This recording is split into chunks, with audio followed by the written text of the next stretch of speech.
The Secret of Success.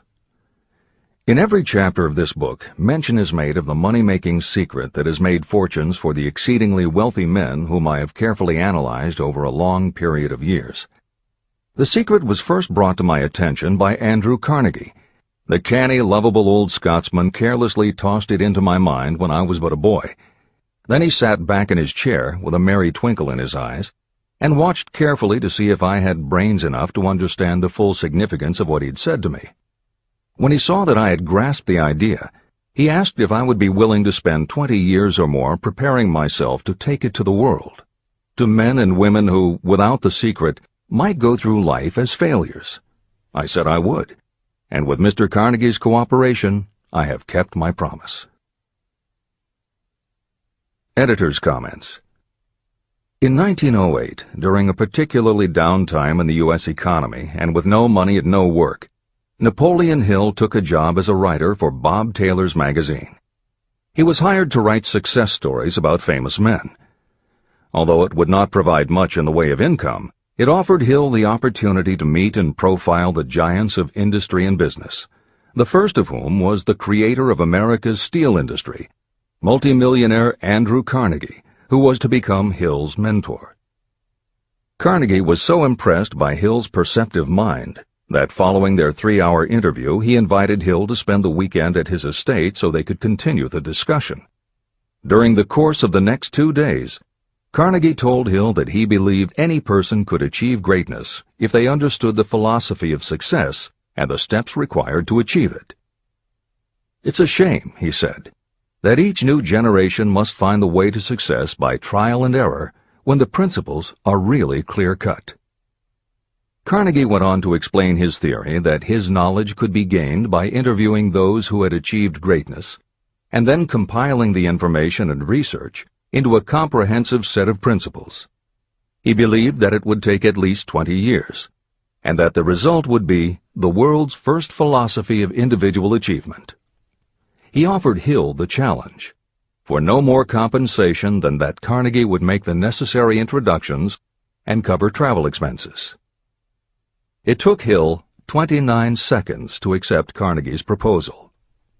Carnegie told him afterward that had it taken him more than 60 seconds to make the decision, he would have withdrawn the offer.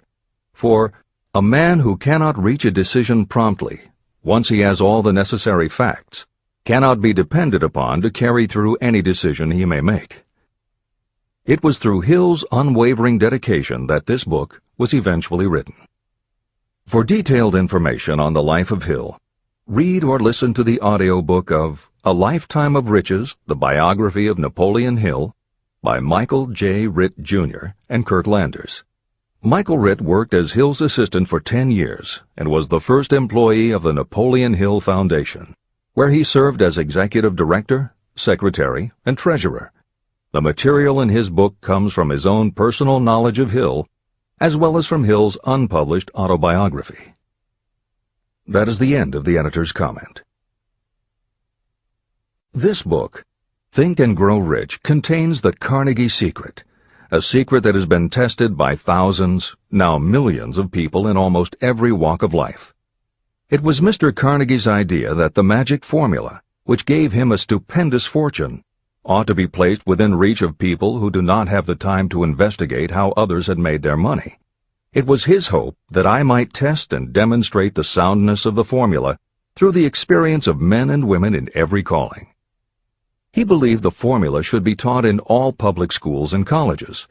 He said that if it were properly taught, it would revolutionize the entire educational system, and the time spent in school could be reduced to less than half.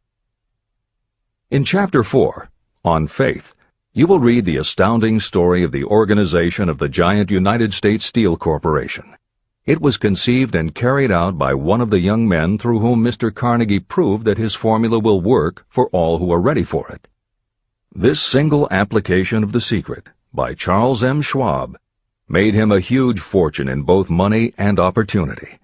Roughly speaking, this particular application of the formula was worth $600 million.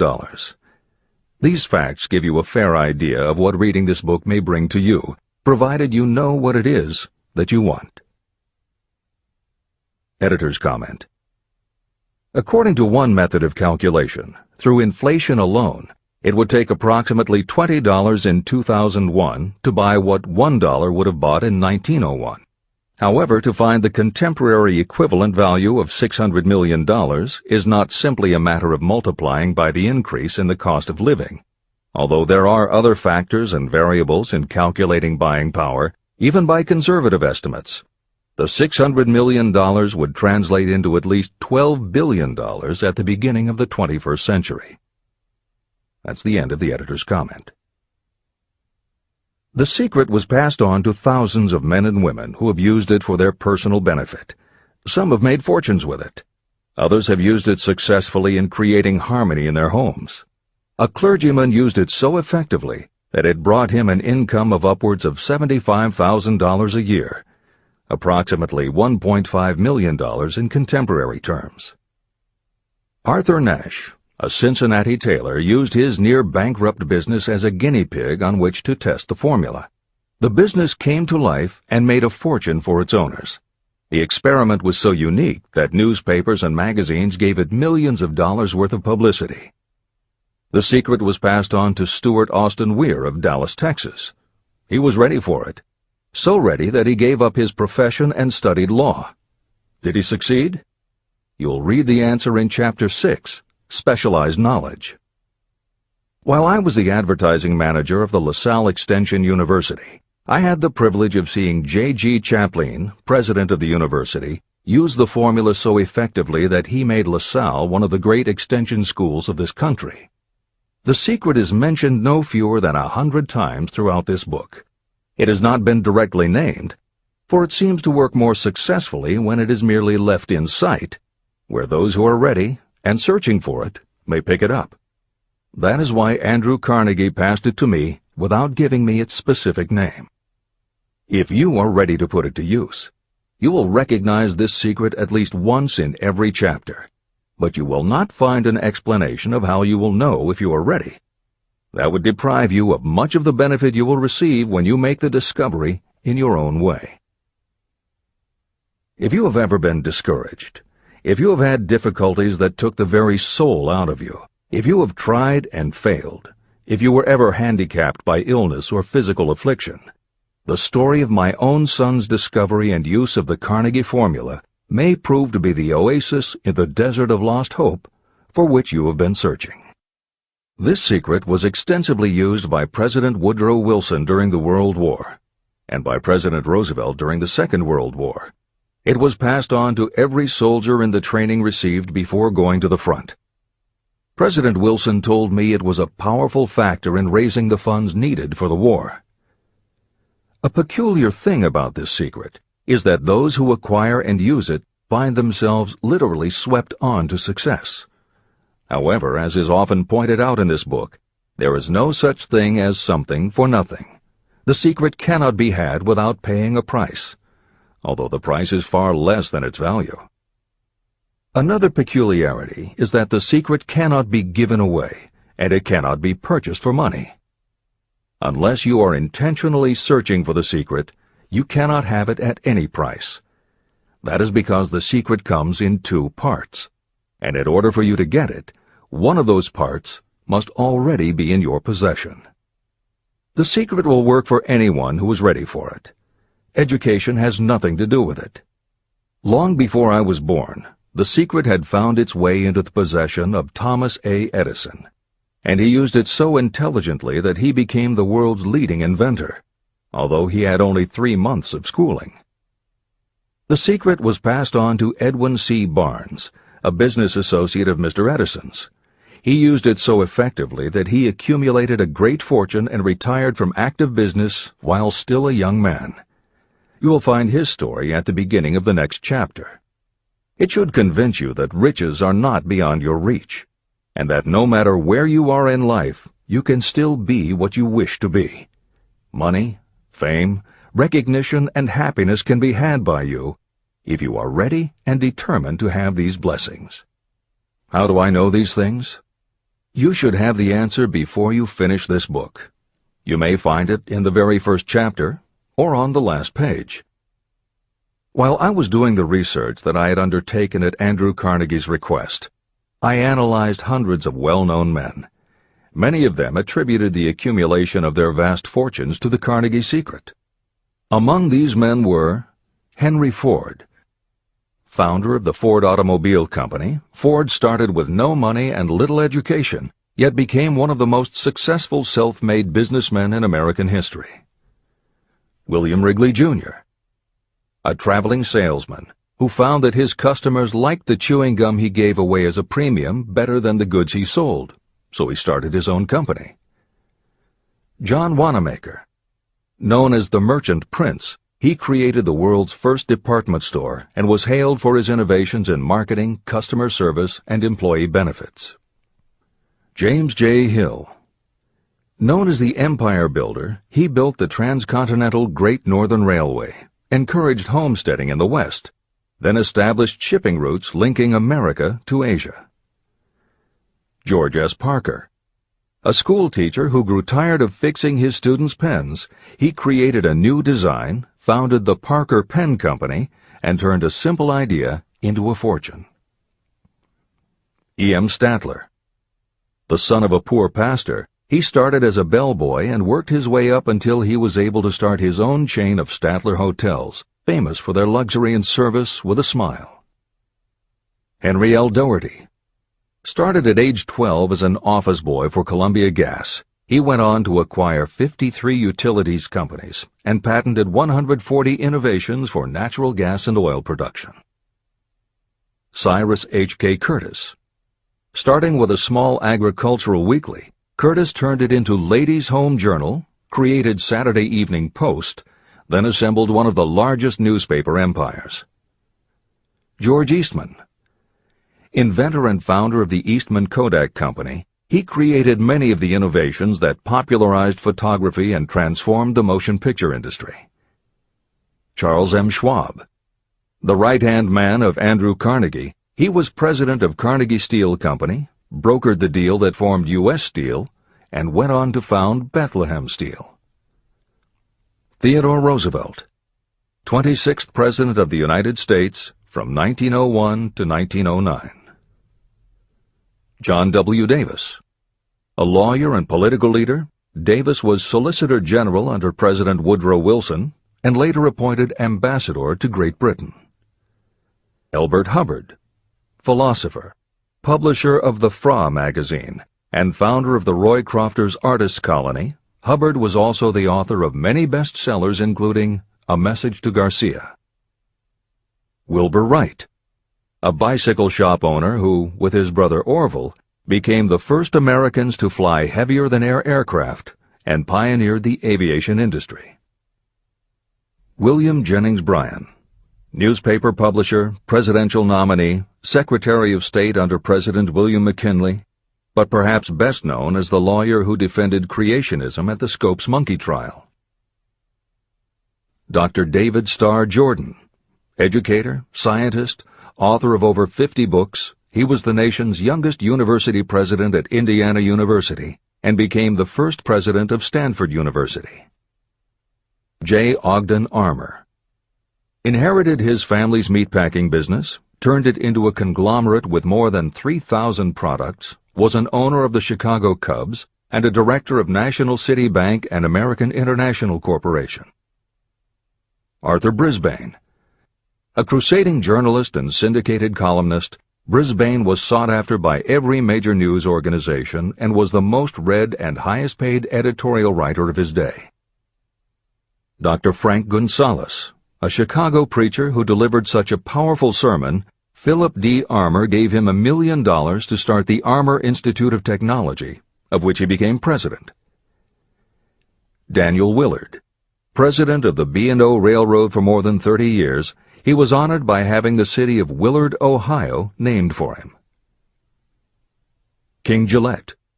A traveling salesman and born tinkerer, Gillette was trying to shave on a moving train when he came up with the idea of the safety razor, which became the foundation of a corporate giant. Ralph A. Weeks. President of International Correspondence Schools, Weeks helped finance Napoleon Hill's Intra-Wall Institute, established to educate and rehabilitate prison inmates. Judge Daniel T. Wright, instructor at Georgetown Law School, where Napoleon Hill was studying when Bob Taylor's magazine gave him the assignment to write a profile of Andrew Carnegie. John D. Rockefeller. With $1,000 in savings plus another $1,000 borrowed from his father, he started a kerosene company which he grew into the giant Standard Oil and one of the world's greatest fortunes. Thomas A. Edison. Inventor and entrepreneur, he perfected the electric light bulb, the phonograph, the motion picture camera, and owned the rights to more than 1,000 patented inventions. Frank A. Vanderlip.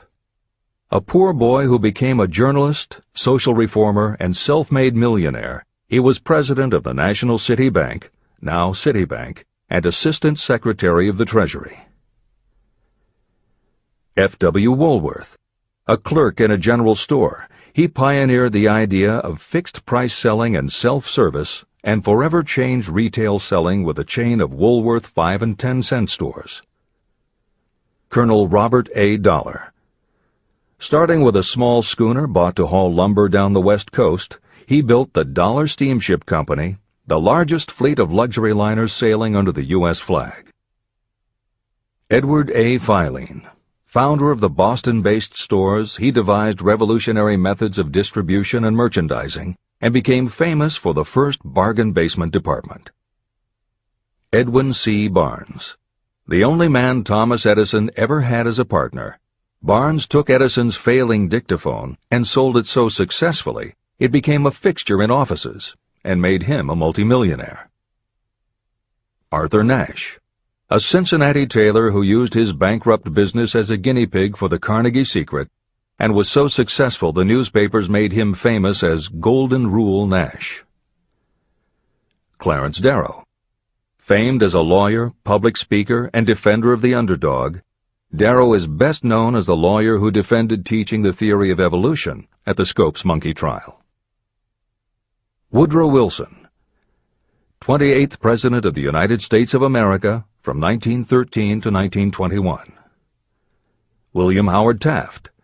27th President of the United States of America from 1909 to 1913. Luther Burbank. World-renowned horticulturalist who introduced over 800 varieties of new plants in his effort to improve the quality of plants and thereby increase the world's food supply. Edward W. Buck. Although he had only 6 years' schooling, by the age of 20 he was editor of Ladies' Home Journal, which he helped to build into the world's most widely circulated magazine. Frank A. Munsey. A telegraph operator who quit to launch Argosy magazine, then parlayed his fortune into a newspaper empire that included the Washington Times and the New York Herald. Elbert H. Gary. Chairman of U.S. Steel, at the time the largest corporation in the world, Gary spearheaded the construction of its first major project, the Gary Works Steel Plant, and the city of Gary, Indiana. Dr. Alexander Graham Bell. Best known as the inventor of the telephone, Bell also perfected recording devices, advances in aircraft, and was a co-founder of the National Geographic Society. John H. Patterson. President of National Cash Register, Patterson was known as an advertising visionary and a genius at motivating his sales force, which made NCR the leader in its field. Julius Rosenwald. A small manufacturer who foresaw the future of mail order, he bought 25% of Sears Roebuck & Company, and together with Richard Sears built it into an icon of American business. Stuart Austin Weir. A construction engineer Hill met in the Texas oil fields who, inspired by the Carnegie Secret, went to law school after age 40 and also helped publish Napoleon Hill's magazine. Dr. Frank Crane. A noted psychologist, essayist, and author of the book 4-Minute Essays on subjects such as the price of liberty, pragmatism, the duty of the rich, and how to keep friends. J. G. Chaplin, president of the LaSalle Extension University at the time Napoleon Hill worked in the university's advertising and sales department, where he first realized his talent for motivating people. Jennings Randolph, a congressman, then U.S. Senator from West Virginia. Randolph was a lifelong admirer of Napoleon Hill, and it was he who encouraged Hill to act as advisor to President Franklin Delano Roosevelt. These names represent a small fraction of well-known Americans whose achievements, financial and otherwise, prove that those who understand and apply the Carnegie secret reach high positions in life. Editor's comment. As Napoleon Hill says, the preceding list includes only some of the more than 500 multimillionaires and extraordinarily successful individuals whom Napoleon Hill interviewed prior to writing Think and Grow Rich. It does not include the equally impressive list of people he came in contact with after the publication, nor does it include the names of those who did not have the opportunity to meet Napoleon Hill personally, but who attribute their success to having read this book. It is said that Napoleon Hill and Think and Grow Rich have made more millionaires than any other person in history. It might equally well be said that Napoleon Hill inspired more motivational experts than any other man in history. It is practically impossible to find a motivational speaker who does not draw upon Hill's work. His influence can be seen in the writings of his early peers, Dale Carnegie and Norman Vincent Peale. Later, successful authors and speakers such as W. Clement Stone, Og Mandino, and Earl Nightingale either worked directly with Napoleon Hill or with the Napoleon Hill Foundation. Echoes of Hill's principles can also be found in books by people as diverse as Wally Famous Amos, Mary Kay Ash, Ken Blanchard, Adelaide Bry, Chicken Soup for the Soul authors Jack Canfield and Mark Victor Hansen, Debbie Fields, Shakti Gawain, John Gray, Susan Jeffers, Bruce Jenner, Charlie Tremendous Jones, Tommy Lasorda, Art Linkletter, Joan London, Dr. Maxwell Maltz, James Redfield, Dr. Bernie Siegel, Jose Silva, Brian Tracy, Lillian Vernon, and Dennis Waitley. Stephen Covey, author of The 7 Habits of Highly Effective People, has often spoken of the influence of Napoleon Hill. Anthony Robbins, arguably the most successful motivational author and speaker at the beginning of the 21st century, has acknowledged Napoleon Hill as a personal hero. That is the end of the editor's comment. I have never known anyone who was inspired to use the Carnegie secret who did not achieve noteworthy success. On the other hand, I have never known anyone to distinguish themselves or to accumulate riches of any consequence without possession of the secret. From these two facts, I draw the conclusion that the secret is more important for self-determination than anything you receive through what is popularly known as education. Somewhere, as you read, the secret will jump from the page and stand boldly before you, if you are ready for it. When it appears, you will recognize it. Whether you receive the sign in the first chapter or the last, stop for a moment when it presents itself, and make a note of the time and place. You will want to remember, because it will mark the most important turning point of your life. Remember, too, as you go through the book, that it deals with facts and not with fiction. Its purpose is to convey a great universal truth through which you, if you are ready, may learn what to do and how to do it. You will also receive the needed stimulus to make a start. As a final word of preparation, may I offer one brief suggestion which may provide a clue how the Carnegie secret may be recognized? It is this: achievement and all earned riches have their beginning in an idea. If you are ready for the secret, you already possess one half of it.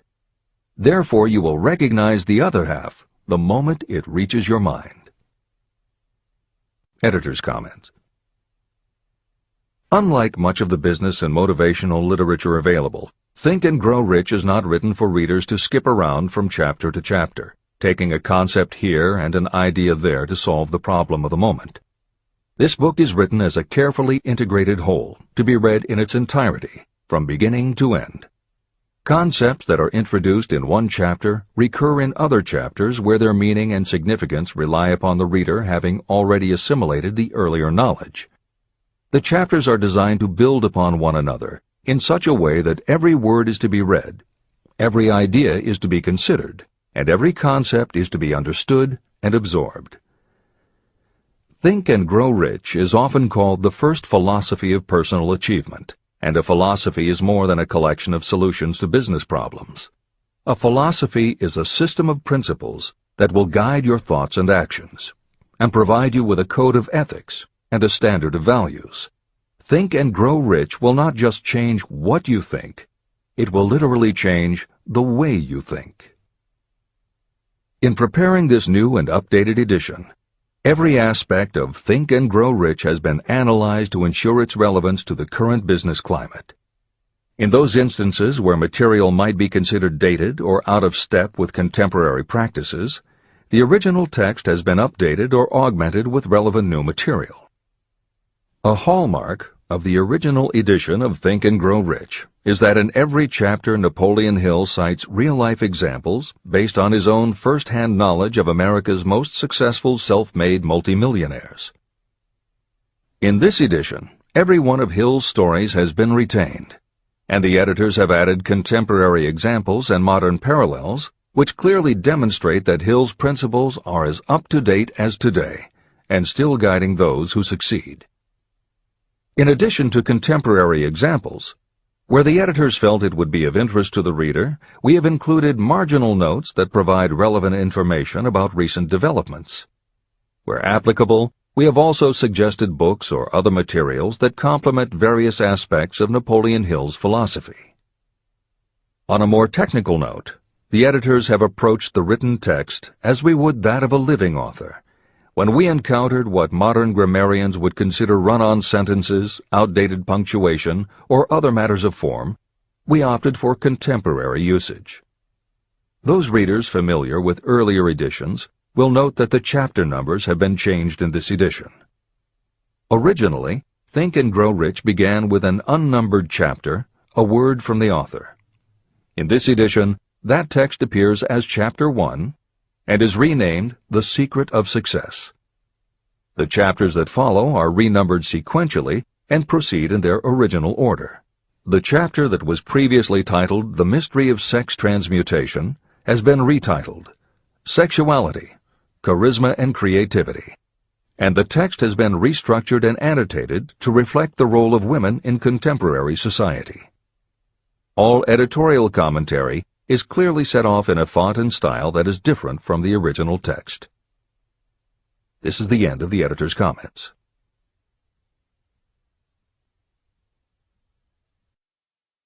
Both poverty and riches are the offspring of thought. Chapter 2. Thoughts are things. The man who thought his way into partnership with Thomas A. Edison. Truly, thoughts are things, and powerful things, when they are mixed with definiteness of purpose, persistence, and a burning desire for their translation into riches or other material objects. Some years ago, Edwin C. Barnes discovered how true it is that you really can think and grow rich. His discovery did not come about at one sitting. It came little by little, beginning with a burning desire to become a business associate of the great Thomas Edison. One of the chief characteristics of Barnes' desire was that it was definite. He wanted to work with Edison, not for him. Pay close attention to the story of how he turned his desire into reality, and you'll have a better understanding of the principles that lead to riches. When this desire, or this thought, first flashed into his mind, he was in no position to act upon it. Two problems stood in his way. He did not know Mr. Edison, and he did not have enough money to buy a train ticket to West Orange, New Jersey, where the famed Edison Laboratory was located. These problems would have discouraged the majority of people from making any attempt to carry out the desire. But his was no ordinary desire.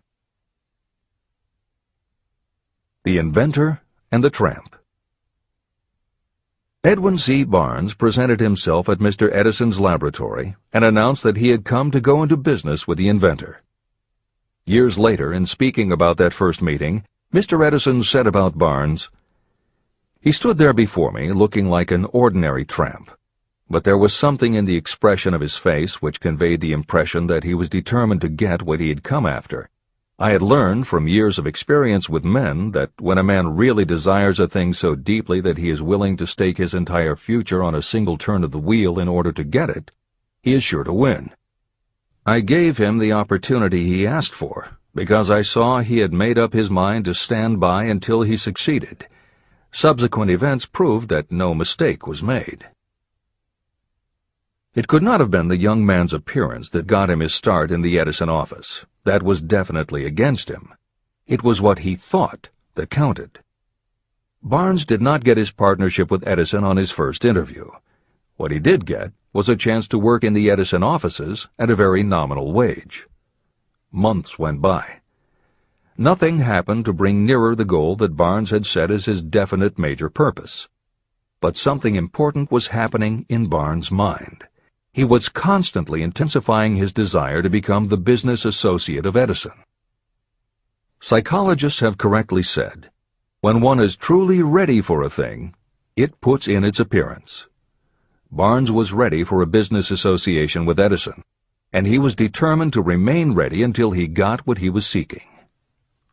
He did not say to himself, "Ah, well, what's the use? I guess I'll change my mind and try for a salesman's job." But he did say, "I came here to go into business with Edison, and I'll accomplish my goal if it takes the remainder of my life." He meant it. What a different story people would tell if only they would adopt a definite purpose and stand by that purpose until it had time to become an all-consuming obsession. Maybe young Barnes did not know it at the time, but his bulldog determination and his persistence in focusing on a single desire was destined to mow down all opposition and bring him the opportunity he was seeking. When the opportunity came, it appeared in a different form and from a different direction than Barnes had expected. That is one of the tricks of opportunity. It has a sly habit of slipping in by the back door, and often it comes disguised in the form of misfortune or temporary defeat. Perhaps this is why so many people fail to recognize opportunity. Mr. Edison had just perfected a new device, known at that time as the Edison dictating machine. His salesmen were not enthusiastic about the machine. They did not believe it could be sold without great effort. Barnes saw his opportunity. It had crawled in quietly, hidden in a queer-looking machine that interested no one but Barnes and the inventor.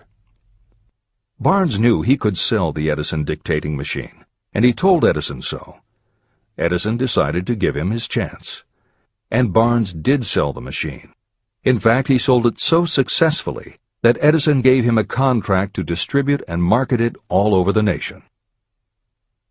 Out of that business association, Barnes made himself rich in money, but he did something infinitely greater. He proved that you really can think and grow rich. How much actual cash that original desire of Barnes was worth to him, I have no way of knowing. Perhaps it brought him $2 or $3 million. Editor's comment. $3 million in the early years of the 20th century would be comparable to more than $50 million in terms of buying power at the beginning of the 21st century. This is the end of the editor's comment. But the amount becomes insignificant compared with the greater asset he acquired. The definite knowledge that an intangible impulse of thought can be transmuted into material rewards by the application of known principles. Barnes literally thought himself into a partnership with the great Edison. He thought himself into a fortune. He had nothing to start with except knowing what he wanted, and the determination to stand by that desire until he realized it. 3 feet from gold. One of the most common causes of failure is the habit of quitting when you're overtaken by temporary defeat. Every person is guilty of this mistake at one time or another. During the gold rush days, An uncle of my friend R.U. Darby was caught by gold fever, and he went west to Colorado to dig and grow rich. He had never heard that more gold has been mined from the thoughts of men than has ever been taken from the earth. He staked a claim and went to work with pick and shovel. After weeks of labor, he was rewarded by the discovery of the shining ore. He needed machinery to bring the ore to the surface. Quietly, he covered up the mine and returned to his home in Williamsburg, Maryland. He told his relatives and a few neighbors about the strike. They got together the money for the machinery and had it shipped. R.U. Darby decided to join his uncle, and they went back to work the mine. The first car of ore was mined and shipped to a smelter. The returns proved they had one of the richest mines in Colorado. A few more cars of that ore would clear their debts. Then would come the big killing in profits. Down went the drills. Up went the hopes of Darby and Uncle. Then something happened. The vein of gold ore disappeared. They had come to the end of the rainbow, and the pot of gold was no longer there. They drilled on, desperately trying to pick up the vein again, all to no avail. Finally, they decided to quit. They sold the machinery to a junkman for a few $100s and took the train back home. The junkman called in a mining engineer to look at the mine and do a little calculating. The engineer advised that the project had failed because the owners were not familiar with fault lines. His calculations showed that the vein would be found just 3 feet from where the Darbys had stopped drilling. And that is exactly where it was found. The junkman took millions of dollars in ore from the mine because he knew enough to seek expert counsel before giving up. Long afterward, Mr. Darby recouped his loss many times over when he made the discovery that desire can be transmuted into gold. The discovery came after he went into the business of selling life insurance. Never forgetting that he lost a huge fortune because he stopped 3 feet from gold, Darby profited by the experience in his newly chosen field. He simply said to himself, "I stopped 3 feet from gold, but I will never stop because men say no when I ask them to buy insurance." Darby became one of a small group of men who sell over $1 million in life insurance annually. He owed his stickability to the lesson he learned from his quitability in the gold mining business. Before success comes in anyone's life, that person is sure to meet with much temporary defeat, and perhaps some failure. When defeat overtakes a person, the easiest and most logical thing to do is to quit. That is exactly what the majority of people do. More than 500 of the most successful people this country has ever known told me their greatest success came just one step beyond the point at which defeat had overtaken them. Failure is a trickster with a keen sense of irony and cunning.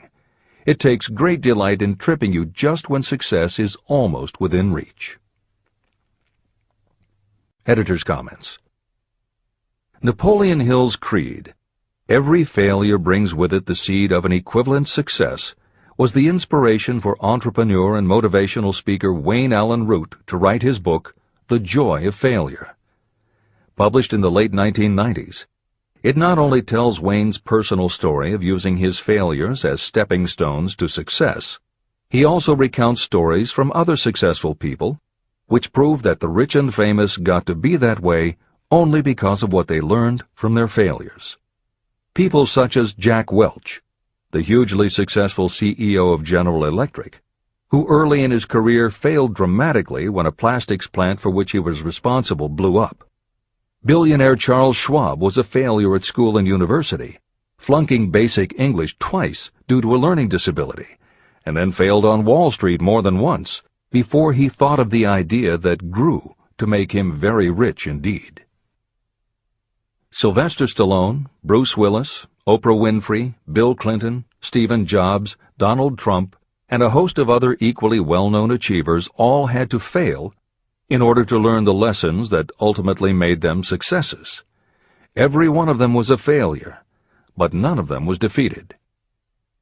Charles F. Kettering, who patented more than 200 inventions including the automobile ignition, the spark plug, Freon for air conditioners and the automatic transmission, said, "From the time a person is 6 years old until he graduates from college, he has to take 3 or 4 examinations a year. If he flunks once, he is out." But an inventor is almost always failing. He tries and fails maybe 1,000 times. If he succeeds once, then he's in. These two things are diametrically opposite. We often say that the biggest job we have is to teach a newly hired employee how to fail intelligently. We have to train him to experiment over and over and to keep on trying and failing until he learns what will work. Failures are just practice shots. This is the end of the editor's comment. A 50-cent lesson in persistence. Shortly after Mr. Darby received his degree from the University of Hard Knocks, he witnessed something that proved to him that no does not necessarily mean no. One afternoon, he was helping his uncle grind wheat in an old-fashioned mill. The uncle operated a large farm on which a number of sharecropper farmers lived. Quietly, the door was opened, and a small child, the daughter of a tenant, walked in and took her place near the door. The uncle looked up, saw the child, and barked at her roughly, "What do you want?" Meekly, the child replied, "My mom says to send her 50 cents. "I'll not do it," the uncle retorted. "Now you run on home." But she did not move. The uncle went ahead with his work, not noticing that she did not leave. When he looked up again and saw her still standing there, he said, "I told you to go on home. Now go, or I'll take a switch to you." But she did not budge. The uncle dropped a sack of grain he was about to pour into the mill hopper and started toward the child. Darby held his breath. He knew his uncle had a fierce temper. When the uncle reached the spot where the child was standing, she quickly stepped forward 1 step, looked up into his eyes, and screamed at the top of her voice, "My mom's got to have that 50 cents!" The uncle stopped, looked at her for a minute, put his hand in his pocket, took out $50, and gave it to her. The child took the money and slowly backed toward the door, never taking her eyes off the man whom she had just conquered. After she had gone, the uncle sat down on a box and looked out the window into space for more than 10 minutes. He was pondering, with awe, over the whipping he had just taken. Mr. Darby, too, was doing some thinking. This was the first time in all his experience that he had seen a child deliberately master an adult. How did she do it? What happened to his uncle that caused him to lose his fierceness and become as docile as a lamb? What strange power did this child use that made her master of the situation? These questions flashed into Darby's mind, but he did not find the answer until years later, when he told me the story. Strangely, the story of this unusual experience was told to me in the old mill on the very spot where the uncle took his whipping. As we stood there in that musty old mill, Mr. Darby repeated the story and finished by asking, "What can you make of it? What strange power did that child use that so completely whipped my uncle?" The answer to his question will be found in the principles described in this book. The answer is full and complete. It contains enough details and instructions for you to understand and apply the same force that the little child accidentally stumbled upon. Keep your mind alert, and you will learn exactly what strange power came to the rescue of the child. You may catch a glimpse of the power in this chapter, or it may flash into your mind in some later chapter. If you stay alert to the possibility, somewhere you will find the idea that will quicken your receptive powers and place at your command this same irresistible power. It may come in the form of a single idea, or it may come as a complete plan or a purpose. It may even cause you to go back over your past experiences of failure or defeat, and in doing so, it may bring to the surface some lesson by which you can regain all that you lost through defeat. After I had explained to Mr. Darby the power unwittingly used by the little child, he mentally retraced his 30 years as a life insurance salesman. As he did so, it became clear to him that his success was due, in no small degree, to the lesson he had learned from the child. Mr. Darby pointed out, "Every time a prospect tried to bow me out without buying, I saw that child standing there in the old mill, her big eyes glaring in defiance, and I said to myself, I've got to make this sale. The better portion of all sales I have made were made after people had said no." He also recalled his mistake in having stopped only 3 feet from gold. "But," he said, "that experience was a blessing in disguise. It taught me to keep on keeping on, no matter how hard the going may be. A lesson I needed to learn before I could succeed in anything." Mr. Darby's experiences were commonplace and simple enough, yet they held the answer to his destiny in life. In fact, to him the experiences were as important as life itself, and he was able to profit from these 2 important experiences because he analyzed them and found the lesson they taught. But what if you don't see the events of your life as being experiences of such profound significance? And what about the young person who doesn't yet have even minor failures to analyze? Where and how will they learn the art of converting defeats into the stepping stones to opportunity? That is exactly why this book was written, to answer those questions. To convey my answer, I have constructed 13 principles. These principles work individually or together as catalysts. The specific answer that you are looking for may already be in your own mind. Reading these principles may be the catalyst that causes your answer to suddenly come to you as an idea, a plan, or a purpose. One sound idea is all you need to achieve success. These 13 principles contain the best and most practical ways and means of creating ideas. Success consciousness. Before I go any further in the description of these principles, you should know this. When riches begin to come, they come so quickly and in such great abundance that you will wonder where they've been hiding during all those lean years. This is an astounding statement, especially when you take into consideration the popular belief that riches come only to those who work hard and long.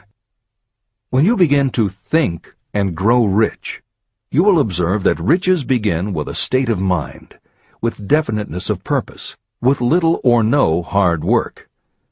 What you need to know now is how to acquire the state of mind that will attract riches. I spent 25 years researching the answer to that question, because I, too, wanted to know how wealthy men become that way. What you will learn is that as soon as you master the principles of this philosophy, and begin to apply those principles, your financial status will begin to improve. Everything you touch will begin to transmute itself into an asset for your benefit.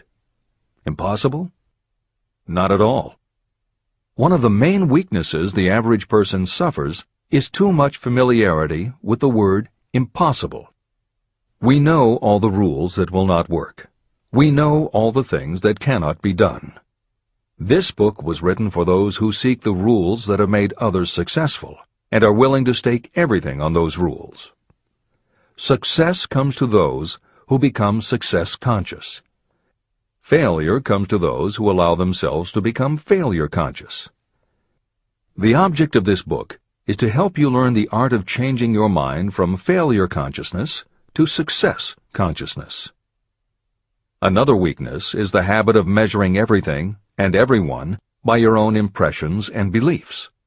Some of you reading this will have trouble believing that you can think and grow rich because your thought habits have been steeped in poverty, misery, failure, and defeat. This kind of thinking reminds me of the story about the man who came from China to study at the University of Chicago. One day, President Harper met this young man on campus and stopped to chat with him for a few minutes. He asked what had impressed him as being the most noticeable characteristic of the American people. "Why," the student exclaimed, "the unusual shape of your eyes." It's all a matter of perspective and habit. The same is true of your belief in what a person can achieve. If you have formed the habit of seeing life only from your own perspective, you may make the mistake of believing that your limitations are in fact the proper measure of limitations. The impossible Ford V8 motor. When Henry Ford decided to produce his famous V8 motor, he chose to build an engine with the entire 8 cylinders cast in one block. Ford instructed his engineers to produce a design for the engine. The design was drawn up on paper, but the engineers agreed to a man that it was simply impossible to cast an 8-cylinder engine block in one piece.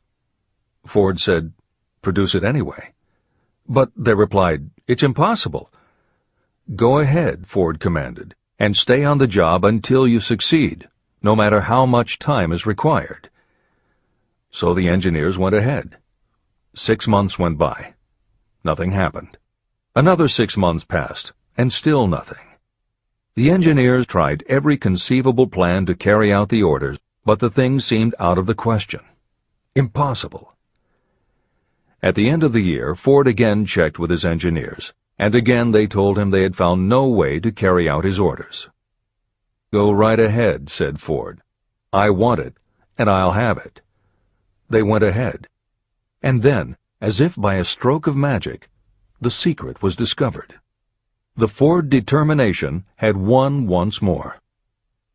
Henry Ford was a success because he understood and applied the principles of success.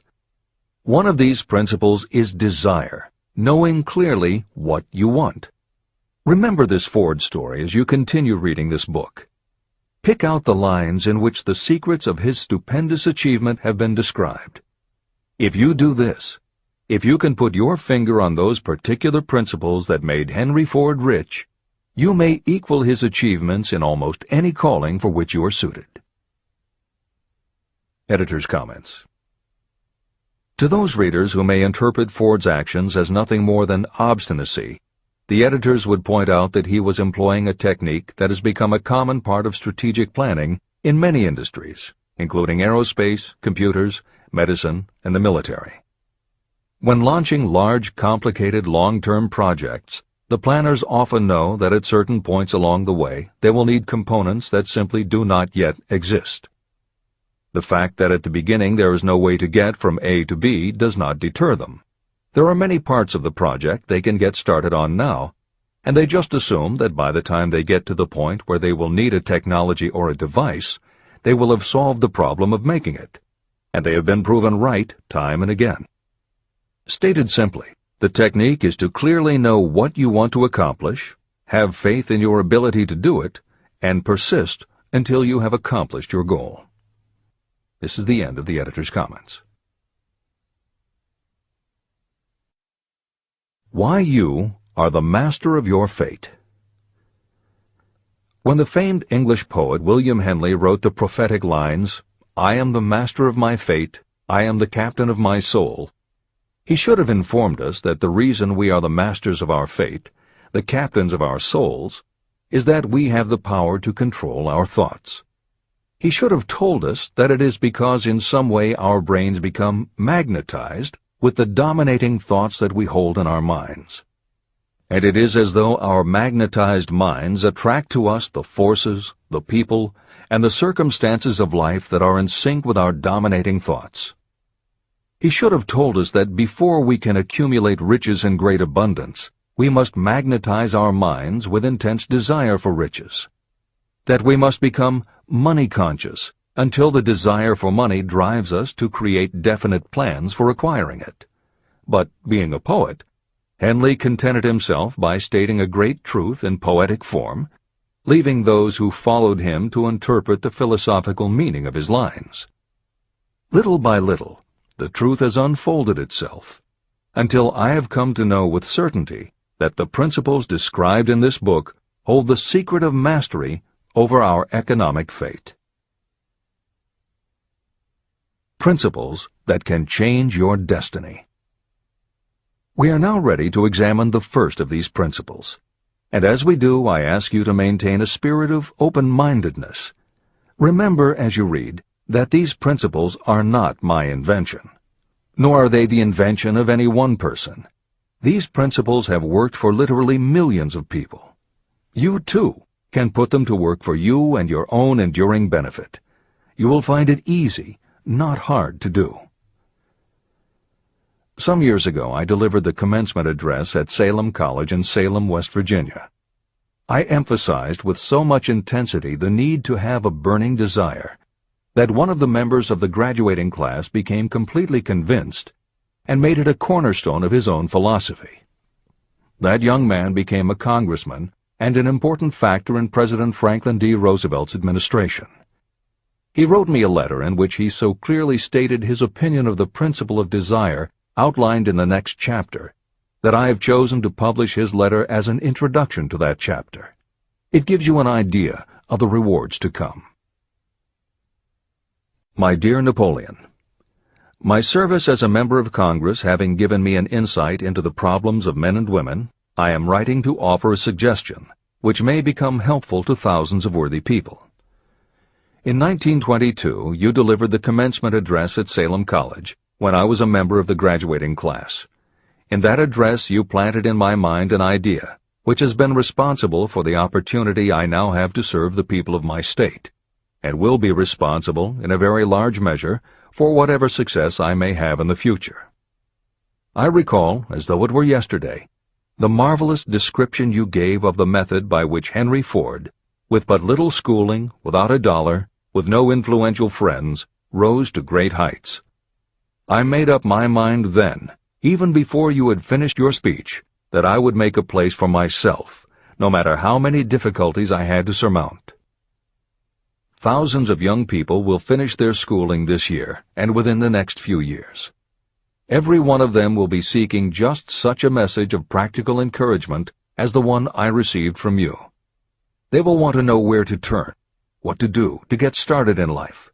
You can tell them, because you have helped to solve the problems of so many, many people. There are thousands of people in America today who would like to know how they can convert ideas into money. People who must start from scratch, without finances, and recoup their losses. If anyone can help them, you can.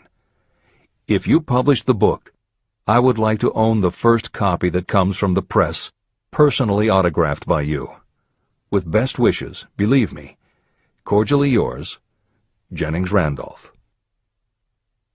Since that time in 1922, I watched Jennings Randolph rise to become one of the nation's leading airline executives, a great inspirational speaker, and a United States Senator from West Virginia.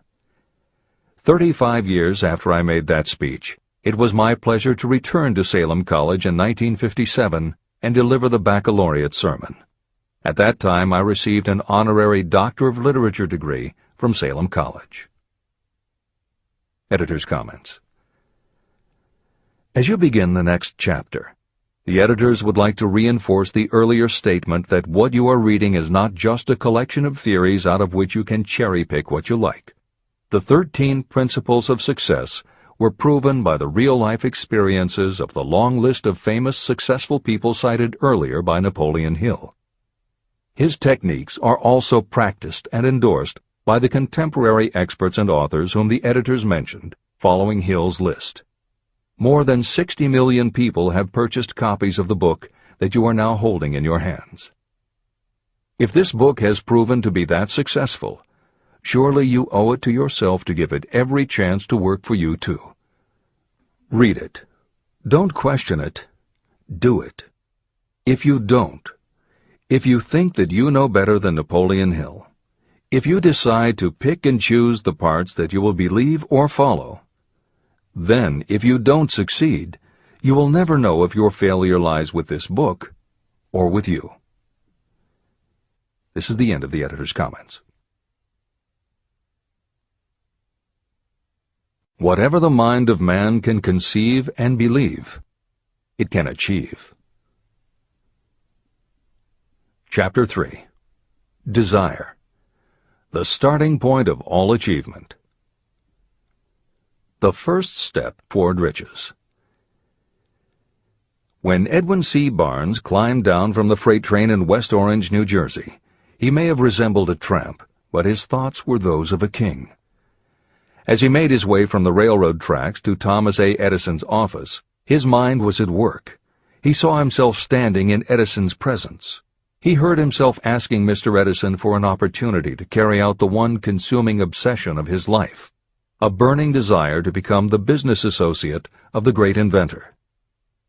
Barnes' desire was not a hope. It was not a wish. It was a pulsating desire which transcended everything else. It was definite.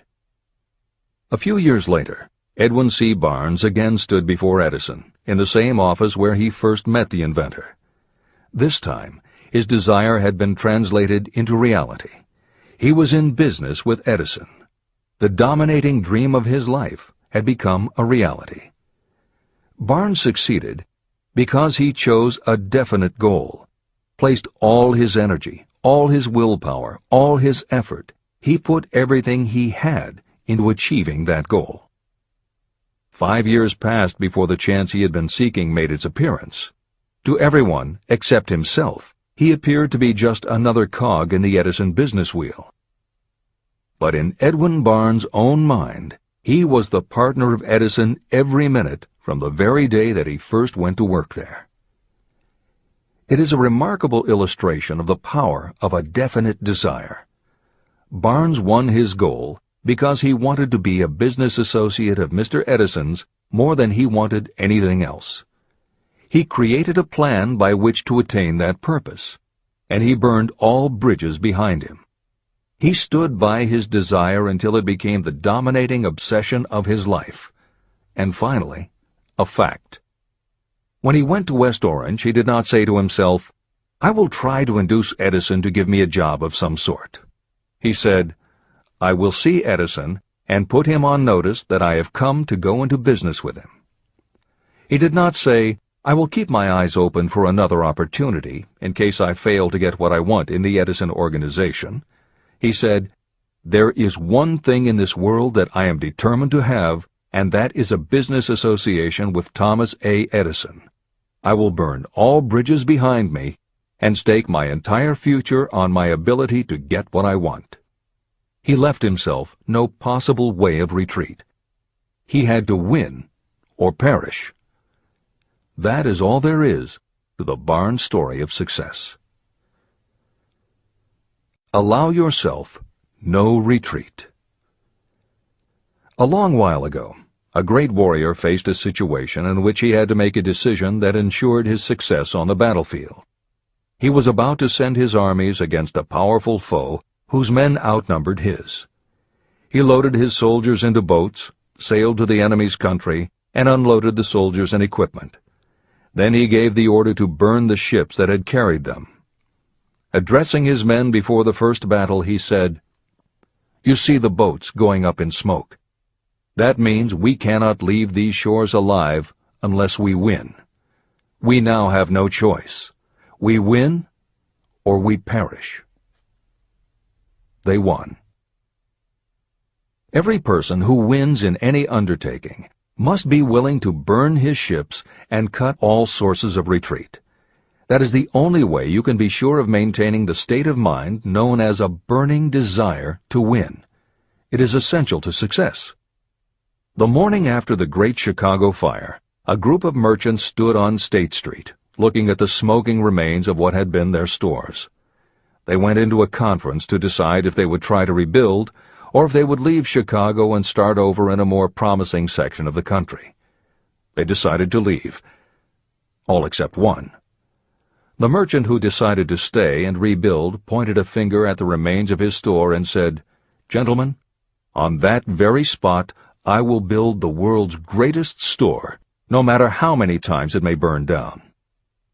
That was in 1871. The store was built. It still stands there today. The Marshall Field's department store is a towering monument to the power of that state of mind known as a burning desire. The easy thing would have been for Marshall Field to do exactly what his fellow merchants did. When the going was hard and the future looked dismal, they pulled up and went where the going seemed easier. Mark well this difference between Marshall Field and the other merchants. It is that difference which distinguishes those who succeed from those who fail. Every human being old enough to understand the value of money wishes for it, but wishing will not bring riches. Desiring riches, with a state of mind that becomes an obsession, then planning definite ways and means to acquire riches, and backing those plans with persistence, a persistence which does not recognize failure, that's what will bring riches. Editor's comments. In other of his writings, Napoleon Hill uses the term definiteness of purpose as being interchangeable with desire. The following explanation is adapted from the Napoleon Hill Foundation's book, Believe and Achieve. Desire, or definiteness of purpose, is more than goal setting. In simplest terms, your desire is your roadmap to achieving an overall career objective. Your goals represent specific steps along the way. Having a desire, or definiteness of purpose for your life, has a synergistic effect on your ability to achieve your goals. As you become better at what you do, you devote all of your resources toward reaching your objective. You become more alert to opportunities, and you reach decisions more quickly. Every action you take ultimately boils down to the question, will this goal help me reach my desire, my overall objective, or won't it? Your purpose will become your life. It will permeate your mind, both conscious and subconscious. This is the end of the editor's comments. 6 ways to turn desire into gold. The method by which your desire for riches can be transmuted into its financial equivalent consists of 6 definite, practical steps. 1. Fix in your mind the exact amount of money you desire. It is not sufficient merely to say, "I want plenty of money." Be definite about the amount. There is a psychological reason for such definiteness explained in subsequent chapters. 2. Determine exactly what you intend to give in return for the money you desire. There is no such reality as something for nothing. 3. Establish a definite date when you intend to possess the money you desire. 4. Create a definite plan for carrying out your desire, and begin at once, whether you are ready or not, to put this plan into action. 5. Now write it out. Write a clear, concise statement of the amount of money you intend to acquire. Name the time limit for its acquisition. State what you intend to give in return for the money, and describe clearly the plan through which you intend to accumulate it. 6. Read your written statement aloud, twice daily. Read it once just before retiring at night, and read it once after arising in the morning. As you read, see and feel and believe yourself already in possession of the money. It is important that you follow the instructions in these 6 steps. It is especially important that you observe and follow the instructions in the 6th step. You may complain that it is impossible for you to see yourself in possession of money before you actually have it. Here is where a burning desire will come to your aid. If you truly desire money so keenly that your desire is an obsession, you will have no difficulty in convincing yourself that you will acquire it. The object is to want money, and to become so determined to have it that you convince yourself you will have it. If you have not been schooled in the workings of the human mind, these instructions may appear impractical. It may help you to know that the information they convey was given to me by Andrew Carnegie, who made himself into one of the most successful men in American history. Carnegie began as an ordinary laborer in the steel mills, but managed, despite his humble beginning, to make these principles yield him a fortune of considerably more than $100 million. Editor's comment. In today's terms, the value of Carnegie's fortune would be at least $20 billion and probably a good deal more. End of editor's comment. It may be of further help to know that the 6 steps were carefully scrutinized by the famed inventor and successful businessman, Thomas A. Edison. He gave his stamp of approval, saying they are not only the steps essential for the accumulation of money, but also for the attainment of any goal. Editor's comments. In the time since Napoleon Hill wrote these words, advances in our understanding of both the physiology of the brain and the psychology of the mind have yielded a much greater understanding of human motivation.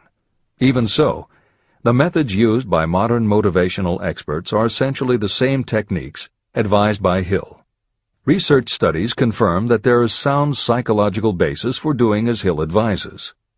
Be very specific when setting goals. Perform the physical act of committing those goals to paper, and repeat your stated goal aloud to yourself often. These techniques have gained wide acceptance among modern experts in the field. The psychological principle at work is similar to that which underlies autosuggestion and self-hypnosis, concepts that will be discussed in greater depth in Chapter 5, Autosuggestion, and in Chapter 13, The Subconscious Mind. Hill's instruction to see yourself as you will be when you have already achieved your objective is also a specific technique. Today it is commonly taught by motivational experts under the term creative visualization. In Chapter 4 on faith and in Chapter 5 on autosuggestion, Hill elaborates on his method. Before moving on, the editors would like to reinforce Hill's advice to follow his instructions to the letter. The editors know there is a tendency for the reader to assume that it is enough for them just to intellectually understand a concept. As you read Hill's 6 points, you probably found yourself thinking, sure, some people might need to write things down, but I'm not a kid, I get the idea. Or, okay, I understand that saying it out loud might help some less sophisticated people, but I already understand the point intellectually. If you feel that way, let us remind you that many of the most successful people whom you admire did not think they were too smart or too sophisticated to follow Hill's instructions.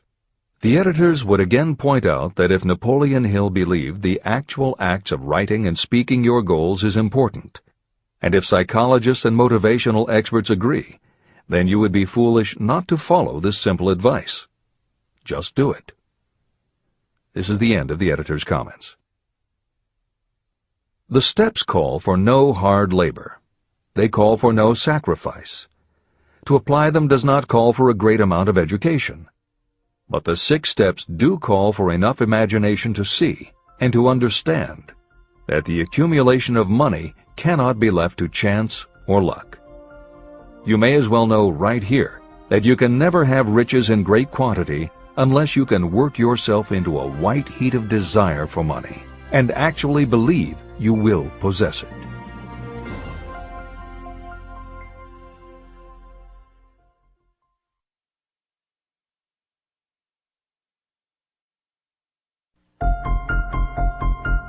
The power of great dreams. If you are in this race for riches, you should be encouraged by the following truth. The world in which we live is demanding new ideas, new ways of doing things, new leaders, new inventions, and new methods, styles, versions, and variations of everything all the time. Behind all this demand for new and better things, there is one quality that you must possess to win, and that is definiteness of purpose, the knowledge of what you want, and a burning desire to possess it. If you truly desire riches, remember that the real leaders of the world have always been people who harnessed and put into practical use the intangible, unseen forces of opportunity. Leaders are the people who convert those opportunities into cities, skyscrapers, factories, transportation, entertainment, and every form of convenience that makes things easier, faster, better, or just make life more pleasant. In planning to acquire your share of the riches, don't let anyone put you down for being a dreamer. To win the big stakes in this changing world, you must catch the spirit of the great pioneers, whose dreams have given to civilization all that it has of value. It is that spirit which serves as the lifeblood of our own country, your opportunity and mine to develop and market our talents. A burning desire to be and to do is the starting point from which the dreamer must take off. Dreams are not born of indifference, laziness, or lack of ambition. If the thing you wish to do is right, and you believe in it, go ahead and do it. Never mind what they say if you meet with temporary defeat. They do not know that every failure brings with it the seed of an equivalent success. Marconi dreamed of a system for sending sound from one place to another without the use of wires. It may interest you to know that Marconi's friends had him taken into custody and examined in a psychiatric hospital when he announced he had discovered a principle by which he could send messages through the air. Evidence that he did not dream in vain may be found in every radio and television set, cellular phone, communication satellite, and every other wireless device in the world. Fortunately, the dreamers of today fare better. Today, your world is filled with an abundance of opportunity that the dreamers of the past never knew.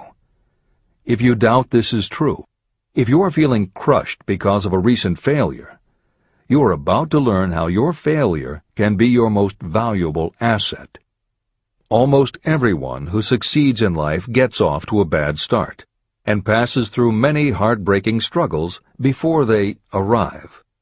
The turning point in the lives of those who succeed usually comes at the moment of some crisis through which they are introduced to their other selves. Editor's comments. Napoleon Hill's concept of the other self is mentioned elsewhere in Think and Grow Rich, but he does not comment on it extensively. The following elaboration is taken from his later writings. You've been thinking about your losses to the exclusion of everything else. The more you concentrate on them, the more you attract other losses. Stop thinking about them, and make up your mind that you are going to benefit from your experience. Whatever personal obstacles you face, you must start getting to know that side of your personality that knows no obstacles, that recognizes no defeats.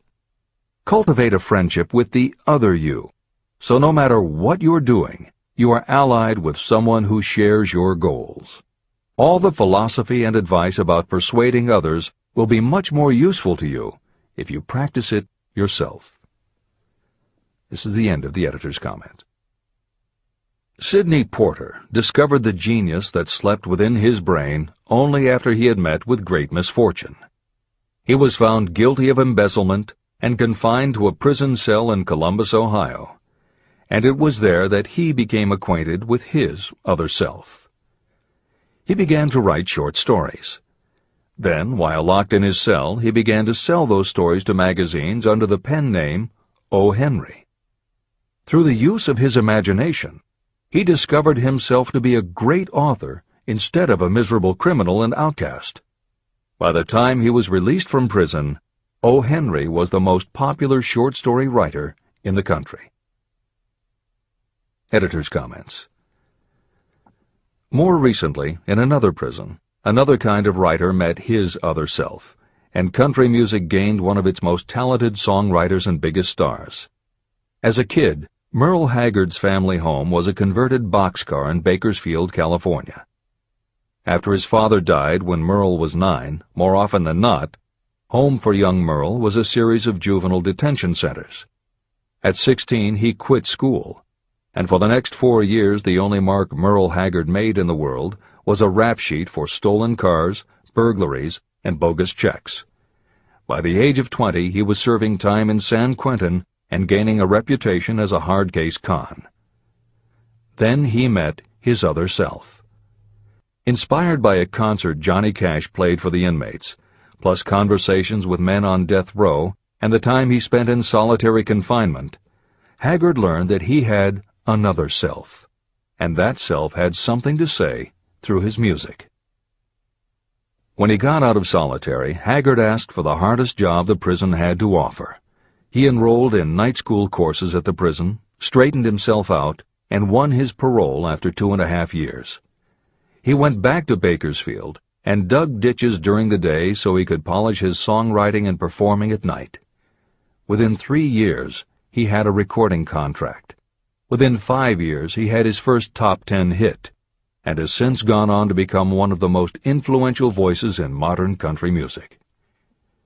This is the end of the editor's comments. Thomas Edison dreamed of a lamp that could be operated by electricity. and he began where he stood to put his dream into action. He failed more than 10,000 times. Despite his failures, he stood by that dream until finally he was driven to the discovery of the genius that slept within his brain.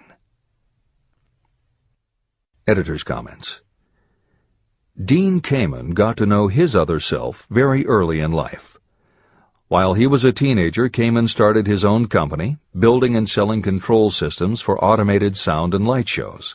He was still in high school when he got the contract to automate the Times Square New Year's Eve ball. Though he went on to attend university, he never bothered to graduate because he was too busy working on something he called auto-syringe, the first wearable infusion pump for administering drug therapies. His invention was hailed as a medical landmark, as were many of his other breakthroughs, which include a revolutionary kidney dialysis machine, an insulin pump for diabetics, an improved stent used for heart patients, and more than 150 other devices he has patented. One day, seeing the difficulty a man in a wheelchair was having getting up a curb, Kamen set his mind to creating a device that would liberate people confined to wheelchairs. The result is the iBot, a revolutionary wheel device that uses computers and a system of stabilizing gyroscopes that imitate the working of the human body. It not only goes over curbs, but it will even go up and down stairs, travel over almost any kind of rough ground, and will allow the user to raise themselves eye to eye with a standing person.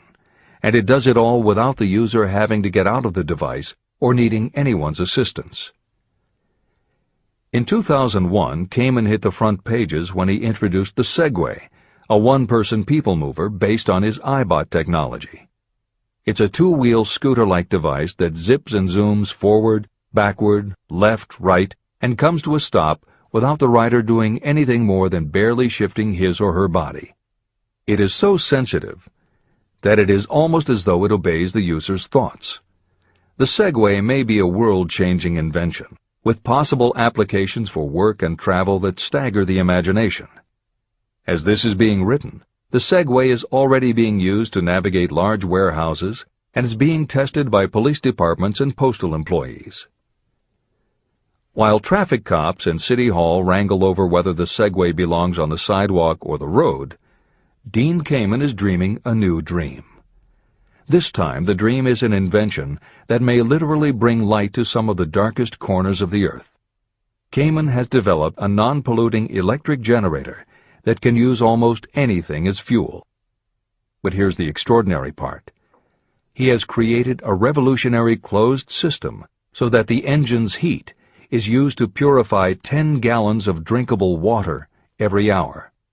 This amazing invention could bring safe drinking water to parts of the world where contaminated water kills millions, and at the same time, it will provide a source of cheap, reliable electric power. Dean Kamen is not some academic hidden in a lab somewhere. Kamen is an inventor. But like Thomas Edison, he is also an entrepreneur and businessman, creating and marketing devices that are changing the public perception of what an inventor is. This is the end of the editor's comments. Henry Ford, poor and uneducated, dreamed of a horseless carriage.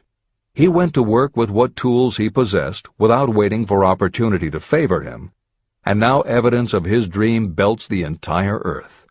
He put more wheels into operation than any man who ever lived, because he was not afraid to back his dreams. Editor's comments.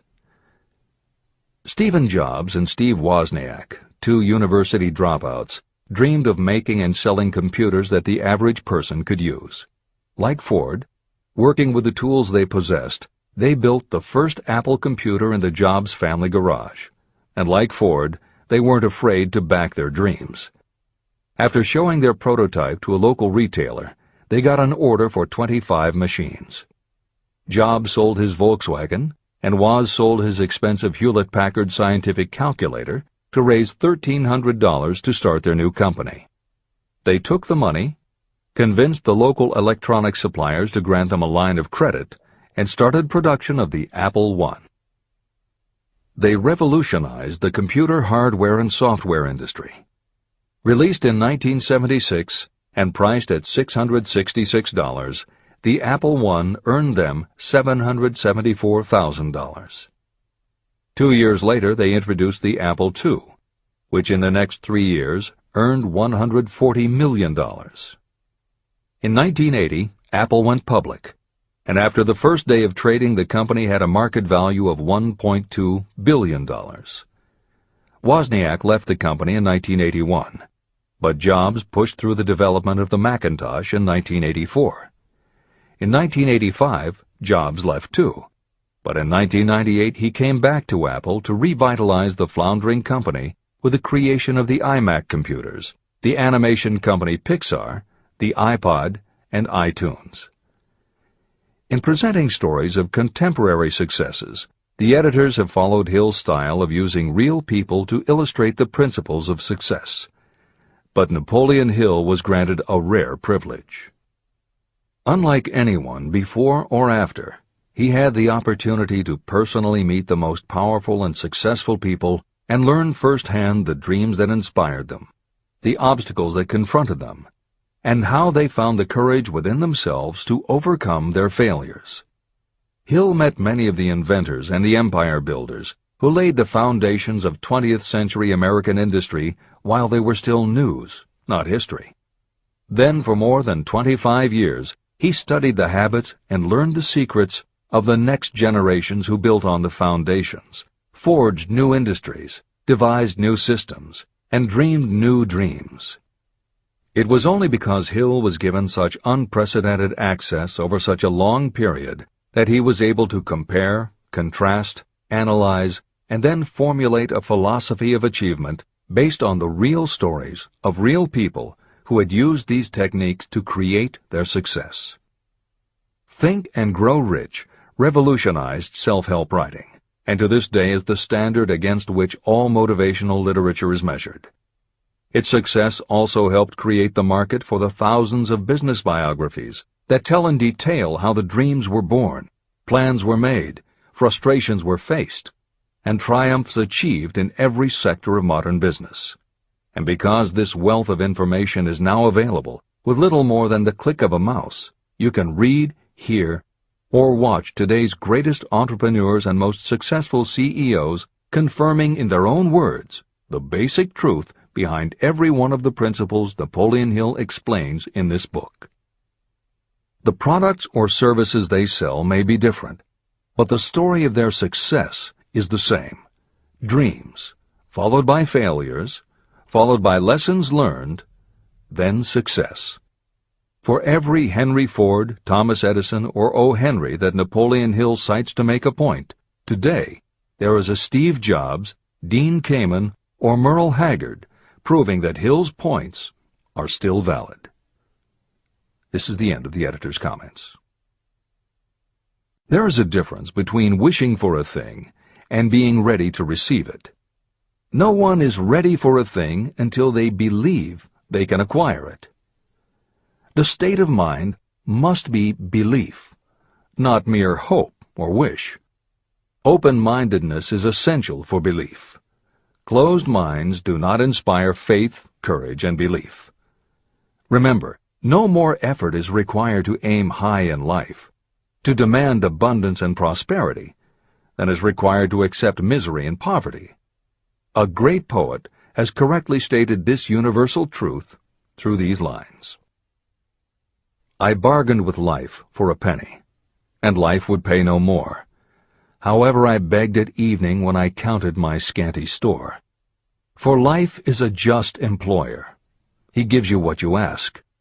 But once you have set the wages, why, you must bear the task.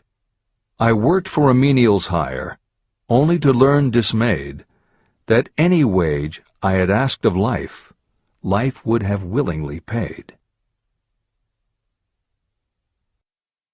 Desire outwits Mother Nature. As a fitting climax to this chapter, I wish to introduce one of the most unusual persons I have ever known. I first saw him a few minutes after he was born. He came into the world without any physical sign of ears. When pressed for an opinion, the doctor concluded that the child might be deaf and mute for life. I challenged that doctor's opinion. I had the right to do so. I was the child's father. I, too, reached a decision. But I expressed my opinion silently, in the secrecy of my own heart. In my own mind, I knew that my son would hear and speak. How? I was sure there must be a way, and I knew I would find it. I thought of the words of the immortal Emerson. The whole course of things goes to teach us faith. We need only obey. There is guidance for each of us, and by lowly listening, we shall hear the right word. The right word? Desire. More than anything else, I desired that my son should not be deaf and unable to speak. From that desire, I never receded, not for a second. What could I do about it? Somehow, I would find a way to transplant into that child's mind my own burning desire for ways and means of conveying sound to his brain without the aid of ears. As soon as the child was old enough to cooperate, I would fill his mind so completely with a burning desire to hear that nature would, by methods of her own, translate it into physical reality. All this thinking took place in my own mind, but I spoke of it to no one. Every day I renewed the pledge I had made to myself that my son should not be deaf. As he grew older and began to take notice of things around him, we observed that he had a slight degree of hearing. When he reached the age when children usually begin talking, he made no attempt to speak, but we could tell by his actions that he could hear certain sounds slightly. That was all I needed to know. I was convinced that if he could hear, even slightly, he might develop still greater hearing capacity. Then something happened that gave me hope. It came from an entirely unexpected source. We bought a phonograph. When the child heard the music for the first time, he went into ecstasies. He promptly appropriated the machine. On one occasion, he played a record over and over for almost 2 hours, standing in front of the phonograph with his teeth clamped on the edge of the case. The significance of this did not become clear to us until years afterward. At the time, we had never heard of the principle of bone conduction of sound. Shortly after he appropriated the phonograph, I discovered that he could hear me quite clearly when I spoke with my lips touching his mastoid bone at the base of the skull. Having determined that he could hear the sound of my voice plainly, I began immediately to transfer to his mind the desire to hear and speak. When I discovered that my son enjoyed bedtime stories, I went to work creating stories designed to develop in him self-reliance, imagination, and a strong desire to hear. There was one storyline in particular that I emphasized over and over. Every time I told it, I gave it some new and dramatic coloring. These stories were designed to plant in his mind the thought that his affliction was not a liability, but an asset of great value. As a result of my studies and personal experience, I firmly believe that every adversity brings with it the seed of an equivalent advantage. However, despite my beliefs, I must confess that I did not have the slightest idea how this disability could ever become an asset. He won a new world with 6 cents. As I analyze the experience in retrospect, I can see now that my son's faith in me had much to do with the astounding results. He did not question anything I told him. I sold him on the idea that he had a distinct advantage over his older brother, and that this advantage would reflect itself in many ways. For example, the teachers in school would observe that he had no ears, and because of this they would show him special attention and treat him with extraordinary kindness. And they always did. I also sold him on the idea that when he became old enough to sell newspapers, his older brother had already become a newspaper merchant, he would have a big advantage over his brother. My reasoning was that people would pay him extra money for his wares because they could see that he was a bright, industrious boy, despite the fact that he had no ears. When he was about 7, he showed the first evidence that my method of stimulating his mind was bearing fruit. For several months he begged for the privilege of selling newspapers, but his mother would not give the project her consent. Finally, he took matters in his own hands. One afternoon, when he was left at home with the staff, he climbed through the kitchen window, shinnied to the ground, and set out on his own. He borrowed 6 cents in capital from the neighborhood shoemaker and invested it in papers, which he sold out. He took his earnings, reinvested in more newspapers, and kept repeating until late in the evening.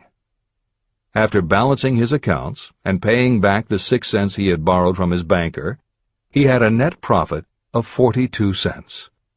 When we got home that night, we found him in bed asleep with the money tightly clenched in his hand. His mother opened his hand, removed the coins, and cried. Of all things!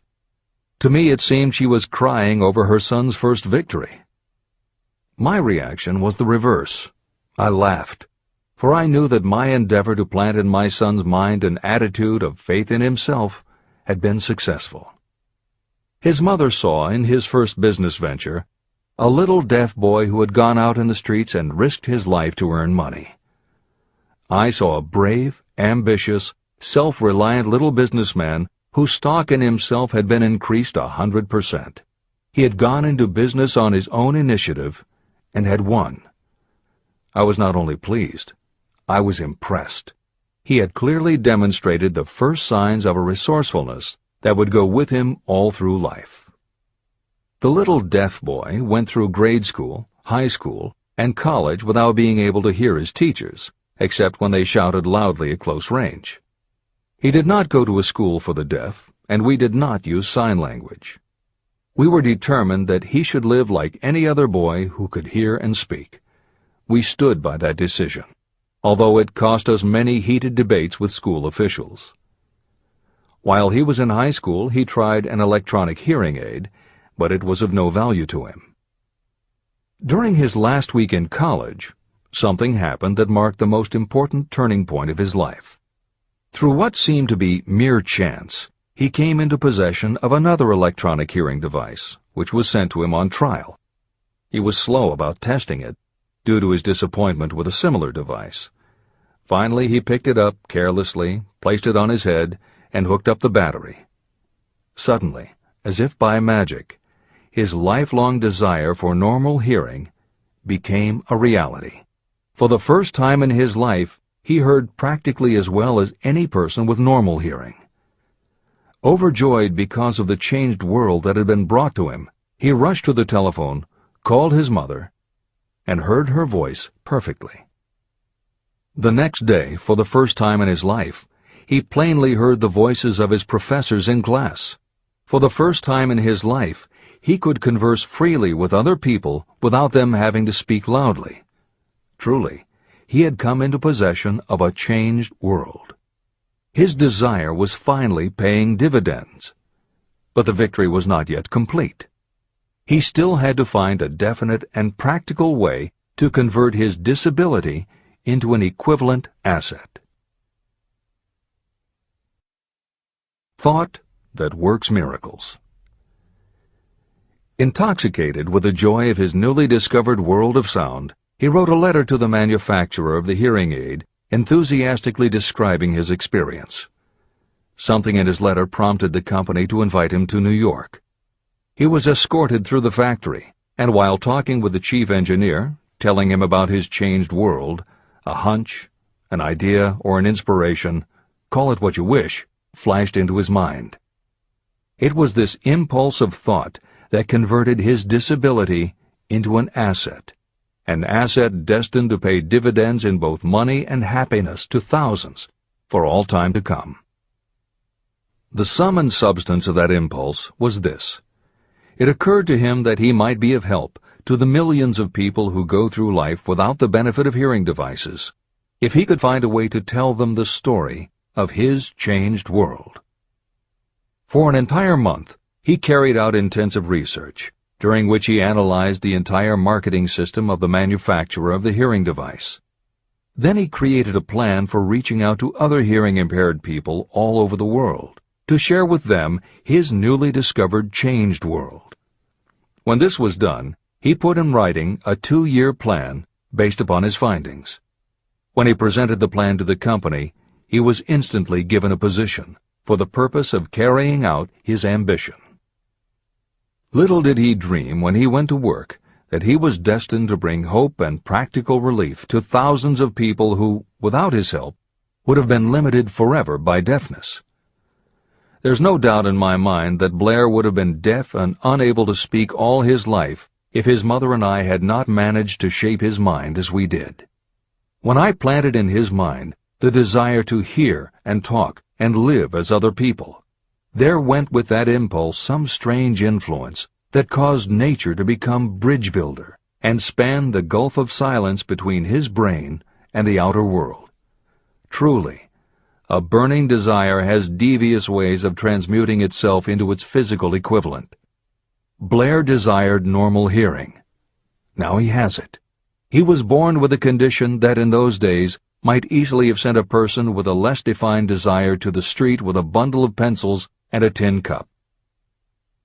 The little white lie I planted in his mind when he was a child, by leading him to believe his impaired hearing would become a great asset, has justified itself. I am convinced it is a fact that there is nothing, right or wrong, that belief plus burning desire cannot make real. These qualities are free to everyone. Editor's comments. As Napoleon Hill was finishing this chapter on desire, it was reported that the famed opera singer Madame Schumann-Heink had died. A passage in her obituary struck Hill as being so appropriate to the subject of this chapter that he was moved to comment as follows. End of editor's comment. One short paragraph in the newspaper story about the famed opera singer Madame Schumann-Heink gives the clue to this unusual woman's stupendous success. I quote the paragraph because the clue it contains is none other than desire. Early in her career, Madame Schumann-Heink visited the director of the Vienna Court Opera to have him test her voice. But he did not test it. After taking one look at the awkward and poorly dressed girl, he exclaimed, none too gently, "With such a face, and with no personality at all, how can you ever expect to succeed in opera? My good child, give up the idea. Buy a sewing machine and go to work. You can never be a singer." Never is a long time. The director of the Vienna Court Opera may have known much about the technique of singing, but he knew little about the power of desire when it assumes the proportion of an obsession. If he had known more of that power, he would not have made the mistake of condemning genius without giving it an opportunity. Editor's comments. Although few readers of this edition will be familiar with Madame Schumann-Heink, every reader knows a half-dozen similar stories. It is true for every generation and every kind of music. At some time, even the biggest stars were failures. At some time, someone told them they weren't good enough. But every one of those times that they failed, their desire was bigger than their failure. That is why you know their stories. And it's also why you've never heard about the thousands of other performers who were also told they weren't good enough. The ones you've never heard of are the ones whose desire wasn't big enough. They are the ones who believed that failure was defeat. This is the end of the editor's comment. Several years ago, one of my business associates became ill. He became worse as time went on, and finally was taken to the hospital for an operation. The doctor warned me that there was little if any chance of my ever seeing him alive again. But that was the doctor's opinion. It was not the opinion of the patient.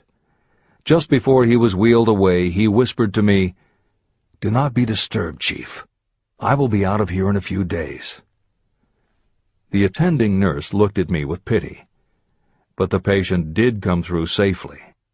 After it was all over, his physician said, "Nothing but his own desire to live saved him.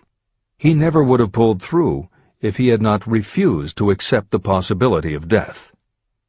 Editor's comments. By the 1980s, the phenomenon that Napoleon Hill wrote about in the preceding paragraph was embraced by a growing segment of the population. Among the adherents were numerous medical professionals who incorporated the concept under the term the body-mind connection. And by the turn of the 21st century, the belief that the mind can manifest physical changes in the body had become a part of mainstream medical practice. In Chapter 5, Autosuggestion, you will find further comment on the medical aspects of having a burning desire. This is the end of the editor's comment. I believe in the power of desire backed by faith in yourself, because I have seen this power lift people from lowly beginnings to places of power and wealth. I have seen it rob the grave of its victims. I have seen it serve as the medium by which people staged a comeback after having been defeated in 100 different ways. And I have seen it provide my own son with a normal, happy, successful life, despite nature's having sent him into the world without ears. How can you harness and use the power of desire? The first part of the answer is in the technique at the beginning of this chapter. You will learn more about it in the next and subsequent chapters of this book. Through some strange and powerful principle, nature wraps up in the impulse of strong desire that something that recognizes no such word as impossible, and accepts no such reality as failure. There are no limitations to the mind except those we acknowledge. Chapter 4. Faith in your ability. Visualization of and belief in attainment of desire. The second step toward riches. Faith is the head chemist of the mind. When faith is blended with thought, the subconscious mind instantly picks up the vibration. The subconscious then translates it and transmits it to infinite intelligence. The emotions of faith, love, and sex are the most powerful of all the major positive emotions. When the three are blended, they have the effect of coloring thought in such a way that it instantly reaches the subconscious mind. There, it is changed into a form that induces a response from infinite intelligence. Editor's comments. In the preceding paragraph, Napoleon Hill uses two terms, faith and infinite intelligence, both of which may convey to the reader a religious connotation that Hill did not intend. The following will define the meaning of the words as Hill uses them in the following chapter. In modern usage, the word faith has become almost interchangeable with religious belief, which is not the way Hill uses the word. Faith, as it is used here, means having confidence, trust, and an absolute unwavering belief that you can do something. And in order for you to have faith in yourself as Hill means it, it has to be true on a subconscious level. If you have a nagging doubt in the back of your mind, or if you are just going through the motions of pretending you believe, it won't work, because your subconscious will know your doubts. Unless you have absolute total confidence, unless you are convinced without question, then you don't have faith. Hill uses the term infinite intelligence to identify that part of the human mind and thinking process that produces hunches, flashes of insight, and leaps of logic. Hill's concept has similarities to what psychologist Carl Jung called the collective unconscious. And on another level, it is very close to what contemporary psychologists refer to as working in the flow state, or being in the zone. Infinite intelligence is discussed in greater depth in later chapters. Hill also uses another term, the subconscious mind, that should be commented on before the reader proceeds with this chapter. Although there are differing schools of thought, in general, modern psychology developed from the pioneering work of Sigmund Freud and Carl Jung. Each believed that the human mind operates on both a conscious and an unconscious level, but they differed on the role the subconscious plays and the way it influences attitude and action. Through his own research and studies, Napoleon Hill developed a theory of the conscious and subconscious that is closest to the Jungian view. The following briefly describes the basis of Hill's view. The conscious mind. Your conscious mind receives information through the five senses of sight, smell, taste, hearing, and touch. Your conscious mind keeps track of what you need for thinking and operating, and it filters out what you don't need. Your conscious mind, and what your memory retains, is the intelligence with which you normally think, reason, and plan. The subconscious mind. Your subconscious has access to all the same information your conscious mind receives, but it doesn't reason the way your conscious mind does. It takes everything literally. It doesn't make value judgments. It does not filter, and it does not forget. You cannot command your conscious mind to reach out and dip into your subconscious mind. However, under certain circumstances, all those forgotten facts and ideas that are always there in your subconscious can, if they are firmly rooted, influence your conscious attitudes and actions. This is the end of the editor's comments. How to develop faith. The following statement is very important in understanding the importance of autosuggestion in the transmutation of desire into its physical or monetary equivalent, namely, faith is a state of mind that may be induced or created by affirmation or repeated instructions to the subconscious mind through the principle of autosuggestion. The repetition of affirmations is like giving orders to your subconscious mind, and it is the only known method of voluntary development of the emotion of faith, absolute belief that you can do something. As an illustration, consider why you are reading this book. You want to acquire the ability to transmute the intangible thought impulse of desire into its physical counterpart, money. By following the instructions laid down in the later chapters on autosuggestion and the subconscious mind, you will learn techniques to convince your subconscious mind that you believe you will receive that for which you ask. Your subconscious will act upon that belief and pass it back to you in the form of faith, followed by definite plans for procuring that which you desire. Faith in yourself and your abilities is a state of mind that you will be able to develop at will after you have mastered the 13 principles in this book. This is true because faith is a state of mind that will develop naturally within you when you use and apply these principles. The emotions, or the feeling portion of thoughts, are what give your thoughts vitality, life, and action.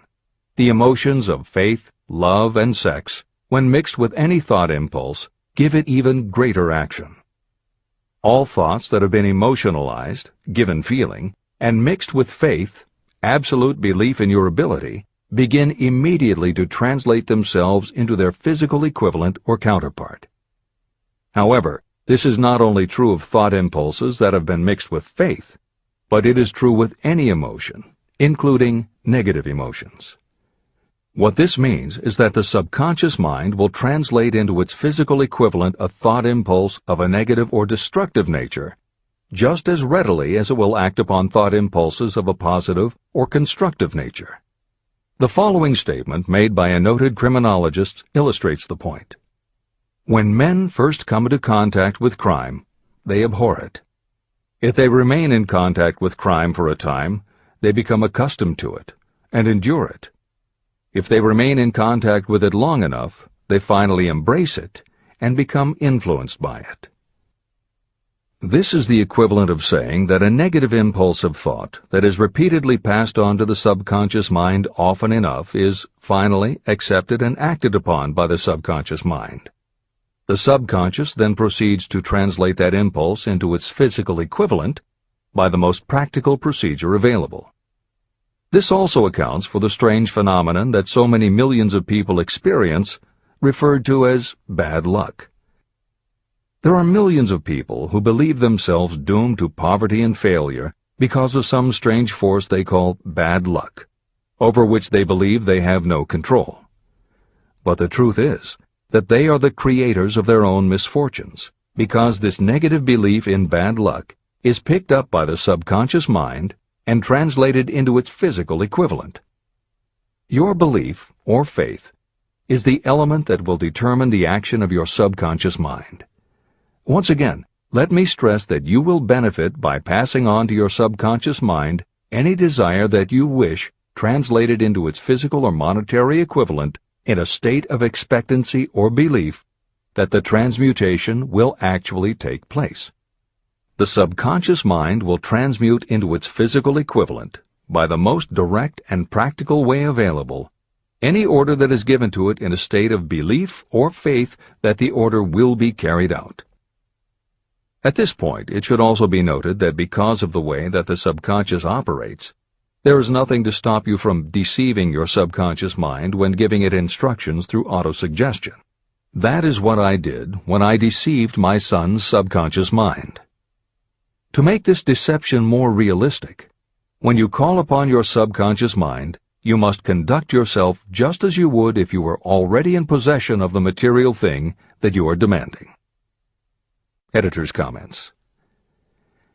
It is an axiom of contemporary motivation theory that the subconscious mind cannot distinguish between what is real and what is vividly imagined. One of the most frequently cited studies supporting this concept was done with a group of basketball players. The players were divided into 3 teams, and the players on each team were tested on their ability to make free throws. The teams were then separated for a period of time, and each team was given instructions which they were told would improve their abilities. One team was instructed to practice making baskets on a daily basis.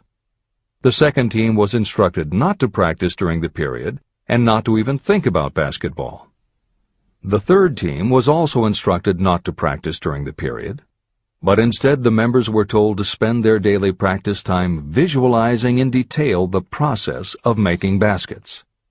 At the end of the experiment, the teams were again tested. The team that rested showed a decrease in ability. The team that practiced showed a marked increase in ability. And the team that didn't practice but visualized making baskets showed an increase in ability almost equal to those who had practiced daily. As Hill says, you can deceive your subconscious through autosuggestion. If you convincingly plant an idea in your subconscious will accept and work with the idea as though it were a fact. But the key word is convincingly. If you try to send a message to your subconscious, but in the back of your mind you have a nagging doubt whether it will work, your subconscious will pick that up also. You will have sent mixed messages that cancel each other out. That is why Hill stresses the importance of doing it with faith. Your subconscious will not judge if it is true or false, positive or negative, but it does respond to the power of the input, how emotionalized the thought is. This is the end of the editor's comment. It is essential for you to encourage the positive emotions as the dominating forces of your mind. But faith in yourself doesn't come from merely reading instructions. Now that you understand the theory, you must begin to apply it. By experimenting and practicing, you will develop your ability to mix faith with any order you give to your subconscious. When you have faith in your ability, then you can give your subconscious mind instructions, which it will accept and act upon immediately. When your mind is dominated by positive emotions, it will encourage the state of mind known as faith. Faith in yourself is a state of mind that you can create by autosuggestion. All through the ages, religious leaders have admonished people to have faith. They say to have faith in this, that, and the other dogma or creed, but they have failed to tell people how to have faith. They have not stated that faith is a state of mind that may be induced by self-suggestion. In language that anyone can understand, this book explains the principle through which faith in your ability to accomplish a goal may be developed where it does not already exist. Before we begin, you should be reminded again that faith is the eternal elixir that gives life, power, and action to the impulse of thought. Faith is the starting point of all accumulation of riches. Faith is the basis of all miracles and of all mysteries that cannot be analyzed by the rules of science. Faith is the only known antidote for failure. Faith is the element that, when mixed with desire, gives you direct communication with infinite intelligence. Faith is the element that transforms the ordinary vibration of thought created by the human mind into the spiritual equivalent. Faith is the only way the force of infinite intelligence can be harnessed and used. The magic of self-suggestion. It is a fact that you will come to believe whatever you repeat to yourself, whether the statement is true or false. If you repeat a lie over and over, you will eventually accept that lie as truth. Moreover, you will believe it to be the truth. You are what you are because of the dominating thoughts that you permit to occupy your mind. Thoughts that you deliberately place in your own mind and encourage with sympathy, and with which you mix any one or more of the emotions, constitute the motivating forces that direct and control your every movement, act, and deed. The following sentence is a very significant statement of truth. Thoughts that are mixed with any of the feelings of emotions become like a magnetic force, which attracts other similar or related thoughts. A thought that is magnetized with one of the emotions may be compared to a seed. When it is planted in fertile soil, it germinates, grows, and multiplies itself over and over again. What was originally one small seed becomes countless millions of seeds of the same kind. The human mind is constantly attracting vibrations that are in sync with whatever dominates the mind. Any thought, idea, plan, or purpose that you hold in your mind attracts a host of its relatives. Add these relatives to its own force, and it grows until it becomes the prime motivator of the person in whose mind it has been housed. Now, let us go back to the starting point. How can the original seed of an idea, plan, or purpose be planted in the mind? The answer? Any idea, plan, or purpose may be placed in the mind through repetition of thought. This is why you are asked to write out a statement of your major purpose, or definite chief aim. Commit it to memory, and repeat it out loud day after day until these vibrations of sound have reached your subconscious mind. You are what you are because of the dominating thoughts that you permit to occupy your mind. If you choose to, you can throw off any bad influences from your past and build your own life the way you want it to be. For instance, by taking inventory of your mental assets and liabilities, you might discover that your greatest weakness is lack of self-confidence. This can be overcome and translated into courage through the principle of autosuggestion. You can do this by writing out a set of simply stated positive thought impulses, memorizing them, and repeating them until they become a part of the working equipment of your subconscious mind. The following is an example for someone whose definite purpose is to overcome a lack of self-confidence. Self-confidence formula. 1. I know that I have the ability to achieve the object of my definite purpose in life. Therefore, I demand of myself persistent, continuous action toward its attainment, and I here and now promise to render such action. 2. I realize the dominating thoughts of my mind will eventually reproduce themselves in outward physical action and gradually transform themselves into physical reality. Therefore, I will concentrate my thoughts for 30 minutes each day, visualizing the person I intend to become. In this way, I will create in my mind a clear mental picture. 3. I know, through the principle of autosuggestion, that any desire I persistently hold in my mind will eventually find some practical means of attaining my objective. Therefore, I will devote 10 minutes daily to demanding of myself the development of self-confidence. 4. I have clearly written down a description of my definite chief aim in life, and I will never stop trying until I have developed sufficient self-confidence for its attainment. 5. I fully realize that no wealth or position can last unless it is built upon truth and justice. Therefore, I will engage in no transaction that does not benefit all whom it affects.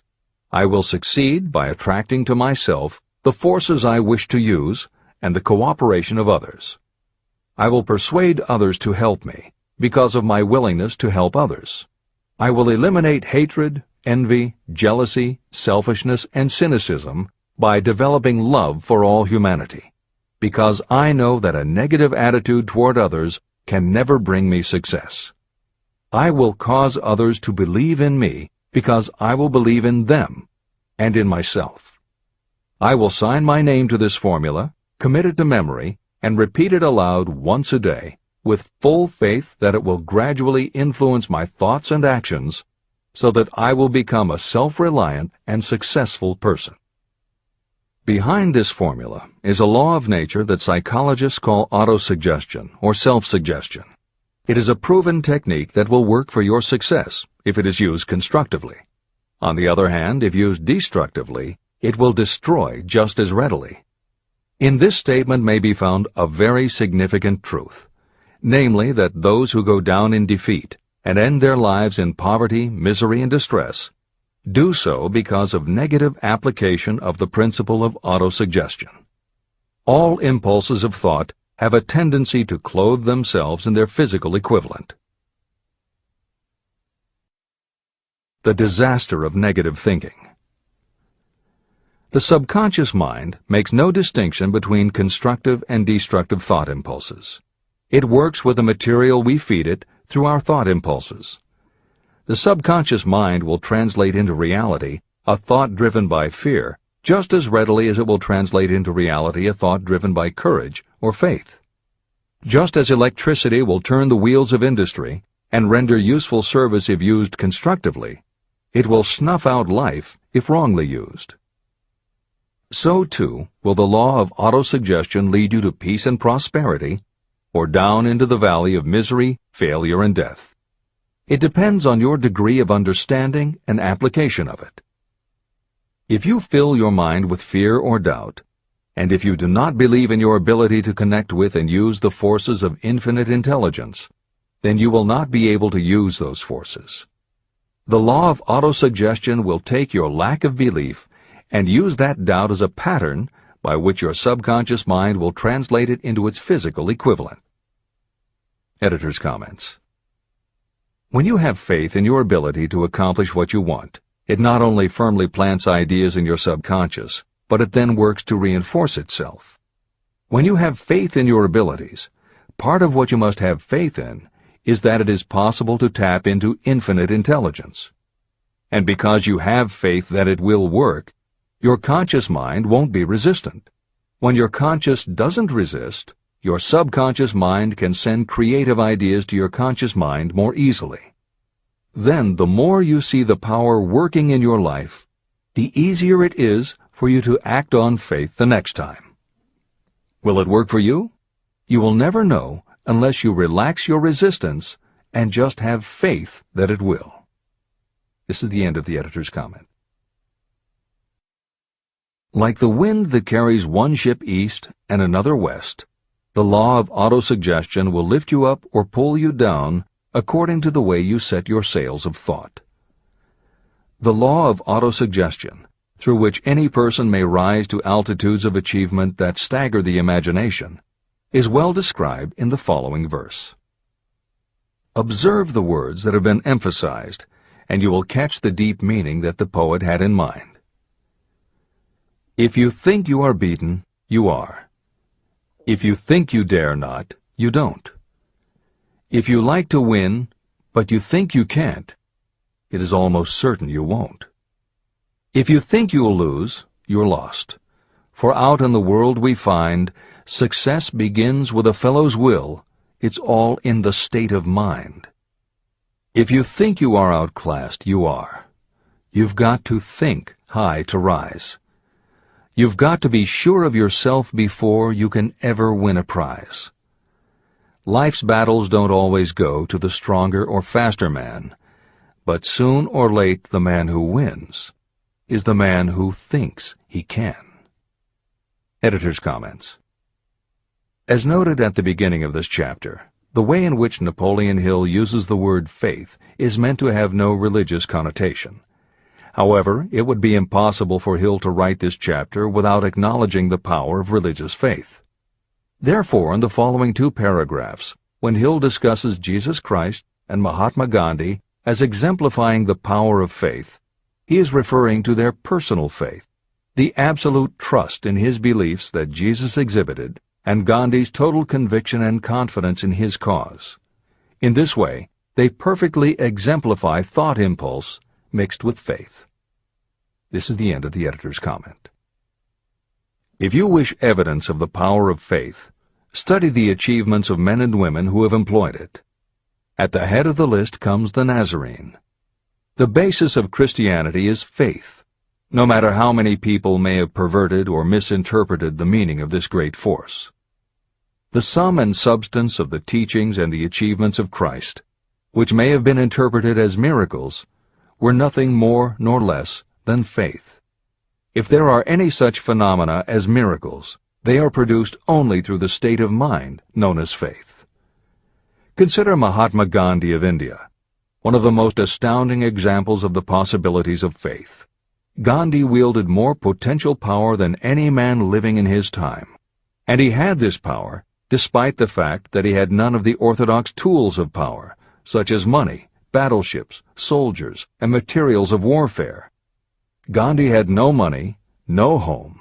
He did not own a suit of clothes, but he did have power. How did he come by that power?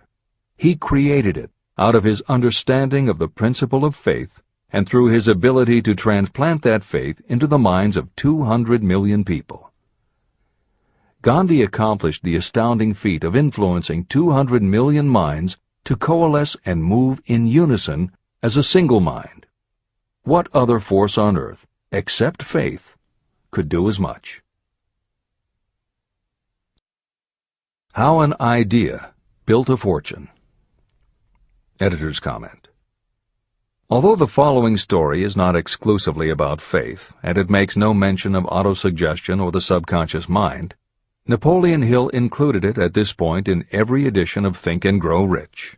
In fact, as Hill says, this story illustrates at least 6 of the 13 principles of success, but faith is at the center of it. If the central figure, Charles M. Schwab, had not mixed his big idea with absolute unwavering faith that he could pull it off, the whole history of American business would have been different. This is the end of the editor's comment. The event chosen for this illustration dates back to 1900, when the United States Steel Corporation was being formed. As you read the story, keep in mind the following fundamental facts and you will understand how ideas have been converted into huge fortunes. First, the United States Steel Corporation was born in the mind of Charles M. Schwab in the form of an idea he created through his imagination. Second, he mixed faith with his idea. Third, he formulated a plan for the transformation of his idea into physical and financial reality. Fourth, he put his plan into action with his famous speech at the University Club. Fifth, he applied and followed through on his plan with persistence and backed it with firm decision until it had been fully carried out. Sixth, he prepared the way for success by a burning desire for success.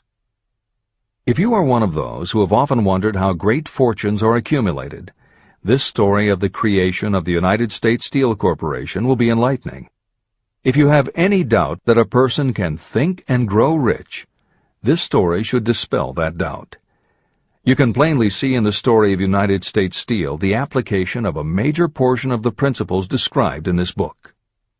This astounding description of the power of an idea was dramatically told by John Lowell in the New York World Telegram, with whose courtesy it is here reprinted. Editor's comments. In order for the modern reader to fully appreciate the following newspaper story, it is appropriate at this point to provide some background information about the main players. Charles M. Schwab was Andrew Carnegie's right-hand man and president of the Carnegie Steel Corporation. Andrew Carnegie was a wealthy and powerful steel baron whose company controlled 25% of the iron and steel production in America. J.P. Morgan was a wealthy and powerful Wall Street banker whose company had arranged the financing for many of the major industrial companies in America at the beginning of the 20th century. All the reader needs to know about the other men mentioned in the story is that at the beginning of the 20th century, finance, business, and industry were dominated by a few hundred men, most of whom had amassed great fortunes through some connection with the railroads that had opened the country. These people were well known to readers of the New York World Telegram because of their financial influence. And that sets the stage for the following newspaper article, which is not only a fascinating story about the power of faith in an idea, but also a wonderful example of the irreverent writing style that was used by many newspaper journalists of the day. This is the end of the editor's comment. A pretty after-dinner speech for $1 billion. When on the evening of December 12, 1900, some 80 of the nation's financial nobility gathered in the banquet hall of the University Club on Fifth Avenue to do honor to a young man from out of the West, not half a dozen of the guests realized they were to witness the most significant episode in American industrial history. J. Edward Simmons and Charles Stewart Smith, their hearts full of gratitude for the lavish hospitality bestowed on them by Charles M. Schwab during a recent visit to Pittsburgh, had arranged the dinner to introduce the 38-year-old steel man to Eastern banking society. But they didn't expect him to stampede the convention.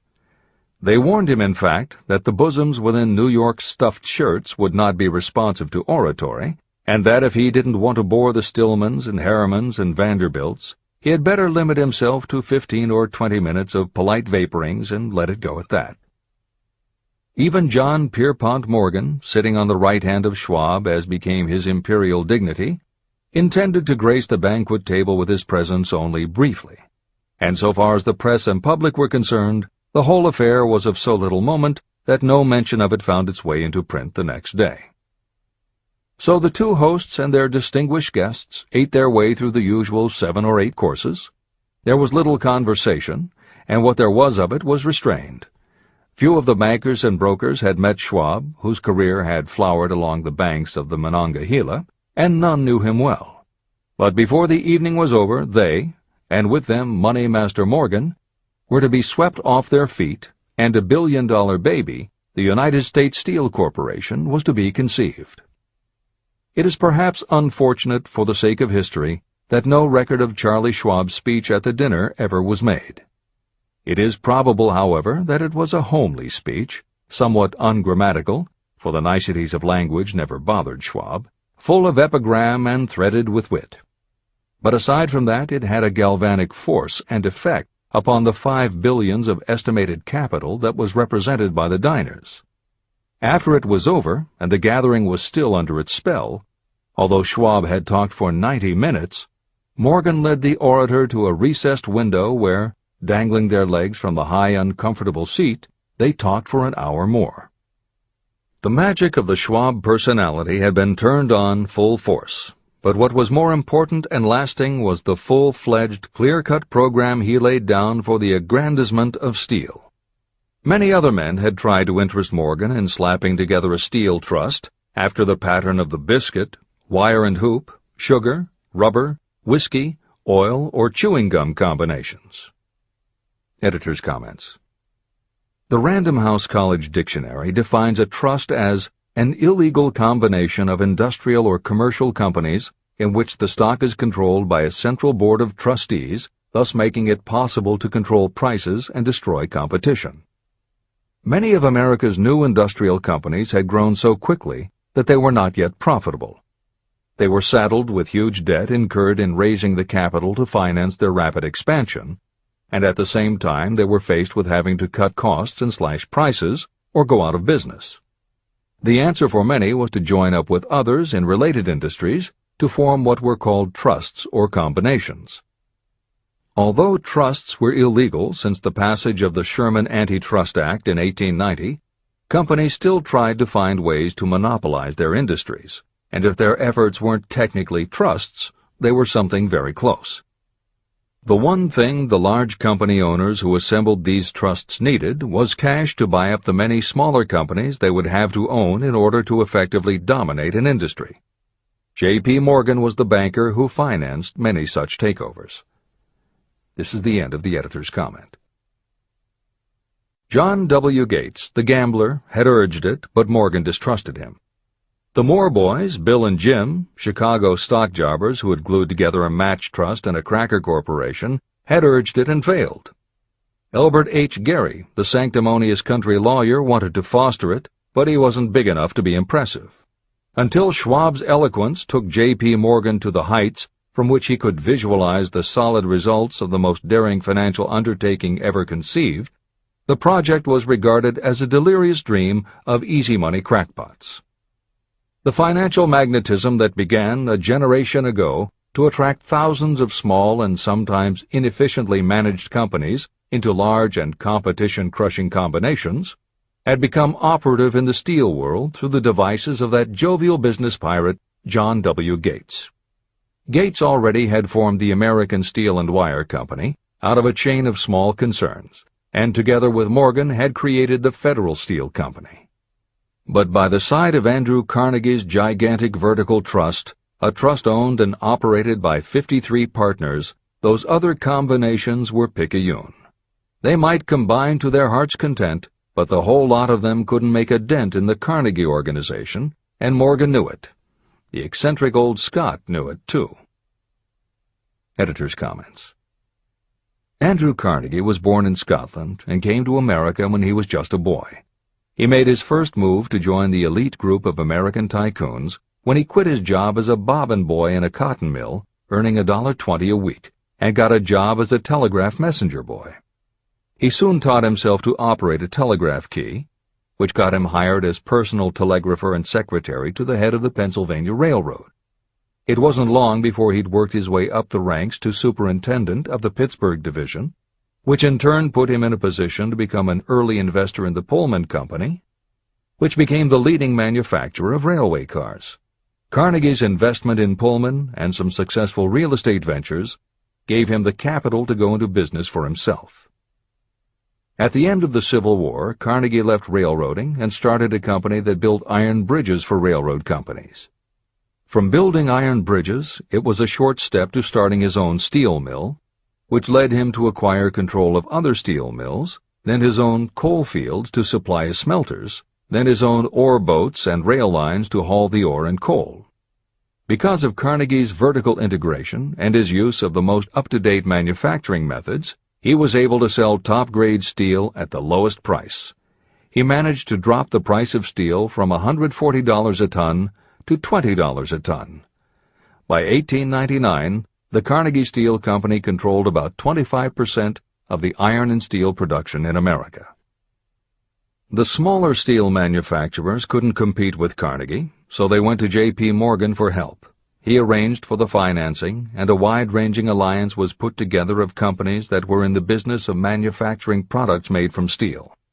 Part of the deal was that they would not buy steel from Carnegie.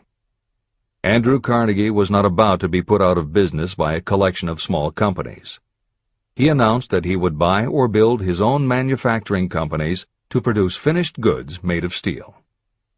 This is the end of the editor's comments, and the New York World Telegram story continues.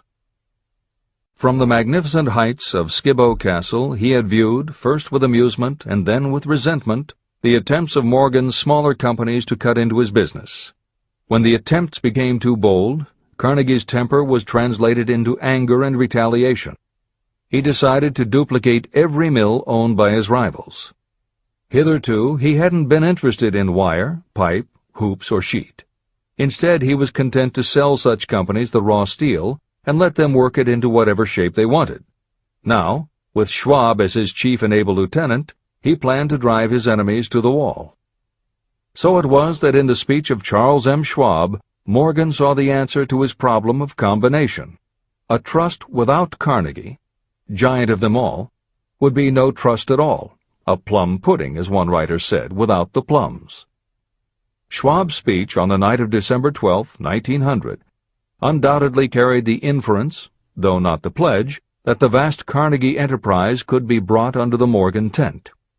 He talked of the world future for steel, of reorganization for efficiency, of specialization, of the scrapping of unsuccessful mills and concentration of effort on the flourishing properties, of economies in the ore traffic, of economies in overhead and administrative departments, of capturing foreign markets.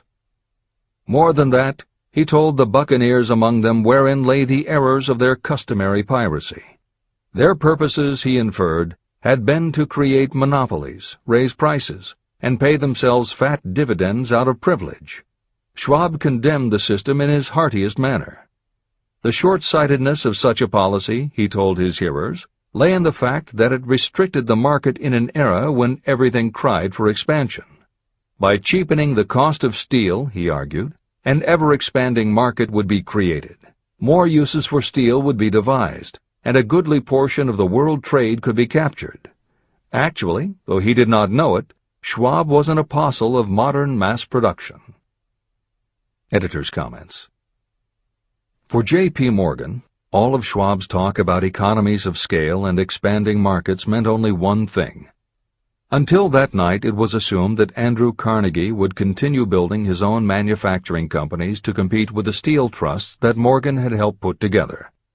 Morgan knew that for Carnegie to do so would require an enormous amount of capital, and Morgan also knew that Carnegie had always been strongly against raising money by selling stock in his company. What Schwab seemed to be implying was that rather than going to Wall Street for the money needed to fight the trusts, Carnegie might be interested in selling his business. This is the end of the editor's comment.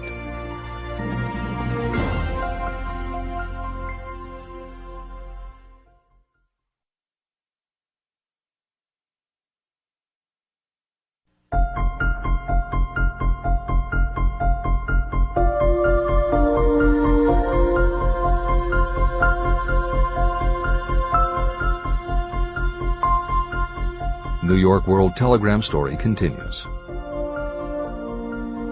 So the dinner at the University Club came to an end. Morgan went home to think about Schwab's rosy predictions. Schwab went back to Pittsburgh to run the steel business for Andrew Carnegie, while Gary and the rest went back to their stock tickers to fiddle around in anticipation of the next move. It was not long coming. It took Morgan about 1 week to digest the feast of reason Schwab had placed before him. When he had assured himself that no financial indigestion was to result, he sent for Schwab, and found that young man rather coy. Mr. Carnegie, Schwab indicated, might not like it if he found his trusted company president had been flirting with the Emperor of Wall Street, the street upon which Carnegie was resolved never to tread. Then it was suggested by John W. Gates, the go-between, that if Schwab happened to be in the Bellevue Hotel in Philadelphia, J.P. Morgan might also happen to be there. When Schwab arrived, however, Morgan was inconveniently ill at his New York home, and so on the elder man's pressing invitation, Schwab went to New York and presented himself at the door of the financier's library. Now, certain economic historians have professed the belief that from the beginning to the end of the drama, the stage was set by Andrew Carnegie, that the dinner to Schwab, the famous speech, the Sunday night conference between Schwab and the Money King, were events arranged by the canny Scot. The truth is exactly the opposite. When Schwab was called in to consummate the deal, he didn't even know whether the little boss, as Andrew was called, would so much as listen to an offer to sell, particularly to a group of men whom Andrew regarded as being endowed with something less than holiness. But Schwab did take into the conference with him, in his own handwriting, 6 sheets of copperplate figures, representing to his mind the physical worth and the potential earning capacity of every steel company he regarded as an essential star in the new metal firmament. 4 men pondered over these figures all night. The chief, of course, was Morgan, steadfast in his belief in the divine right of money. With him was his aristocratic partner, Robert Bacon, a scholar and a gentleman. The third was John W. Gates, whom Morgan scorned as a gambler and used as a tool. The fourth was Schwab, who knew more about the processes of making and selling steel than any whole group of men then living. Throughout that conference, the Pittsburgher's figures were never questioned. If he said a company was worth so much, then it was worth that much and no more. He was insistent, too, upon including in the combination only those concerns he nominated. He had conceived a corporation in which there would be no duplication, not even to satisfy the greed of friends who wanted to unload their companies upon the broad Morgan shoulders. When dawn came, Morgan rose and straightened his back. Only one question remained. "Do you think you can persuade Andrew Carnegie to sell?" he asked. "I can try," said Schwab. "If you can get him to sell, I will undertake the matter," said Morgan. So far, so good. But would Carnegie sell? How much would he demand? Schwab thought about $320 million. What would he take payment in? Common or preferred stocks? Bonds? Cash? Nobody could raise $1/3 billion in cash. There was a golf game in January on the frost-cracking heath of the St. Andrews Links in Westchester, with Andrew bundled up in sweaters against the cold and Charlie talking volubly as usual to keep his spirits up. But no word of business was mentioned until the pair sat down in the cozy warmth of the Carnegie cottage nearby. Then, with the same persuasiveness that had hypnotized 80 millionaires at the University Club, Schwab poured out the glittering promises of retirement and comfort, of untold millions to satisfy the old man's social caprices.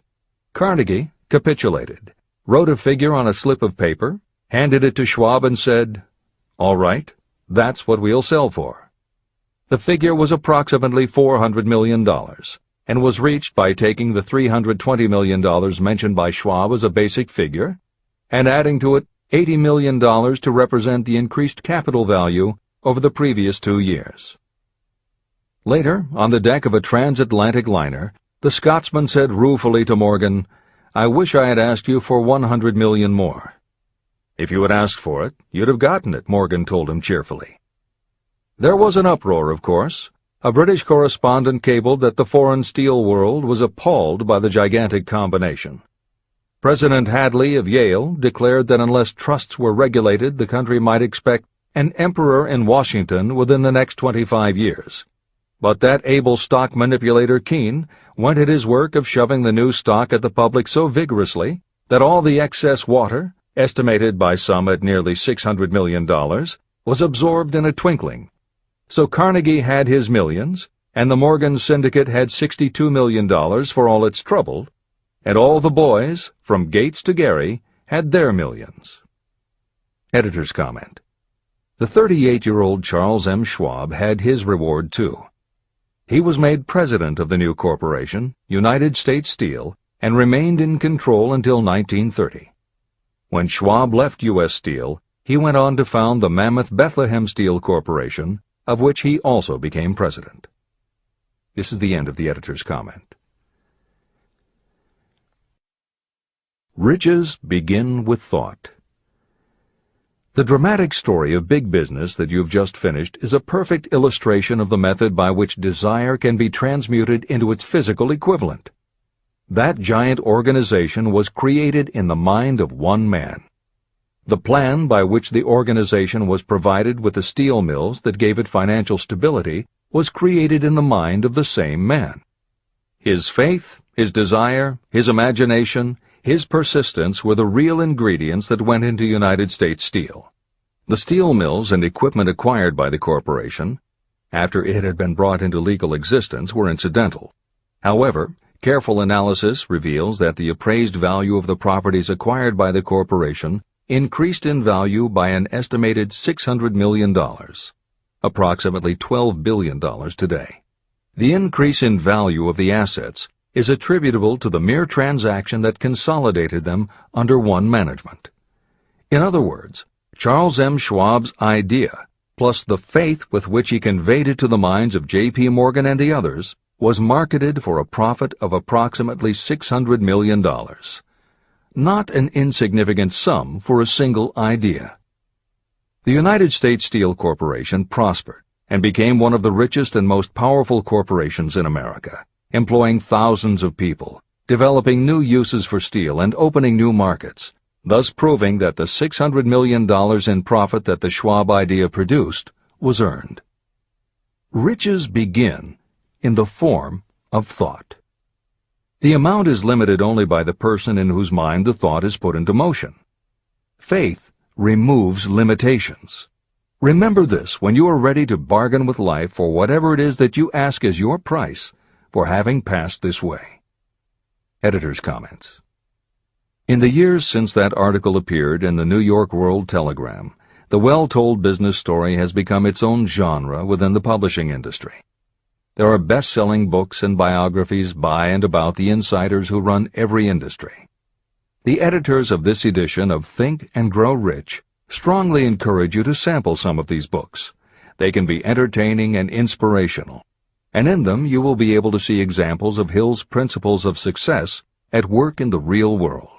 The best of them are not only entertaining and inspirational, but they are filled with ideas and techniques you can adapt and use. There are literally too many bestsellers from which to select a best of listing for inclusion here. Any such choice the editors might make would not necessarily be the best, but merely reflective of the interests of the person doing the choosing. However, there are 2 books the editors recommend that are not by or about a single individual or industry. These books are In Search of Excellence by Tom Peters and Breakthroughs by P.R. Nyack and John N. Ketteringham. Each of these books deals with a broad spectrum of industries, and within each industry they single out certain companies and individuals for analysis. Both were published at the beginning of the business book trend in the 1980s, but there are few books since then that better convey the importance of faith in a good idea.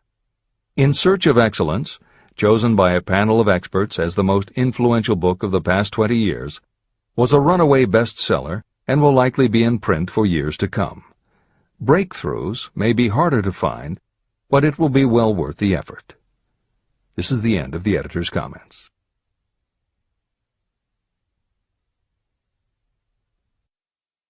A quitter never wins, and a winner never quits. Chapter 5. Autosuggestion. The medium for influencing the subconscious mind. The third step toward riches. Autosuggestion is a term that applies to all suggestions and all self-administered stimuli that reach your mind through the 5 senses. Stated in another way, autosuggestion is self-suggestion. It is the way of communicating between that part of the mind where conscious thought takes place and that which serves as the seat of action for the subconscious mind. Through the dominating thoughts that you permit to remain in your conscious mind, it doesn't matter whether these thoughts are negative or positive, the principle of autosuggestion reaches the subconscious mind and influences it with these thoughts. Nature has built human beings so that we can have control over the material that reaches our subconscious mind through our 5 senses. However, this does not mean that we always exercise this control. In the great majority of instances, we do not exercise it, which explains why so many people go through life in poverty.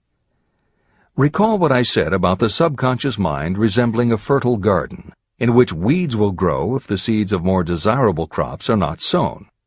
Autosuggestion is the way you may feed your subconscious on creative thoughts.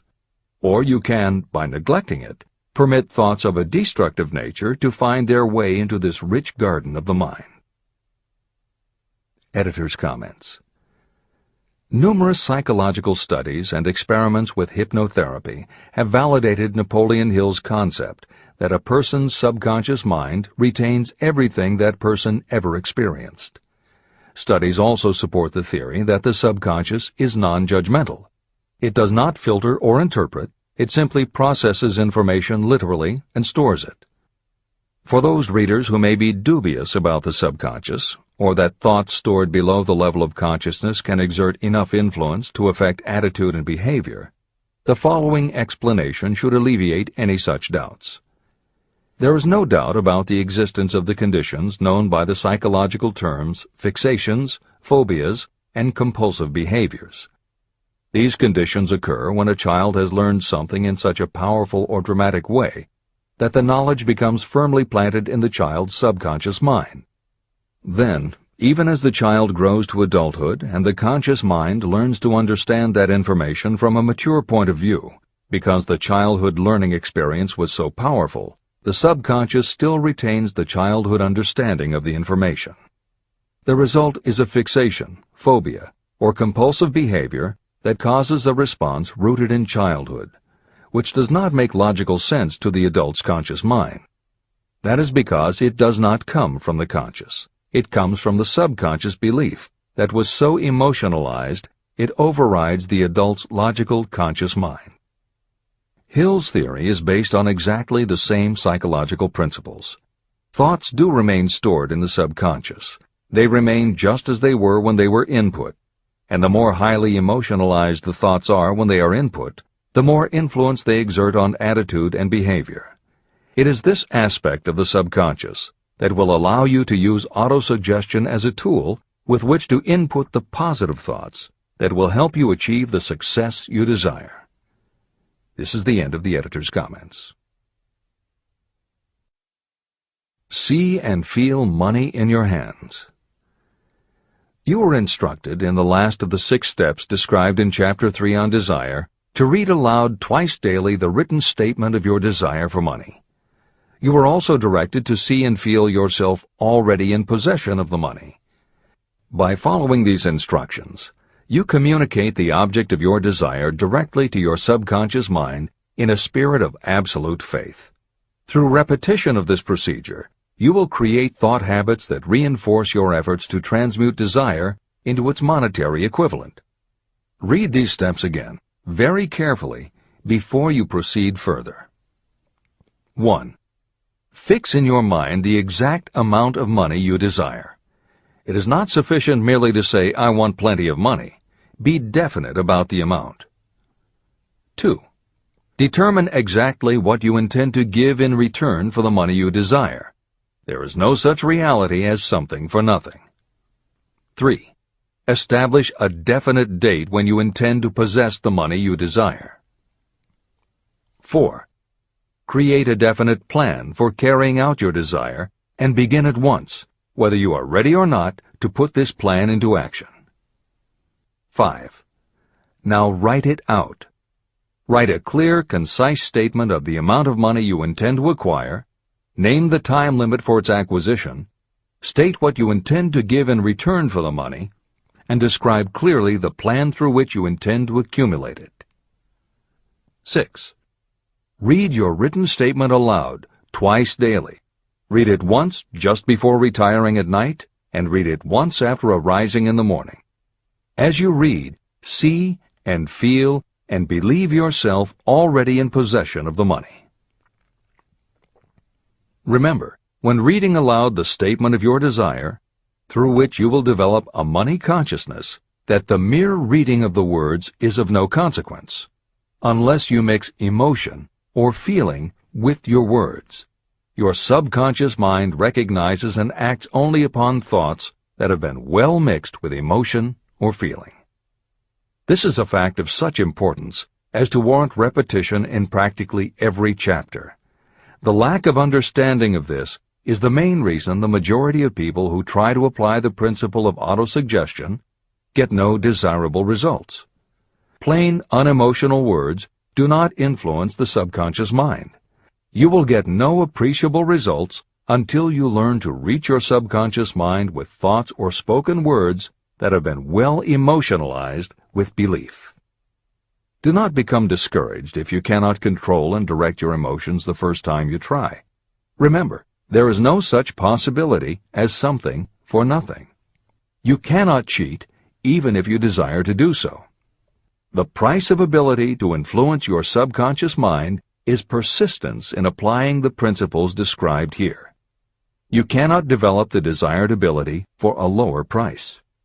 You, and you alone, must decide whether or not the reward, the money consciousness, is worth the price you must pay for it in effort. Your ability to use the principle of autosuggestion will depend very largely upon your capacity to concentrate on a given desire until that desire becomes a burning obsession. How to strengthen your powers of concentration. When you begin to carry out the instructions in the 6 steps, it will be necessary for you to make use of the principle of concentration. Following are suggestions for the effective use of concentration. When you begin the first of the 6 steps, which instructs you to fix in your own mind the exact amount of money you desire, close your eyes and hold your thoughts on that amount of money until you can actually see the physical appearance of the money. Do this at least once each day. As you go through these exercises, follow the instructions given in Chapter 4 on faith, and see yourself actually in possession of the money. Here is a most significant fact. The subconscious mind takes any orders given to it in a spirit of absolute faith and acts upon those orders. But the orders often have to be presented over and over again, repeated positive affirmation, before they are interpreted by the subconscious mind. Because of this, you might consider the possibility of playing a perfectly legitimate trick on your subconscious mind. Make it believe, because you believe it, that you must have the amount of money you are visualizing. Make it believe that this money is already awaiting your claim, so the subconscious mind must hand over to you practical plans for acquiring the money that is yours. Give this thought to your imagination, and see what your imagination can or will do to create practical plans for the accumulation of money through transmutation of your desire. Do not wait for a definite plan through which you will exchange services or merchandise in return for the money you are visualizing. Just start right now to see yourself in possession of the money, demanding, and expecting that your subconscious mind will hand over the plans you need. Be on the alert for these plans, and when they appear, put them into action immediately. When the plans appear, they will probably flash into your mind in the form of an inspiration or intuition from infinite intelligence. Treat it with respect and act upon it as soon as you receive it. In the fourth of the 6 steps, you are instructed to create a definite plan for carrying out your desire and begin at once to put this plan into action. Do the same thing here. Close your eyes and create in your mind a vivid image of you carrying out the instructions. Do not trust to your reason when creating your plan for accumulating money through the transmutation of desire. Your reasoning faculty may be lazy, and if you depend entirely upon it to serve you, it may disappoint you. When visualizing the money you intend to accumulate, see yourself rendering the service or delivering the merchandise you intend to give in return for this money. This is important. Editor's comments. The basic principle underlying autosuggestion is closely related to self-hypnosis, and both techniques played an important role in the development of modern psychology.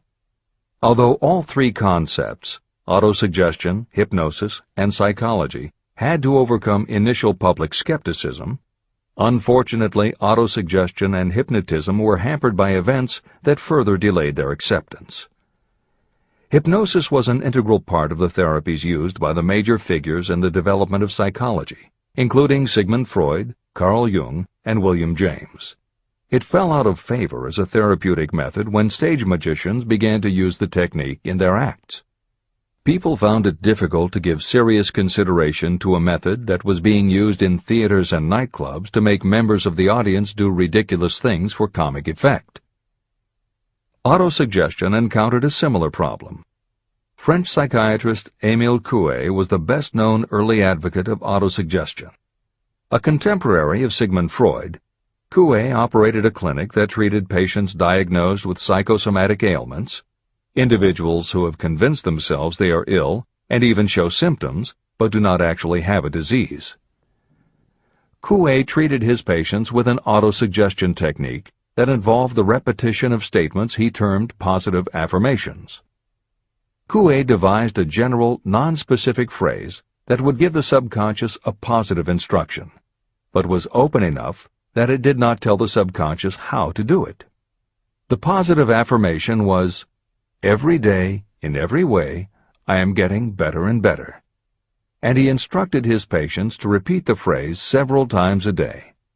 Improvements among his patients happened so quickly and dramatically that his method became the talk of medical and scientific circles, and the use of the phrase practically became a movement in Europe. Word of the success Coué was having with his method spread to America, and he was soon booked to do a lecture tour. At one of his early speaking engagements, a cynical newspaper reporter made a joke of the technique, calling it, "Hell's bells, I'm well." The joke followed Coué wherever he spoke, and the press coverage was so negative he canceled his tour and returned to practice in Europe. Serious scientists and therapists continued to work with autosuggestion. But just as had happened when stage magicians cast doubt upon the efficacy of hypnosis, Coué's method of positive affirmation fell out of favor with the general public. It took the openness of the latter part of the 20th century before the techniques of hypnosis and autosuggestion gained general acceptance once again. Today, if you go on the Internet, there are over 40,000 web links featuring positive affirmations, and numerous bestsellers have been written on the subject. Virtually every newspaper, magazine, and television news program regularly features stories on the crucial role the mind plays in personal growth and achievement. Techniques based on autosuggestion have fostered countless best-selling books, audiobooks, and video programs. And every week thousands of people attend seminars, lectures, and retreats to be inspired by motivational speakers or spiritual leaders, and to learn techniques that will help them achieve success, almost all of which are based on the basic principles Napoleon Hill advocates in this book. When Hill instructs the reader to close your eyes and hold your thoughts on that amount of money until you can actually see the physical appearance of the money, he is in fact describing the autosuggestion technique most widely taught by contemporary motivational experts. Today it is called creative visualization, and it is regularly used by some of the most successful trainers of Olympic athletes and professional sports teams. It is used by NASA in training astronauts, and medical professionals use it in a variety of ways, including teaching it to patients who need to elevate their autoimmune system. Using visualization effectively is much more than simply daydreaming about something you would like to have or a goal you would like to achieve. Visualization is a specific technique that involves the use of imagination, creativity, vivid imagery, and affirmations, all focused on creating something you wish to manifest in reality. Napoleon Hill identified the practice of visualization and wrote about it as early as 1928 in his first bestseller, Law of Success. Since then, many other psychologists, medical professionals, motivational speakers, and authors have developed systems based on the same principles. Dr. Maxwell Maltz, a noted plastic surgeon, found that often it was as important for his patients to change their inner perception of themselves as it was to change their outer appearance. Dr. Maltz's landmark bestseller, Psycho-Cybernetics, draws heavily on visualization as a way to increase self-esteem and improve a wide range of abilities. The Silva method, which is another variation on visualization, has been taught to millions of people by certified Silva trainers who hold seminars throughout the country. Jose Silva's best-selling book, The Silva Mind Control Method, has also sold many millions of copies.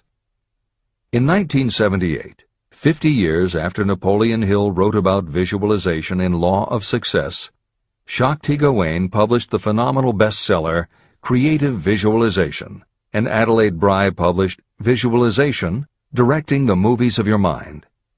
At about the same time, Dr. O. Carl Simonton, an oncologist, concluded that cancer patients who used visualizations in conjunction with chemotherapy treatments had a marked improvement over those who didn't.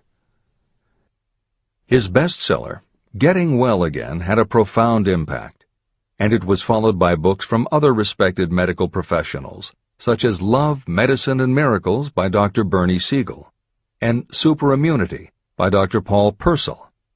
Other bestsellers by Dr. John Sarno, Dr. Deepak Chopra, and Dr. Andrew Weil have made what once was referred to as alternative medicine now part of mainstream medical practice. This is the end of the editor's comments. Stimulate your subconscious mind.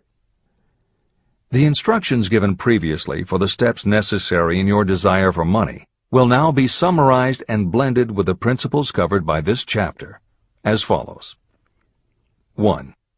Go to some quiet spot, preferably in bed at night, where you will not be disturbed or interrupted.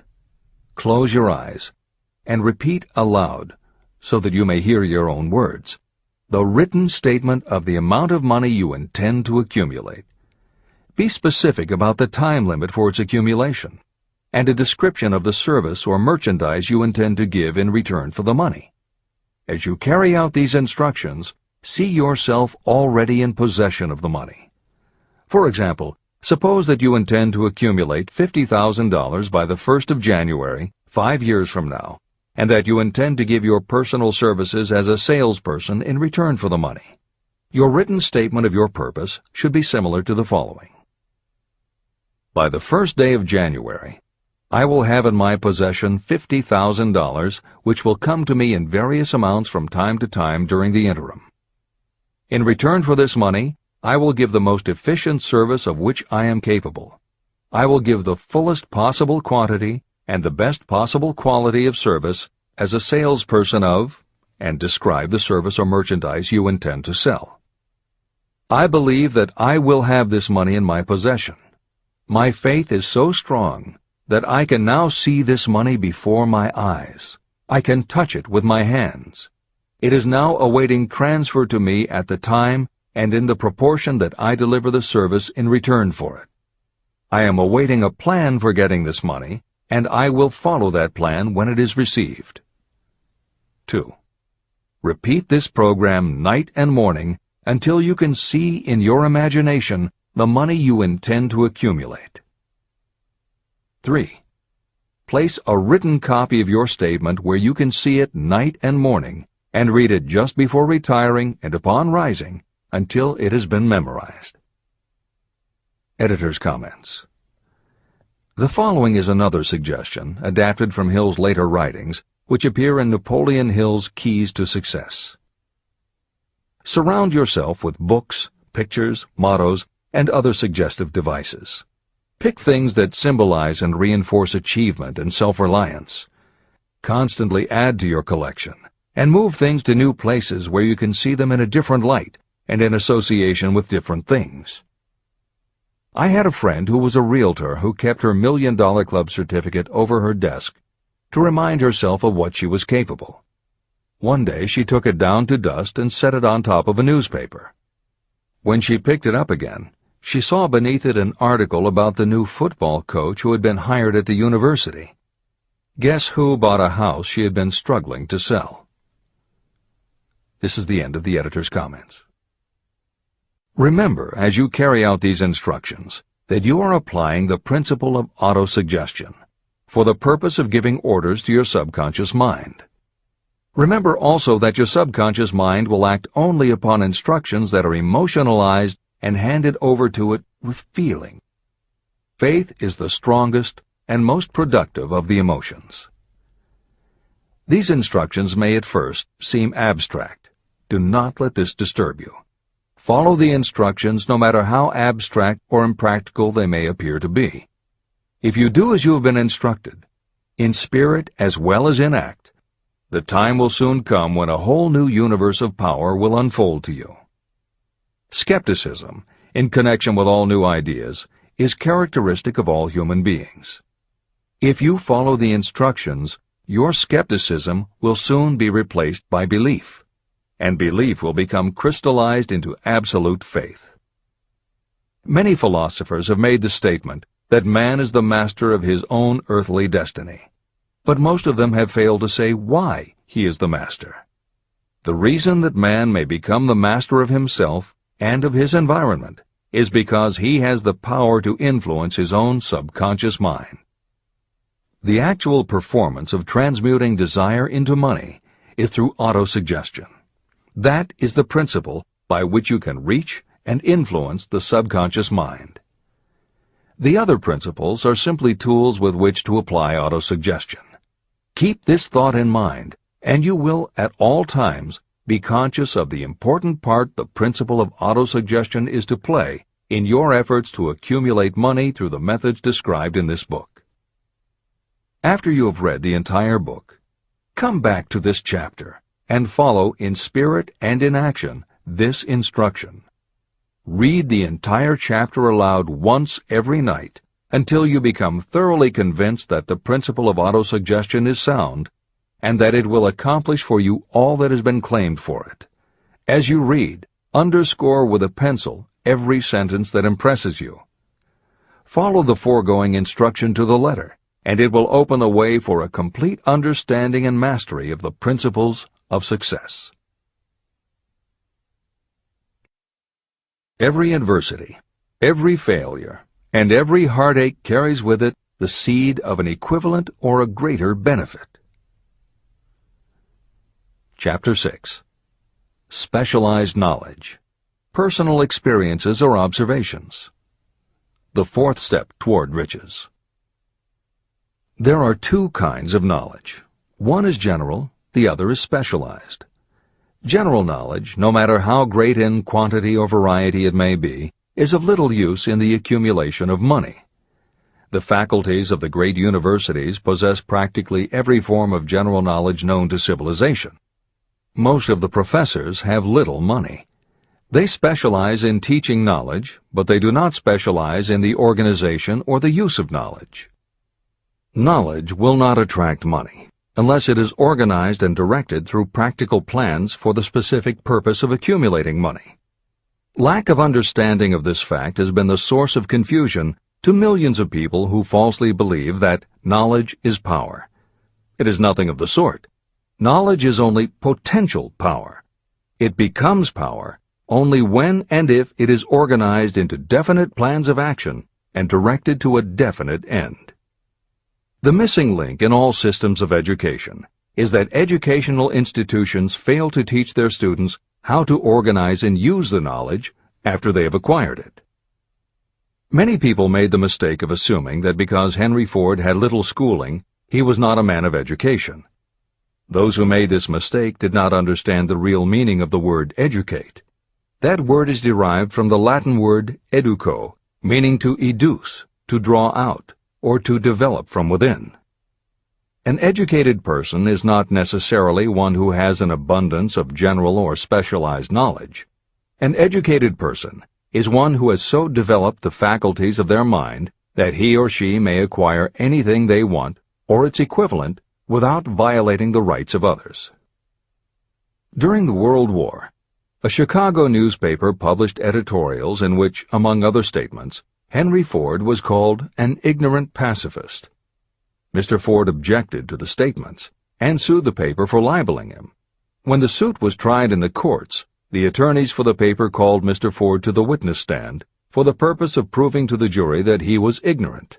They asked Mr. Ford a great variety of questions. All of them intended to prove that while he might possess considerable specialized knowledge about manufacturing automobiles, he was in the main ignorant.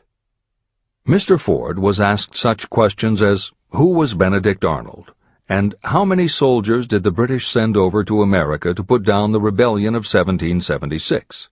In answer to the last question, Mr. Ford replied, I do not know the exact number of soldiers the British sent over, but I have heard that it was a considerably larger number than ever went back. Finally, Mr. Ford became tired of this line of questioning.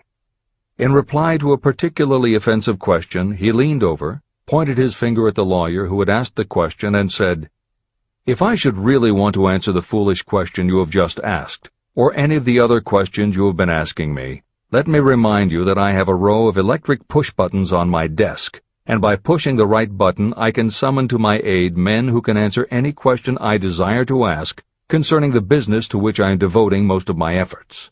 Now, will you kindly tell me why I should clutter up my mind with general knowledge for the purpose of being able to answer questions when I have men around me who can supply any knowledge I require? That answer floored the lawyer. Every person in the courtroom realized it was the answer not of an ignorant man, but of a man of education. Any person is educated who knows where to get knowledge when they need it and how to organize that knowledge into definite plans of action. Through the assistance of his mastermind group, Henry Ford had at his command all the specialized knowledge he needed to become one of the wealthiest men in America. It was not essential that he have this knowledge in his own mind. You can get all the knowledge you need. Before you can transmute your desire into money, you will require specialized knowledge of the service, merchandise, or profession that you intend to offer in return for fortune. Perhaps you may need much more specialized knowledge than you have the ability or the inclination to acquire. If this is true, you may bridge your weakness through the aid of your mastermind group. The mastermind is defined as coordination of knowledge and effort in a spirit of harmony between two or more people for the attainment of a definite purpose. The larger meaning of the mastermind group is explained in greater detail in later chapters. Editor's comments. After reading Hill's definition of the mastermind, many people may assume that he is describing teamwork. That would not be correct. The following explanation is adapted from the Napoleon Hill Foundation's book, Believe and Achieve. Teamwork can be achieved by any group, even one whose members have disparate interests, because all it requires is cooperation. In teamwork, people might simply be cooperating because they like the leader or out of a sense of duty. Some team members will give 100% to any team that pays them enough, but they have little concern about the objective. And sometimes there is good teamwork because different members have different agendas. A board of directors may disagree, even be unfriendly, and still run a business successfully. Musical groups are made up of notoriously self-centered people who work as a team if it will help them get ahead.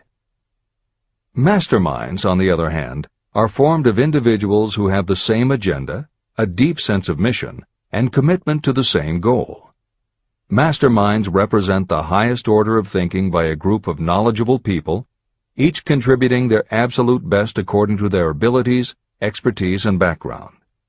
If you have ever been a part of a meeting when everything just clicked and ideas built upon other ideas, with each member contributing until out of the group activity came the best possible idea or solution, that was a mastermind at work. Napoleon Hill believed that you must make the mastermind experience a regular part of your life if you really want to succeed. How to select the right people for your mastermind will be discussed further in Chapter 11, The Power of the Mastermind. This is the end of the editor's comment. The accumulation of great fortunes calls for power, and power is acquired through highly organized and intelligently directed specialized knowledge. That knowledge does not, necessarily, have to be in the possession of the person who accumulates the fortune. This should give hope and encouragement to those who want to accumulate a fortune, but don't have the necessary education to supply such specialized knowledge. People sometimes go through life suffering from inferiority complexes because they are not people of education. The person who can organize and direct a mastermind group of people who possess the knowledge needed is just as much a person of education as any other individual in the group. Thomas A. Edison had only 3 months of schooling during his entire life, but he did not lack education. Neither did he die poor.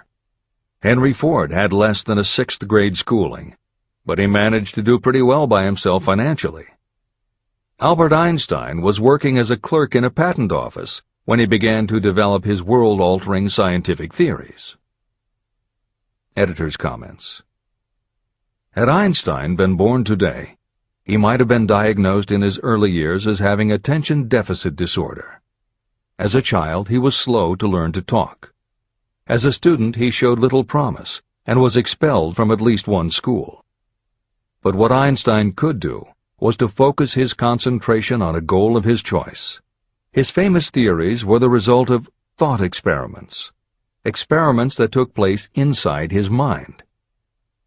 It is said that the breakthrough which led him to the theory of relativity came not from specialized knowledge of physics or mathematics, but from his ability to imagine what would happen if he were riding on a beam of starlight through space.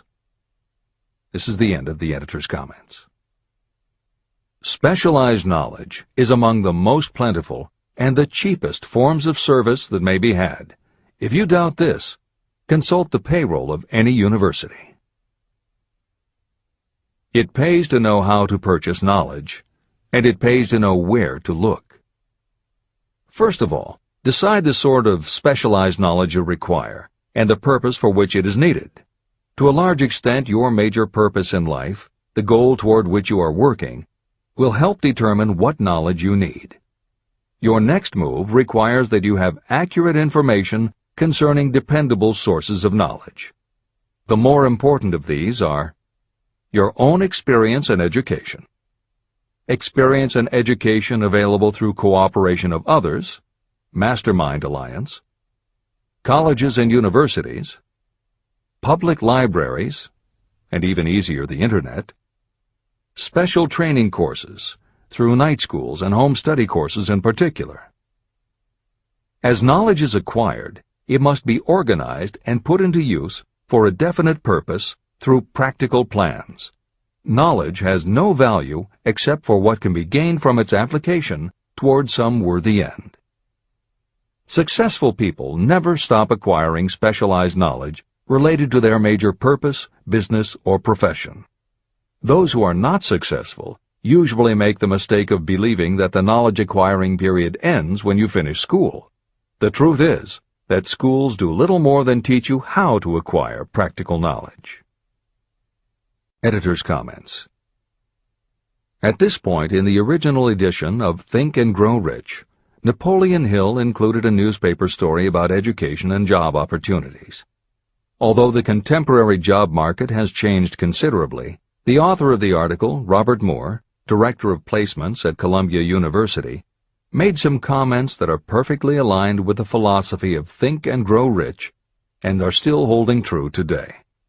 One such comment was, "The man who has been active on the campus, whose personality is such that he gets along with all kinds of people, and who has done an adequate job with his studies, has a most decided edge over the strictly academic student." One of the largest industrial companies, the leader in its field, in writing to Mr. Moore concerning prospective seniors at the college said, "We emphasize qualities of character, intelligence, and personality far more than specific educational background." Although few would argue that education is valuable, as Moore implies above and as Hill noted earlier about Edison, Ford, and Einstein, academic accomplishment has never been a sure indicator of success.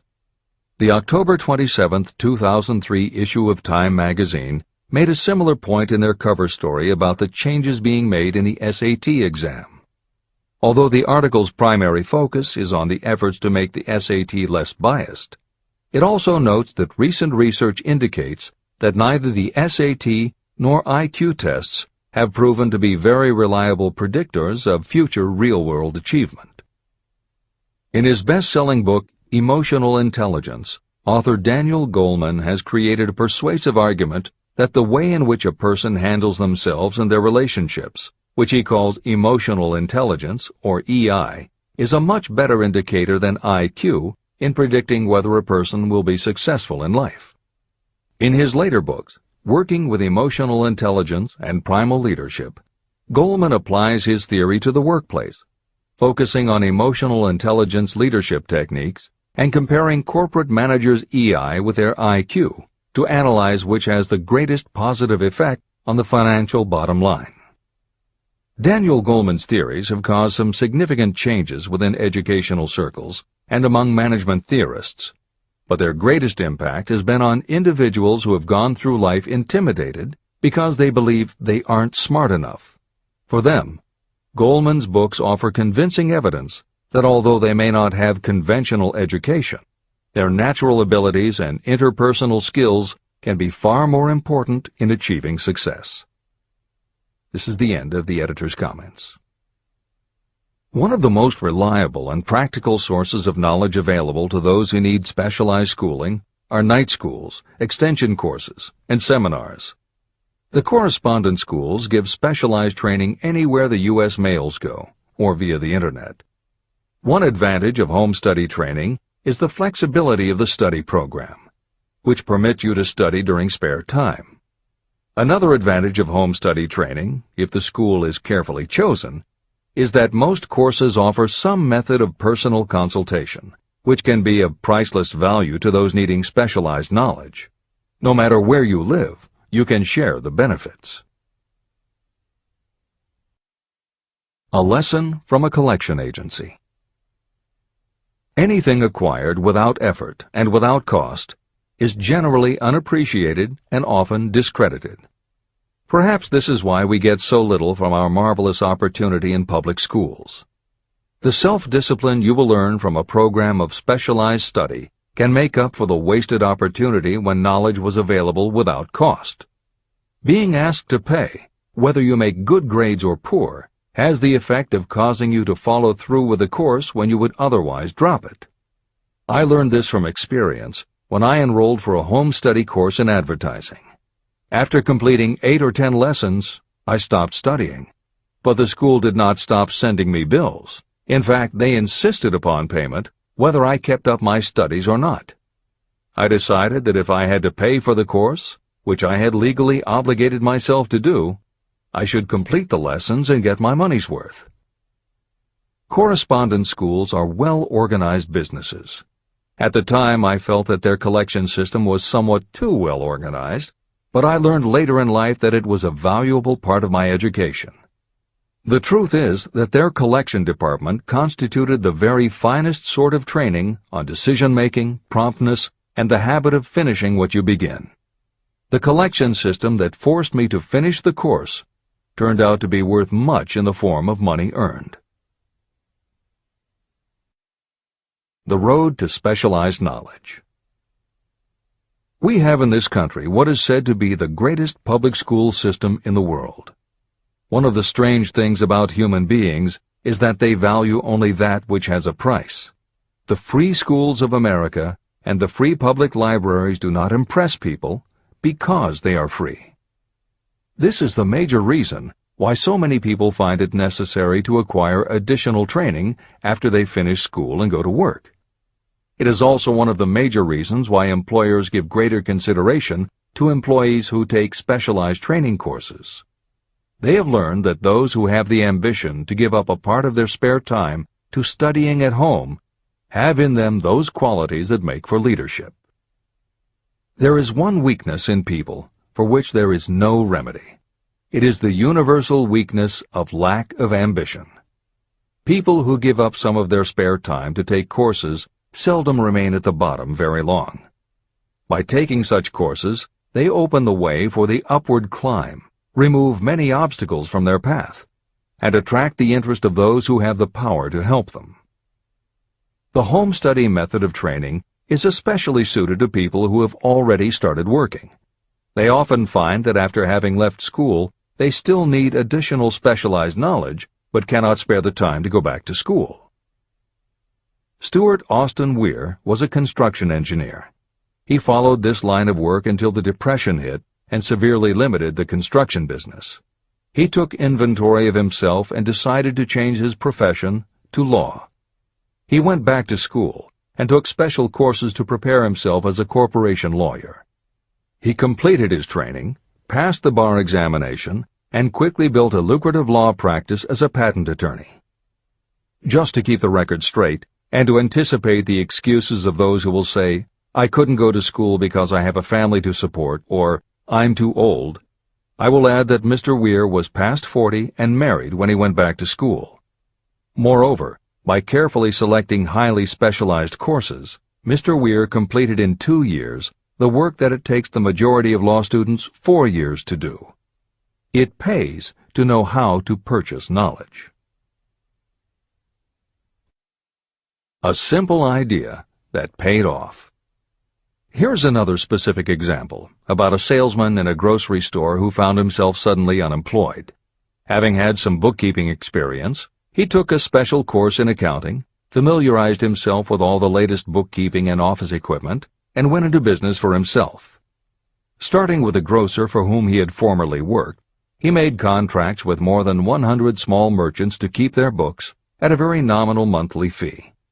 His idea was so practical that he soon found it necessary to set up a portable accounting office in a light delivery truck.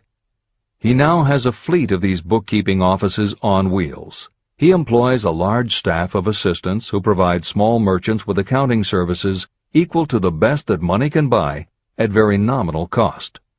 Specialized knowledge plus imagination were the ingredients that went into this unique and successful business. Last year, the owner of that business paid income taxes of almost 10 times as much as was paid by the grocery store that fired him. Editor's comments. It would be impossible to write a contemporary book about success without including the story of Bill Gates. And although the connection between the world's wealthiest man and Hill's story about a man who started a mobile accounting business may not be immediately obvious, the fact is that this is a very apt place to include the story of Microsoft. Just as with the mobile accountant, The two defining characteristics of Bill Gates' success are specialized knowledge and imagination. Everyone had recognized at an early age that Bill Gates was a very bright student, but he had little interest in anything other than science and math. And when the mothers group at his school arranged for the students to learn about computing, that became his passion. By the time he was 13, he taught himself computer programming. And throughout high school and his years at university, his life revolved around computer clubs and odd jobs working for companies that had something to do with computers. Although at various times he toyed with the idea of a career in science or law, it is probably fair to say that while he was still in school, Bill Gates knew, in general terms, what his burning desire in life would be. He paid little attention to general knowledge, but devoted himself to assembling the specialized knowledge he would need to achieve his definite major purpose. Gates' burning desire heated up the day his friend and fellow computer club member Paul Allen bought a copy of the January 1975 issue of Popular Electronics. On the cover was a picture of an inexpensive desktop computer, the Altair 8800, which could be built from a kit. Gates and Allen knew in their gut that there were other students just like them who would love to get their hands on one of these things. At the time, it took a lot of imagination to foresee the impact computers might have on the average person. And even though they didn't own an Altair, they decided they could write a computer program for it. That took even more imagination. They contacted Ed Roberts, the founder of the company that made the Altair, and pitched their idea. Roberts told them he was getting offers from all over, and his policy was that whoever wrote it first would get the job. For the next 2 months, they tore apart the manual, gleaning the specialized knowledge they would need to write the program. They were the first to deliver a workable operating system, and Roberts bought it from them for $3,000 plus a royalty on sales. With their vision of the future burning in their imaginations, Gates and Allen used the advance and their royalties to launch a company that would be in the business of writing computer programs. They named their new company Microsoft and called old friends from their high school computer club to staff it. Bill Gates was 19 and Paul Allen was only a few years older. They and about 9 of their friends started writing programs for Apple Computer, Commodore, and anyone else who would contract with the company for their services. For the next 5 years, Bill Gates and Paul Allen had their share of imaginative ideas, but mostly they concentrated on learning the specialized knowledge needed to run and grow a successful business. Then in 1980, IBM, which had finally decided to get into the small computer business, needed help getting up to speed. They approached Microsoft to write an operating system for the new computer venture. Once again, specialized knowledge and imagination were the qualities that guided Bill Gates. In their imagination, Gates and Allen could see an even bigger future than before, and through specialized knowledge of what computers were capable of, they knew the role they could play in that future. They then made 2 business moves that are the foundation of the Microsoft success. First, because IBM had such a tight schedule, Gates went to a computer programmer, Tim Patterson, and bought from him a rudimentary but already developed operating system. Gates then set to work modifying the system, and he renamed it MS-DOS, for Microsoft Disk Operating System. The other move that was crucial to their success was the negotiation with IBM. They started from the position that they would not sell an operating system to IBM. What they would do was license the system to IBM in exchange for a royalty on every copy sold with an IBM computer. And it would not be an exclusive license, which meant that Microsoft could also license the system to other computer companies. If you were to continue to track the history of Microsoft, you would find those same qualities: a burning desire, an idea, specialized knowledge, and imagination behind each move Bill Gates made and continues to make, just as they were behind the success of the man who started the mobile accounting business. This is the end of the editor's comments. The beginning of the successful mobile accounting business was an idea. I know this is true because I was the one who gave him that idea. Now I'd like to pass on the story of another idea. and it was my accountant friend who indirectly suggested this one to me. When I first proposed the accounting idea to him, he said, "I like the idea, but I would not know how to turn it into cash." In other words, he did not know how to market his bookkeeping knowledge after he had acquired it. So, with the aid of a young woman copywriter, a very attractive presentation was prepared describing the advantages of the new system of bookkeeping. The brochure told the story of this new business so effectively that its owner soon had more accounts than he could handle. There are thousands of people all over the country who need the services of a merchandising specialist capable of preparing an attractive way to market personal services. This idea was born of the necessity to solve a specific problem. But it did not stop by serving merely one person. The woman who created the presentation has a keen imagination. She saw in her newly born brainchild the making of a new profession to serve thousands of people who need practical guidance in marketing personal services. Spurred to action by the success of her first prepared plan to market personal services, this woman turned to solving a similar problem for her son. He had just finished college, but had been totally unable to find a market for his services. The plan she created for him was the best example of merchandising personal services I have ever seen. When the presentation had been completed, it contained nearly 50 pages of beautifully typed, properly organized information. It told the story of her son's natural abilities, schooling, personal experiences, and a great variety of other information. The book also contained a complete description of the position her son desired, together with a marvelous word picture of the exact plan he would use in filling his position. The preparation of the presentation required several weeks of her time, during which she sent her son to the public library almost daily to get specific data needed to sell his services to best advantage. She also sent him to all the competitors of his prospective employer, where he gathered information concerning their business methods. This was of great value in the formation of the plan he intended to use in filling the position he sought. When the plan was finished, it contained more than half a dozen very fine suggestions that would benefit the prospective employer. You don't have to start at the bottom. You may be inclined to ask, why go to all this trouble to secure a job? The answer is, doing a thing well is never trouble. The plan prepared by this woman for her son helped him get the job at the first interview and at a salary fixed by himself. Moreover, and this too is important, the position did not require the young man to start at the bottom. He began as a junior executive at an executive salary. Why go to all this trouble?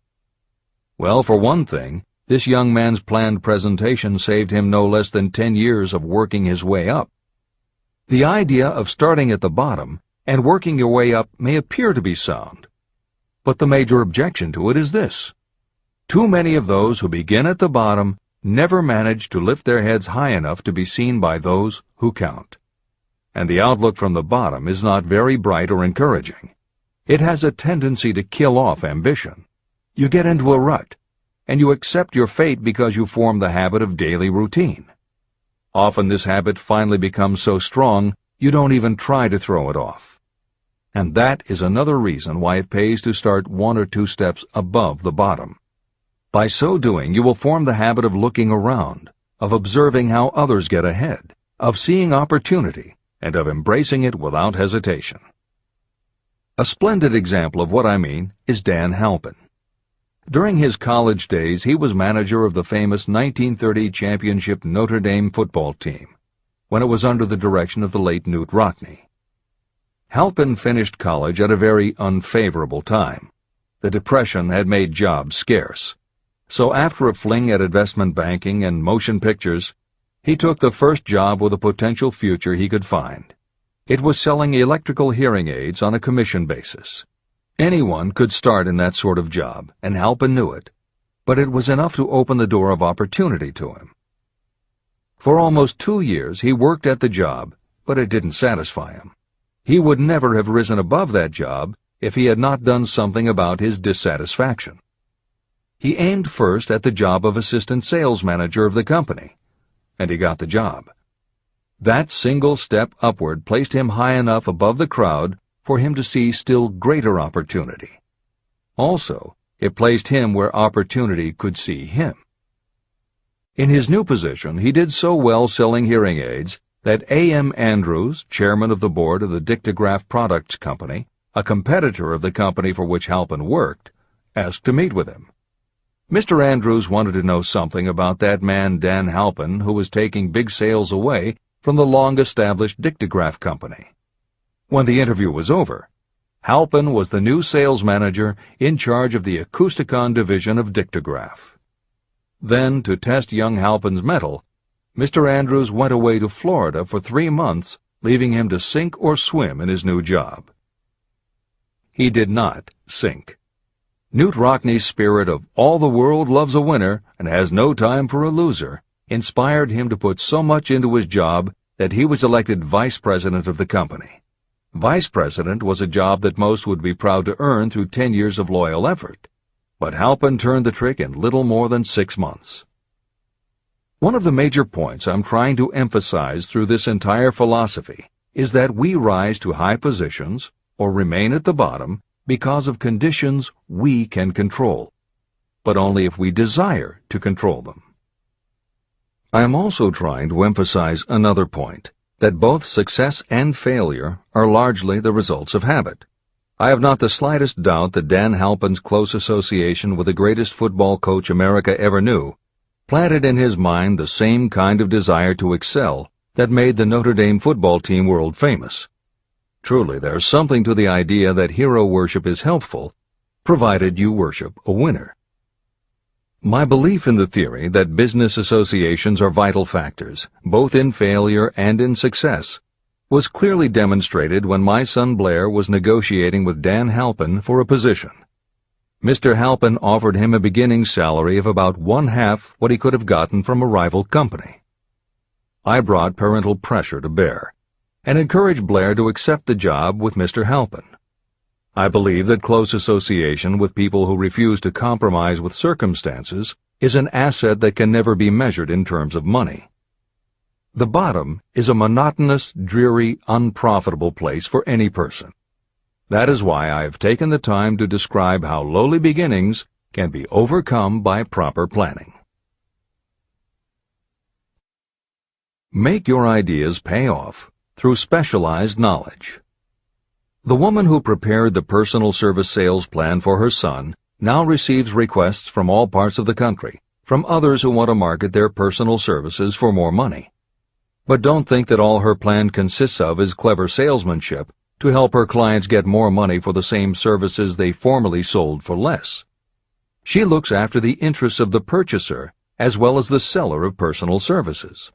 She prepares her plans so that the employers receive full value for the additional money they pay. If you have the imagination and seek a more profitable outlet for your personal services, this suggestion may be the stimulus for which you have been searching.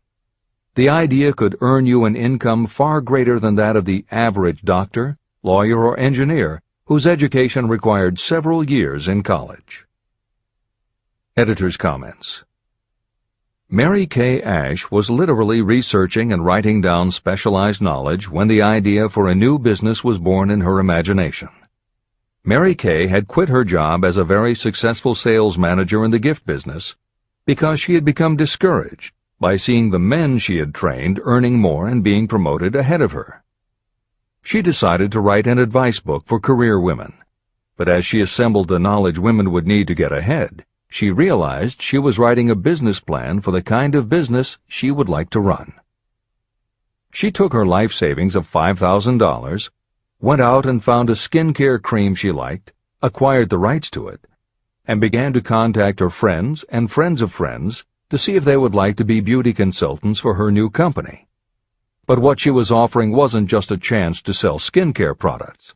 It was a very imaginative combination of philosophy and opportunity that gave women the chance to achieve both personal satisfaction and financial success.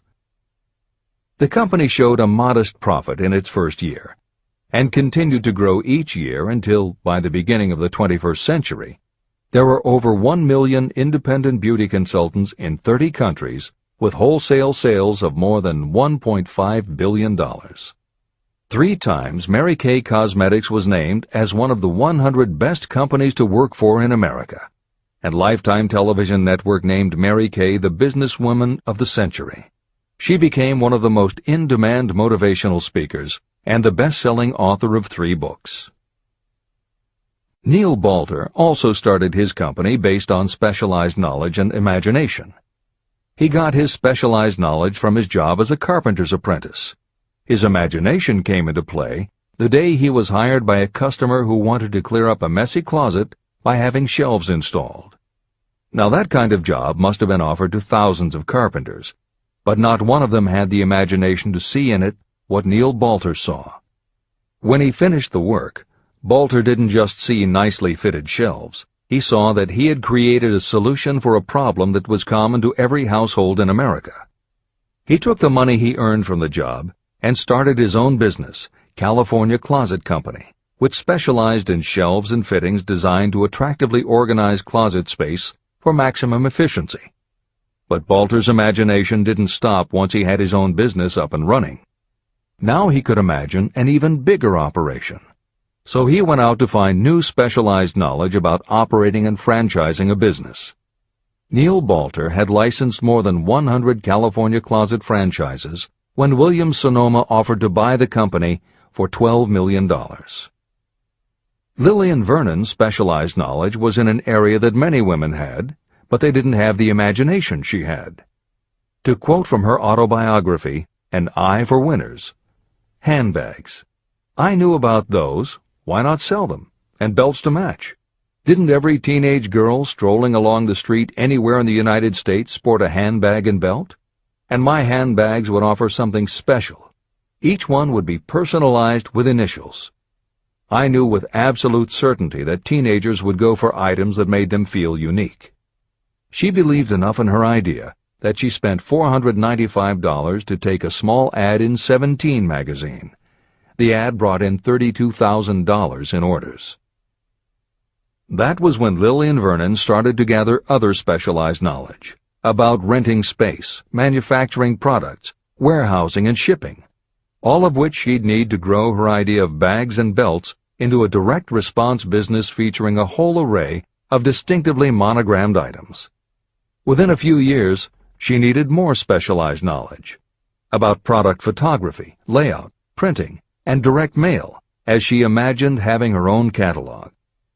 She started by mailing a 16-page black-and-white catalog to 125,000 customers who had bought products from her in the past. At the beginning of the 21st century, Lillian Vernon was still picking the merchandise and overseeing the design of her catalogs, many of which now run well over 100 full-color pages, are mailed to millions of people many times each year, and generate approximately $250 million in annual sales. There is another story about gathering specialized knowledge that is so good we will use it to conclude this editorial comment. It actually comes from the Napoleon Hill archives, and although he did not include it in Think and Grow Rich, he often used it as an example in his lectures and seminars. There was a young man who started out working for the railroad in 1893. As a machinist at 5 cents an hour. He was always taking courses and learning what he could about steam engines, and by 1905 he had worked his way up through the ranks until he was superintendent of motive power for Chicago Great Western in Olwine, Iowa. Then he did something that must have made his friends think he had taken leave of his senses. He was attending the Chicago Automobile Show when a red and white locomobile caught his attention. He put up his life savings of $700 and convinced a friend to co-sign a loan for $4,300 so he could buy the car. He promptly took it home, put it into a shed, jacked it up, and proceeded to take it apart piece by piece. Then he put it back together again. Then he took it apart and put it back together again. After doing that a few more times, he had learned what he wanted to know.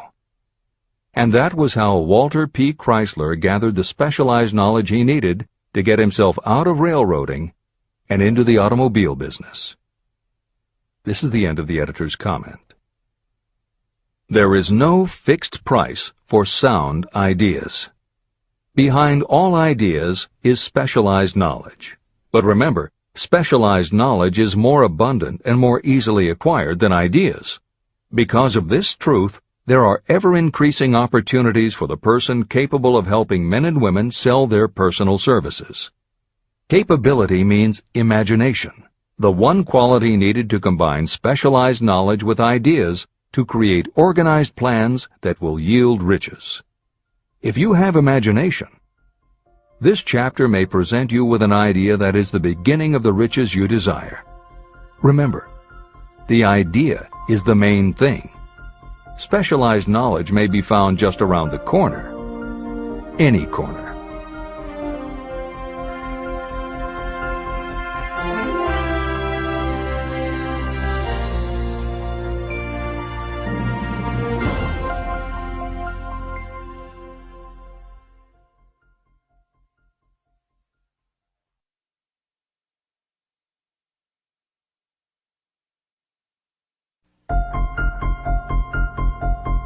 Happiness is found in doing, not merely in possessing. Chapter 7. Imagination, the workshop of the mind. The fifth step toward riches. The imagination is literally the workshop where all plans are created. It is where the impulse, the desire, is given shape, form, and action through the aid of the imaginative faculty of the mind. It has been said that we can create anything that we can imagine. Through the aid of imagination, we have discovered and harnessed more of nature's forces during the past 50 years than during the entire history of the human race previous to that time. And even with all we have accomplished, we have come nowhere near the limit of what we are capable. Our only limitation, within reason, lies in the development and use of our imagination. The human imagination offers so much possibility, it is as though we have merely discovered that we have an imagination, and have just started to use it in a very elementary way. Two forms of imagination. The imaginative faculty functions in two forms. One is known as synthetic imagination, and the other as creative imagination. Editor's comments. In modern usage, the word synthetic has taken on a negative connotation, implying that something is artificial, not the real thing. Today the word synthesized, which is defined as something made up from component parts, would better describe what Hill had in mind, and has been substituted here accordingly. This is the end of the editor's comment. Synthesized imagination. Through this faculty, you arrange old concepts, ideas, or plans into new combinations. Synthesized imagination does not create anything. It merely works with the material of experience, education, and observation with which it is fed. It is the faculty used by most inventors, with the exception of those geniuses who draw upon the creative imagination when they cannot solve problems through synthesized imagination. Creative imagination. Through the faculty of creative imagination, the finite human mind has direct communication with infinite intelligence, the faculty through which hunches and inspirations are received. It is by this faculty that all basic or new ideas are handed over to mankind. It is through this faculty that we pick up vibes from other people, and in that way one individual may tune in or communicate with the subconscious minds of others.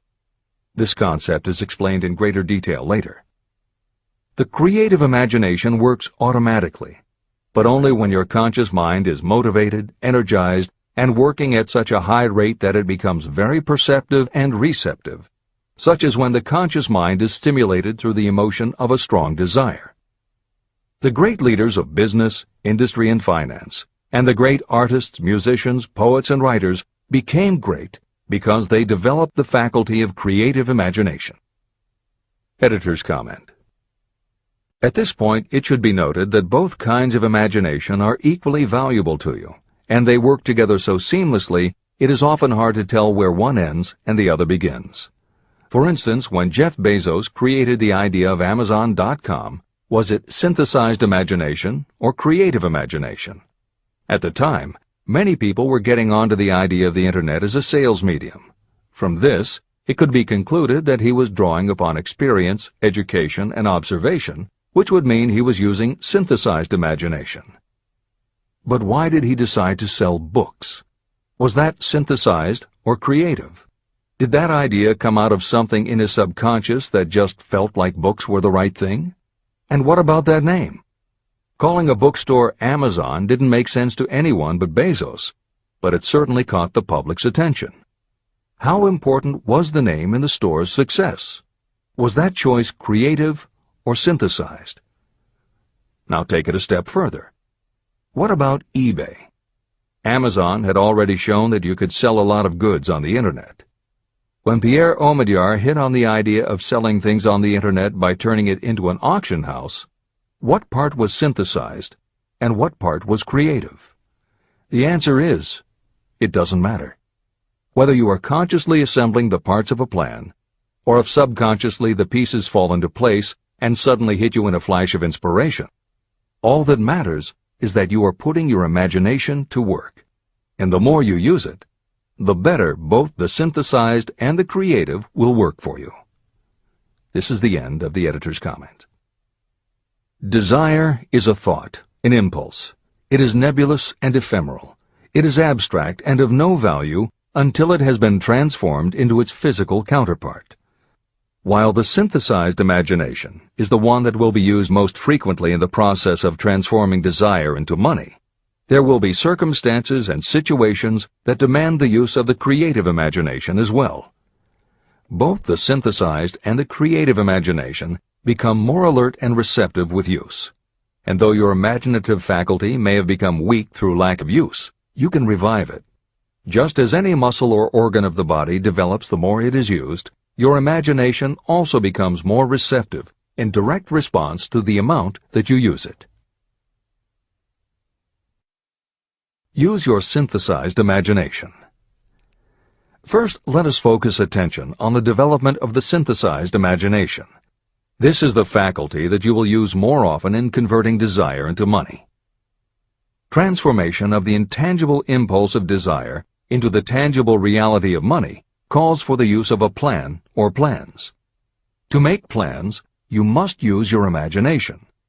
Mainly, this will require you to use your synthesized imagination as you draw upon your experience, your education, and your observations. Editor's comment. The following is adapted from Hill's later writing and appears in Napoleon Hill's Keys to Success. An excellent example of synthesized imagination is Edison's invention of the light bulb. He began with one recognized fact that other people had discovered. A wire could be heated by electricity until it produced light. The problem was that the intense heat quickly burned the wire out, and the light never lasted more than a few minutes. Edison failed more than 10,000 times in his attempt to control this heat. When he found the method, it was by applying another common fact that had simply eluded everyone else. He realized that charcoal is produced by setting wood on fire, covering it with soil, and allowing the fires to smolder. The soil permits only enough air to reach the fire to keep it burning without blazing, and that way the wood isn't burned up. When Edison recognized this fact, his imagination immediately associated it with the idea of heating the wire. He placed the wire inside a bottle, pumped out most of the air, and produced the first incandescent light.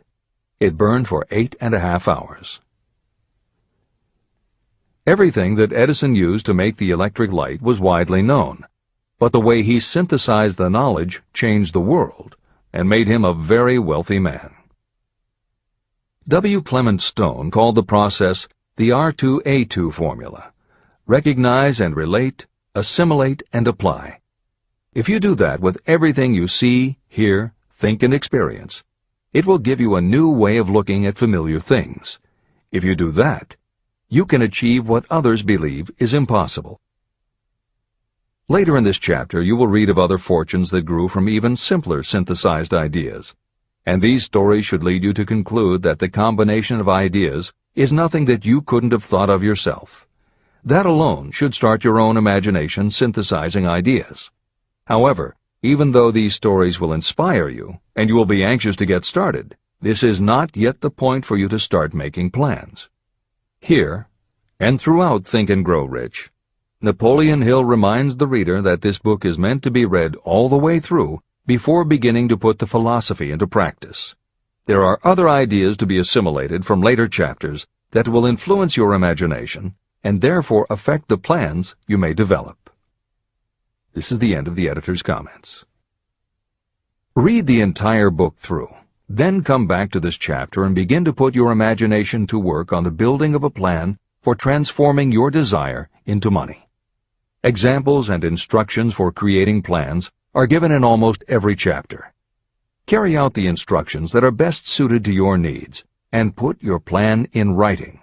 The moment you complete this, you will have definitely given concrete form to your intangible desire.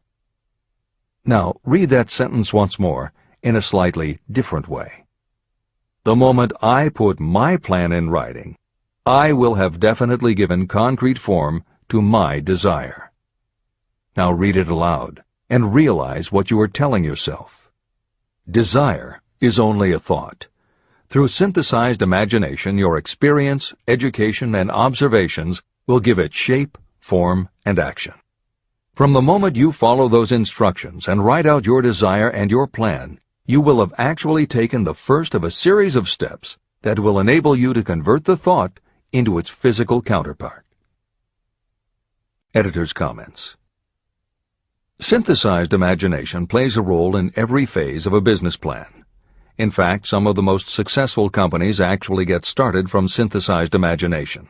When an entrepreneur, drawing upon his or her education, experience, and observations, takes an idea from one source and gives it a new application. That is exactly what happened with Ruth Handler. She and her husband, along with another partner, had started a small manufacturing company which had evolved into toy manufacturing. The success of their business depended on coming up with new toy ideas. Watching her young daughter at play, Ruth Handler noticed that she was fascinated with cutout books that featured teenage girl or career women paper dolls that she could cut out clothes for. She also knew that little girls loved to play dress-up in grown-up clothes. These ideas, drawn from Ruth Handler's education, experience, and observations, synthesized themselves in her imagination and came together as a new idea. Ruth Handler announced that they should make a lifelike teenage girl doll. Not a paper doll, but a real three-dimensional grown-up doll with a woman's figure, and they could also make grown-up clothes to fit it, so that girls could play dress-up with the doll. In honor of the source of inspiration, Ruth Handler named the new doll after her daughter, Barbie.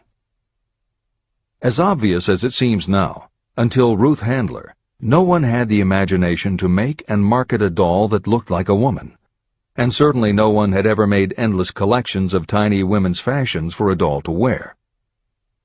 Previously, we mentioned Jeff Bezos creating Amazon by combining the idea of a bookstore with the Internet, and Pierre Omidyar doing the same thing with auctions when he launched eBay. Mary Kay Ash took the idea of women running their own businesses and added the idea of door-to-door sales. Anita Roddick took the trend of all-natural ingredients, combined it with cosmetics, and created the body shop empire. Bernard Marcus and Arthur Blank took the concept of the supermarket, combined it with hardware, and created Home Depot. Thomas Stemberg and Leo Kahn did the same thing with office supplies and launched Staples. Once the connections are made, it may seem obvious, but making these supposedly obvious connections has brought success to many people. Napoleon Hill says imagination is like a muscle that can be strengthened through use.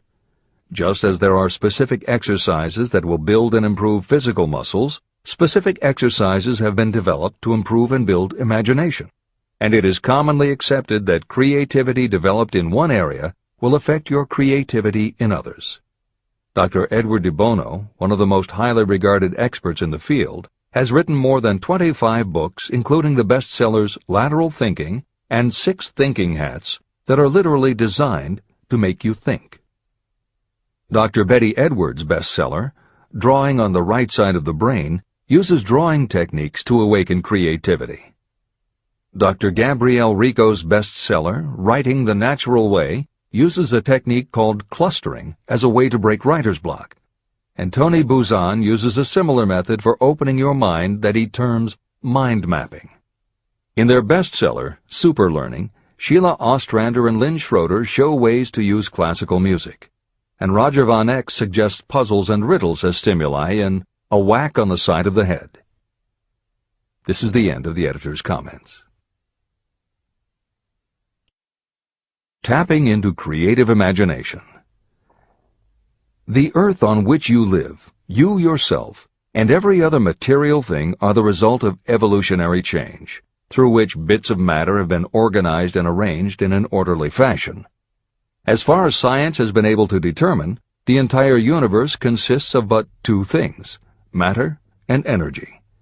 Moreover, and this statement is of stupendous importance, this earth, every one of the billions of individual cells of your body, and every subatomic particle of matter began as an intangible form of energy. Through the combination of energy and matter has been created everything perceptible, from the largest star in the heavens down to and including man himself. Desire is a thought impulse. Thought impulses are forms of energy. When you begin the process of acquiring money by using the thought impulse of desire, you are drafting into your service the same stuff that nature used in creating this earth, as well as every material form in the universe, including your body and your brain, in which the thought impulses function. Editor's comments. Although recent developments in physics, gauge theory, string theory, membrane theory, and others, have advanced our understanding of matter and energy, Hill's preceding description remains in accord with modern science. The newer theories are variations on and refinements of the basic concept that everything in the universe is either space, time, matter, or energy. And as Einstein stated, energy and matter are in fact different forms of the same thing. As Hill says, everything from the stars to the solar system to the earth, to you, your brain, and that little spark called a thought, are all the same stuff. As when a tablecloth is spread out, there are folds and bumps in the fabric that are all different from each other, but they are all still tablecloth. Like the folds and bumps in the tablecloth, energy and matter are the same thing in different forms. Therefore you, matter, your thoughts, energy, and everybody else, matter, and their thoughts, energy, and all other things, matter, are not just interconnected, but are in essence all the same thing. Hill calls this interrelation of everything to everything else infinite intelligence. In the chapter on faith, he made his first mention of infinite intelligence being the source of hunches, intuition, and flashes of inspiration. In the chapter on autosuggestion, he proposed that the subconscious mind is the connection with infinite intelligence. In this chapter, Hill elaborates that creative imagination is the receiver through which these flashes of insight come to us from infinite intelligence. Under some circumstances, when your mind is operating at a high rate, your creative intelligence receives not just an idea, but also a flash of intuition. You get a hunch or a premonition about something or somebody. That flash could not come from your conscious or your subconscious because neither ever had the information.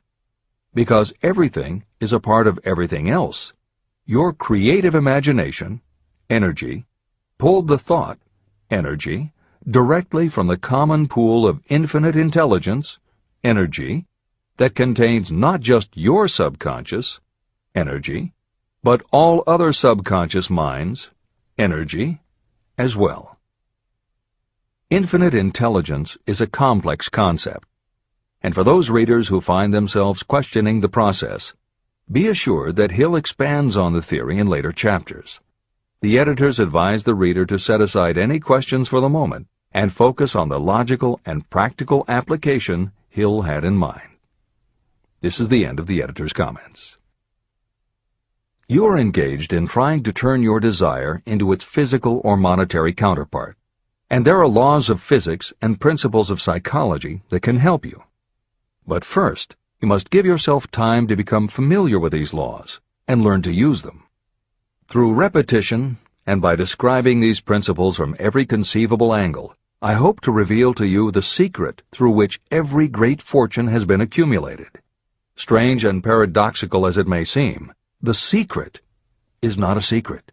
It is made obvious in the earth, the stars, the planets, in the elements above and around us, in every blade of grass, and every form of life within our vision.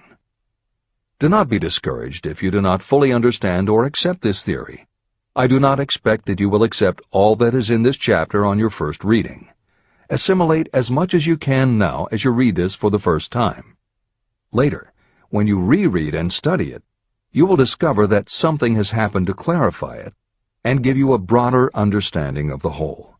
Above all, do not stop nor hesitate in your study of these principles until you have read the book at least 3 times.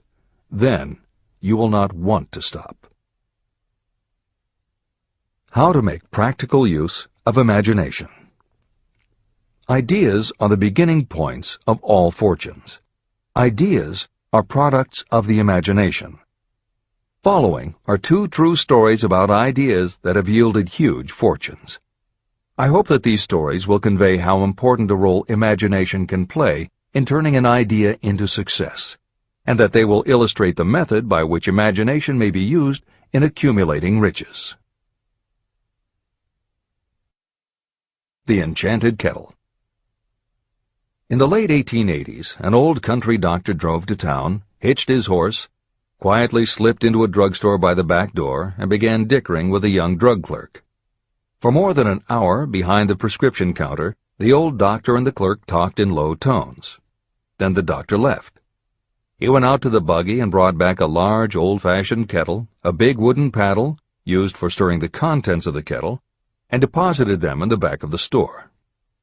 The clerk inspected the kettle, reached into his inside pocket, took out a roll of bills, and handed it over to the doctor. The roll contained exactly $500, the clerk's entire savings. The doctor handed over a small slip of paper on which was written a secret formula. The words on that small slip of paper were worth a king's ransom, but not to the doctor. Those magic words were needed to start the kettle to boiling, but neither the doctor nor the young clerk knew what fabulous fortunes were destined to flow from that kettle. The old doctor was glad to sell the outfit for $500. The clerk was taking a big chance by staking his entire life savings on a mere scrap of paper and an old kettle. He never dreamed his investment would start a kettle to overflowing with gold that would one day surpass the miraculous performance of Aladdin's lamp. What the clerk really purchased was an idea. The old kettle and the wooden paddle and the secret message on a slip of paper were incidental. The miracle of that kettle only began to take place after the new owner mixed with the secret instructions an ingredient of which the doctor knew nothing. See if you can discover what it was that the young man added to the secret message, which caused the kettle to overflow with gold. Here you have a story of facts stranger than fiction, facts that began in the form of an idea. Just look at the vast fortunes of gold this idea has produced. It has paid, and still pays, huge fortunes to men and women all over the world who distribute the contents of the kettle to millions of people. The old kettle is now one of the world's largest consumers of sugar, thus providing jobs to thousands of men and women engaged in growing sugar cane and in refining and marketing sugar. The old kettle consumes annually millions of bottles and cans, providing jobs to huge numbers of workers. The old kettle gives employment to an army of clerks, stenographers, copywriters, and advertising experts throughout the nation. It has brought fame and fortune to scores of artists who have created magnificent pictures describing the product. The old kettle has converted Atlanta, which was a small southern city, into the business capital of the South, where it now benefits, directly or indirectly, every business and practically every resident of the city. The influence of this idea now benefits every civilized country in the world, pouring out a continuous stream of gold to all who touch it. Gold from the kettle built and maintains one of the most prominent colleges of the South, where thousands of young people receive the training essential for success. If the product of that old brass kettle could talk, it would tell thrilling tales in every language, tales of love, of business, of professional men and women who are daily being stimulated by it. I am sure of at least one such tale of romance, for I was a part of it, and it all began not far from the very spot on which the drug clerk purchased the old kettle. It was there that I met my wife, and it was she who first told me of the enchanted kettle. It was the product of that kettle we were drinking when I asked her to accept me for better or worse. Whoever you are, wherever you may live, whatever your occupation, just remember every time you see the words Coca-Cola that its vast empire of wealth and influence grew out of a single idea. And that idea, the mysterious ingredient the drug clerk, Asa Candler, mixed with a secret formula, was imagination. Stop and think of that for a moment. Keep in mind that the steps to riches described in this book are the very same principles through which the influence of Coca-Cola has been extended to every city, town, village, and crossroads of the world. Now here's the most important thing to remember. The ideas you create may have the possibility of duplicating the enormous success of this worldwide thirst killer. Editor's comments. Harlan Sanders, too, had a recipe in a magic kettle. Actually, his kettle was a pressure cooker, but neither his cooker nor his recipe of 11 herbs and spices would be mentioned here if he didn't also have imagination. Harlan Sanders owned and operated a successful motel and cafe in Corbin, Kentucky. Then, when the new interstate highway came through, it bypassed Sanders' location. In a short time, his business went broke, leaving him with little more than his recipe for fried chicken and a way to make it quickly in a pressure cooker. At 62 years of age, the Colonel, as people called him, had to find a new way to make a living. That's when the magic ingredient, imagination, came in. He decided he wasn't going to sell fried chicken anymore. Instead, he would sell his method for making it. He packed his recipe and cooker into the back of his car and hit the road to demonstrate his fried chicken to other restaurant owners. In the first 2 years, he managed to sell 5 franchises. 2 years later, he'd sold 200. 4 years later, he was up to 600 locations when he was approached by an investment group to sell his company. Recognizing that the magic wasn't just in the kettle or the recipe, the new owners asked Colonel Sanders to stay on as spokesman for the company, which he did until his death in 1980. Today, there are almost 12,000 KFC locations in more than 80 countries with sales of nearly $10 billion a year. Debbie Fields was a 20-year-old housewife who loved to bake cookies. She had no formal education and no business experience, but she had a recipe and an imaginative idea that people would like to buy fresh, hot, soft cookies from a walk-up store. The business people and bankers she approached told her she was crazy, but she and her husband continued to pitch her idea to banker after banker until they finally wore one down enough to give Debbie Fields a loan to open a store in Palo Alto, California. By noon on her first day, she still hadn't sold a cookie, so she went out into the street and gave away samples. That did it. Her walk-in try-a-sample cookie store took off. Today, Mrs. Fields' stores are all across America. Harvard Business School uses her methods as a case study in efficiency, and Debbie Fields has become a best-selling author, an in-demand motivational speaker, and a television personality. Wally Famous Amos was a Los Angeles talent agent who copied a cookie recipe off the back of a bag of Nestle's chocolate chips. He made a few changes to personalize the recipe and started to give out his version of homemade cookies as a sort of calling card. His clients and business associates liked them so much that Wally finally decided to quit show business and open a store. He did it with a Hollywood agent's flair. He opened on Sunset Boulevard with 2,000 invitations, a red carpet, and celebrities. With the same flair, he put his picture on the bag, filled the bags with cookies, and started selling them to exclusive department stores and specialty shops. 10 years later, Famous Amos cookies were a $10 million business. Ray Kroc was over 50 and selling milkshake mixers when he heard about a hamburger stand in California, owned by Dick and Mac McDonald, that was doing great business. He packed his car and headed to San Bernardino to check it out. What he saw was a sit-down restaurant that had a limited menu featuring a good hamburger recipe, and they were serving them faster than any place he'd ever seen. Figuring that if there were more places like this, he could sell them a lot of milkshake mixers, Kroc pitched the McDonald brothers on the idea of opening some more McDonald's. They were interested, but they didn't know who they could get to open the new restaurants. This time, it was a recipe and a magic griddle, but it still needed the extra ingredient, imagination. On the spot, Ray Kroc offered to go into business with them and open the restaurants himself. According to the signs on the golden arches, Ray Kroc's imagination paid off in billions of hamburgers sold. In 1982, Howard Schultz went to work as the director of marketing for a small coffee importer wholesaler called Starbucks, which had only one location in Seattle's Pike Place market. While he was on a trip to Italy, Schultz got the idea that the coffee bar culture he saw in Milan could be transposed to the downtown Seattle scene. He convinced the company to try it. His coffeehouse idea was such a success that Schultz went out and raised the money to buy the company. 5 years after he'd joined Starbucks, he was CEO of a company that had 17 locations. 15 years later, Schultz's coffeehouse culture was on every corner of America, and there were more than 7,000 Starbucks worldwide. As a final example of imagination, we offer Paul Newman's salad dressing. Now, it would seem that it doesn't take much imagination for a big celebrity to put his name on a product, and that's what Newman thought too.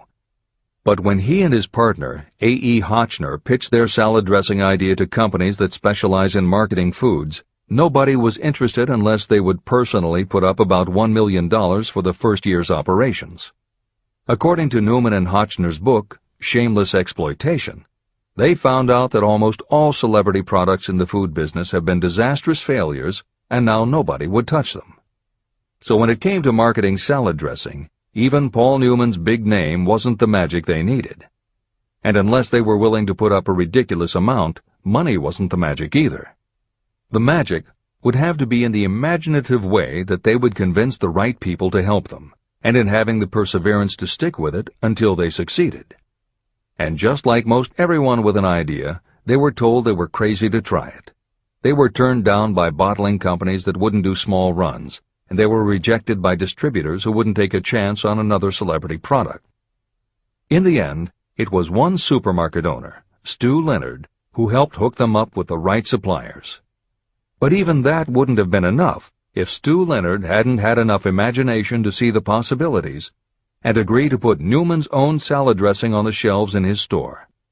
15 years later, Newman's Own Brands was a $100 million company, which gives all profits to charity. This is the end of the editor's comments. What I would do if I had $1 million. The following story proves the truth of that old saying, where there's a will, there's a way. It was told to me by that beloved educator and clergyman Frank W. Gonzalez, who began his preaching career in the Stockyards region of Chicago. While Dr. Gonzalez was going through college, he observed many defects in our educational system, defects that he believed he could correct if he were the head of a college. He made up his mind to organize a new college in which he could carry out his ideas without being handicapped by orthodox methods of education. He needed $1 million to put the project across. Where was he to lay his hands on so large a sum of money? That was the question that absorbed most of this ambitious young preacher's thought, but he couldn't seem to make any progress. Every night, he took that thought to bed with him. He got up with it in the morning. He took it with him everywhere he went. He turned it over and over in his mind until it became a consuming obsession with him. Being a philosopher as well as a preacher, Dr. Gonzalez recognized, as do all who succeed in life, that definiteness of purpose is the starting point from which one must begin. He recognized, too, that definiteness of purpose takes on life and power when backed by a burning desire to translate that purpose into its material equivalent. He knew all these great truths, yet he did not know where or how to lay his hands on $1 million. The normal thing would have been to give up and quit, saying, "Ah, well, my idea's a good one, but I can't do anything with it because I can't raise the $1 million." That is exactly what the majority of people would have said, but it is not what Dr. Gonzalez said. What he said, and what he did, are so important that I will now introduce him and let him speak for himself. One Saturday afternoon, I sat in my room thinking of ways and means of raising the money to carry out my plans. For nearly 2 years I had been thinking, but I had done nothing but think. The time had come for action. I made up my mind, then and there, that I would get the necessary $1 million within a week. How? I was not concerned about that. The main thing of importance was the decision to get the money within a specified time. I want to tell you that the moment I reached a definite decision to get the money within a specified time, a strange feeling of assurance came over me, such as I had never before experienced. Something inside me seemed to say, "Why didn't you reach that decision a long time ago? The money was waiting for you all the time." I called the newspapers and announced I would preach a sermon the following morning entitled, "What I Would Do If I Had $1 Million." I went to work on the sermon immediately, but I must tell you frankly that the task was not difficult because I had been preparing that sermon for almost 2 years. Long before midnight, I had finished writing the sermon. I went to bed and slept with a feeling of confidence, for I could see myself already in possession of the $1 million. Next morning I arose early, went into the bathroom, read the sermon, then knelt on my knees and asked that my sermon might come to the attention of someone who would supply the needed money. While I was praying, I again had that feeling of assurance that the money would be forthcoming. In my excitement, I walked out without my sermon and did not discover the oversight until I was in my pulpit and about ready to begin delivering it. It was too late to go back for my notes, and what a blessing that I couldn't go back. Instead, my own subconscious mind yielded the material I needed. When I arose to begin my sermon, I closed my eyes and spoke with all my heart and soul of my dreams. I not only talked to my audience, but I fancy I talked also to God. I told what I would do with $1 million if that amount were placed in my hands. I described the plan I had in mind for organizing a great educational institution, where young people would learn to do practical things and at the same time develop their minds. When I had finished and sat down, a man slowly arose from his seat, about 3 rows from the rear, and made his way toward the pulpit. I wondered what he was going to do. He came into the pulpit, extended his hand, and said, "Reverend, I liked your sermon. I believe you can do everything you said you would if you had $1 million. To prove that I believe in you and your sermon, if you will come to my office tomorrow morning, I will give you the $1 million. My name is Philip D. Armour." Young Gonzalez went to Mr. Armour's office, and the $1 million was presented to him. With that money he founded the Armour Institute of Technology, now known as Illinois Institute of Technology. The $1 million that launched the Armour Institute came as the result of an idea. Behind the idea was a desire that young Gonzalez had been nursing in his mind for almost 2 years. Observe this important fact. He got the money within 36 hours after he reached a definite decision in his own mind to get it and decided upon a definite plan for getting it. There was nothing new or unique about young Gonzalez vaguely thinking about $1 million and weakly hoping for it. Others have had similar thoughts.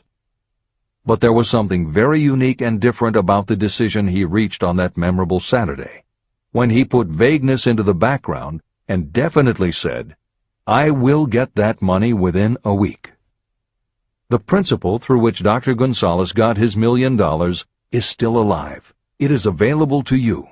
This universal law is as workable today as it was when the young preacher made use of it so successfully.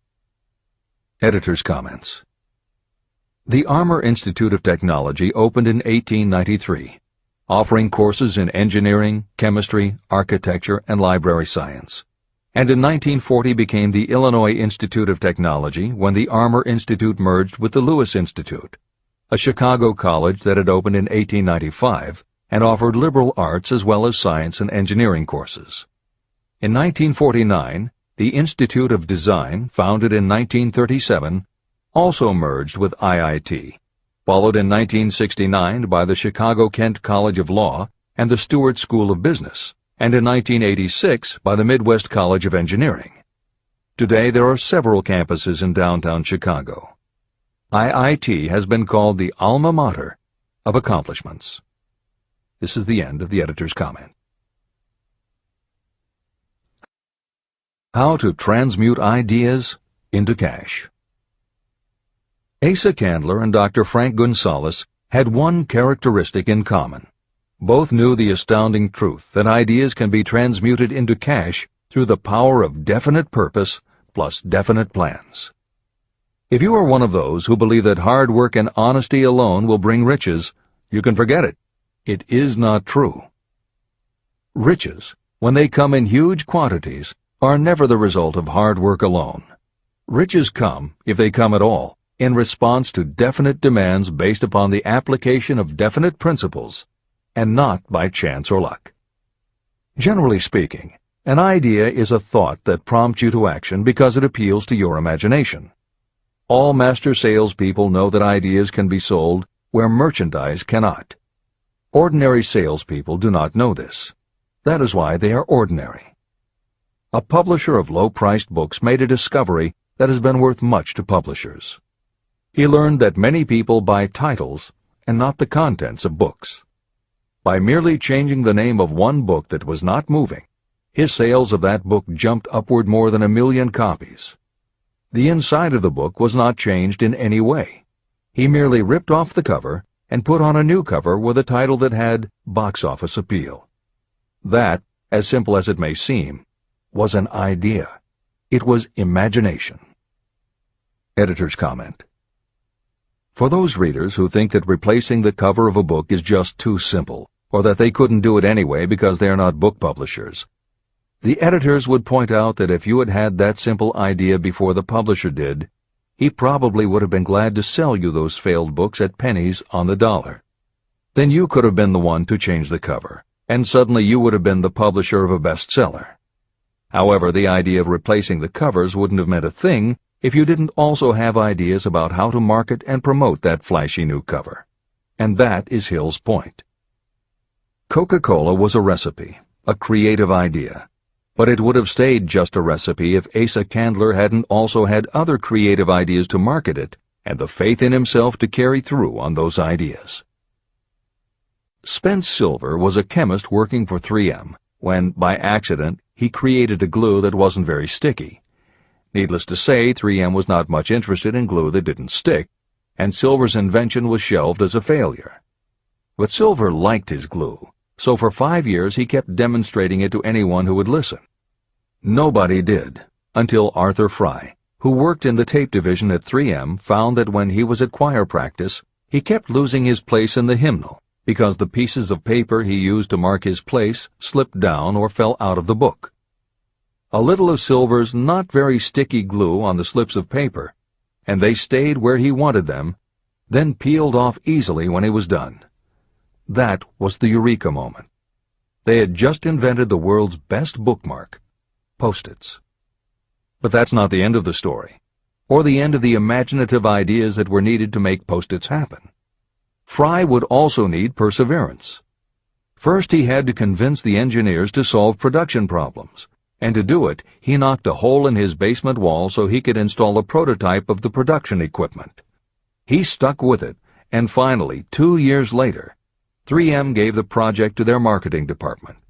The marketing experts put together ads and brochures selling this sticky notepad idea and rolled it out in a 4-city test. The results were a disaster. Nobody got it, so nobody bought it. Who would pay money for scratch paper? The Post-it project was about to be scrapped when Jeffrey Nicholson and Joseph Ramey added their imaginations. Like Silver and Fry, Nicholson and Ramey had faith in the idea because they saw how people in their office fell in love with these little sticky pieces of paper once they started working with them. So Nicholson and Ramey went to Richmond, Virginia, one of the 4 test cities that had failed, and they went up and down the business district, going into offices and giving pads of Post-its to receptionists, secretaries, and anyone else who would listen. Whereas 3M's conventional marketing machinery had failed, Giving Post-its to the people who would actually use them did the trick. Once those Richmond office workers started to use Post-its, it didn't seem like a bad idea at all to pay for scratch paper. They got it, and they bought it. The Richmond test turned from failure to success, and soon Post-its were sticking to everything around the world. Here's another simple idea that imagination turned into success. The story began with a man whose problem was just the opposite of spent silvers. This man had something that stuck too well. George de Mestral was a Swiss mountaineer who went hunting one day with his dog. But when they got home, they were both covered with burrs. The burrs were so difficult to remove that de Mestral put them under a magnifying glass to learn why. He saw that they were covered with tiny hooks which attached themselves to fur and fabric. That was when the flash hit. If burrs stuck where you didn't want them, why couldn't you put tiny hooks on things so they would stick where you did want them? Like everyone else mentioned in this book, de Mestral had an imaginative idea, but that was just the beginning. He also had the faith in himself to keep going when people laughed at his idea, which many did, until he eventually found a French textile plant that would help him do what he wanted. However, even when they finally worked out a way to use cotton fabric to make what they called locking tape, they couldn't afford to mass-produce it. And that's when de Mestral accidentally discovered that when you sew nylon under infrared light, it naturally made little hooks. Now they could manufacture it economically. All they needed was a name. One side was fuzzy like velvet, and the other side was crochet, the French word for hook. Take half vel and half crow, combine it with imagination. The result is Velcro, and a Swiss mountaineer becomes a business tycoon. The Sony Corporation once tried to make a very small stereo tape recorder that would work with standard-size cassettes, but they couldn't do it. They could make a small playback machine, but at the time the electronics needed to also make it a recording machine just couldn't be made small enough. They concluded that the design was a failure. Then one day Sony's honorary chairman, Masaru Ibuka, walked into the laboratory and saw that a few of the engineers were using the prototypes of the failed tape recorder to listen to music tapes. They didn't seem to care that it couldn't record. They just liked to be able to walk around listening to their favorite music. Then came the imaginative idea that made all the difference. Ibuka remembered that another division was working on lightweight headphones. That was the flash. Ibuka's imagination made the connection that the rest of the engineers had not. In Ibuka's view, they hadn't made a failed recorder. They had created a successful private stereo listener. They added the headphones, named it the Walkman, and it revolutionized both the music business and the electronics industry. Clarence Saunders was a grocery clerk in a small southern retail store. One day he was standing with a tray in his hands waiting his turn in a cafeteria. He had never earned more than $20 a week before then, and no one had ever noticed anything about him that indicated unusual ability, but something took place in his mind as he stood in the line of waiting people that put his imagination to work. That was when he came up with the idea that this same self-serve concept would also work at the grocery store. Clarence Saunders took the idea to his boss. Naturally, his boss told him he was crazy. So Clarence Saunders quit his job, went out and did what he needed to do to raise the money, and opened the first self-serve grocery store. He called it Piggly Wiggly, and Clarence Saunders, the $20-a-week grocery clerk, rapidly became the multi-million-dollar chain store grocery man of America. Sylvan Goldman was the owner of a number of Piggly Wiggly stores in Oklahoma, and like any good businessman, he spent a lot of time watching his customers go up and down the aisles, putting their choices into their baskets or net shopping bags.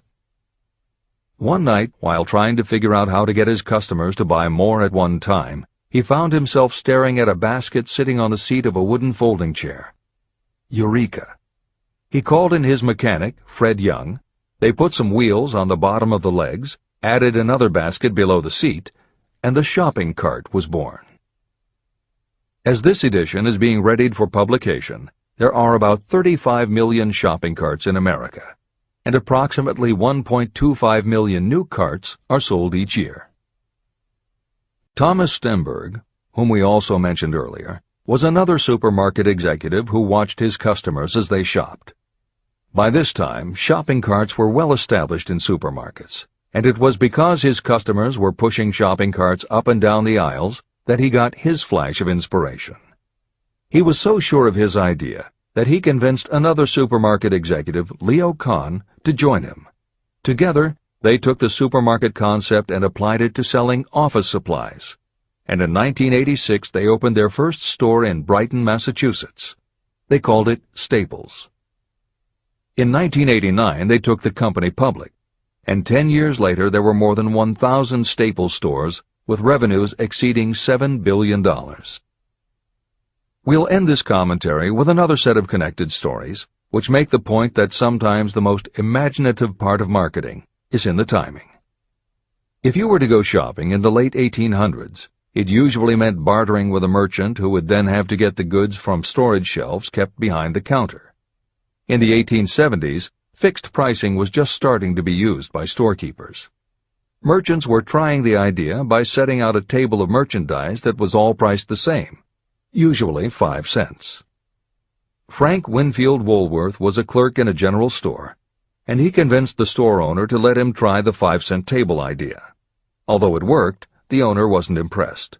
So Woolworth borrowed $350 from his boss, and in 1879 opened his first 5-cent store in Utica, New York. It was an entire store full of goods where everything cost a nickel. A year later, he had 4 stores, and the 4th one, in Lancaster, Pennsylvania, was the first that he named F.W. Woolworth's 5 and 10 cent store. 20 years later, he had 238 stores. By the time of his death in 1919, there were over 1,000 F.W. Woolworth locations. He had established the first nationwide chain of general merchandise stores, and he had built the tallest building in New York City as his headquarters. The Woolworth Company stayed true to the original idea and didn't carry any merchandise that cost more than a dime until 1932, when the top price was raised to 20 cents. But as times changed, the fixed price was dropped, the merchandise became more varied, and the company kept growing until it had over 8,000 stores worldwide, selling everything from notions to appliances and furniture. Then in the 1960s and 1970s, something started to happen. The mood of America was changing, but the Woolworth stores weren't. And that was when Sam Walton opened the first Walmart in Rogers, Arkansas, in 1962. Walton got into the retail business after the Second World War, when his father-in-law loaned him the money to buy a franchise Butler Brothers store in Bentonville, Arkansas. By 1962, Sam and his brother Bud owned 16 variety stores in Arkansas, Missouri, and Kansas. It was in these stores that Sam Walton first started adding the magic ingredient of imagination. In addition to his flair for promotion, Sam tried new approaches to the way household goods and general merchandise could be sold at retail. He insisted on clean, well-lighted interiors, and he introduced the concept of self-service, with aisles wide enough for shopping carts and checkout counters at the front of the store. He also started buying direct from manufacturers, and he created profit-sharing plans that kept his family of employees loyal, hard-working, and neighborly. In 1962, he incorporated those and other imaginative ideas when he opened his first store that he called Walmart. The basic magic was that he sold brand-name merchandise at discount prices, but there was also magic in the way he kept a friendly hometown feel to his store, even though it was what is now called a big box store. Sam Walton's Walmart store was a success, so he just kept building and opening more of them, first in small towns and rural areas, then in larger towns, then big cities, and it wasn't long before he had a national chain. By 1992, when Sam Walton died, there were more than 1,700 Walmart stores. It was the biggest retailer in the country, it employed more than 600,000 people, and Sam Walton was the richest man in America. In 2003, the stores numbered more than 3,200 in the U.S. and more than 1,100 in foreign countries. The company employed more than 1,300,000 people worldwide and served more than 1 million customers a week. Along the way, Woolworths and other older retailers such as Kresge's tried to get on the bandwagon with their Woolco and Kmart stores, but they couldn't seem to get it right. They had given up their old five-and-dime identity to become higher-priced general retailers, and when Walmart came along and redefined that part of the market, the others seemed to have run out of the kind of imagination they'd had in the beginning. Now, here's the twist to the story. David Gold was running a liquor store that he had inherited from his father. He noticed that whenever he put out a display of goods priced at 98 cents or $1, the goods would sell okay, but if his sign said 99 cents, the goods sold out in no time. He decided that he would open a store called the 99-cent only store, where everything would be priced at 99 cents. Sound familiar? Frank Woolworth's imaginative idea from 1879, which had been dropped at his namesake chain by the 1940s and 1950s, had just gotten a fresh shot of imagination from David Gold in 1982. As usual, friends and family told him he was crazy, but David Gold went out to find suppliers who would sell him discontinued merchandise or overproduced products at a price low enough that he could offer them to the public at 99 cents. He found them. And they even had brand-name products of everything from hardware to pantyhose, cleaning products, motor oil, kitchenware, cosmetics, electronics, toys, canned goods, frozen foods, cookies, fresh fruit, even gourmet foods. More than 5,000 items that he could sell for 99 cents and still make a profit. David Gold opened his first well-lighted, brightly colored green and fuchsia wide-aisle store in Inglewood, California in 1982. By 2003, he had 142 stores in California, Nevada, and Arizona, and he was listed on the Forbes 400 as having earned a personal fortune estimated at more than $650 million. As Napoleon Hill wrote elsewhere about the creation of Piggly Wiggly, where in this story do you see the slightest indication of something that you could not duplicate? The plan, which made millions of dollars for its originator, was a very simple idea that anyone could have adopted, yet considerable imagination was required to put the idea to work in a practical sort of way. The more simple and easily adapted an idea is, the greater is its value, as no one is looking for ideas that are involved with great detail or are in any way complicated. This is the end of the editor's comments. There is no standard price on ideas. The creator of ideas sets his or her own price, and if they are smart, they get it. The story of practically every great fortune starts with a day when a creator of ideas and a seller of ideas got together and worked in harmony. Carnegie surrounded himself with men who could do what he could not do, men who created ideas and men who put ideas into operation, and that was what made him and the others fabulously rich. Millions of people go through life hoping for favorable breaks. Perhaps a favorable break can get you an opportunity, but the safest plan is not to depend upon luck. It was a favorable break that gave me the biggest opportunity of my life, but more than 20 years of determined effort had to be devoted to that opportunity before it became an asset. The break consisted of my good fortune in meeting and gaining the cooperation of Andrew Carnegie. On that occasion, Carnegie planted in my mind the idea of organizing the principles of achievement into a philosophy of success. Millions of people have profited by the discoveries made in the years of research, and fortunes have been accumulated through the application of the philosophy. The beginning was simple. It was an idea that anyone might have developed. The favorable break came through Carnegie. But what about the determination, definiteness of purpose, and the desire to attain the goal, and the persistent effort of all those years of research? It was no ordinary desire that survived disappointment, discouragement, temporary defeat, criticism, and the constant reminding that I was wasting my time. It was a burning desire, an obsession. When the idea was first planted in my mind by Mr. Carnegie, it was coaxed, nursed, and enticed to remain alive. Gradually, the idea became a giant under its own power, and it coaxed, nursed, and drove me. Ideas are like that.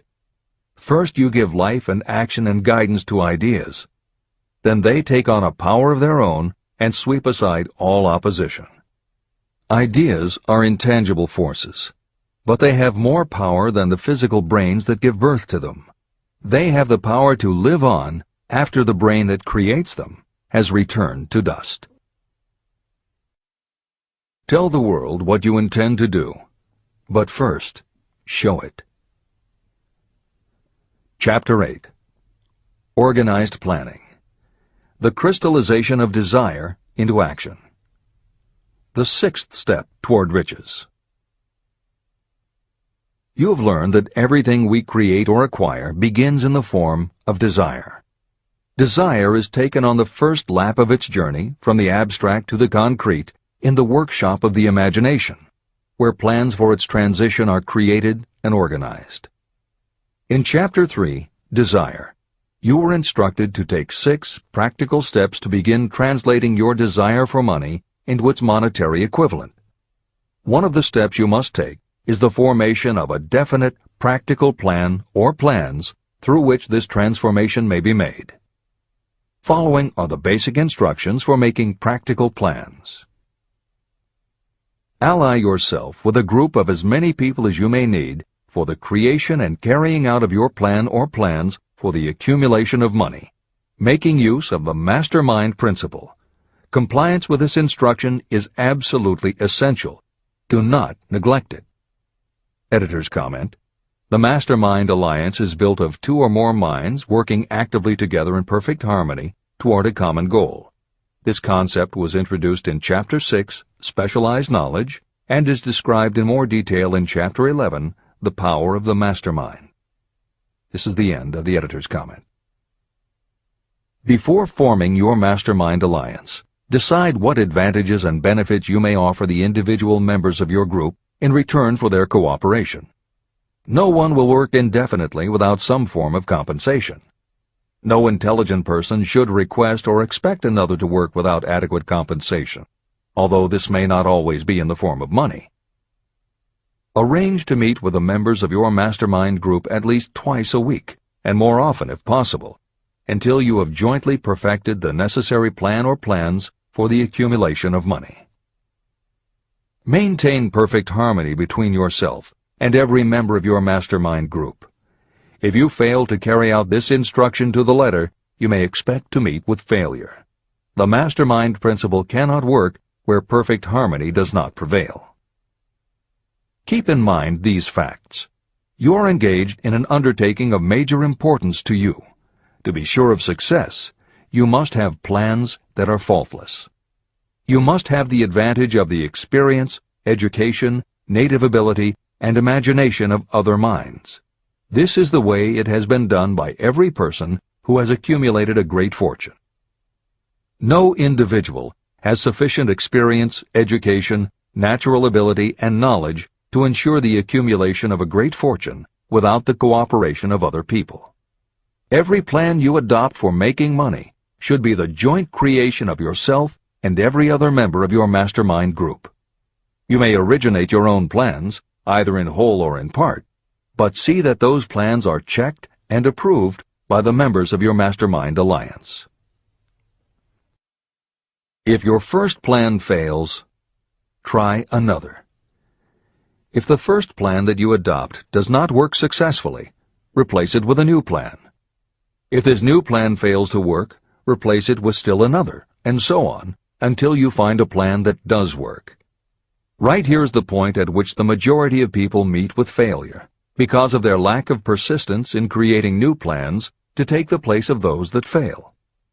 The most intelligent person living cannot succeed in accumulating money, or in any other undertaking, without plans that are practical and workable. Just keep this fact in mind, and remember when your plans fail that temporary defeat is not permanent failure. It may only mean that your plans have not been sound. Build other plans. Start all over again. Temporary defeat should mean only one thing: the certain knowledge that there is something wrong with your plan. Millions of people go through life in misery and poverty because they lack a sound plan through which to accumulate a fortune. Your achievement can only be as good as the plans you make. You are never whipped until you quit in your own mind. James J. Hill, who was the greatest railroad builder of them all, met with temporary defeat when he first tried to raise the capital needed to build the Great Northern Railroad from the east to the west. But he turned defeat into victory through new plans. Henry Ford met with temporary defeat not only at the beginning of his automobile career, but even after he had gone a long way toward the top. But he, too, created new plans, and went marching on to financial victory. We see people who have accumulated great fortunes, but we often recognize only their triumph, and we overlook the temporary defeats that they had to surmount before arriving. No follower of this philosophy can reasonably expect to accumulate a fortune without experiencing temporary defeat. When defeat comes, accept it as a signal that your plans are not sound. Rebuild those plans and set sail once more toward your goal. If you give up before your goal has been reached, you're a quitter. A quitter never wins, and a winner never quits. Write this sentence on a piece of paper in letters an inch high and place it where you will see it every night before you go to sleep and every morning before you go to work. When you begin to select members for your mastermind group, choose those who do not take defeat seriously. Some people foolishly believe that only money can make money. This is not true. Desire, transmuted into its monetary equivalent through the principles in this book, is the way money is made. Money, of itself, is nothing but inert matter. It cannot move, think, or talk, but it can hear when someone who desires it calls it to come. Intelligent planning is essential for success in any undertaking designed to accumulate riches. Following are detailed instructions to those who must begin the accumulation of riches by selling personal services. It should encourage you to know that practically all the great fortunes began either from selling personal services or from the sale of ideas. When you think about it, what else except ideas and personal services can you give in return for riches if you don't have products or property? Leaders and followers. Broadly speaking, there are two types of people in the world. One type is known as leaders, and the other as followers. Decide at the outset whether you intend to become a leader in your chosen calling or remain a follower. The difference in compensation is vast. The follower cannot expect to make as much as a leader, although some followers make the mistake of thinking they should. It is no disgrace to be a follower. On the other hand, it is no credit to remain a follower. Most great leaders began as followers. They became great leaders because they were intelligent followers. With few exceptions, the person who cannot follow a leader intelligently cannot become an efficient leader. The person who can follow a leader most efficiently is usually the person who develops into leadership most rapidly. An intelligent follower has many advantages, including the opportunity to acquire knowledge from the leader. The major attributes of leadership. The following are important factors of leadership. 1. Unwavering courage based upon knowledge of yourself and your occupation. No follower wishes to be dominated by a leader who lacks self-confidence and courage. Certainly no intelligent follower will be dominated by such a leader for very long. 2. Self-control. The person who cannot control himself can never control others. Self-control sets a strong example for your followers, which the more intelligent followers will emulate. 3. A keen sense of justice. Without a sense of fairness and justice, no leader can command and retain the respect of their followers. 4. Definiteness of decision. Those who waver in decisions show that they are not sure of themselves and therefore cannot lead others successfully. 5. Definiteness of plans. Successful leaders must plan their work and work their plans. Leaders who move by guesswork, without practical definite plans, are like a ship without a rudder. Sooner or later, they will land on the rocks. 6. The habit of doing more than paid for. One of the penalties of leadership is the necessity of the leaders to willingly do more than they require of their followers. 7. A pleasing personality. Leadership calls for respect. Followers will not respect a leader who does not grade high on all of the factors of a pleasing personality. 8. Sympathy and understanding. Successful leaders must be in sympathy with their followers. Moreover, they must understand them and their problems. 9. Mastery of detail. Successful leadership calls for mastery of the details of the leader's position. 10. Willingness to assume full responsibility. Successful leaders must be willing to assume responsibility for the mistakes and the shortcomings of their followers. If a leader tries to shift this responsibility, that leader will not remain the leader. If one of your followers makes a mistake or is incompetent, you must consider that it is you who failed. 11. Cooperation. The successful leader must understand and apply the principle of cooperative effort and be able to induce followers to do the same. Leadership calls for power, and power calls for cooperation. There are two forms of leadership. The first, and by far the most effective, is leadership by consent of and with the sympathy of the followers. The second is leadership by force, without the consent and sympathy of the followers. History is filled with evidences that leadership by force cannot endure. The downfall and disappearance of dictators and kings is significant. It means that people will not follow forced leadership indefinitely. Napoleon, Mussolini, Hitler were examples of leadership by force. Their leadership passed. Editor's comment.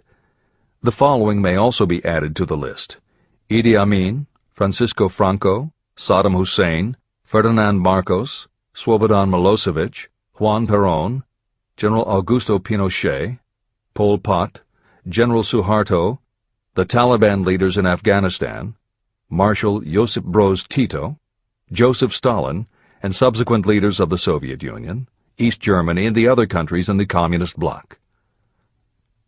This is the end of the editor's comment. Those that remain see their power eroding and slipping away. Leadership by consent of the followers is the only leadership that can endure. People may follow forced leadership temporarily, but they will not do so willingly. Successful leaders will embrace the 11 factors of leadership described in this chapter, as well as some other factors. Those who make these attributes the basis of their leadership will find abundant opportunity to lead in any walk of life. The 10 major causes of failure in leadership. The following are the major faults of leaders who fail. It is just as essential for you to know what not to do as it is to know what to do. 1. Inability to organize details.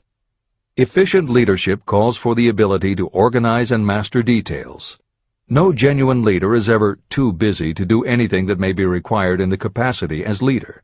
Whether a leader or follower, when you admit that you are too busy to change your plans or to give attention to any emergency, you are admitting your inefficiency. The successful leader must be the master of all details connected with the position. That means, of course, that you must acquire the habit of relegating details to capable lieutenants. 2. Unwillingness to render humble service. Truly great leaders are willing, when occasion demands, to perform any sort of labor that they would ask another to perform. The greatest among ye shall be the servant of all is a truth that all able leaders observe and respect. 3. Expectation of pay for what they know, instead of what they do with what they know. The world does not pay you for what you know. It pays you for what you do, or what you induce others to do. 4. Fear of competition from followers. Leaders who fear that one of their followers may take their position are practically sure to realize that fear sooner or later. Able leaders train understudies to whom they may delegate any of the details of their position. Only in this way can leaders multiply themselves and be at many places and give attention to many things at one time. It is an eternal truth that leaders receive more pay for their ability to get others to perform than they could possibly earn by their own efforts. An efficient leader may, through knowledge of the job and a magnetic personality, greatly increase the efficiency of others and get them to render more service and better service than they could render without the leader's guidance. 5. Lack of imagination. Without imagination, the leader is incapable of meeting emergencies or of creating plans by which to guide followers efficiently. 6. Selfishness. Leaders who claim all the honor for the work of their followers are sure to be met by resentment. The really great leader claims none of the honors. Great leaders are content to see the honors, when there are any, go to their followers, because the great leaders know that most people will work harder for commendation and recognition than they will for money alone. 7. Intemperance. Followers do not respect an intemperate leader.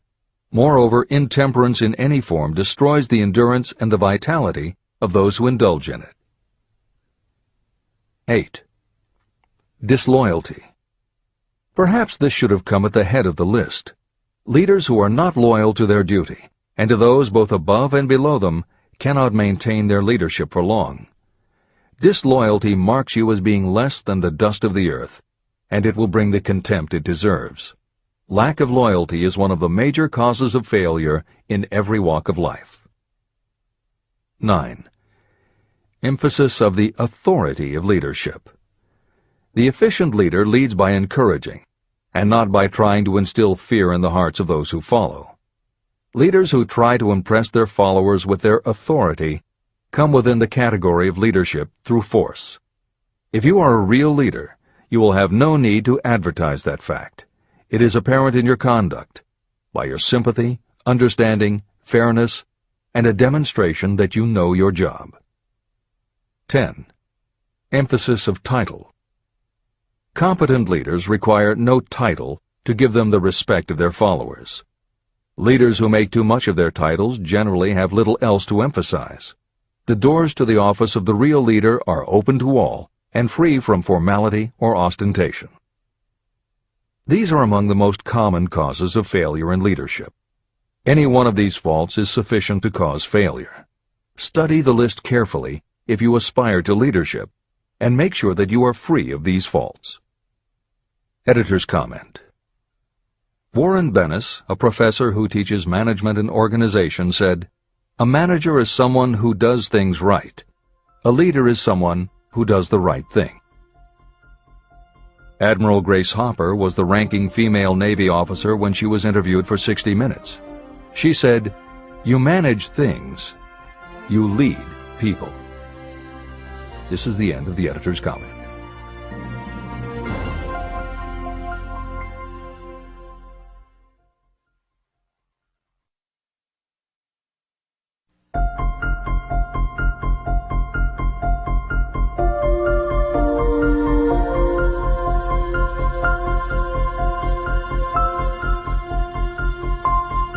When and how to apply for a position.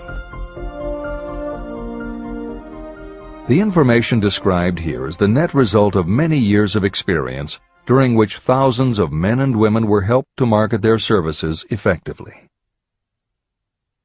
Editor's comment. The Internet, email, and faxed resumes have radically changed the way employers search for new employees, and the way that most people apply for jobs. However, Think and Grow Rich was never intended for most people. It was written for those who want to stand out. If you are such a person, the editors of this revised and updated edition strongly advise that you give serious thought to each of the following suggestions about how to apply for a position and how to prepare a resume. If you are tempted to think the suggestions are too obvious, simplistic, or out of date, we assure you they are not. In those instances where it is appropriate to update the material, we have added commentary. This is the end of the editor's comment. 1. Employment agencies. Care must be taken to select only reputable companies that can show adequate records of achievement of satisfactory results. Editor's comment. As anyone in the job market knows, Today, employment agencies range from companies that supply temporary office help to headhunters who connect high-level executives with companies seeking experienced management talent. If you are seeking a mid to upper-level position, the old adage that you get what you pay for is particularly true. This is the end of the editor's comment. 2. Advertising in newspapers, trade journals, magazines. Classified advertising may produce satisfactory results for those applying for entry-level, clerical, or salaried positions. For those seeking executive positions, a well-written and well-designed display ad, though more expensive, may be more desirable. The copy should be prepared by an expert who understands how to inject sufficient selling qualities to produce replies. Editor's comment. For individuals, the display ad approach is not very common in the contemporary job market. But for that reason, if you are sure of the position you want, a well-written and well-designed ad selling yourself and placed in the right trade paper or industry journal might be just the thing to get the attention you want. However, if you attempt this approach, be prepared that it will be an expensive experiment. In effect, you will have gone into the advertising business, and it is a rule of thumb in advertising that a single ad rarely sells anything.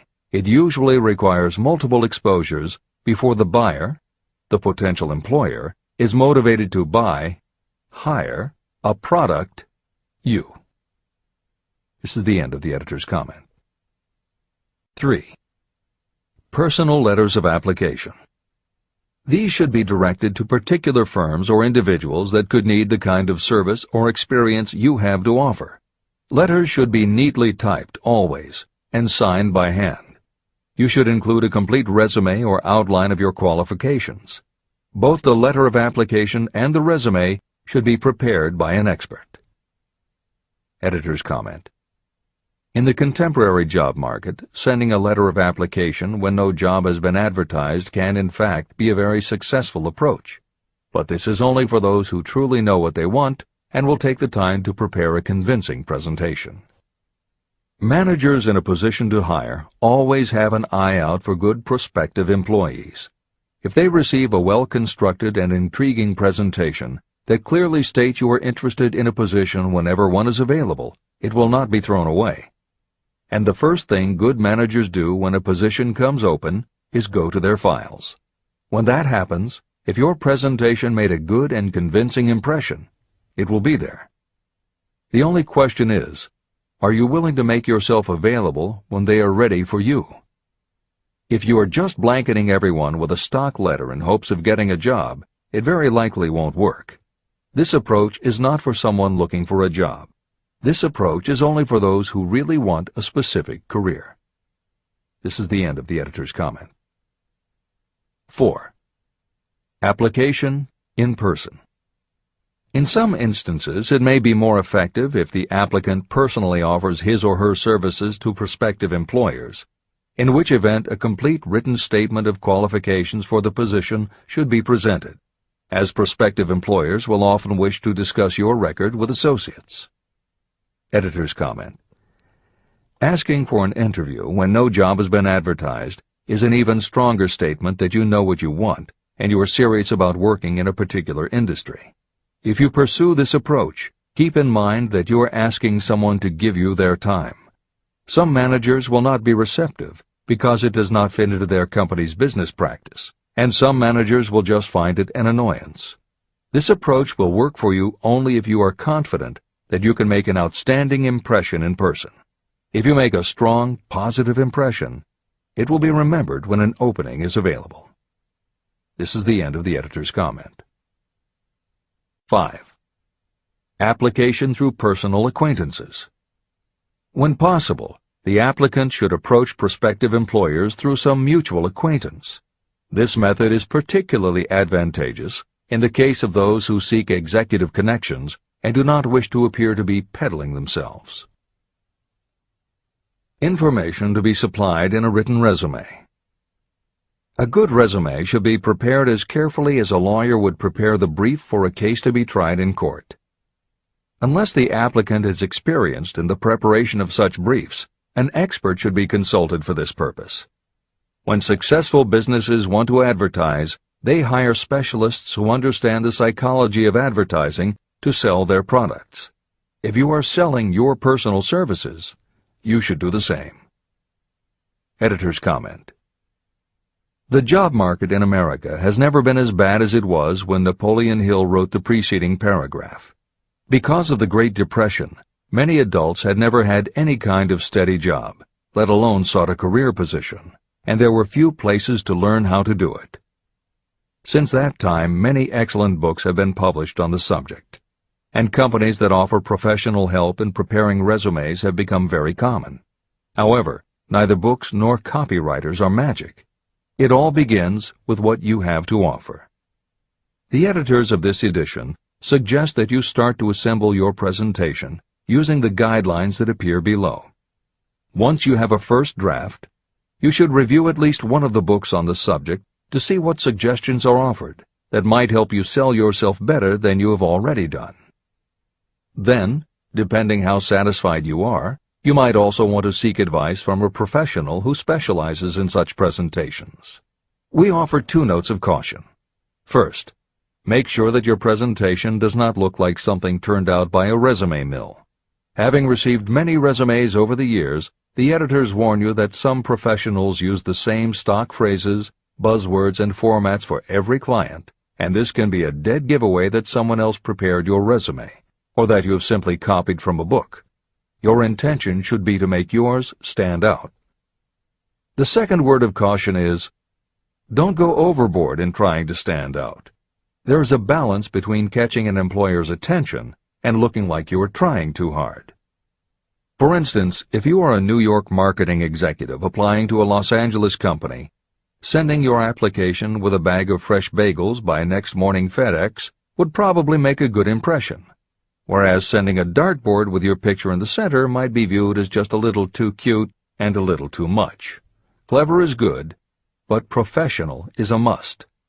Never be so clever that you don't look professional. Following are a set of guidelines for preparing your resume. Because part of your search for a position will involve responding to ads for job openings, and because it has become common to respond by faxing applications and resumes, Napoleon Hill's guidelines should be used to prepare 2 separate presentations. As Hill suggests below, you should prepare an elaborate presentation to be used when mailed or presented in person. But you should also prepare a second, shorter version that is designed specifically to be faxed. Take care to make your fax version complete and interesting, but it should be no more than 3 pages. The following information should appear in your presentation. 1. Education. State briefly but definitely what schooling you've had and in what subjects you specialized in school, giving the reasons for that specialization. Editor's comments. Never exaggerate. This is very serious advice, and it applies not only to education, but also the next 2 categories, experience and references. Smart employers will check in all 3 areas. Labor laws have become so demanding that employers filling responsible positions are very cautious about whom they hire in the first place. There are rules about such things as the difference between salaried and hourly employment, sexual harassment, what constitutes grounds for dismissal, what questions can and cannot be asked in job interviews, and a host of other things that leave the employer open to potential lawsuits. Consequently, smart employers, the kind you want to work for, will check your education, experience, and references. Also, bear in mind, you are providing information that will follow you for the rest of your career. If you keep up with the news, you know that in recent times even executives headed for the top have been dismissed. Military men have resigned in disgrace. Politicians have been removed from office, and professors have been forced to resign, all because someone looked into their background and found that they had exaggerated their qualifications. This is the end of the editor's comments. 2. Experience. If you have had experience in connection with positions similar to the one you seek, describe it fully. Give the names and addresses of former employers. Be sure to clearly point out any special experience you may have had that would equip you to fill the position you seek. 3. References. Practically every business firm wants to know as much as possible about the background of prospective employees who seek positions of responsibility. Attach copies of letters from former employers, from teachers under whom you studied, and from prominent people whose judgment may be relied upon. 4. Photograph of yourself. Include a recent professional photograph of yourself as a part of your presentation. Editor's comment. In the contemporary job market, this is not a common practice at all. However, from personal experience, the editors of this edition know it can be advantageous. We have received only one such job application, but unquestionably it was the photograph that prompted us to ask the applicant to come in for an interview. If you are confident that your appearance makes a good, professional impression, you may want to consider this unusual approach. There is the danger that you may be seen as vain or self-centered, but it could also be the thing that gives you an edge. This is the end of the editor's comment. 5. Apply for a specific position. Never apply for just a job. That indicates you lack specialized qualifications. 6. State your qualifications for the particular position for which you apply. Give full details why you believe you are qualified for the particular position you seek. This is the most important detail of your application. It will determine, more than anything else, what consideration you receive. 7. Offer to go to work on probation. This may appear to be a radical suggestion, but experience has proved that it seldom fails to win at least a trial. If you are sure of your qualifications, a trial is all you need. Incidentally, such an offer indicates that you have confidence in your ability to fill the position you seek. It is most convincing. Make it clear that your offer is based on your confidence in your ability to fill the position, your confidence in your prospective employer's decision to employ you after the trial period, and your determination to have the position. Editor's comments. As you will learn in Chapter 10, when you read the story of Napoleon Hill's application to Rufus Ayers, Hill gives this advice based on his personal experience. Unfortunately, this is one of those instances where times may have changed so much that the approach is rarely applicable. In today's environment, modern labor laws and business practice may prevent an employer from taking you up on your offer. However, today many companies do have internship programs that allow an employer to test drive employees to see how well they might fit in. This is the end of the editor's comment. 8. Knowledge of your prospective employer's business. Before applying for a position, do sufficient research to familiarize yourself thoroughly with that business and indicate the knowledge you have acquired in this field. This will be impressive because it indicates that you have imagination and a real interest in the position you seek. Editor's comment. When you do this, and you certainly should, bear in mind that you will be talking with people who really know the business. Even by researching extensively, at best you will only know about their business. If you try to appear too knowledgeable or familiar, it may backfire and reveal that you have only a superficial view of the business. Unless you are already working in a particular industry and have insights based on experience, do not be presumptuous. Use your knowledge to indicate that you have taken the time to educate yourself and that you really are interested, but don't try to tell a prospective employer how you would run the business. This is the end of the editor's comment. Remember that it is not the lawyer who knows the most law, but the one who best prepares his case who wins. If your case is properly prepared and presented, your victory will have been more than half won at the outset. Do not be afraid of making your presentation too long. Employers are just as much interested in purchasing the services of well-qualified applicants as you are in securing employment. In fact, the success of most successful employers is due to their ability to select well-qualified lieutenants. They want all the information available. Editor's comment. As noted above, when faxing a resume, it should be no more than 3 pages and should state that you will be pleased to provide a more detailed resume if required. This is the end of the editor's comment. Remember another thing. Neatness in the preparation of your resume and application will indicate that you are a painstaking person. Successful salespeople groom themselves with care. They understand that first impressions are lasting. Your presentation is your sales rep. Give it a good suit of clothes, so it will stand out in bold contrast to anything else your prospective employer ever saw. If the position you seek is worth having, it is worth going after with care. More important, if you sell yourself in a manner that shows off your individuality, you probably will receive more money from the very start than you would if you applied for employment in the usual conventional way. When your resume package has been completed, you should prepare individual and personalized copies for each company or person to whom it will be presented.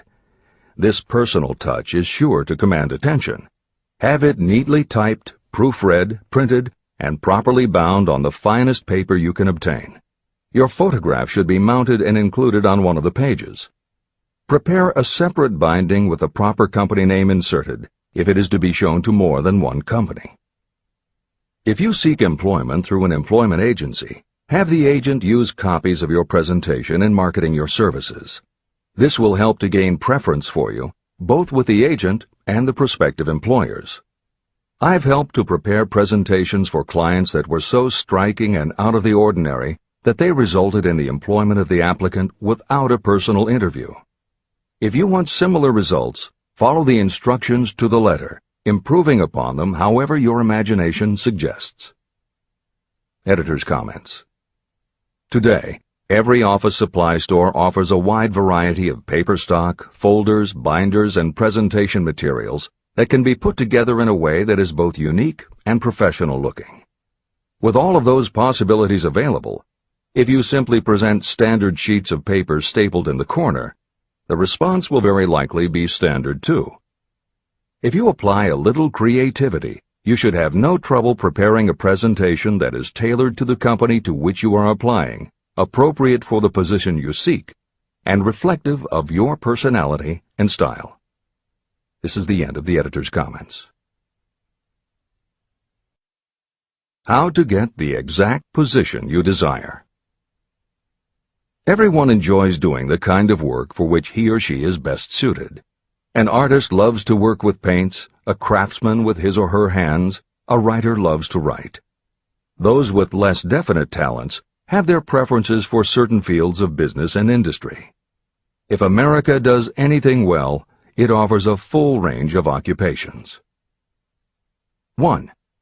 Decide exactly what kind of a job you want. If the job doesn't already exist, perhaps you can create it. 2. Choose the company or individual for whom you wish to work. 3. Study your prospective employer as to policies, personnel, and chances for advancement. 4. By analysis of yourself, your talents, and your capabilities, figure what you can offer. Plan specific ways and means of giving advantages, services, developments, or ideas that you believe you can successfully deliver. 5. Forget about a job. Forget whether or not there is an opening. Forget the usual routine of, have you got a job for me? Concentrate on what you can give. 6. Once you have your plan in mind, put it on paper in neat form and in full detail. 7. Present it to the proper person with authority, and the rest will come automatically. Every company is looking for people who can give something of value, whether it is ideas, services, or connections. Every company has room for the person who has a definite plan of action that is to the advantage of that company.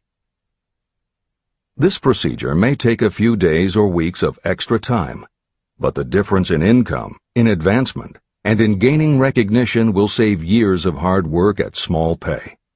It has many advantages, the main one being that it will often save you from 1 to 5 years of your time in reaching a chosen goal. Every person who starts, or gets in halfway up the ladder, does so by deliberate and careful planning. The new way of marketing services. Men and women who market their services must recognize the change that has taken place in connection with the relationship between employer and employee. The future relationship should be more in the nature of a partnership, consisting of the employer, the employee, and the public they serve. In the past, employers and employees have bartered among themselves, not considering that in reality they were bargaining at the expense of the third party, the public they served. Both the employer and the employee should consider themselves as fellow employees whose business it will be to serve the public efficiently. Editor's comment. In the preceding paragraph, Napoleon Hill once again demonstrates his foresight into the future direction of American business. As you will recognize in the following section, the point he makes by citing the coal and gas companies would at a later time be equally applicable to the telephone monopolies, and later still to computer software and internet companies, and to cable television suppliers when competitors started to offer satellite TV. This snapshot of how and why business has changed should provide you with a blueprint for the attitude you must adopt and the way you must conduct yourself if you are going to attain the success you're seeking. This is the end of the editor's comment.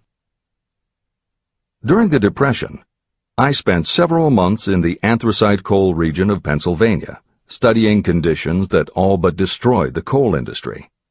The coal operators and the unions drove hard bargains in negotiating their labor contracts. The cost of the bargaining was passed on to the customer by adding to the price of the coal. However, in the end, they discovered their actions had worked against them. What their delays and high prices had actually accomplished was to open the market to their competitors. Inadvertently, they had built up a wonderful business for the manufacturers of oil-burning stoves and furnaces, as well as for the producers of oil. A similar experience happened to the gas companies. We can all remember the time when the gas meter reader pounded on the door hard enough to break the panels. When the door was opened, he pushed his way in uninvited with a scowl on his face that plainly said, "What the hell did you keep me waiting for?" All that has undergone a change. The meter man now conducts himself as a gentleman who is delighted to be at your service, sir. Before the gas companies learned that their scowling metermen were offending customers, their competitors, the polite salesmen of oil burners, came along and did a land office business. These illustrations are mentioned here to show that we are where we are and what we are because of our own conduct. If there is a principle of cause and effect that controls business, finance, and transportation, this same principle controls individuals and determines their economic status. Courtesy and service are the watchwords of merchandising today, and they apply to the person who is marketing personal services even more directly than to the employer. In the final analysis, you are employed by the customer. If you fail to serve well, both you and your employer will pay for it by the loss of the privilege of serving. What is your QQS rating? In the preceding, the causes of success in marketing services effectively and permanently have been clearly described. Unless those causes are studied, analyzed, understood, and applied, no one can market services effectively and permanently. Every man or woman must be their own sales force of their personal services. The quality and the quantity of service rendered, and the spirit in which it is rendered, determine the price and the duration of employment. To market your personal services effectively, which means a permanent market at a satisfactory price under pleasant conditions, you must adopt and follow the QQS formula. QQS means that quality plus quantity plus the proper spirit of cooperation equals perfect salesmanship of service. Remember the QQS formula, but do more. Apply it as a habit. Analyze the formula to make sure you understand exactly what it means. Quality of service means the performance of every detail in connection with your position in the most efficient manner possible with the object of greater efficiency always in mind. Quantity of service means the habit of rendering all the service of which you are capable at all times, with the purpose of increasing the amount of service rendered as you develop greater skill through practice and experience. Emphasis is again placed on the word habit. Spirit of service means the habit of agreeable, harmonious conduct, which will induce cooperation from associates and fellow employees. Adequate quality and adequate quantity of service is not sufficient to maintain a permanent market for your services. The spirit in which you deliver service is a strong determining factor in connection with both the price you receive and the duration of your employment. Andrew Carnegie stressed this point in his description of the factors that lead to success in the marketing of personal services. He emphasized again and again the necessity for harmonious conduct. He stressed the fact that he would not retain any man, no matter how great a quantity or how efficient the quality of his work, unless he worked in a spirit of harmony. Mr. Carnegie insisted upon his people working with each other in an agreeable manner. To prove that he placed a high value on this quality, he helped many who met his standards to become very wealthy. Those who did not conform had to make room for others who did.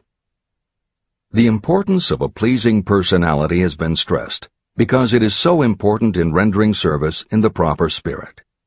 If you have a personality that pleases, and you render service in a spirit of harmony, these assets often make up for what you may lack in both the quality and the quantity of service you render. Nothing, however, can be successfully substituted for pleasing conduct. The capital value of your services. The person whose income is derived entirely from the sale of personal services is a merchant, just like the person who sells hard goods, and such a person is subject to exactly the same rules of conduct as the merchant who sells merchandise. I emphasize this because many people who live by the sale of personal services make the mistake of considering themselves free from the rules of conduct and the responsibilities attached to those who are engaged in marketing commodities. The day of the go-getter has been supplanted by the go-giver. The actual capitalized value of your brain power may be determined by the amount of income you can produce by marketing your services.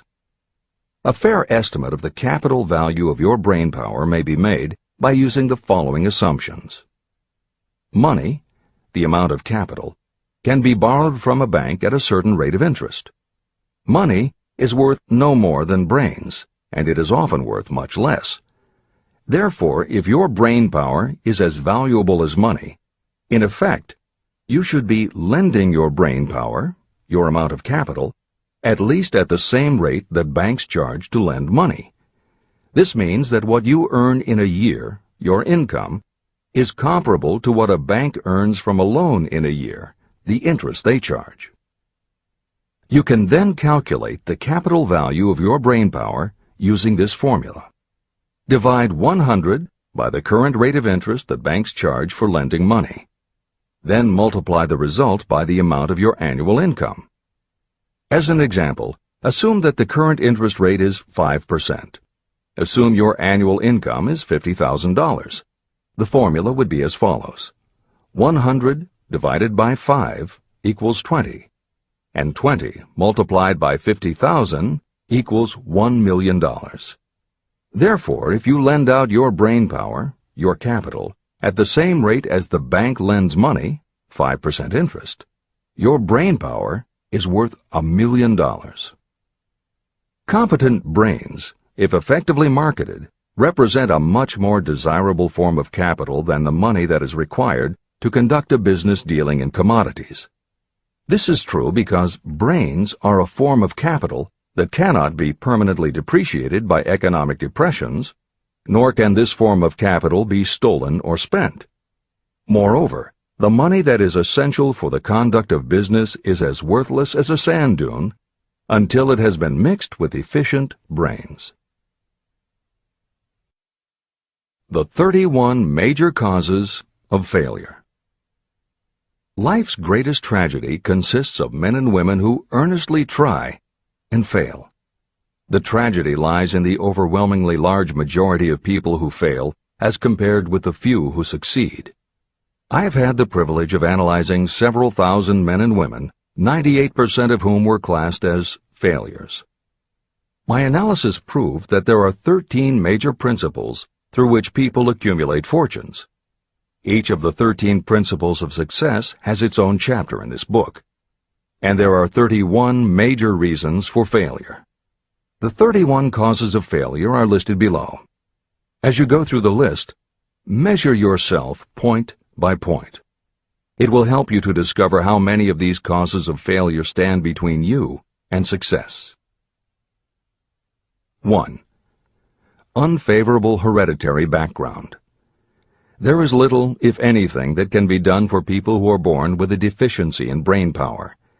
This is the only one of the 31 causes of failure that may not be easily corrected by any individual. My philosophy can offer only one method of bridging this weakness, through the aid of the mastermind. 2. Lack of a well-defined purpose in life. There is no hope of success for the person who does not have a central purpose or definite goal at which to aim. 98 out of every 100 of those whom I have analyzed had no such aim. Perhaps this was the major cause of their failure. 3.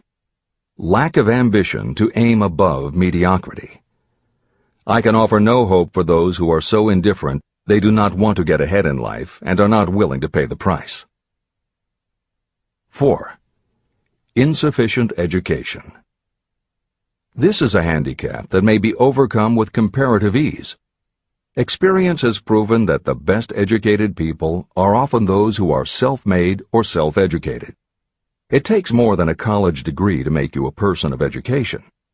Any person who is educated has learned to get whatever they want in life without violating the rights of others.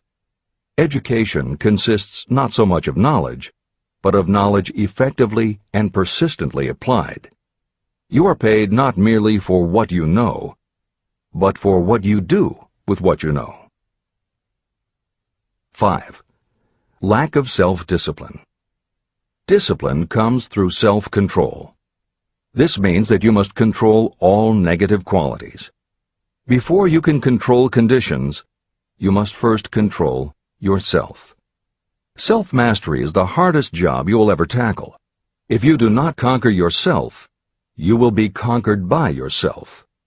By stepping in front of a mirror, you may see both your best friend and your greatest enemy. 6. Ill health. No person may enjoy outstanding success without good health. Many of the causes of ill health are subject to mastery and control. These, in the main, are overeating of foods not conducive to health, wrong habits of thought or negative thinking, wrong use of and overindulgence in sex, lack of proper physical exercise, an inadequate supply of fresh air due to improper breathing. 7. Unfavorable environmental influences during childhood. As the twig is bent, so shall the tree grow. Most people who have criminal tendencies acquire them as the result of bad environment and improper associates during their childhood or youth. Procrastination. This is one of the most common causes of failure. Procrastination stands within the shadow of every human being, waiting its opportunity to spoil your chances of success. Most of us go through life as failures because we are waiting for the time to be right to start doing something worthwhile. Do not wait. The time will never be just right. Start where you stand, work with whatever tools you have at your command, and you will acquire better tools as you go along.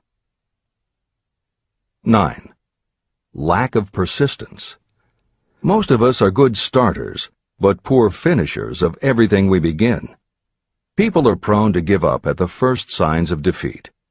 There is no substitute for persistence. The person who makes persistence his or her watchword discovers that failure finally becomes tired and makes its departure. Failure cannot cope with persistence. 10. Negative personality.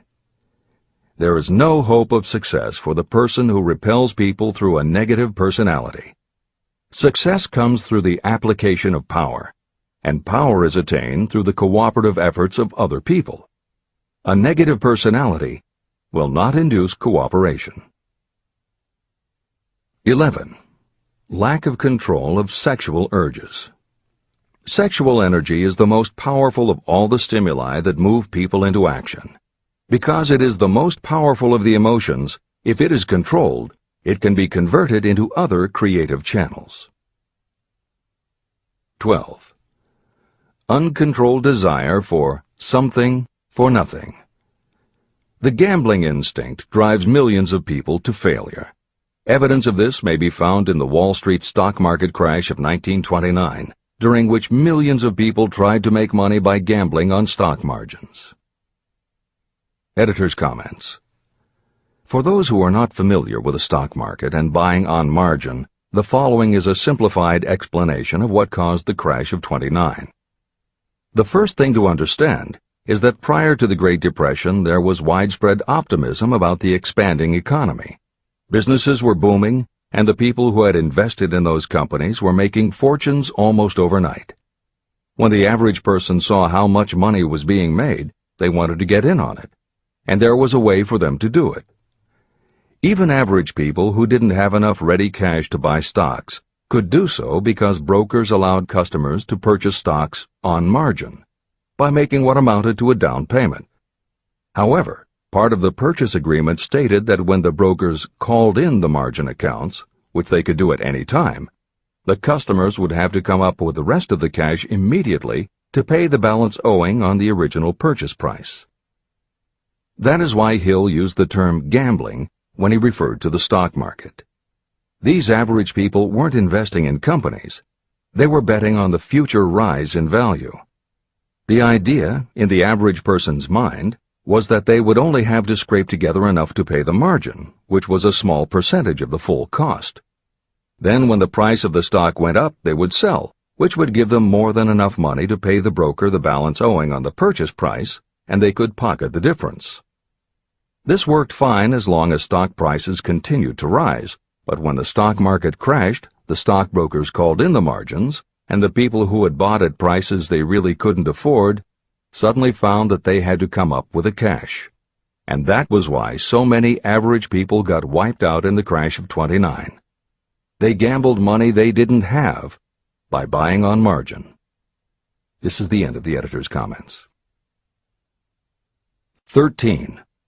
Lack of a well-defined power of decision.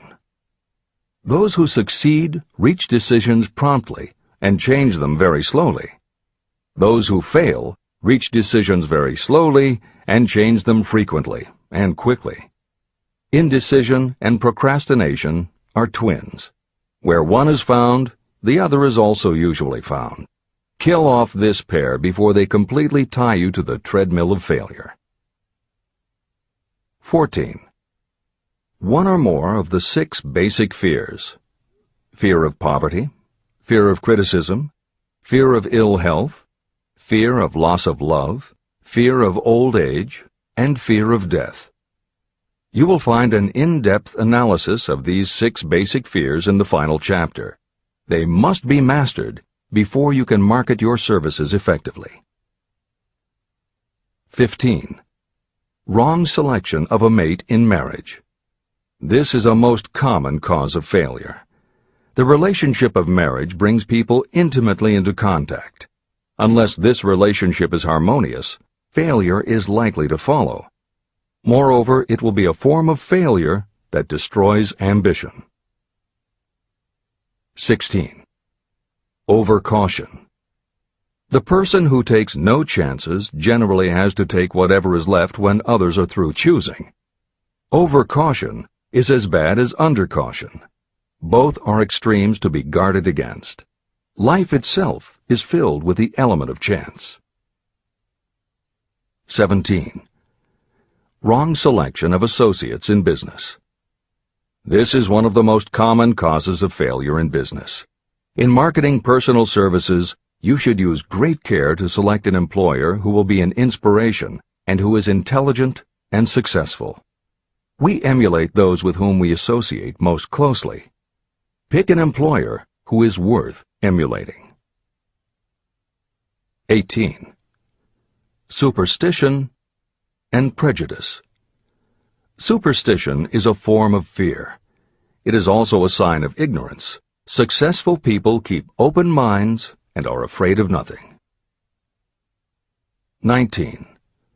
Wrong selection of a vocation. You cannot have outstanding success in work that you do not like. The most essential step in the marketing of personal services is that of selecting an occupation into which you can throw yourself wholeheartedly. Although money or circumstances may require you to do something you don't like for a time, no one can stop you from developing plans to make your goal in life a reality.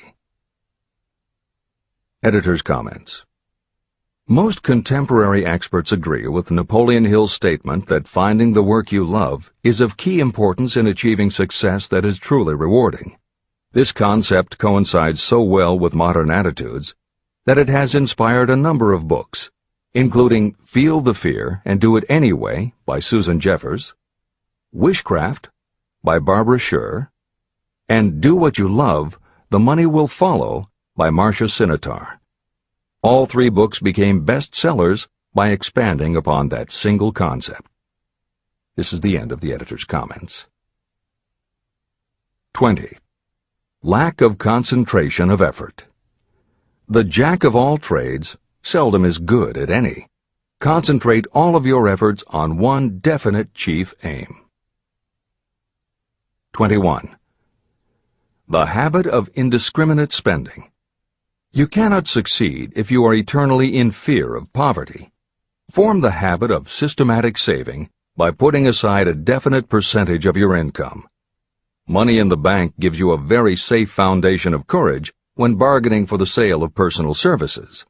Without money, you must take what you are offered and be glad to get it.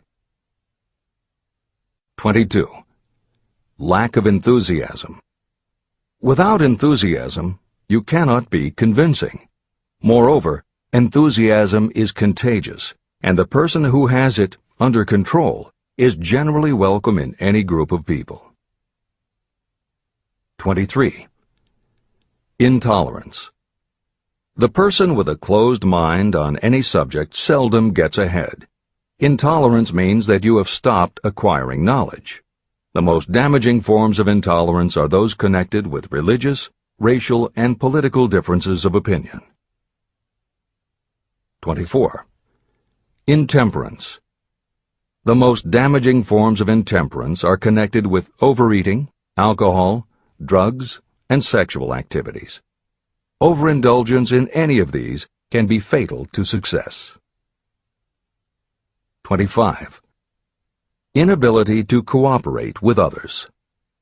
More people lose their positions and their big opportunities in life because of this fault than for all other reasons combined. It is a fault that no well-informed business person or leader will tolerate. 26. Possession of power that was not acquired through self-effort. Sons and daughters of wealthy parents and others who inherit money that they did not earn. Power in the hands of one who did not acquire it gradually is often fatal to success. Quick riches are more dangerous than poverty. 27. Intentional dishonesty. There is no substitute for honesty. You may be temporarily dishonest because of circumstances over which you have no control without permanent damage, but there is no hope for you if you are dishonest by choice. Sooner or later, your deeds will catch up with you, and you will pay by loss of reputation and perhaps even loss of liberty. 28.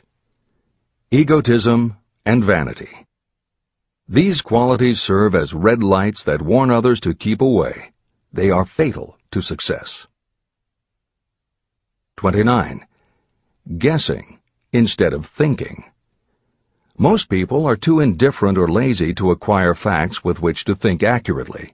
They prefer to act on opinions created by guesswork or snap judgments. 30. Lack of capital. This is a common cause of failure among those who start out in business for the first time. You must have a sufficient reserve of capital to absorb the shock of your mistakes and to carry you over until you have established a reputation. 31. Here, name any particular cause of failure from which you have suffered that has not been included in the foregoing list. Contained in these 31 major causes of failure is the description of practically every person who tries and fails. It will be helpful if you get someone who knows you well to go over this list with you and help you to analyze yourself by each of these causes of failure. Most people cannot see themselves as others see them. You may be one who cannot. Do you know your own worth? The oldest of admonitions is, know thyself. If you market merchandise successfully, you must know the merchandise. The same is true in marketing personal services. You should know all of your weaknesses in order to bridge them or eliminate them entirely. You should know your strengths in order to call attention to them when selling your services. You can know yourself only through accurate analysis. There is a story about a young man applying for a job who was making a good impression until the manager asked him what salary he expected. He replied that he had no fixed sum in mind, lack of a definite aim. The manager then said, "We will pay you all you are worth after we try you out for a week." "I can't accept that," the applicant replied. "I'm already getting more than that where I'm now employed." It may seem funny, but it makes a serious point. Before you even begin to negotiate for a better salary in your present position or begin to seek employment elsewhere, be sure that you are worth more than you now receive. It is one thing to want money. Everyone wants more. But it is something entirely different to be worth more. Many people mistake their wants for their just dues. Your financial wants have nothing whatever to do with your worth. Your value is established entirely by your ability to render useful service or your capacity to induce others to render such service. Take inventory of yourself. Annual self-analysis is essential in the effective marketing of personal services, just like you would take an annual inventory if you were in merchandising. Moreover, your yearly analysis should show a decrease in your faults and an increase in your virtues. You go ahead, stand still, or go backward in life. Your objective should be to go ahead. Annual self-analysis will disclose whether advancement has been made and, if so, how much.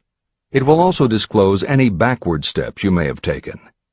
The effective marketing of personal services requires you to move forward, even if the progress is slow.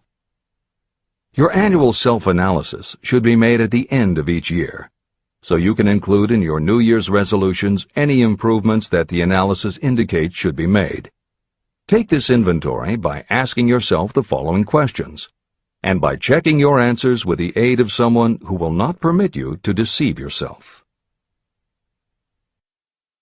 Self-analysis questionnaire. 1.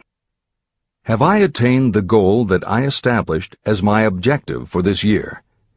You should work with a definite yearly objective to be attained as a part of your major life objective. 2.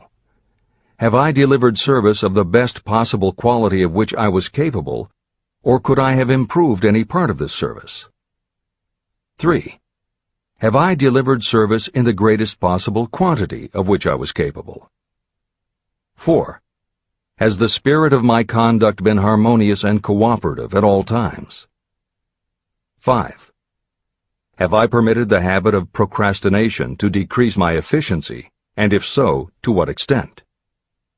6. Have I improved my personality, and if so, in what ways? 7.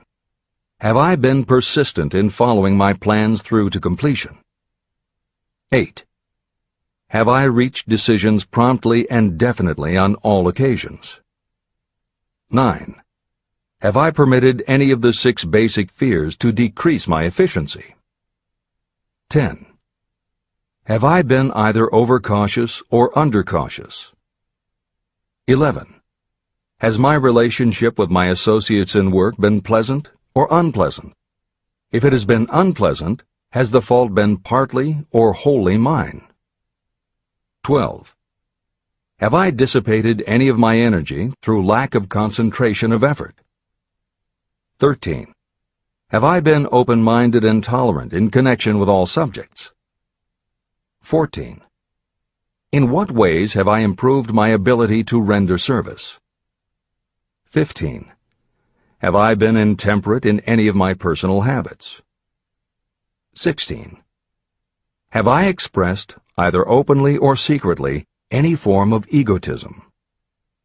17. Has my conduct toward my associates been such that they respect me? 18.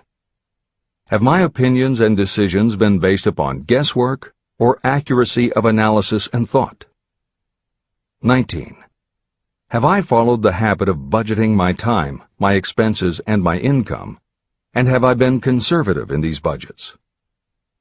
20. How much time have I devoted to unprofitable effort which I might have used to better advantage? 21. How may I rebudget my time and change my habits so I will be more efficient during the coming year? 22. Have I been guilty of any conduct that was not approved by my own conscience? 23. In what ways have I rendered more service and better service than I was paid to render? 24. Have I been unfair to anyone, and if so, in what way? 25. If I had been the purchaser of my own services for the year, would I be satisfied with my purchase? 26. Am I in the right vocation, and if not, why not? 27. Has the purchaser of my services been satisfied with the service I have rendered, and if not, why not? 28. What is my present rating on the fundamental principles of success? Make this rating fairly and frankly, and have it checked by someone who is courageous enough to do it accurately.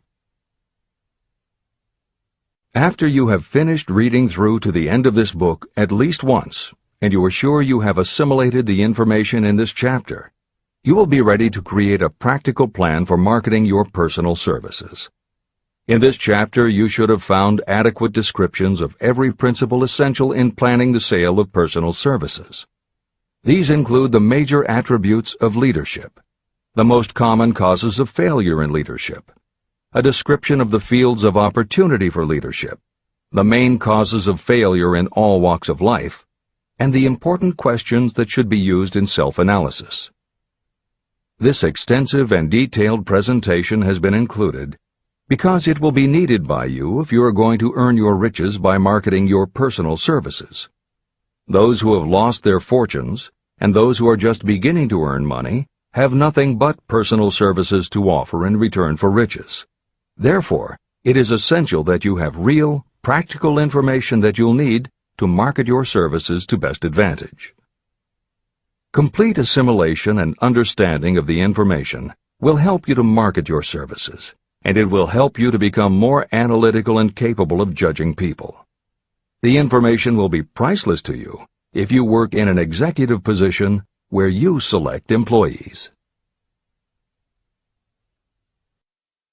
Where and how to find opportunities to accumulate riches. Now that we have analyzed the principles by which riches may be accumulated, you naturally ask, where can I find the opportunities to apply these principles? Very well. Let us take inventory and see what the United States of America offers the person seeking riches.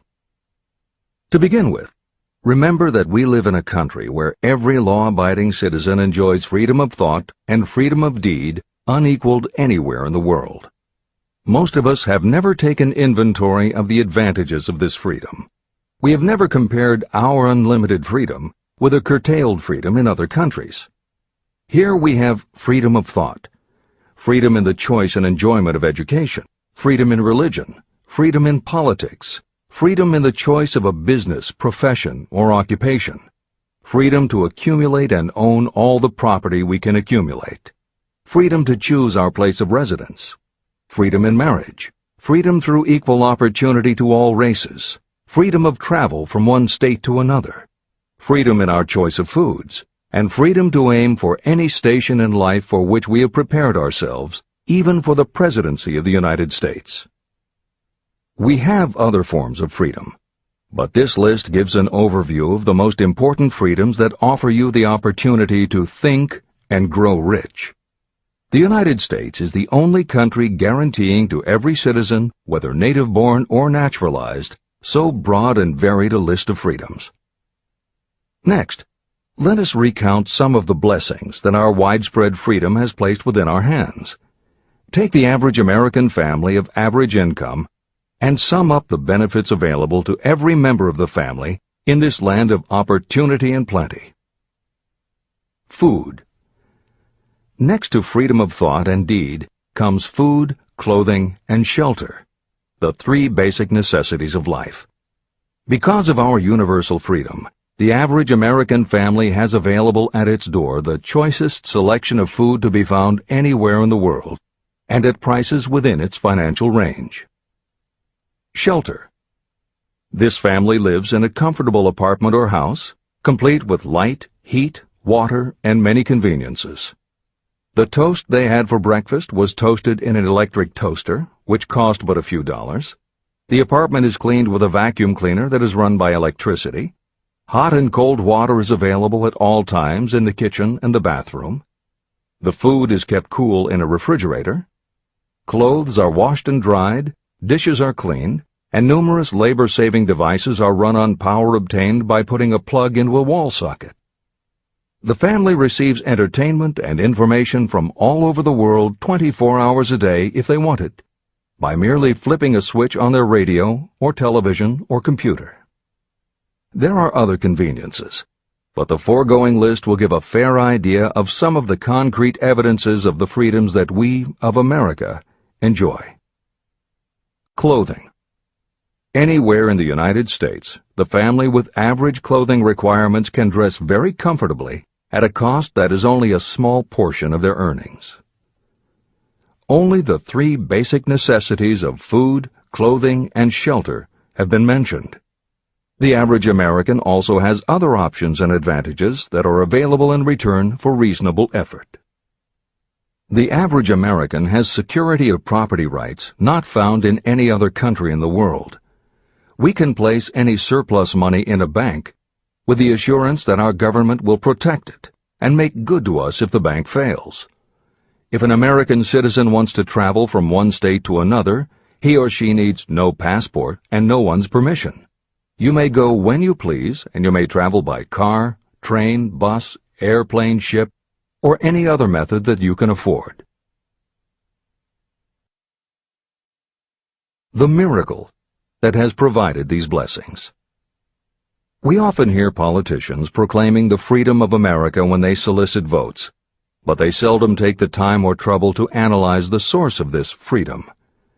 Having no axe to grind, no grudge to express, and no ulterior motives, I will give you a frank analysis of that mysterious, abstract, greatly misunderstood something that gives to every citizen of America more blessings, more opportunities to accumulate wealth, and more freedom of every nature than may be found in any other country. I have the right to analyze the source and nature of this unseen power because I know, and have known for more than half a century, many of the men who organized that power, and many who are now responsible for its maintenance. The name of this mysterious benefactor of mankind is capital. Capital consists not only of money, but also of highly organized, intelligent groups of individuals who plan ways and means of using money efficiently for the good of the public and profitably to themselves. These groups consist of scientists, educators, chemists, inventors, business analysts, publicists, transportation experts, accountants, lawyers, doctors, and other men and women who have highly specialized knowledge in all fields of industry and business.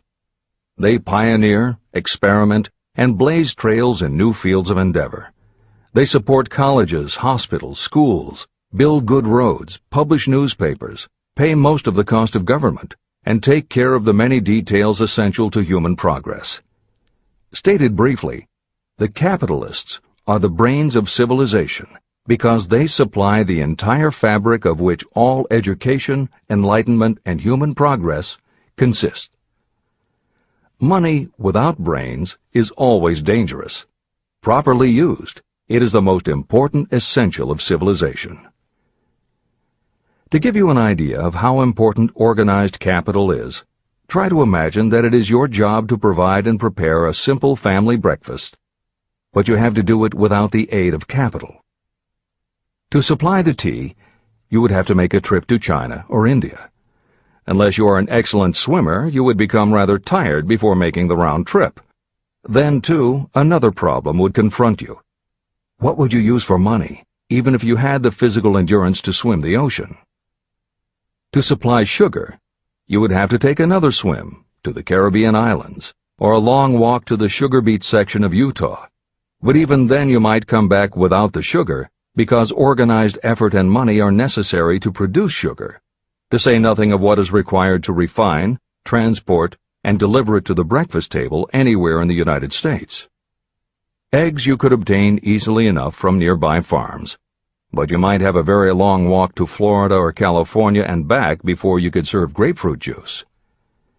You would have another long walk to Kansas or one of the other wheat-growing states when you went after wheat bread.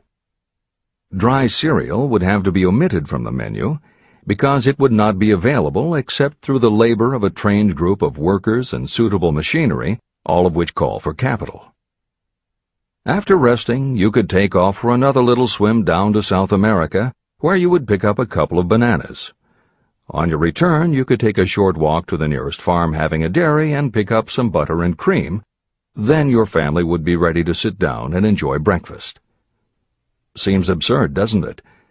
Well, the procedure described would be the only possible way these simple items of food could be delivered if we had no capitalistic system. The capital cornerstone of our lives. The sum of money required for the building and maintenance of the planes, trucks, trains, and cargo ships used in the delivery of that simple breakfast is so huge that it staggers imagination. It runs into billions of dollars. Not to mention the armies of trained employees required to run all those planes, trucks, ships, and trains. But transportation is only a part of the requirements of modern civilization in capitalistic America. Before there can be anything to haul, something must be grown from the ground, or manufactured and prepared for market. This calls for more billions of dollars for equipment, machinery, packaging, marketing, and to pay the wages of millions of men and women. Transportation systems do not spring up from the earth and function automatically. They come in response to the call of civilization. They come through the labor and ingenuity and organizing ability of people who have imagination, faith, enthusiasm, decision, and persistence. These men and women are known as capitalists. They are motivated by the desire to build, construct, achieve, render useful service, earn profits, and accumulate riches. And because they render service without which there would be no civilization, they earn for themselves great riches. Just to keep the record simple and understandable, I will add that these capitalists are the same men and women who are often denounced as the greedy establishment or Wall Street. I'm not attempting to present a case for or against any group or any system of economics. The purpose of this book, a purpose to which I have faithfully devoted more than half a century, is to present to anyone who wants the knowledge the most dependable philosophy through which individuals may accumulate riches in whatever amounts they desire. The reasons I have analyzed the economic advantages of the capitalistic system are: 1. To point out that all who seek riches must recognize and adapt themselves to the system that controls all approaches to fortunes, large or small. 2. To present the side of the picture opposite to the one portrayed by politicians and demagogues and the media, who often refer to organized capital as if it were something poisonous. This is a capitalistic country. It was developed through the use of capital. We who claim the right to partake of the blessings of freedom and opportunity, we who seek to accumulate riches here, should know that neither riches nor opportunity would be available to us if organized capital had not provided these benefits. There is only one dependable method of accumulating and legally holding riches, and that is by rendering useful service. No system has ever been created by which anyone can legally acquire riches through mere force of numbers, or without giving in return an equivalent value of one form or another. Your opportunities in the midst of riches. America provides all the freedom and all the opportunity to accumulate riches that any honest person may require. When you go hunting for game, you select hunting grounds where game is plentiful. When you are seeking riches, the same rule naturally applies. If it is riches you are seeking, do not overlook the possibilities of a country whose citizens are so rich that women alone spend billions of dollars each year for cosmetics and other beauty products. Do not be in too big a hurry to get away from a country whose men willingly, even eagerly, hand over more billions of dollars annually for football, basketball, baseball, and all the related products that go with these and other sporting events. Only a few of the luxuries and non-essentials have been mentioned, but remember that the business of producing and marketing these few products gives regular employment to many millions of men and women, who receive for their services many millions of dollars monthly, and spend it freely for both the luxuries and the necessities. Especially, remember that behind all this exchange of merchandise and personal services is an abundance of opportunity to accumulate riches. Here our American freedom comes to your aid. There is nothing to stop you or anyone from engaging in any portion of the effort necessary to carry on these businesses. If you have superior talent, training, experience, you may accumulate riches in large amounts. Those not so fortunate may accumulate smaller amounts. Anyone may earn a living in return for a very nominal amount of labor. So there you are. Opportunity has spread its wares before you. Step up to the front, select what you want, create your plan, put the plan into action, and follow through with persistence. Capitalistic America will do the rest. You can depend on this much. Capitalistic America ensures every person the opportunity to render useful service and to collect riches in proportion to the value of the service. The system denies no one this right, but it does not and cannot promise something for nothing. The system itself is irrevocably controlled by the law of economics, which neither recognizes nor tolerates for long getting without giving.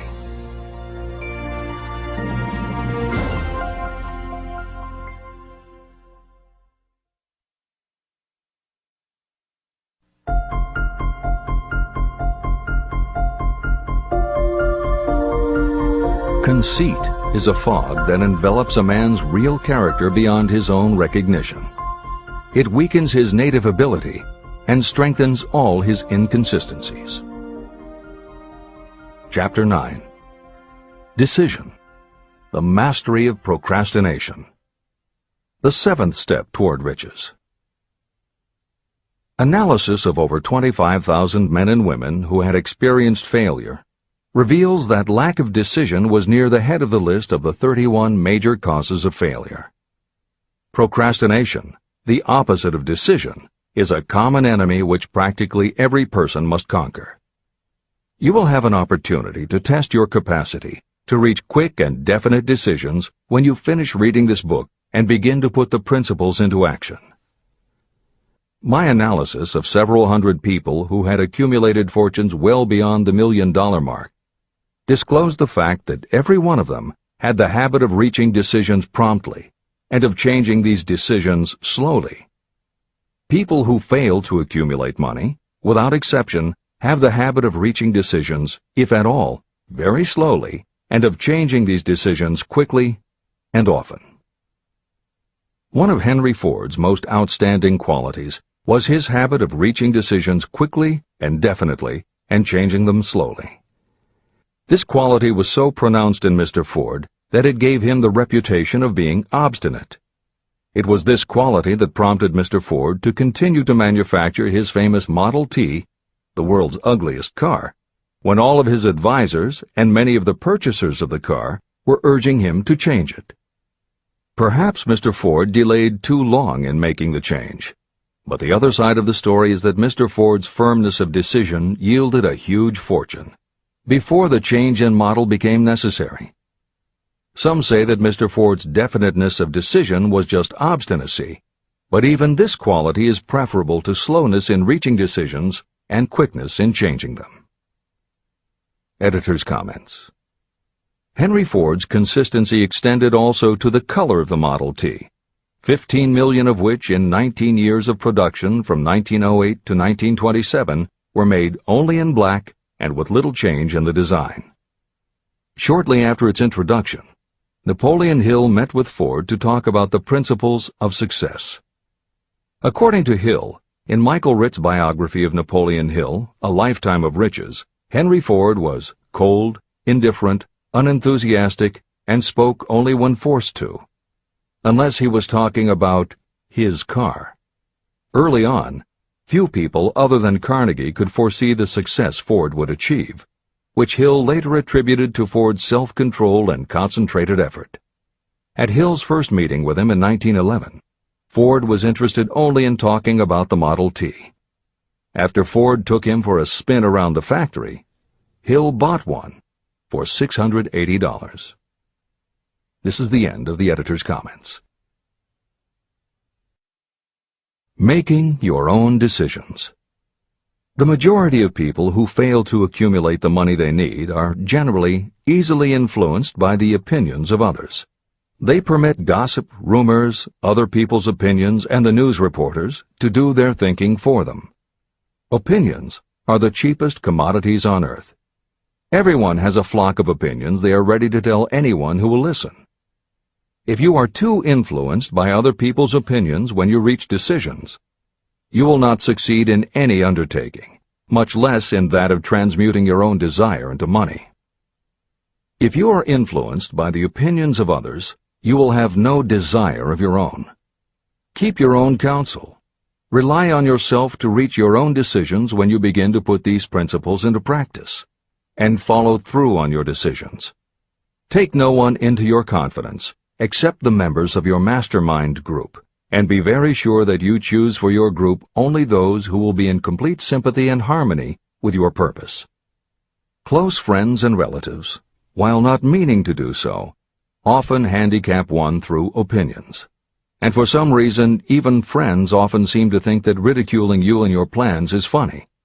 Thousands of men and women carry inferiority complexes with them all through life because some well-meaning but ignorant person destroyed their confidence through opinions or ridicule.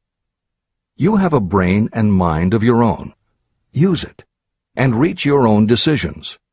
If you need facts or information from others to help you reach decisions, acquire the facts or information you need quietly, without disclosing your purpose. It is characteristic of people who have a smattering of knowledge to try to give the impression that they know more than they do. Such people generally do too much talking and too little listening.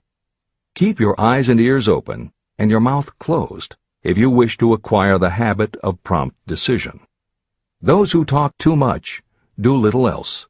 If you talk more than you listen, you may miss some important piece of knowledge that might have been very useful to you. By talking too much, you may also disclose your plans and purposes to people who will take great delight in defeating you because they envy you. Remember, every time you open your mouth in the presence of a person who really has knowledge, you tip your hand and show that person your exact stock of knowledge, or you tip your hand to your lack of it. The mark of genuine wisdom is modesty and silence. Keep in mind that every person is, like you, seeking the opportunity to accumulate money. If you talk about your plans too freely, You may be surprised when you learn that some other person has beat you to it by using the plans you bragged about. Let one of your first decisions be to keep a closed mouth and open ears and eyes. As a reminder to yourself, copy the following epigram in large letters and place it where you will see it daily. Tell the world what you intend to do, but first, show it. This is the equivalent of saying that deeds and not words are what count most. The value of decisions depends upon the courage required to render them. The great decisions that served as the foundation of civilization were reached by assuming great risks, which often meant the chance of death. Lincoln's decision to issue his famous Proclamation of Emancipation, which gave freedom to African Americans, was rendered with full understanding that his act would turn thousands of friends and political supporters against him. When the rulers of Athens gave Socrates the choice of disclaiming his teachings or being sentenced to death, Socrates' decision to drink the cup of poison, rather than compromise in his personal belief, was a decision of courage. It turned time ahead 1,000 years and gave to people then unborn the right to freedom of thought and of speech. 56. Who risked the gallows? The greatest decision of all time, as far as any American citizen is concerned, was reached in Philadelphia on July 4, 1776, when 56 men signed their names to a document that they well knew would bring freedom to all Americans, or leave every one of the 56 hanging from a gallows. You have heard of this famous document, the Declaration of Independence. But have you taken from it the great lesson in personal achievement it so plainly taught?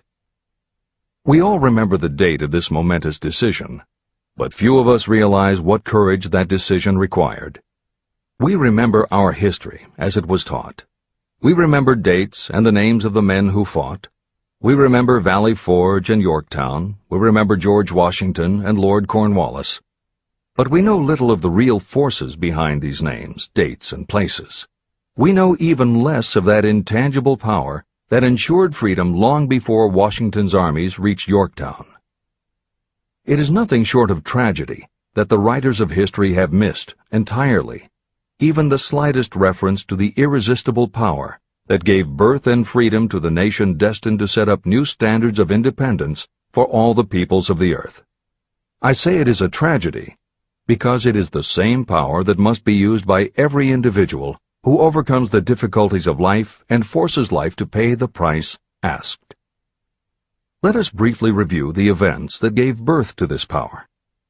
The story begins with an incident in Boston on March 5, 1770. British soldiers were patrolling the streets, openly threatening the citizens by their presence. The colonists resented armed men marching in their midst.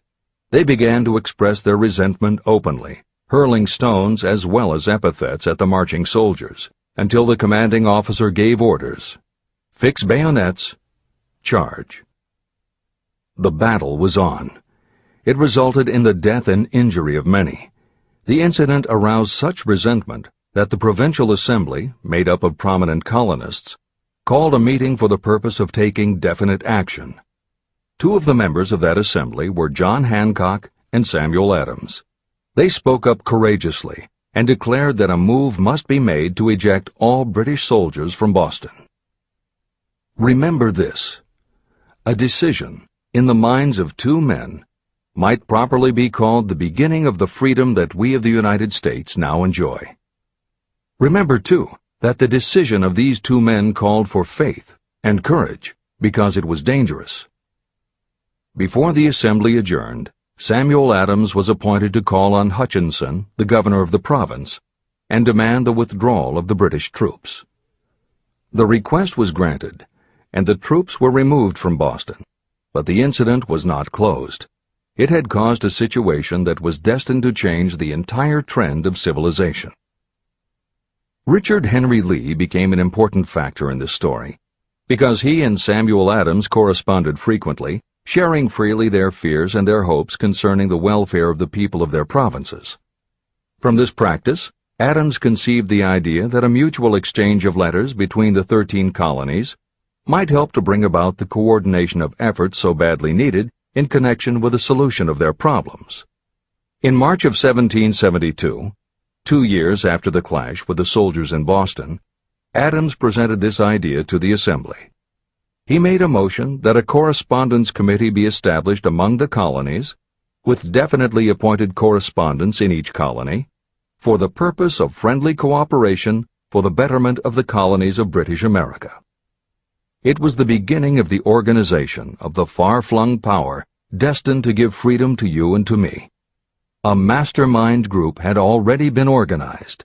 It consisted of Adams, Lee, and Hancock. The Committee of Correspondence was organized. The citizens of the colonies had been waging disorganized warfare against the British soldiers through incidents similar to the Boston riot, but nothing of benefit had been accomplished. Their individual grievances had not been consolidated under one mastermind. No group of individuals had put their hearts, minds, souls, and bodies together in one definite decision to settle their difficulty with the British once and for all, until Adams, Hancock, and Lee got together. Meanwhile, the British were not idle. They, too, were doing some planning and masterminding, and they had the advantage of having behind them money and organized soldiery. A decision that changed history. The Crown appointed Gage to supplant Hutchinson as the governor of Massachusetts. One of the new governor's first acts was to send a messenger to call on Samuel Adams for the purpose of endeavoring to stop his opposition by fear. You will best understand the spirit of what happened from this quotation of the conversation between Colonel Fenton, the messenger sent by Gage, and Adams. Colonel Fenton: I have been authorized by Governor Gage to assure you, Mr. Adams, that the governor has been empowered to confer upon you such benefits as would be satisfactory, an obvious endeavor to win Adams by promise of bribing him, upon the condition that you engage to cease in your opposition to the measures of the government. It is the governor's advice to you, sir, not to incur the further displeasure of His Majesty. Your conduct has been such as makes you liable to penalties of an act of Henry VIII, by which persons can be sent to England for trial for treason or misprision of treason at the discretion of a governor of a province. But by changing your political course, you will not only receive great personal advantages, but you will make your peace with the king. Samuel Adams had the choice of two decisions. He could cease his opposition and receive personal bribes, or he could continue and run the risk of being hanged.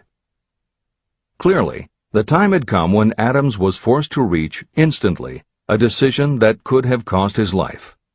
Adams insisted upon Colonel Fenton's word of honor that the colonel would deliver to the governor the answer exactly as Adams would give it to him. Adams' answer: Then you may tell Governor Gage that I trust I have long since made my peace with the King of Kings. No personal consideration shall induce me to abandon the righteous cause of my country. And tell Governor Gage it is the advice of Samuel Adams to him no longer to insult the feelings of an exasperated people.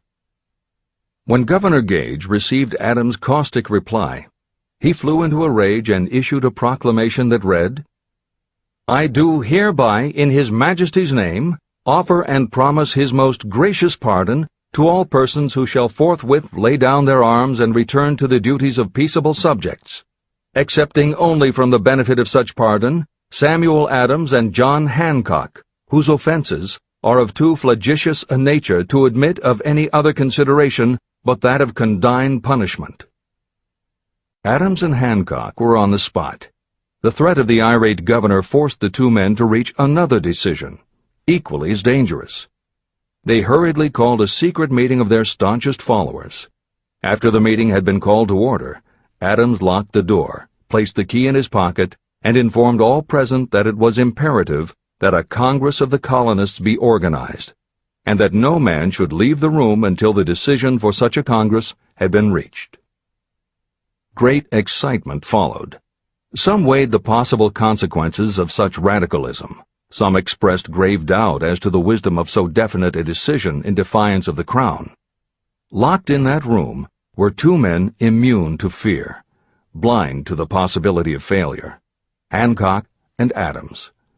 Through the influence of their minds, the others were induced to agree that, through the Correspondence Committee, arrangements should be made for a meeting of the First Continental Congress to be held in Philadelphia, September 5, 1774. Remember this date. It is more important than July 4, 1776. If there had been no decision to hold a Continental Congress, there could have been no signing of the Declaration of Independence. Before the first meeting of the new Congress, another leader, in a different section of the country, was deep in the throes of publishing a summary view of the rights of British America. He was Thomas Jefferson, of the province of Virginia, whose relationship to Lord Dunmore, representative of the Crown in Virginia, was as strained as that of Hancock's and Adams with their governor. Shortly after his famous Summary of Rights was published, Jefferson was informed that he was subject to prosecution for high treason against His Majesty's government. Inspired by the threat, one of Jefferson's colleagues, Patrick Henry, boldly spoke his mind, concluding his remarks with a sentence that shall remain forever a classic. "If this be treason, then make the most of it." It was such men as these who, without power, without authority, without military strength, without money, sat in solemn consideration of the destiny of the colonies, beginning at the opening of the First Continental Congress and continuing at intervals for 2 years, until on June 7, 1776, Richard Henry Lee arose, addressed the chair, and to the startled assembly made this motion: "Gentlemen, I make the motion that these united colonies are, and of right ought to be, free and independent states, that they be absolved from all allegiance to the British Crown, and that all political connection between them and the state of Great Britain is, and ought to be, totally dissolved." The most momentous decision ever placed on paper. Lee's astounding motion was discussed fervently and at such length that he began to lose patience. Finally, after days of argument, he again took the floor and declared in a clear, firm voice, "Mr. President, we have discussed this issue for days. It is the only course for us to follow. Why then, sir, do we longer delay? Why still deliberate? Let this happy day give birth to an American Republic. Let her arise, not to devastate and to conquer, but to re-establish the reign of peace and of law." Before his motion was finally voted upon, Lee was called back to Virginia because of serious family illness. But before leaving, he placed his cause in the hands of his friend, Thomas Jefferson, who promised to fight until favorable action was taken. Shortly thereafter, the President of the Congress, Hancock, appointed Jefferson as chairman of a committee to draw up a Declaration of Independence. Long and hard the committee labored on a document that would mean, when accepted by the Congress, that every man who signed it would be signing his own death warrant should the colonies lose in the fight with Great Britain that was sure to follow. The document was drawn, and on June 28th, the original draft was read before the Congress. For several days it was discussed, altered, and made ready.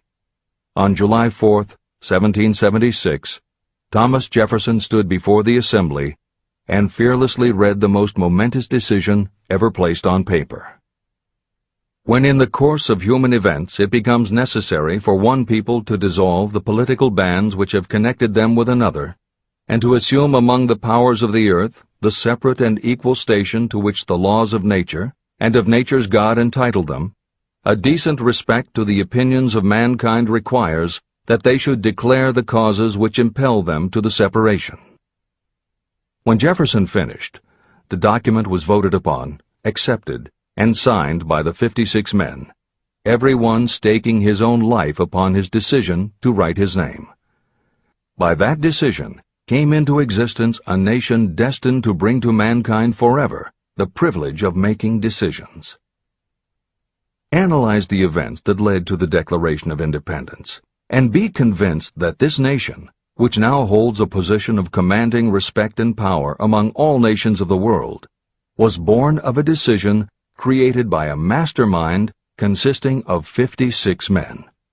Note well the fact that it was their decision that ensured the success of Washington's armies, because the spirit of that decision was in the heart of every soldier who fought with him, and served as a spiritual power which recognizes no such thing as failure. Note also, with great personal benefit, that the power that gave this nation its freedom is the same power that must be used by every individual who becomes self-determining. This power is made up of the principles described in this book. It will not be difficult to detect in the story of the Declaration of Independence at least 6 of these principles: desire, decision, faith, persistence, the mastermind, and organized planning. Know what you want, and you will generally get it. Throughout this philosophy, you'll find the suggestion that thought, backed by strong desire, will transmute itself into its physical equivalent. The story of the founding of America and the story of the organization of the United States Steel Corporation are perfect examples of the method by which thought makes this astounding transformation. In your search for the secret of the method, do not look for a miracle, because you will not find it. You will find only the eternal laws of nature. These laws are available to every person who has the faith and the courage to use them. They may be used to bring freedom to a nation or to accumulate riches. Those who reach decisions promptly and definitely know what they want and generally get it. The leaders in every walk of life decide quickly and firmly. That is the major reason why they are leaders. The world has a habit of making room for the people whose words and actions show that they know where they are going. Indecision is a habit that usually begins when a person is young. It becomes more and more of a habit as the youth goes through grade school, high school, and even through college without definiteness of purpose. The habit of indecision goes with the student into the occupation he or she chooses. Generally, a young person just out of school seeks any job that can be found. Young people take the first job they can find because they have fallen into the habit of indecision. The vast majority of people working today are in the positions they hold because they lack the definiteness of decision to plan a definite position and the knowledge of how to choose an employer. Definiteness of decision always requires courage, sometimes very great courage. The 56 men who signed the Declaration of Independence staked their lives on the decision to affix their signatures to that document. The person who reaches a definite decision to go after a specific job and make life pay the price he or she asks does not stake his or her life on that decision. They stake their economic freedom. Financial independence, riches, and desirable business positions are not within reach of the person who neglects or refuses to expect, plan, and demand these things. The person who desires riches in the same spirit that Samuel Adams desired freedom for the colonies is sure to accumulate wealth. No man achieves great success who is unwilling to make personal sacrifices. Chapter 10. Persistence. The sustained effort necessary to induce faith. The 8th step toward riches. Persistence is an essential factor in the procedure of transmuting desire into its monetary equivalent. The basis of persistence is the power of will. Willpower and desire, when properly combined, make an irresistible pair. Those who accumulate great fortunes are sometimes called cold-blooded or ruthless. Frequently, it is simply because their critics simply don't understand that what they have is a strong desire backed up by willpower, which they mix with persistence. It is the combination that ensures the attainment of their objectives. The majority of people are ready to throw their aims and purposes overboard and give up at the first sign of opposition or misfortune. A few carry on despite all opposition until they attain their goal. There may be no heroic connotation to the word persistence, but persistence does for your character what carbon does to iron. It hardens it to steel. The building of a fortune will involve the application of the entire 13 factors of this philosophy. These principles must be understood, and they must be applied with persistence by all who accumulate money. Your test of persistence. If you are reading this book with the intention of seriously applying the knowledge, the first test of your persistence will come when you begin to follow the 6 steps described in the 3rd chapter. Desire. Unless you are one of the few people who already have a definite goal and a definite plan for its attainment, you may read the instructions, but you will never actually apply them in your daily life. Lack of persistence is one of the major causes of failure. Moreover, my experience with thousands of people has proved that lack of persistence is a weakness common to the majority of people. However, it is a weakness that may be overcome by effort. The ease with which lack of persistence may be conquered will depend entirely upon the intensity of your desire. The starting point of all achievement is desire. Keep this constantly in mind. Weak desires bring weak results, just as a small amount of fire makes a small amount of heat. If you are lacking in persistence, this weakness may be remedied by building a stronger fire under your desires. Continue reading through to the end of this book. Then go back to Chapter 3 and start immediately to carry out the instructions for using the 6 steps. The eagerness with which you follow these instructions will indicate clearly how much or how little you really desire to accumulate money. If you find that you are indifferent, you may be sure that you have not yet acquired the money consciousness that you must possess before you can be sure of accumulating a fortune. Fortunes gravitate to those whose minds have been prepared to attract them, just as surely as water gravitates to the ocean. If you are weak in persistence, focus on the instructions in Chapter 11, Power of the Mastermind. Surround yourself with a mastermind group, and through the cooperation of the members of this group, you can develop persistence. You will find additional instructions for the development of persistence in Chapter 5, Autosuggestion, and in Chapter 13, The Subconscious Mind. Follow the instructions in these chapters until you build up habits that convey to your subconscious mind a clear picture of the object of your desire. From that point on, you will not be handicapped by lack of persistence. Your subconscious mind works continuously while you are awake and while you are asleep. Are you money conscious or poverty conscious? Occasional effort to apply the rules will be of no value to you. To get results, you must apply all of the rules until they become a fixed habit with you. In no other way can you develop the necessary money consciousness. Just as money is attracted to those who have deliberately set their mind on it, poverty is attracted to those whose mind is open to it. And although money consciousness must be developed intentionally, poverty consciousness develops without conscious application of habits favorable to it. Poverty consciousness will seize the mind that is not occupied with money consciousness.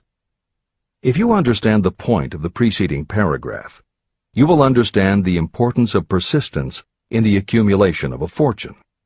Without persistence, you will be defeated even before you start. With persistence, you will win. If you have ever had a nightmare, you will realize the value of persistence. You are lying in bed, half awake, with a feeling that you are about to smother. You are unable to turn over or to move a muscle. You realize that you must begin to regain control over your muscles. Through persistent effort of willpower, you finally manage to move the fingers of one hand. By continuing to move your fingers, you extend your control to the muscles of one arm until you can lift it. Then you gain control of the other arm. You finally gain control over the muscles of one leg, and then extend it to the other leg. Then, with one supreme effort of will, you regain complete control over your muscular system and snap out of your nightmare. You did it step by step. You may find it necessary to snap yourself out of your mental inertia in a similar way. First, by moving slowly, then increasing your speed, until you gain complete control over your will. Be persistent, no matter how slowly you may have to move at first. With persistence will come success. Snap out of mental inertia. If you select your mastermind group with care, you will have in it at least one person who will aid you in the development of persistence. Some people who have accumulated great fortunes did so because of necessity. They developed the habit of persistence because circumstances forced them to become persistent. Those who have cultivated the habit of persistence seem to enjoy insurance against failure. No matter how many times they are defeated, they finally arrive up toward the top of the ladder. Sometimes it appears that there is a hidden guide whose duty is to test us through all sorts of discouraging experiences. Those who pick themselves up after defeat and keep on trying finally arrive, and the world says, "I knew you could do it." The hidden guide lets no one enjoy great achievement without passing the persistence test. Those who can't take it simply do not make the grade. Those who can take it are rewarded for their persistence, and in return they get the goal they are pursuing. But that is not all. They receive something infinitely more important than material compensation: the knowledge that every failure brings with it the seed of an equivalent advantage. Persist past your failures. The people who learn from experience the importance of persistence will not accept defeat as being anything more than temporary. They are the ones whose desires are so persistently applied that defeat is finally changed into victory. We see that an overwhelmingly large number of people go down in defeat, never to rise again. We also see the few who take the punishment of defeat as an urge to greater effort. But what we do not see, what most of us never suspect of existing, is the silent but irresistible power that comes to the rescue of those who fight on in the face of discouragement. If we speak of this power at all, we call it persistence and let it go at that. One thing is sure: if you do not have persistence, you will not achieve noteworthy success in any calling. As I am writing these lines, I can look out the window and see, less than a block away, the great mysterious Broadway, the graveyard of dead hopes and the front porch of opportunity. From all over the world, people have come to Broadway seeking fame, fortune, power, love, or whatever it is that human beings call success. Once in a great while, someone steps out from the long procession of seekers, and the world hears that another person has conquered Broadway. But Broadway is not easily nor quickly conquered. Broadway acknowledges talent, recognizes genius, and pays off in money only after a person has refused to quit. The secret is always inseparably attached to one word: persistence. Editor's comments. Today we think of making it on Broadway in terms of the theater, but here Napoleon Hill uses Broadway as a metaphor for the New York arts, publishing, and entertainment industries in general. In the original edition of Think and Grow Rich, Hill used this introduction to tell of Fannie Hurst, one of the best-selling authors of the day, who pounded the streets of New York for 4 years and received 36 rejection slips from one publisher alone before her persistence paid off and she finally got published. Although Napoleon Hill chose Fannie Hurst to illustrate his point about overcoming poverty and adversity, he knew all about both from personal experience.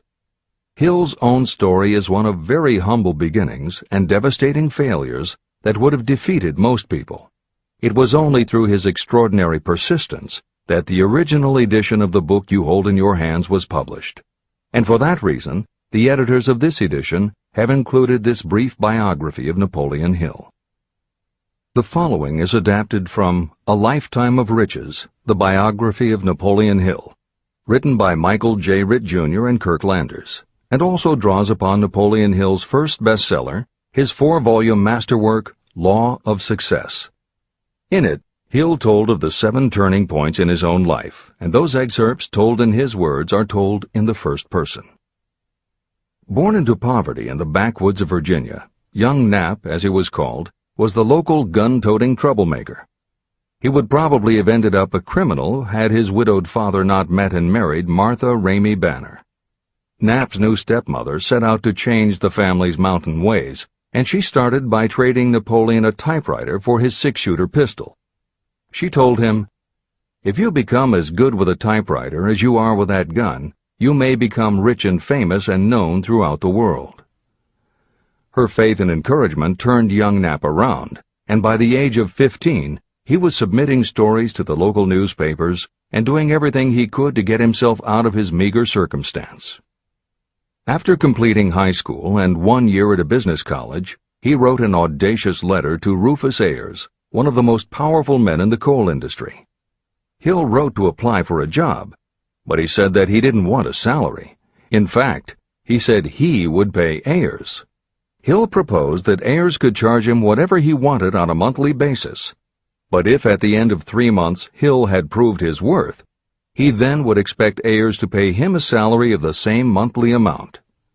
Ayers admired Hill's style and hired him, with pay. First turning point. After finishing a course at a business college, I took a job as stenographer and bookkeeper. As a result of having practiced the habit of performing more work and better work than that for which I was paid, I advanced rapidly until I was assuming responsibilities and receiving a salary far out of proportion to my age. Hill also proved to be so trustworthy and honest that Ayers promoted him to replace the manager, making this 19-year-old the youngest manager of a mine and in charge of 350 men. Then fate reached out and gave me a gentle nudge. My employer lost his fortune, and I lost my position. This was my first real defeat, and even though it came about as a result of causes beyond my control, I didn't learn a lesson from it until many years later. Second turning point. My next position was that of sales manager for a large lumber manufacturer in the South. My advancement was rapid, and I did so well that my employer took me into partnership with him. We began to make money, and I began to see myself on top of the world again.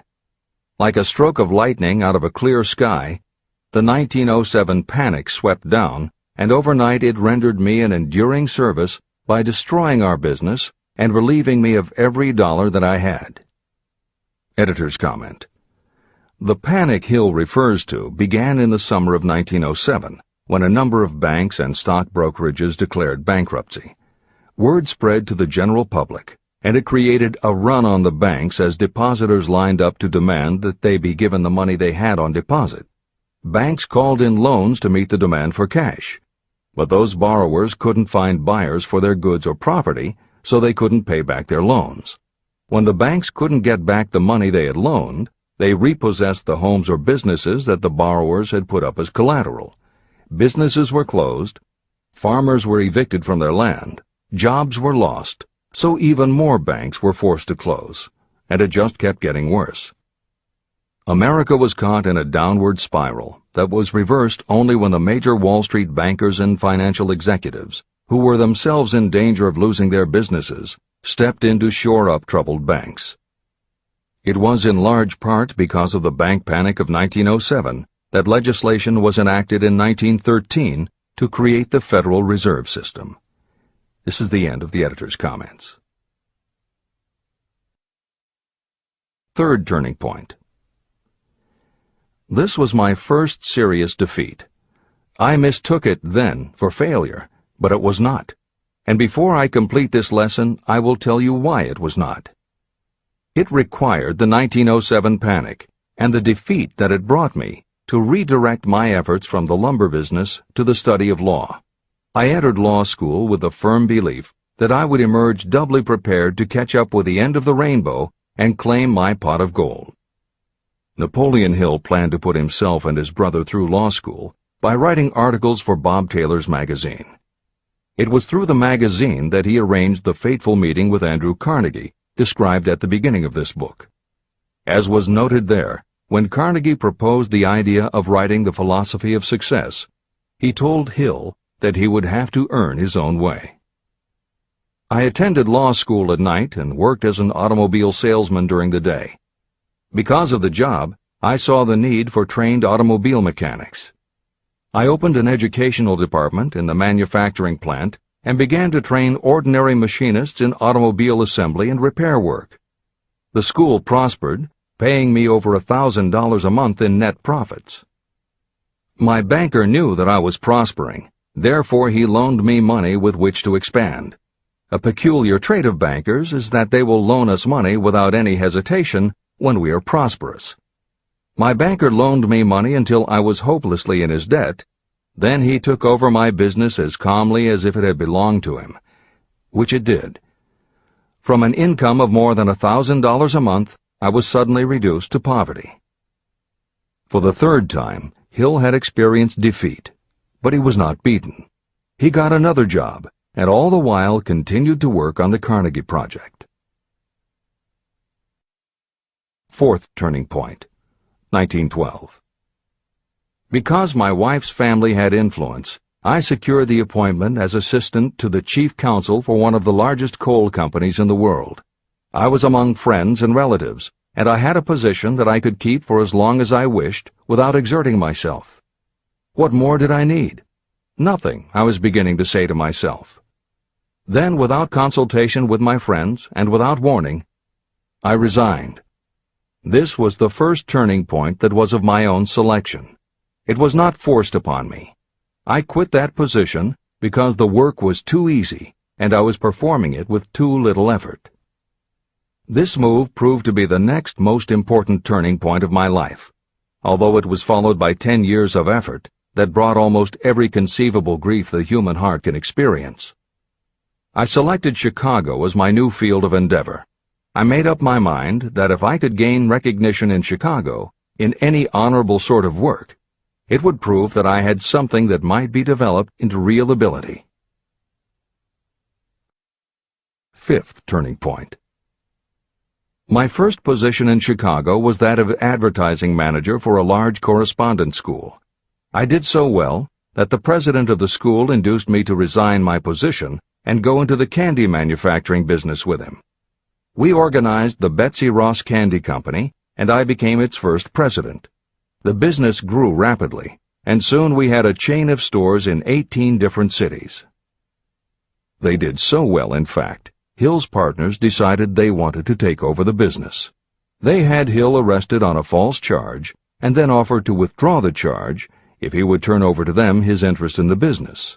Outraged at the suggestion, Hill refused. When the case went to court, his partners failed to appear for the hearing. Hill sued them for malicious damage to his character.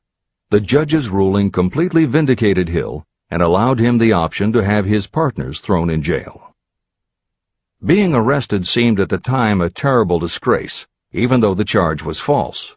It was not a pleasant experience, and I would not wish to go through a similar experience again, but I must admit that it was worth all the grief it cost me, because it gave me the opportunity to find out that revenge was not a part of my makeup.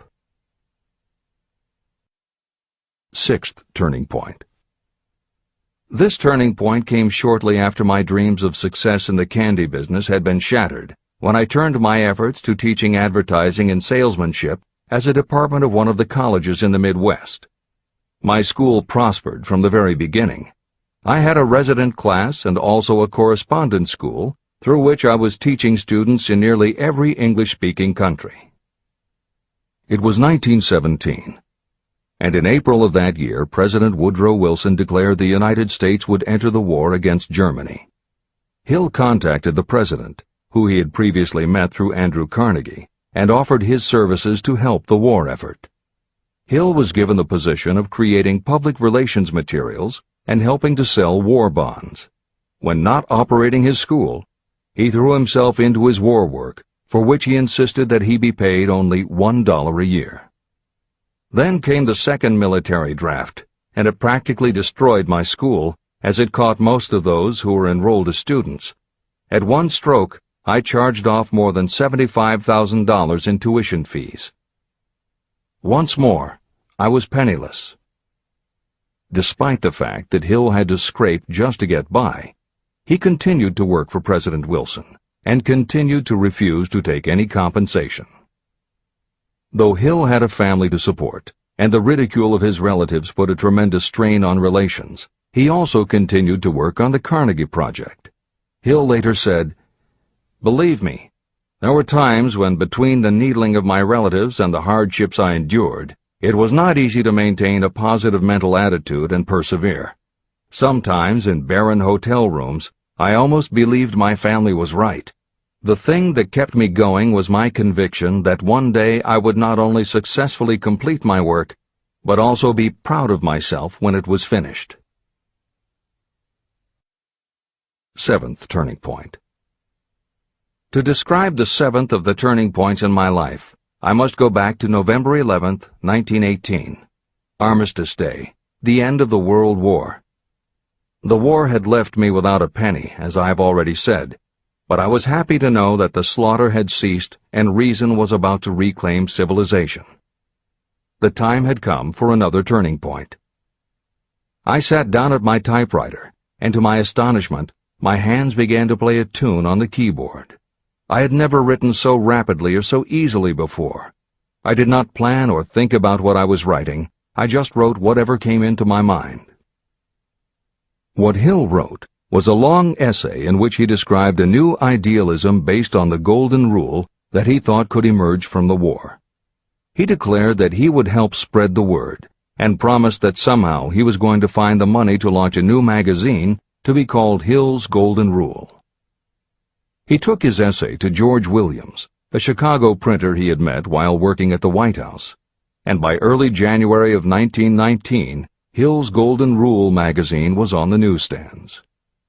The first issue was 48 pages.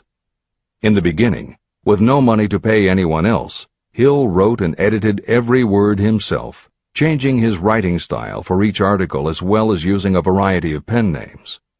Additional staff was hired later, which soon led to problems on the inside and on the outside, and Williams attempted to buy out Hill's share of the business.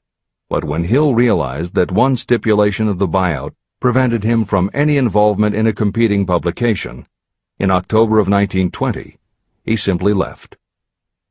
By April of 1921, he had raised the money for a new publication, Napoleonhill's magazine, the foundation of which was again the Golden Rule.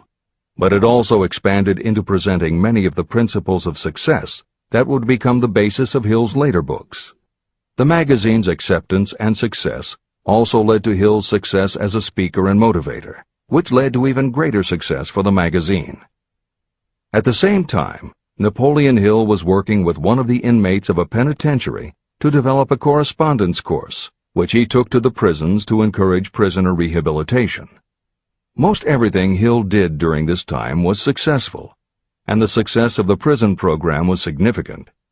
But the greed of two members of the board of directors, one of whom was the prison chaplain, eventually led in 1923 to the demise of not only the educational rehabilitation programs, but also the magazine and numerous other successful offshoot ventures.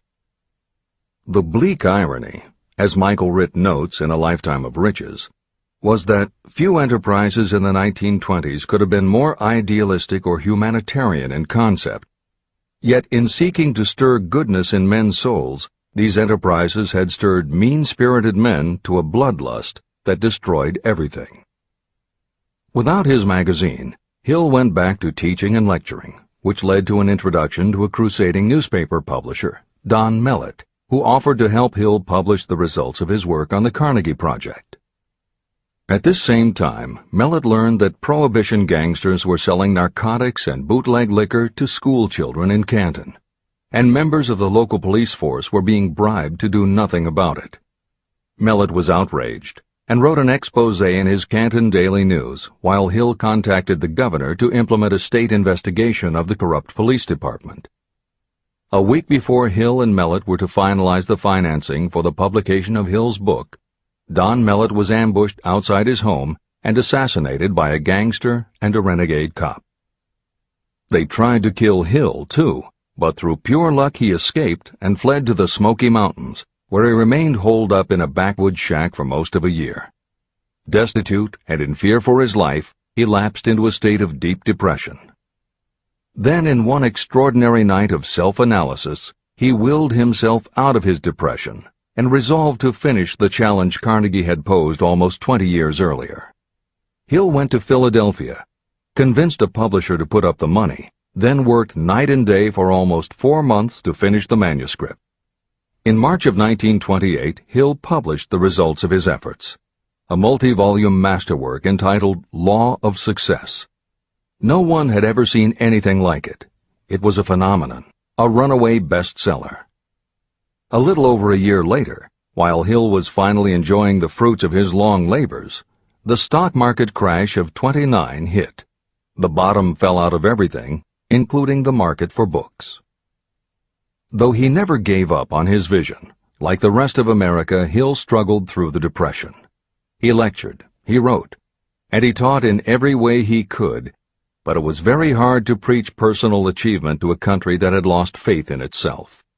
Napoleon Hill made it his personal mission to turn the tide by creating a variety of self-help programs, but it became disappointingly apparent that it was going to take more than one man to do it. When Franklin Delano Roosevelt was elected president, he reached out to Hill.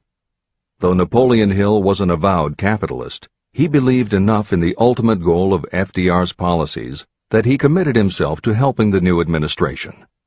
Throughout the Depression years, he became a close confidant of the president's, helping to guide Roosevelt in his efforts to revitalize America. It is said that it was Hill who gave FDR the famous line, "We have nothing to fear but fear itself." And though Hill was dead broke, just as he had done for President Wilson, he refused to accept more than $1 a year for his efforts. In 1937, as America was finally beginning to see glimmerings of hope that the Great Depression might end, Hill convinced his publisher that America now needed a book to help shake off the mental and emotional stigma of those terrible times. He was right. They released Think and Grow Rich to such resounding success that it sold well over 1 million copies even before the Depression ended. At this writing, it has sold more than 60 million copies worldwide, and to this day it still sells more than 1 million copies a year in its various editions.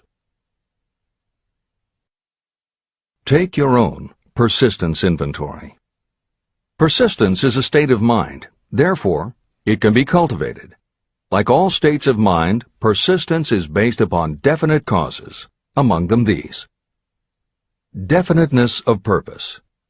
Knowing what you want is the first and most important step toward the development of persistence. A strong motive will force you to surmount difficulties. Desire. It is comparatively easy to acquire and maintain persistence in pursuing the object of intense desire. Self-reliance. Belief in your ability to carry out a plan encourages you to follow the plan through with persistence. Self-reliance can be developed through the principle described in Chapter 5, Autosuggestion. Definiteness of plans. Organized plans, even ones that may be weak or impractical, encourage persistence. Accurate knowledge. Knowing that your plans are sound, based upon experience or observation, encourages persistence. Guessing, instead of knowing, destroys persistence. Cooperation. Sympathy, understanding, and cooperation with others tend to develop persistence. Willpower. The habit of concentrating your thoughts on making plans to attain your definite purpose leads to persistence. Habit. Persistence is the direct result of habit. The mind absorbs and becomes a part of the daily experiences upon which it feeds. Fear, the worst of all enemies, can be overcome by forcing yourself to perform and repeat acts of courage. Everyone who has seen active service in war knows this. Take inventory of yourself and determine what you are lacking in this essential quality of persistence. Measure yourself point by point and see how many of the previous 8 factors of persistence you lack. The analysis may lead to discoveries that will give you a new understanding of yourself and what you need to get ahead. The following is a list of the real enemies that stand between you and achievement. These are not only the symptoms indicating weakness of persistence, but also the deeply seated subconscious causes of this weakness. Study the list carefully, and face yourself squarely if you really wish to know who you are and what you are capable of doing. These are the weaknesses that must be mastered by anyone who really wants to accumulate riches. 1. Failure to recognize and to define clearly exactly what you want. 2.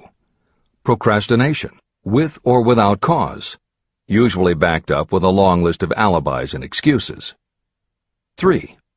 Lack of interest in acquiring specialized knowledge. 4. Indecision, and the habit of passing the buck instead of facing issues squarely, also backed by alibis and excuses. 5. The habit of relying upon excuses instead of making definite plans to solve your problems. 6. Self-satisfaction. There is little remedy for this, and no hope for those who suffer from it. 7. Indifference, usually reflected in your readiness to compromise rather than meet opposition and fight it. 8. The habit of blaming others for your mistakes and accepting circumstances as being unavoidable. 9. Weakness of desire because you neglected to choose motives that will push you to take action. 10. Willingness to quit at the first sign of defeat, based upon one or more of the 6 basic fears. 11. Lack of organized plans that you have written out so they can be analyzed. 12. The habit of neglecting to act on ideas or to grasp opportunity when it presents itself.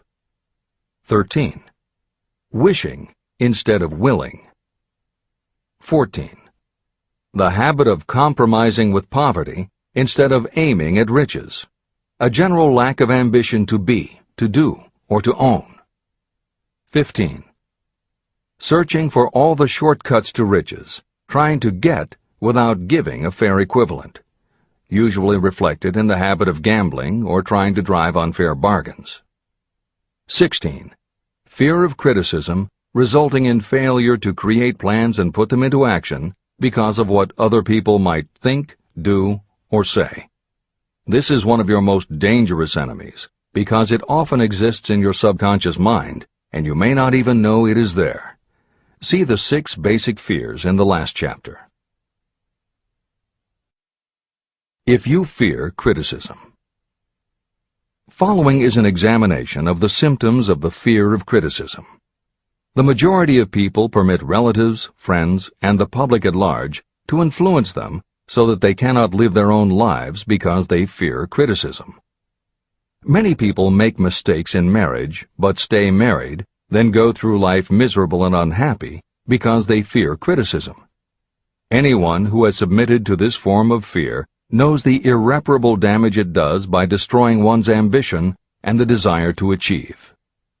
Millions of people neglect to go back and get an education after having left school because they fear criticism. Countless numbers of men and women permit relatives to wreck their lives in the name of family duty because they fear criticism. Duty does not require you to submit to the destruction of your personal ambitions and the right to live your own life in your own way. People refuse to take chances in business because they fear the criticism that may follow if they fail. The fear of criticism in such cases is stronger than the desire for success. Too many people refuse to set high goals for themselves because they fear the criticism of relatives and friends who may say, "Don't aim so high, people will think you're crazy." When Andrew Carnegie suggested that I devote 20 years to the organization of a philosophy of individual achievement, my first impulse was fear of what people might say. His suggestion was far greater than anything I had ever conceived for myself.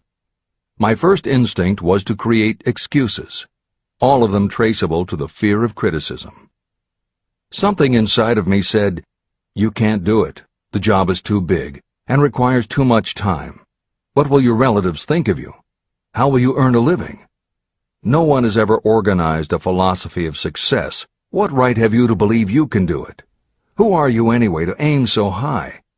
Remember your humble birth. What do you know about philosophy? People will think you are crazy, and they did. Why hasn't some other person done this before now? These and many other questions flashed into my mind. It seemed as if the whole world had suddenly turned its attention to me with the purpose of ridiculing me into giving up all desire to carry out Mr. Carnegie's suggestion. Later in life, after having analyzed thousands of people, I discovered that most ideas are stillborn. To grow, ideas need the breath of life injected into them through definite plans of immediate action. The time to nurse an idea is at the time of its birth. Every minute it lives gives it a better chance of surviving. The fear of criticism is what kills most ideas that never reach the planning and action stage. Breaks can be made to order. Many people believe that success is the result of lucky breaks. There may be something to that, but if you depend upon luck, you will almost surely be disappointed. The only break anyone can afford to rely on is a self-made break. These come through the application of persistence. The starting point is definiteness of purpose. Editor's comments. In 1999, Mark Myers, editor of one of the country's most influential self-help newsletters, Bottom Line Personal, wrote a book entitled How to Make Luck: 7 Secrets Lucky People Use to Succeed. In it, he tells of a study that was done by the psychology department at the University of Hertfordshire near London. They assembled a group of people, half of whom either thought themselves lucky or were considered to be lucky by others. The other half of the group believed they were unlucky. They were all brought to campus to watch a computerized random coin toss. Each person watched as a cartoon elf came on screen and flipped a coin. Each was asked to call heads or tails. The results of the experiment proved that the unlucky group guessed right approximately the same number of times as the lucky group. In follow-up interviews, the researchers concluded that the only difference between so-called lucky and unlucky people was that the lucky people tended to remember the good things that had happened in their lives, and those that thought they were unlucky tended to dwell on the bad things. The scientific fact is that luck, in terms of calling a coin toss, spinning a wheel, or turning a card, is completely random, and there's nothing we can do about it. All we can control is what we say and do. Everything else that happens to us depends upon the actions of others and the random world in which we live. Then why do some people seem to be so lucky and get all the lucky breaks? Myers says it is because, unlike luck, lucky breaks are something you can control. And lucky people, whether they know it or not, have taken specific steps to make their good luck. You can influence lucky breaks in 2 ways. You have to intentionally put yourself in luck's way, and you must make people want to help you because they believe that you deserve their help. Once you have let the world know you are ready for a break, luck is largely a matter of being introduced to opportunities by people who open doors for us. Myers calls these people gatekeepers. Gatekeepers offer help not only out of goodwill, but also because they hope you will help them in return when you are in a position to do so.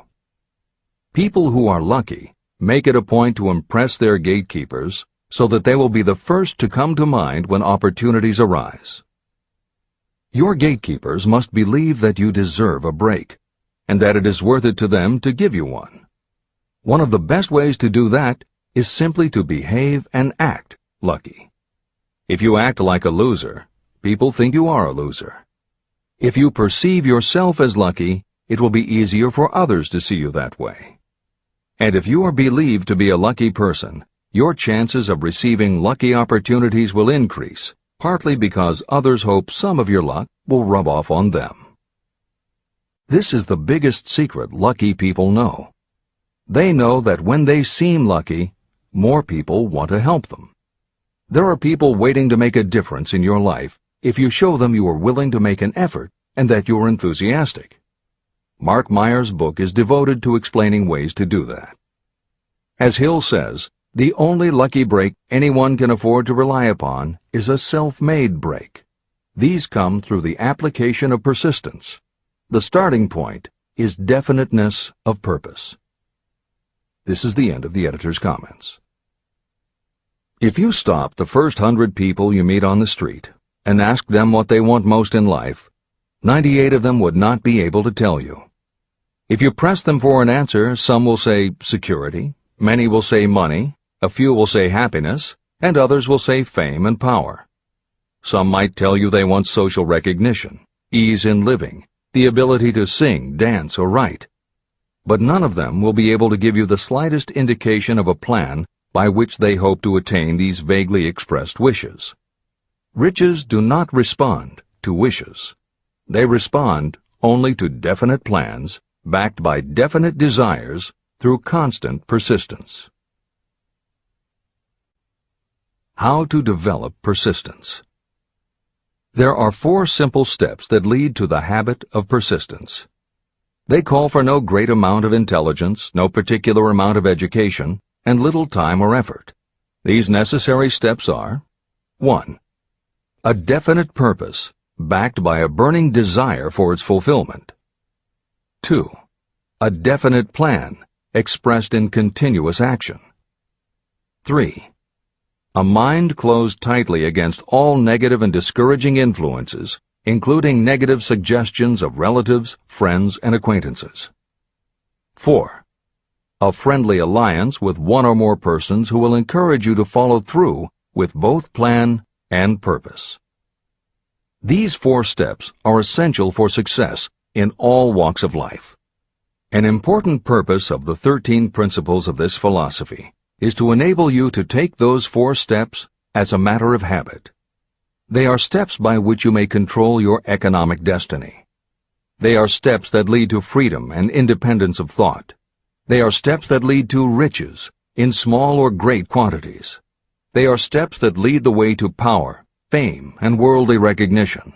They are 4 steps that guarantee favorable breaks. They are steps that convert dreams into physical realities.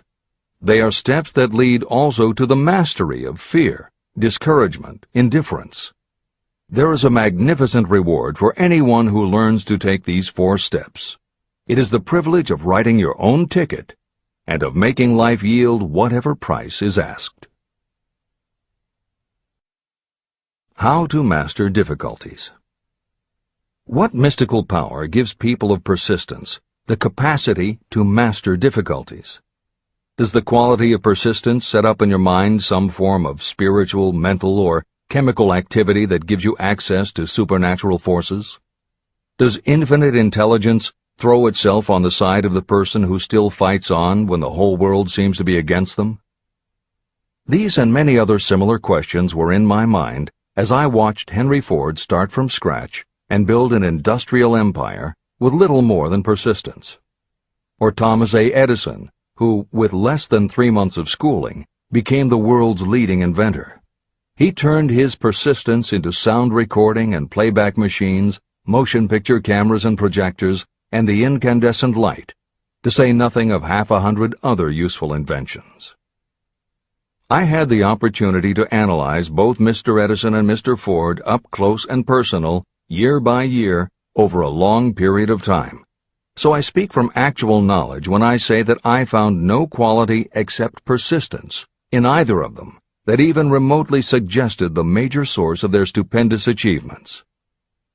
If you make an impartial study of the prophets, philosophers, and religious leaders of the past, you will come to the inevitable conclusion that persistence, concentration of effort, and definiteness of purpose were the major sources of their achievements. Consider, for example, the fascinating story of Muhammad. Analyze his life. Compare him with men of achievement in this modern age of industry and finance, and observe how they all have one outstanding trait in common: persistence. If you want to understand more about the power of persistence and how it works, I strongly suggest that you read a biography of Muhammad. Editor's comments. At the beginning of the 21st century, there was an increased interest in Islam due to the attacks on the World Trade Center and the subsequent War on Terror. Consequently, the modern reader will have no difficulty finding a number of very good books about Muhammad. At the time that Hill was writing the first edition of Think and Grow Rich, one of the best biographies of Muhammad was written by Esad Bey, who was born in Baku, Azerbaijan, the son of a Jewish businessman named Nusenbaum. Later, he changed his name when he converted to Islam. During the Russian Revolution, he fled his home for Berlin, where he lived until the rise of Hitler again forced him to move, first to Austria and then finally to Italy. It is believed by some that this man known as Esad Bey also wrote under another pen name, Kurban Said, and was in fact the author of the acclaimed Azerbaijani novel, Ali and Nino. That Napoleon Hill was very impressed with this particular biography of Muhammad is clear from his recommendation, which follows. I strongly suggest that you read a biography of Muhammad, especially the one by Esad Bey. This brief review of that book, which appeared in the Herald Tribune, will provide a preview of the rare treat in store for those who take the time to read the entire story of one of the most astounding examples of the power of persistence known to civilization. The Last Great Prophet. Reviewed by Thomas Sugru. Muhammad was a prophet, but he never performed a miracle. He was not a mystic. He had no formal schooling. He did not begin his mission until he was 40. When he announced that he was the messenger of God, bringing word of the true religion, he was ridiculed and labeled a lunatic. Children tripped him, and women threw filth upon him. He was banished from his native city, Mecca, and his followers were stripped of their worldly goods and sent into the desert after him. When he had been preaching 10 years, he had nothing to show for it but banishment, poverty, and ridicule. Yet before another 10 years had passed, he was dictator of all Arabia, ruler of Mecca, and the head of a new world religion which was to sweep to the Danube and the Pyrenees before exhausting the impetus he gave it. That impetus was threefold: the power of words, the efficacy of prayer, and man's kinship with God. His career never made sense. Muhammad was born to impoverished members of a leading family of Mecca.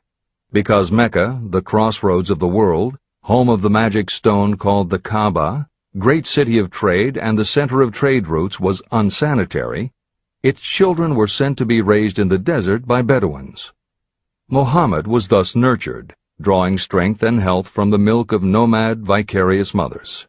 He tended sheep and soon hired out to a rich widow as leader of her caravans. He traveled to all parts of the Eastern world, talked with many men of diverse beliefs, and observed the decline of Christianity into warring sects. When he was 28, Khadijah, the widow, looked upon him with favor and married him. Her father would have objected to such a marriage, so she got him drunk and held him up while he gave the paternal blessing. For the next 12 years, Muhammad lived as a rich and respected and very shrewd trader. Then he took to wandering in the desert, and one day he returned with the first verse of the Koran and told Khadijah that the archangel Gabriel had appeared to him and said that he was to be the messenger of God. The Koran, the revealed word of God, was the closest thing to a miracle in Muhammad's life. He had not been a poet. He had no gift of words. Yet the verses of the Koran, as he received them and recited them to the faithful, were better than any verses which the professional poets of the tribes could produce. This, to the Arabs, was a miracle. To them, the gift of words was the greatest gift. The poet was all-powerful. In addition, the Koran said that all men were equal before God, that the world should be a democratic state, Islam. It was this political heresy, plus Muhammad's desire to destroy all the 360 idols in the courtyard of the Kaaba, which brought about his banishment. The idols brought the desert tribes to Mecca, and that meant trade. So the businessmen of Mecca, the capitalists, of which he had been one, set upon Muhammad. Then he retreated to the desert and demanded sovereignty over the world. The rise of Islam began. Out of the desert came a flame which would not be extinguished. A democratic army, fighting as a unit and prepared to die without wincing. Muhammad had invited the Jews and Christians to join him, for he was not building a new religion. He was calling all who believed in one God to join in a single faith. If the Jews and Christians had accepted his invitation, Islam would have conquered the world. They didn't. They would not even accept Muhammad's innovation of humane warfare. When the armies of the Prophet entered Jerusalem, not a single person was killed because of his faith. When the Crusaders entered the city, centuries later, not a Muslim man, woman, or child was spared. But the Christians did accept one Muslim idea, the place of learning, the university.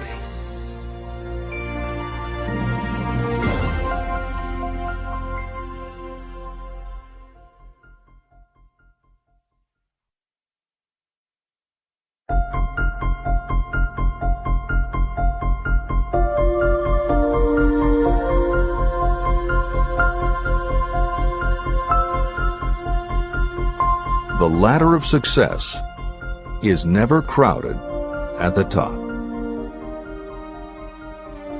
Chapter 11. Power of the Mastermind, the Driving Force. The ninth step toward riches. Power is essential for success in the accumulation of money. Plans are useless without sufficient power to turn them into action. This chapter will describe the method by which an individual may attain and apply power. Power may be defined as organized and intelligently directed knowledge. Power, as the term is used here, refers to organized effort, sufficient to enable an individual to transmute desire into its monetary equivalent. Organized effort is produced through the coordination of effort of two or more people who work toward a definite end in a spirit of harmony. Power is required to accumulate money. Power is necessary to keep the money after it has been accumulated. How can power be acquired? If power is organized knowledge, let us examine the sources of knowledge. Infinite intelligence. This source of knowledge may be accessed with the aid of creative imagination through the subconscious mind, as described in the previous chapters on faith, autosuggestion, and imagination, and as will be elaborated on in Chapter 13, the subconscious mind, and Chapter 14, the brain.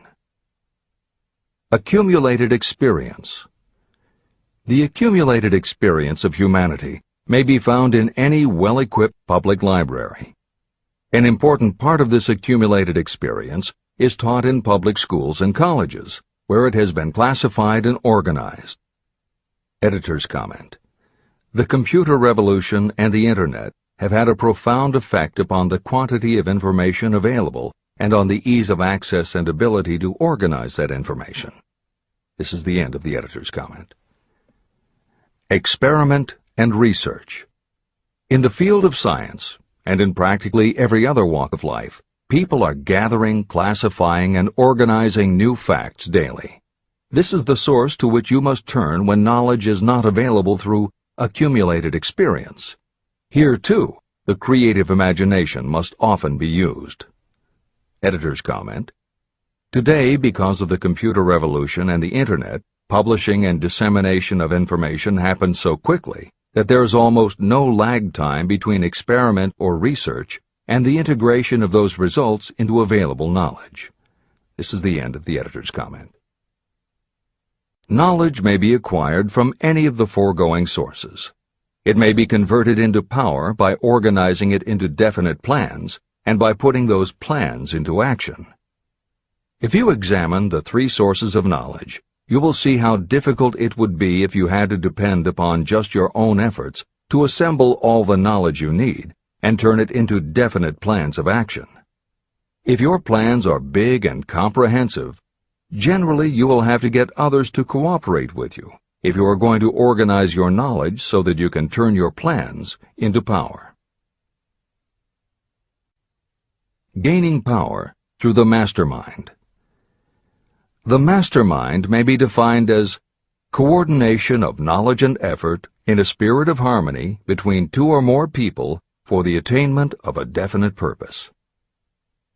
No individual may have great power without utilizing the mastermind. In Chapter 8, organized planning. I commented on how to create plans for translating desire into its monetary equivalent. If you carry out these instructions with persistence and intelligence, and use discrimination in choosing your mastermind group, your objective will have been halfway reached even before you begin to recognize it. Editor's comments.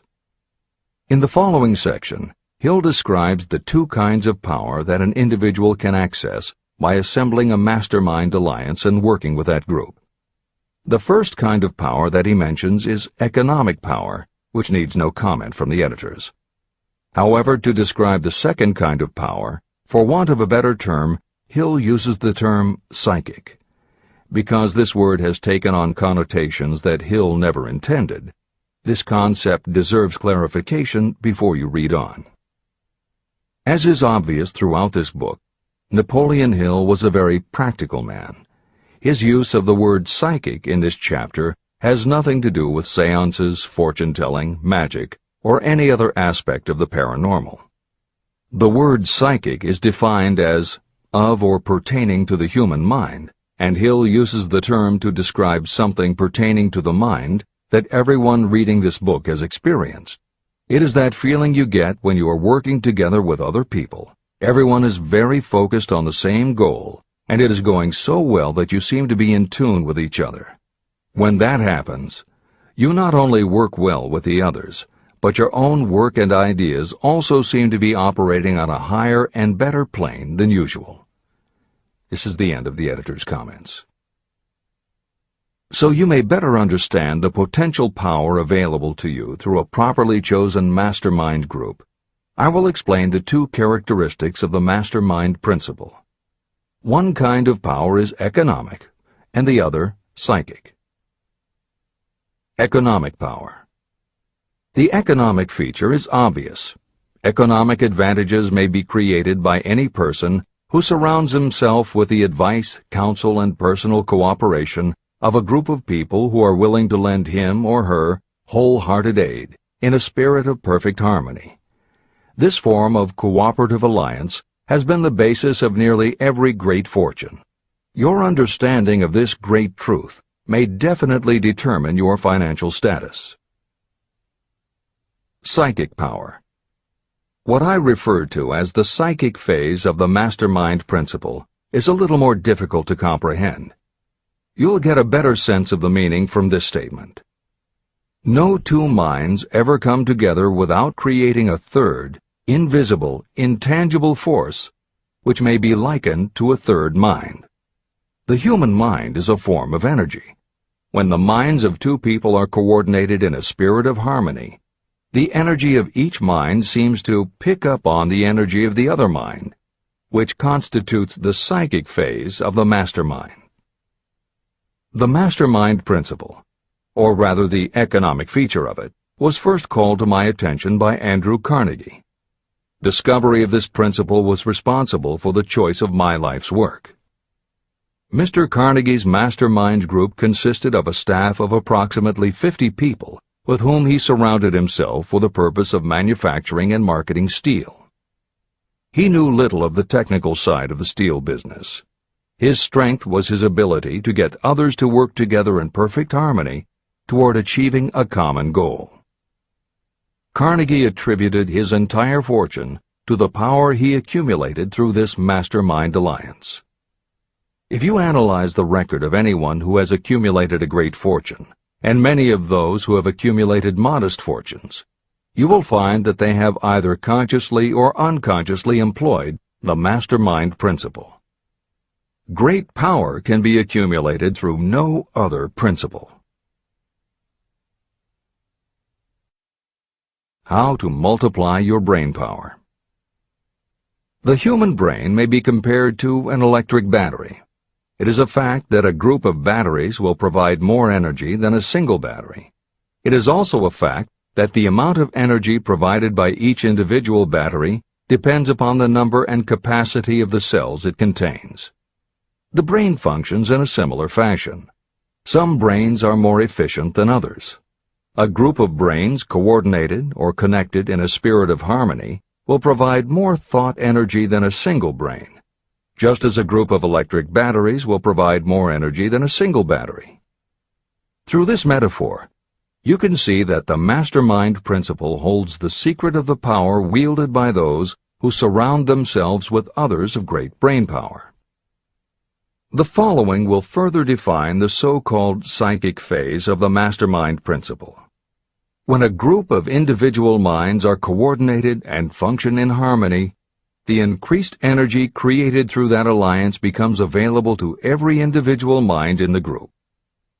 Henry Ford began his business career under the handicap of poverty, illiteracy, and ignorance. Within the inconceivably short period of 10 years, Mr. Ford mastered these 3 handicaps, and within 25 years, he made himself one of the richest men in America. How did he do it? Here is an important clue. Mr. Ford's most rapid strides became noticeable from the time he became a personal friend of the famed inventor Thomas A. Edison.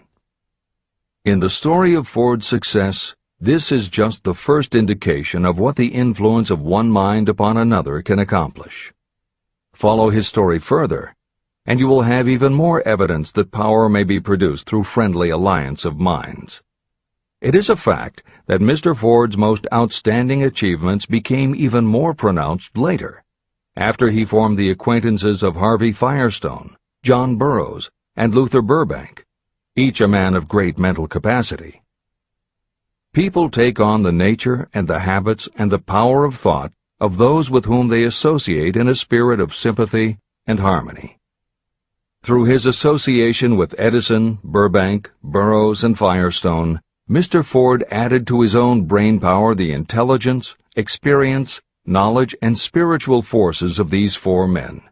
Henry Ford used the mastermind principle in exactly the way it is described in this book. This principle is available to you. I have already mentioned Mahatma Gandhi. Let me review the method by which he attained his stupendous power. It may be explained in a few words. He came by power through inducing over 200 million people to coordinate with mind and body in a spirit of harmony for a definite purpose. In brief, Gandhi accomplished a miracle, for it is a miracle when 200 million people can be induced, not forced, to cooperate in a spirit of harmony. If you doubt that this is a miracle, try to get even 2 people to cooperate in a spirit of harmony for any length of time. Every person who manages a business knows how difficult it is to get employees to work together in a spirit even remotely resembling harmony. Editor's comments. The first step in putting together your mastermind alliance is to clearly know your desire. Your desire will tell you what you need. It could be a small group, just 2 or 3 people, as was the case with Stephen Jobs and Steve Wozniak when they formed Apple, Bill Gates and Paul Allen launching Microsoft, or Steven Spielberg, Jeffrey Katzenberg, and David Geffen creating DreamWorks SKG. Or it could be a large group, such as the Mastermind Alliance of 30 regional directors of Century 21 Real Estate, which founder Arthur Bartlett firmly believes was essential to the company's success. Napoleon Hill suggests that in most cases it should be a dozen people or less, and generally the smaller the better. Choosing the people means finding those who not only share your vision, but who will also share their ideas, information, and contacts with you. They will let you use the full strength of their experience, training, and knowledge as if it were your own, and they will do it in a spirit of perfect harmony. The question that immediately comes to every reader's mind is, where do I find people who will help me to that degree? Napoleon Hill cannot answer that question for you, but he does tell you what to look for. Where you look is up to you. And if you really do have the desire to succeed, you will start looking and you won't give up until you find the right people. Napoleon Hill's description of the mastermind that appears below is augmented with additional material from articles and speeches he wrote after the publication of Think and Grow Rich. These were compiled for publication by Hill's friend, mentor, and business associate, W. Clement Stone, and appear in 2 books, Napoleon Hill's Keys to Success and Believe and Achieve. This is the end of the editor's comments. Finding your mastermind members. Ally yourself with a group of as many people as you may need in order to assemble a mastermind that will assist you in creating and carrying out your plan or plans for the accumulation of money. Compliance with this instruction is absolutely essential. Choose to associate with people who share common values, goals, and interests, yet who each have a strong desire to contribute to the overall effort. Trial and error will be part of the process, but there are 2 qualities to keep foremost in your mind. The first is ability to do the job. Do not select people for your alliance merely because you know them and like them. Such people are valuable to you because they improve the quality of your life, but they are not necessarily suited to a mastermind alliance. Your best friend may not be the most knowledgeable marketing professional, but perhaps he or she can introduce you to someone who is. The second quality is the ability to work in a spirit of harmony with others. There must be a complete meeting of minds without any reservations. Personal ambition must be subordinate to the achievement of the purpose of the alliance. This includes your own. You must also insist upon confidentiality. Some people can give away an idea simply because they love to talk. You don't need them in your group. Attune yourself to every member of the group. Try to imagine how you would react in a given situation if you were in his or her shoes. Pay attention to body language. Sometimes facial expressions and movements say far more about what a person feels than the words that come out of his or her mouth. Be sensitive to what is not being said. Sometimes what is left out is far more important than what is included. Don't try to force the group along too quickly. Allow for those who want to test ideas by playing devil's advocate. Compensating your mastermind. Before forming your mastermind alliance, decide what advantages and benefits you may offer the individual members of your group in return for their cooperation. No one will work indefinitely without some form of compensation. No intelligent person should request or expect another to work without adequate compensation. Wealth will obviously have the most appeal to your members. Be fair and generous in your offer. Recognition and self-expression may be just as important as money to some of your members. Remember that in such partnerships, the principle of going the extra mile, doing more and better than paid for, is especially important. As the leader, you should set an example for the others to follow. Each member must agree at the outset on the contribution each will make, and on the division of benefits and profits. Otherwise, be assured that dissension will arise, you will have wasted everyone's time, you will ruin friendships, and your venture will be destroyed. Meeting with your mastermind.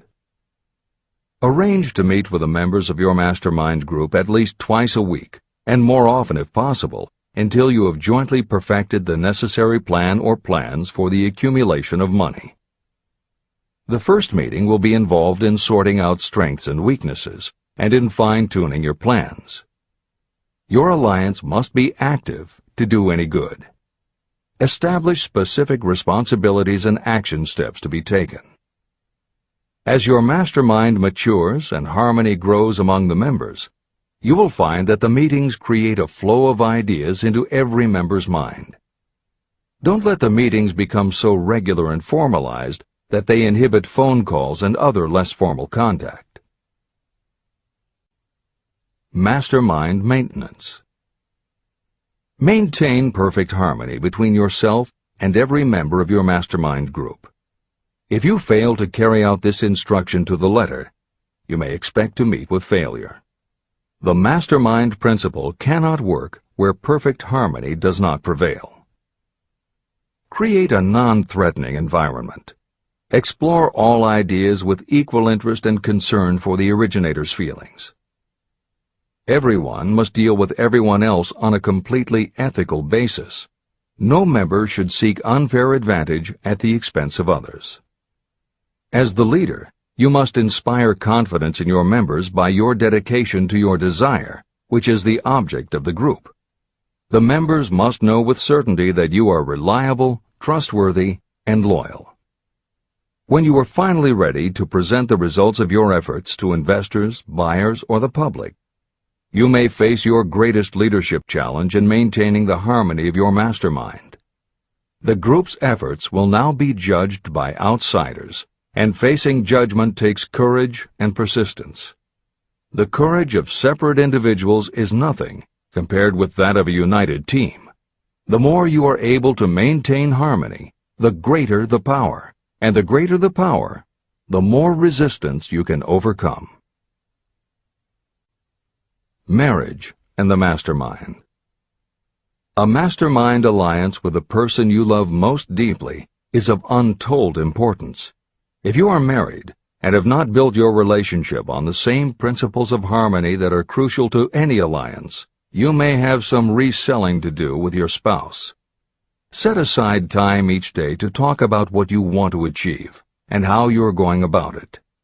Rely on your definiteness of purpose to build your persuasive abilities, to convince your partner of the benefits of the work you are doing. It is very unlikely that your work will not affect your husband or wife in some significant way, and you absolutely must not drag your partner unwillingly into any adventure. Build your mastermind alliance into your marriage from the start, and it will steady and support you through the darkest moments. In fact, your whole family should be incorporated into your alliance. Lack of harmony at home can easily spill over elsewhere. A united family is a great team. The mastermind and infinite intelligence.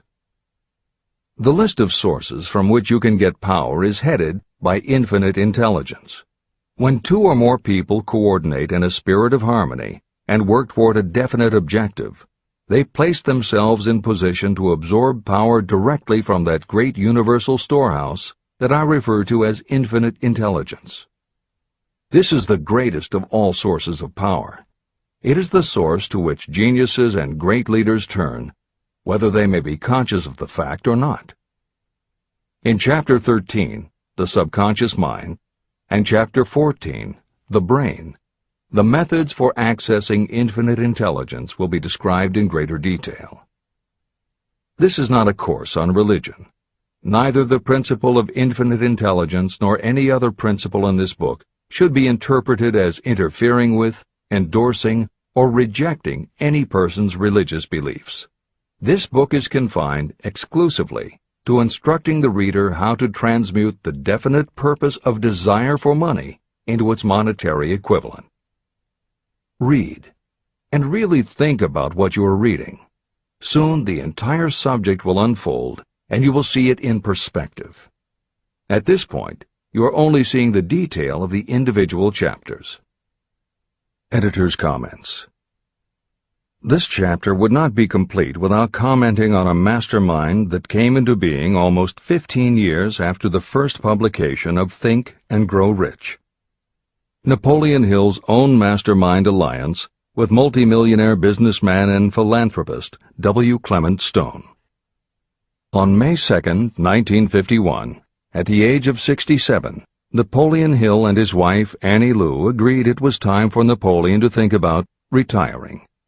They decided to begin by cutting back on his speaking engagements after he completed the lectures that were already on his calendar, including one he was scheduled to give a few weeks later in Chicago. Unbeknownst to them, at that event W. Clement Stone had prearranged to sit at the head table next to Napoleon Hill.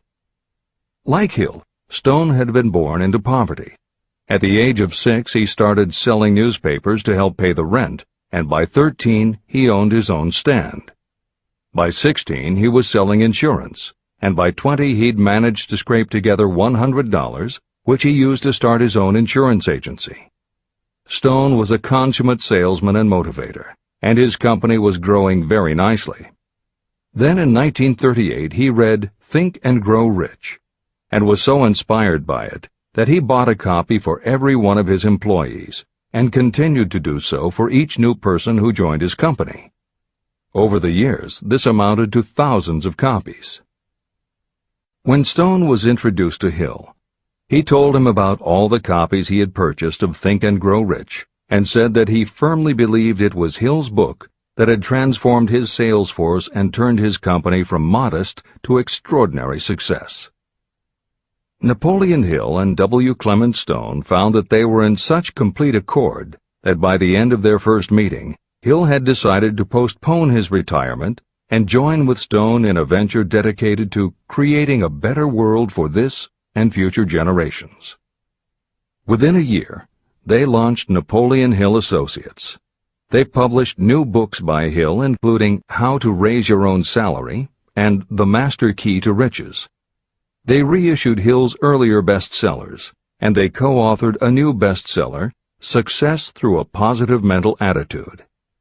They also launched Success Unlimited magazine, created PMA Science of Success home study courses, made television programs, radio shows, a documentary film entitled A New Sound in Paris, which showed the amazing changes that happened when the entire town of Paris, Missouri, adopted the Napoleon Hill philosophy. And they both crisscrossed America speaking, teaching, giving interviews, and spreading the philosophy to as many people as possible. In addition to his work with Napoleon Hill Associates, Hill also consulted to W. Clement Stone's company, Combined Insurance Company of America.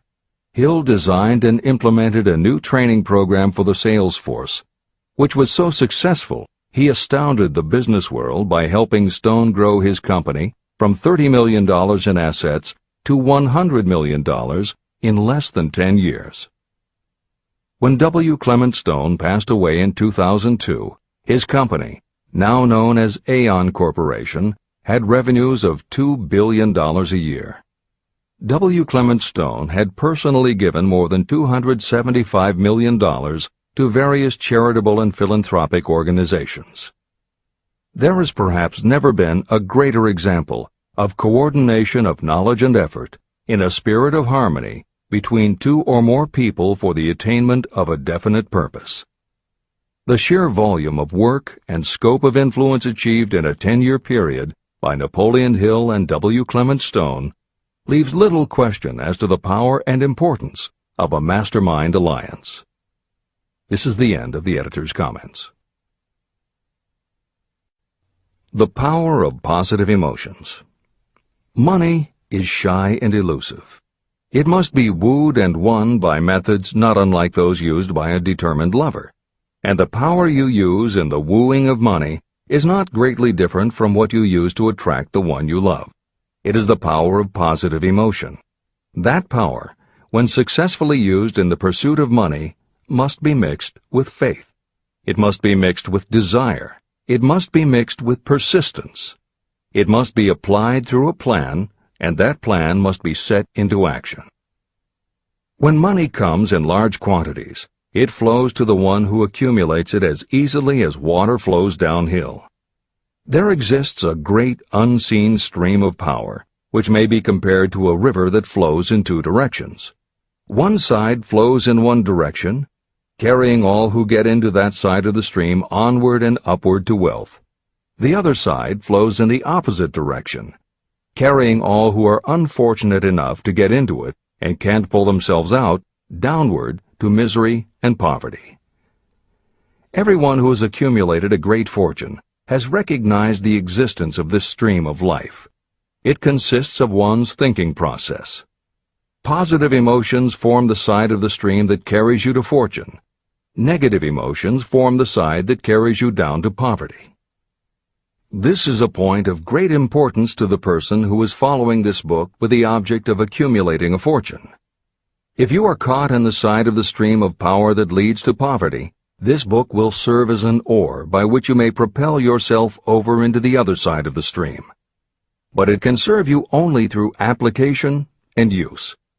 Merely reading and passing judgment on it, either one way or another, will be of no benefit to you. Poverty and riches can change places. But when riches take the place of poverty, The change only happens through well-conceived and carefully executed plans. The same is not true of poverty. Poverty needs no plan. It needs no one to help it because it is bold and ruthless. Riches are shy and timid. They have to be attracted. More gold has been mined from the thoughts of men than has ever been taken from the earth. Chapter 12. Sexuality, Charisma, and Creativity. The 10th step toward riches. Editor's comments. What motivates human beings is the subject of continuing scientific research and philosophical debate. There is general agreement that the prime motivators are the basic human needs for food and water, shelter and clothing, and safety. Beyond these basic life-sustaining needs, however, there are other factors that motivate people to action.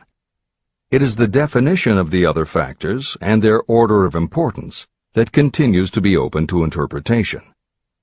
Perhaps the most widely known theory is psychologist Abraham Maslow's hierarchy of human needs, which lists 8 levels of motivational forces, starting with the basic physiological and safety needs, then ascends through belonging and love, esteem, understanding, aesthetics, self-actualization, and transcendence. Other psychologists and sociologists have defined and arranged the categories differently, but in almost all cases there is agreement that after the primary life-sustaining needs are met, sex and love are the next most important motivating forces. Napoleon Hill also compiled a hierarchy of what he referred to as mind stimuli. Like Maslow and other researchers, Hill identified sex and love as the most powerful non-life-sustaining factors in human motivation, but his focus was not on sex and love as they pertain to procreation. Hill was intrigued by the theory that if sex and love are such powerful forces in driving humans to action, there might be a correlation to outstanding achievement or material success. And if such a relationship exists, can the motivating force be intentionally channeled to this purpose? In the original edition of the following chapter, Hill used terms such as sex emotion and sex energy in his analysis of these motivating forces as they relate to attitude and personality. In this context, the use of the word sex was not meant to have the physical connotation that it often has today. Today these concepts would be conveyed by words such as sexuality, passion, or charisma. In this edition, where appropriate, the editors have opted for the modern usage of these and similar terms. This is the end of the editor's comments. Charisma. The world is ruled, and the destiny of civilization is established by the human emotions. People are influenced more by feelings than by reason. Your creativity is set into action entirely by emotions, and not by cold reason. The human mind responds to stimuli, through which it may be keyed up in such a way that it takes on characteristics such as enthusiasm, creative imagination, and intense desire. The stimuli to which the mind responds most freely are 1. The desire for sexual expression, 2. Love, 3. A burning desire for fame, power, or financial gain, money, 4. Music, 5. Close friendship and or admiration, 6. A mastermind alliance based upon the harmony of 2 or more people who ally themselves for advancement, 7. Mutual suffering, such as that experienced by people who are persecuted, 8. Autosuggestion, 9. Fear, 10. Alcohol and drugs.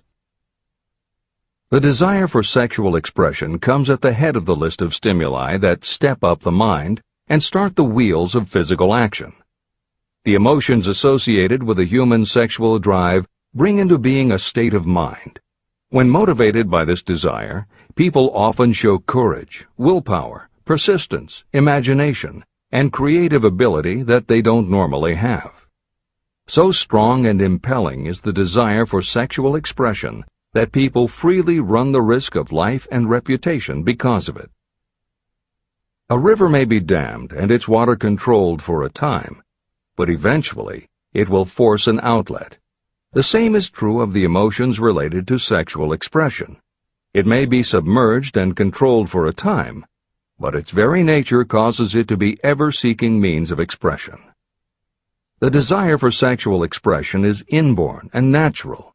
The desire cannot and should not be submerged or eliminated, but it can be given other outlets that enrich the body, mind, and spirit. When harnessed and redirected, this motivating force has been used as a powerful creative force in literature, art, and other pursuits, including the accumulation of riches. A teacher who has trained more than 30,000 salespeople came to the conclusion that individuals who are most confident sexually are the most efficient salespeople. The explanation is that the factor of personality known as personal magnetism is a manifestation of sexual energy. Editor's comments. There have been numerous psychological and sociological studies about the relationship between sexuality and success that tend to support Hill's observation. Because physical characteristics are the most quantifiable aspects of sexuality, most research studies focus on gender, attractiveness, body size, and age, and they measure indicators such as first impressions, expectation of performance, perception of performance, and social interaction. These studies generally conclude that when comparing individuals of equal competence, for men, the perception is that taller men will do better than short, a full head of hair will outperform balding, handsome or virile will beat out plain or older. For women, the results are comparable. The perception is that attractive performs better than plain, slim or shapely scores higher than overweight, younger is expected to be superior to older. These observations about physical sexuality may seem obvious, but they lead to a conclusion that is very significant. Obviously, not all people who succeed are tall and virile or attractive and shapely. It is also a fact that the success of those who are short, balding, plump, or plain isn't always due to superior skill or luck. Clearly, there is another kind of attractiveness that often supersedes physical appeal. This other kind of attractiveness is connected to human sexuality, but it is not what would usually be referred to as sexy. People who have this quality are often said to have chemistry, personality, charm, or appeal. Hill called this kind of attraction personal magnetism. Today, the more common term is charisma. This is the end of the editor's comments. When employing salespeople, a good sales manager looks for personal magnetism or charisma as the first requirement. People who lack this kind of sexual energy will never become enthusiastic, nor inspire others with enthusiasm. And enthusiasm is one of the most important requisites in salesmanship, no matter what you're selling. The public speaker, preacher, lawyer, or salesperson who is lacking in charisma is a flop as far as being able to influence others is concerned. That, plus the fact that most people are influenced through an appeal to their emotions, should easily convince you of the importance of charisma as a part of the salesperson's ability. Master salespeople attain mastery in selling because they either consciously or unconsciously transmute charisma, sexual energy, into sales enthusiasm. That statement explains the actual, practical meaning of sexual transmutation. The meaning of the word transmute is, in simple language, the changing or transferring of one element or form of energy into another. The transmutation of sexual energy means switching the mind from thoughts of physical expression to thoughts of some other nature. Salespeople who know how to turn on charisma have acquired the art of sexual transmutation, whether they know it or not. The majority of salespeople who transmute their sexual energy do so without being aware of what they are doing or how they are doing it. You can cultivate and develop this quality in your dealings with others. Through cultivation and understanding, this vital motivating force may be drawn upon and used to great advantage in relationships between people. This energy may be communicated to others in the following ways. The handshake. The touch of the hand indicates instantly the presence of charisma or the lack of it. The tone of voice.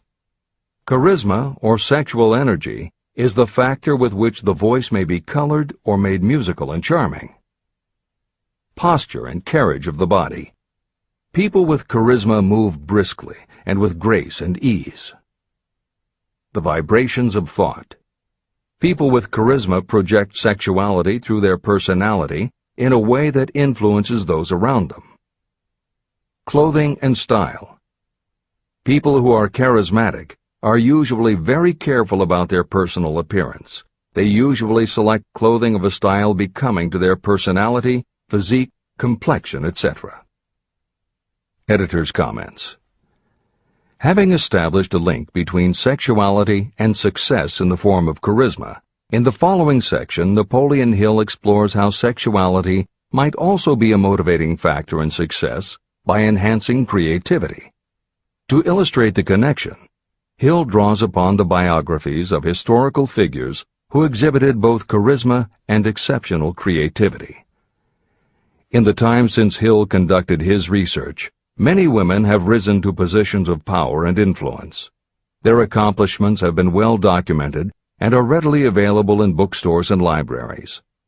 However, when Hill was assembling his data, the majority of historical biographies available were about successful men. Further, the successful industrialists and political leaders he had personally studied during the previous 30 years were also men. Because of this limitation, Hill does not theorize about the role men might play in motivating the success of women. This issue is addressed in a later editorial comment. This is the end of the editor's comments. Creativity. It seemed quite significant to me when I made the discovery that practically every great leader I had the privilege of analyzing was a man whose achievements were largely inspired by a woman. In most instances, the woman was a wife, of whom the public had heard little or nothing. In a few of the cases I studied, the source of inspiration was the other woman. The pages of history are filled with the records of great men whose achievements may be traced directly to the influence of women who aroused the creative faculties of their minds. Napoleon Bonaparte was one of these. When inspired by his first wife, Josephine, he was irresistible and invincible. When his better judgment or reasoning faculty prompted him to put Josephine aside, he began to decline. His defeat and exile to St. Helena were not far distant. Abraham Lincoln was a notable example of a great leader who achieved his greatness through the discovery and use of his faculty of creative imagination. It is noted in practically every book written about Lincoln that he discovered and began to use this faculty as the result of the love that he experienced when he met Anne Rutledge. This is more than an interesting historical fact. It is of significance in connection with the role sexuality plays in the study of the source of genius. Following is a list of famous men of outstanding achievement: George Washington, Napoleon Bonaparte, William Shakespeare, Abraham Lincoln, Ralph Waldo Emerson, Robert Burns, Thomas Jefferson, Elbert Hubbard, Elbert H. Gary, Woodrow Wilson, John H. Patterson, Andrew Jackson, Enrico Caruso. Wherever there was evidence available in connection with the lives of these men of achievement, it indicated most convincingly that each possessed a highly developed sexual nature. An analysis of the information taken from biographies and historical writings leads to the following conclusions. 1. Those of greatest achievement have a highly developed sexual nature, but have learned the art of transmutation of sexual energy. 2. Those who have accumulated great fortunes and achieved outstanding recognition in literature, art, industry, architecture, and the professions were motivated by the influence of a mate or lover. When driven by these emotions, people become gifted with a superpower for action.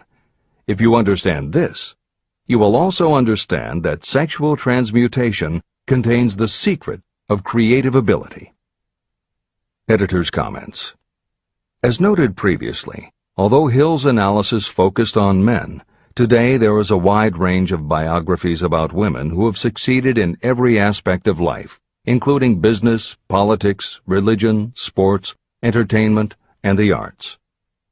Bearing in mind that biographical information is always subjective, the reader can now find ample material from which to draw a conclusion as to whether Hill's theory about sexuality as a motivating force is equally evident in women. Napoleon Hill had to do an in-depth analysis of biographies in searching for indications that the subject's sexuality had a correlation to their success. Today, we just turn on the television, and we're inundated with intimate details about both men and women suggesting that the best and the brightest are apparently also the sexiest.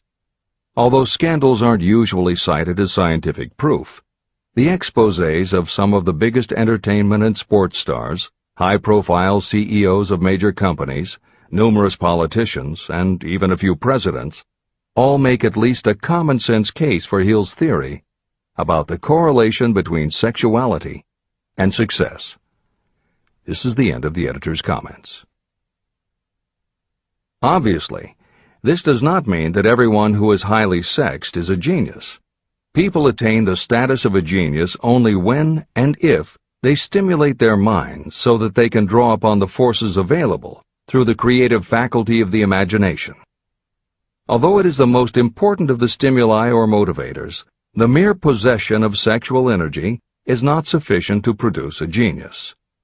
The energy must be transmuted from desire for physical contact into some other form of desire and action before it will lift one to the status of a genius.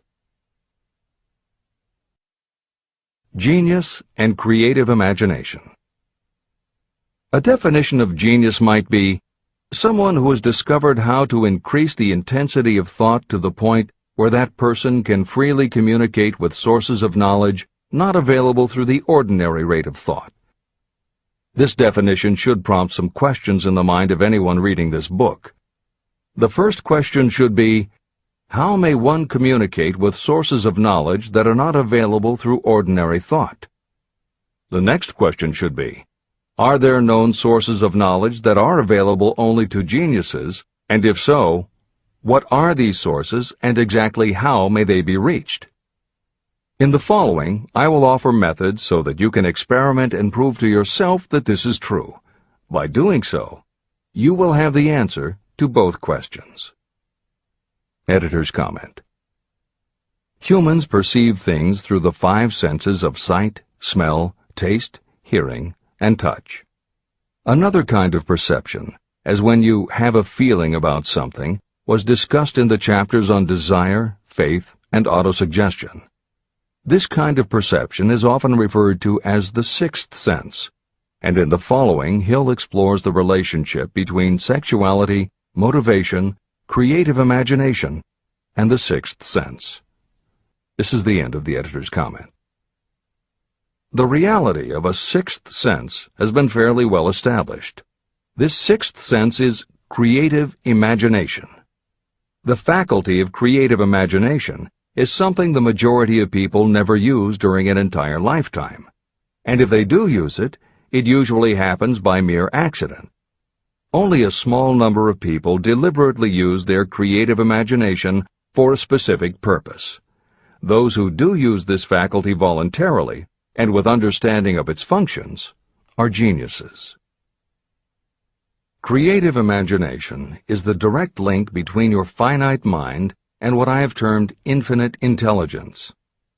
All revelations and all discoveries of basic or new principles in the field of invention take place through the faculty of creative imagination. When ideas, concepts, or hunches flash into your mind, they can only have come from one or more of the following sources. 1. From the mind of some other person who has just released the thought, idea, or concept through conscious thought. 2. Your subconscious mind, which stores every thought and impression that ever reached your brain through any of the 5 senses. 3. from another person's subconscious storehouse. 4. Infinite intelligence. There are no other possible sources from which inspired ideas or hunches may be received. When brain action has been stimulated through one or more of the 10 mind stimulants listed at the beginning of this chapter, it has the effect of lifting you far above the horizon of ordinary thought. It permits you to envision distance, scope, and quality of thoughts not available on the lower plane, such as when you are solving routine problems of business. When you are lifted to a higher level of thought through mind stimulation, it is as though you have taken off in an airplane. You can now see over and beyond the horizon that limits your vision when you are on the ground. Not only that, but while you are on this higher level of thought, you are not even aware of such things as the problems of gaining the 3 basic necessities of food, clothing, and shelter.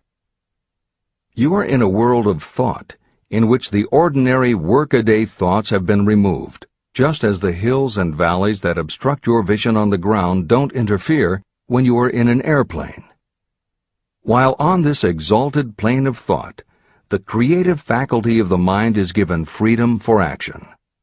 The way has been cleared for the 6th sense to function. It becomes receptive to ideas that could not reach the individual under any other circumstances. The 6th sense is the faculty that marks the difference between a genius and an ordinary individual. Developing your creative imagination. A mind stimulant is any influence that will either temporarily or permanently increase the intensity of thought. The previously mentioned 10 major stimulants are those most commonly resorted to. Through these sources you may commune with infinite intelligence, enter the storehouse of your subconscious mind, or perhaps even that of another person. That is all there is to genius. The more you use your creative faculty, the more alert and receptive it becomes to factors originating outside your conscious mind. And the more this creative faculty is used, the more you will rely upon it for your thoughts and ideas. This faculty can be cultivated and developed only through use. What we generally refer to as our conscience operates entirely through the faculty of the 6th sense. The great artists, writers, musicians, and poets become great because they acquire the habit of relying upon the still small voice that speaks from within, through their creative imagination. Anyone with a keen imagination knows that some of their best ideas come through so-called hunches. One of the best-known public speakers admits that his speeches are only really great when he closes his eyes and begins to rely entirely upon the faculty of creative imagination. When asked why he closed his eyes just before the climax of his speech, he replied, "I do it because then I speak through ideas that come to me from within." One of America's most successful and best-known financiers has the habit of closing his eyes for 2 or 3 minutes before making a decision. When asked why, he replied, "With my eyes closed, I am able to draw upon a source of superior intelligence." Dr. Elmer R. Gates created more than 200 useful patents through the process of cultivating and using his creative faculty. His method is significant to anyone interested in attaining to the status of genius. Dr. Gates was one of the really great, though less publicized, scientists of the world. In his laboratory, he had what he called his personal communication room. It was practically soundproof, and all light could be shut out. It had a small table on which he kept a pad of writing paper. In front of the table, on the wall, was a light switch. When Dr. Gates desired to draw upon the forces available to him through his creative imagination, he would go into this room, seat himself at the table, shut off the lights, and concentrate on the known factors of the invention he was working on. He would stay in that position until ideas began to flash into his mind in connection with the unknown factors of the invention. On one occasion, ideas came through so fast that he was forced to write for almost 3 hours. When the thoughts stopped flowing, he examined his notes and found they contained a minute description of principles that had no parallel in the known data of the scientific world. Moreover, the answer to his problem was right there in those notes. Dr. Gates earned his living by sitting for ideas. He did it for individuals and corporations, and some of the most sensible people and largest traditional corporations in America paid him to do it. The part of your mind that you generally use for reasoning may be faulty, because it is largely guided by your accumulated experience. Not all knowledge that you have learned through experience is accurate. Many times your creative ideas are much more reliable because they come from sources that are more reliable than those available to the reasoning faculty of the mind. Methods used by geniuses are available to you. The major difference between the genius and the ordinary inventor is that the genius makes use of both the synthesized and the creative faculties of imagination. For example, the scientific inventor begins an invention by organizing and combining the known ideas or principles accumulated through experience through the synthesized faculty, the reasoning faculty. If the inventor finds this accumulated knowledge is insufficient, the scientist then draws upon the sources of knowledge available through the creative faculty. The method by which the inventor does this varies with the individual, but this is the essence of the procedure. 1. The inventor stimulates his or her mind so that it functions on a higher-than-average plane through one or more of the mind stimulants. 2. The inventor then concentrates on the known factors, the finished part of the invention, and creates in his or her mind a perfect picture of the unknown factors, the unfinished part of the invention. The inventor holds this picture in mind until it has been taken over by the subconscious, then relaxes by clearing his or her mind of all thought and waits for the answer to flash into mind. Sometimes the results are both definite and immediate. At other times the results are negative, depending on the state of development of the sixth sense or creative faculty. Thomas Edison tried out more than 10,000 different combinations of ideas through the synthetic faculty of his imagination before he tuned in through the creative faculty and got the answer that perfected the incandescent light bulb. His experience was similar when he produced the phonograph. Editor's comments. Synchronicity, precognition, intuition, flashes of insight, hunches, gut feelings, symbolic dreams. These are all aspects of the phenomena Napoleon Hill was describing in his two correlated terms, creative imagination and infinite intelligence. And the fact that Hill made a serious study of this function of the mind puts him in exceptional company. The fathers of modern psychology, Sigmund Freud and Carl Jung, recognized and tried to explain this sixth sense. Jung's concept of the collective unconscious, which is the very basis of Jungian psychology, is in many ways identical to Hill's concept of infinite intelligence. Scientists from Archimedes to Newton to Einstein to the team of Watson and Crick, who determined the structure of DNA, all conceded that intuition was instrumental in their discoveries. Duke University created a department for the sole purpose of studying these phenomena under scientific conditions. Many scientists admit to using personalized techniques similar to Hill's method for accessing intuition and creativity. These include Friedrich Kekule, who discovered the molecular structure of benzene through a dream symbol; physiologist Otto Loewi, who had a hunch followed by a dream that won him the Nobel Prize in Medicine; and as mentioned above, James Watson's breakthrough in the structure of DNA. Mozart, Shelley, Coleridge, Huxley, Descartes, Robert Louis Stevenson all claimed intuition played a role in their creations. William Blake learned the secret to a copper engraving process from a dream. British Prime Minister Winston Churchill firmly believed a premonition saved him from being killed by a bomb during the Blitz of London. As was noted earlier, psychiatry, clinical hypnosis, and affirmations all had to overcome considerable skepticism before they were accepted. That is also true of those phenomena Hill terms infinite intelligence. However, in the 1970s and 80s, the public's interest was piqued by well-researched books such as The Intuitive Edge by Philip Goldberg, Creative Dreaming by Patricia Garfield, and The Right Brain Experience by Mary-Lee Zdenek. Though these anomalies of the mind still defy laboratory proof, contemporary researchers continue to publish tantalizing results. This is the end of the editorial comments.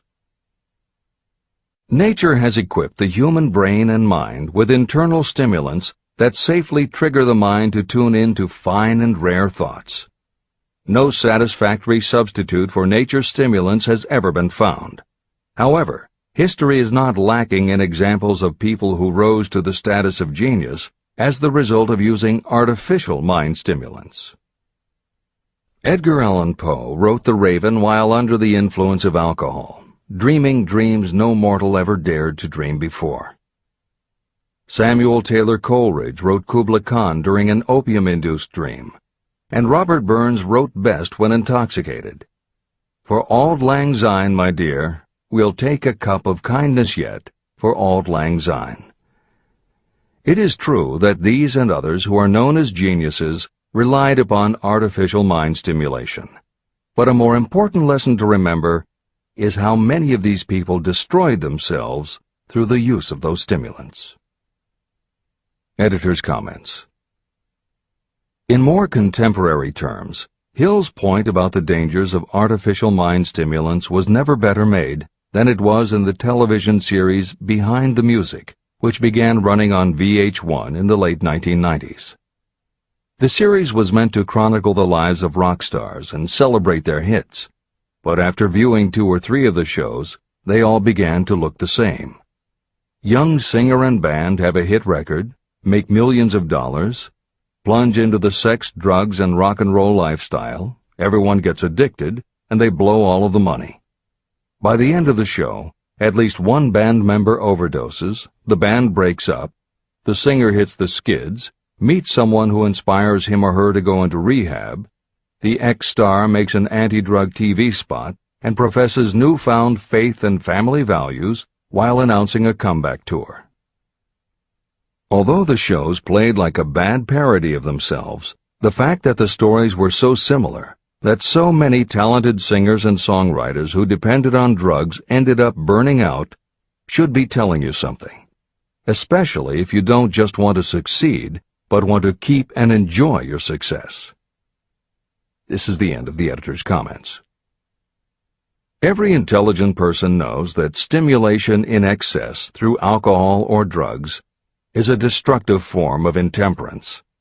For some, overindulgence in sexual expression may become just as destructive. A sexually obsessed person is not essentially different from a person addicted to drugs or alcohol. Both have lost control over their faculties of reason and willpower. Human sexuality is a mighty urge to action, but its forces are like a cyclone, almost impossible to completely control. When an individual is driven solely by emotions related to sexuality, that person may be capable of great achievement, but their actions are often disorganized and destructive. It is true that a person may pursue financial or business success by harnessing the driving force of sexual energy without self-control. But history is filled with evidence that such people likely have certain traits of character that rob them of the ability to either hold or enjoy their fortunes. Ignorance of this potential pitfall has cost thousands of people their happiness, even though they possessed riches. From my analysis of over 25,000 people, I found that those who succeed in an outstanding way often do not hit their stride until they are beyond the age of 40 or 50. This fact was so astounding that it prompted me to go into the study of its cause most carefully. My investigation disclosed that the major reason why many people do not succeed early in life is their tendency to dissipate their energies through overindulgence. The majority of people never learn that sexual energy has possibilities other than physical expression.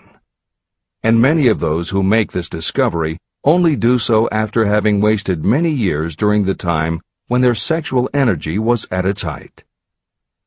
Most people come to the realization by accident, and many don't even know they have tapped into this power. They may recognize that their power of achievement has increased, but they have no idea what caused the change. They are just vaguely aware that nature begins to harmonize the emotions of love and sex, so that they may draw upon these great forces and apply them as stimuli to action. The importance of love. Love, romance, and sex are all emotions capable of driving people to heights of superachievement. When combined, these three emotions may lift you to an altitude of a genius. Every person who has been moved by genuine love knows that it leaves enduring traces upon the human heart. The effect of love endures, because love is spiritual in nature. Those who cannot be stimulated to great heights of achievement by love are hopeless. They are dead, though they may seem to live. If you believe you are unfortunate because you have loved and lost, you are wrong. One who has loved truly can never lose entirely. Love is whimsical and temperamental. It comes when it pleases and goes away without warning. Accept and enjoy it while it remains, but spend no time worrying about its departure. Worry will never bring it back. Dismiss the thought that love only comes once. Love may come and go times without number, but there are no two love experiences that affect you in just the same way. There may be one love experience that leaves a deeper imprint on the heart than all the others. But all love experiences are beneficial, except to the person who becomes resentful and cynical when love makes its departure. Even the memories of love can lift you and stimulate your mind. Go back into your yesterdays at times and bathe your mind in the beautiful memories of past love. It will soften your worries and give you a source of escape from the unpleasant realities of life. And maybe, during this temporary retreat into the world of fantasy, your subconscious mind will yield to you ideas or plans that may change the entire financial or spiritual status of your life. There should be no disappointment over love, and there would be none if people understood the difference between the emotions of love and sex. Love is an emotion of many shades and colors, but the most intense and burning of all is that experienced in the blending of the emotions of love and sex. Marriages or committed relationships that are not blessed with love properly balanced with sex cannot be happy ones, and seldom endure. Love alone will not bring happiness, nor will sex alone. Love is spiritual. Sex is biological. No experience that touches the human heart with a spiritual force can possibly be harmful, except through ignorance or jealousy. The presence of destructive emotions in the human mind may poison it in a way that destroys your sense of justice and fairness. Just as a chemist can take certain chemical elements, none of which are harmful in themselves, and by mixing them together create a deadly poison, in a similar manner the emotions of sex and jealousy, when mixed, may turn just as lethal. Love is the emotion that serves as a safety valve and brings balance, reason, and constructive effort. Love is, without question, life's greatest experience. It can bring you into communion with infinite intelligence. When love guides the emotions, it may lead you well on your way toward creative effort. The road to genius consists of the development, control, and use of sex, love, and romance. Briefly, the process may be stated as follows. Encourage the presence of the positive emotions as the dominating thoughts in your mind, and discourage all the destructive emotions. The mind is a creature of habit. It thrives on the dominating thoughts fed to it. Through your willpower, you may discourage the presence of any emotion and encourage the presence of any other. Control of your mind, through the power of your will, is not difficult. Control comes from persistence and habit. The secret of control lies in understanding the process of transmutation. When any negative emotion presents itself in your mind, it can be transmuted into a positive or constructive emotion by the simple procedure of changing your thoughts. There is no other road to genius than through voluntary self-effort. When the emotion of romance is added to those of love and sex, the obstructions between the finite mind and infinite intelligence are removed. Then, a genius has been born.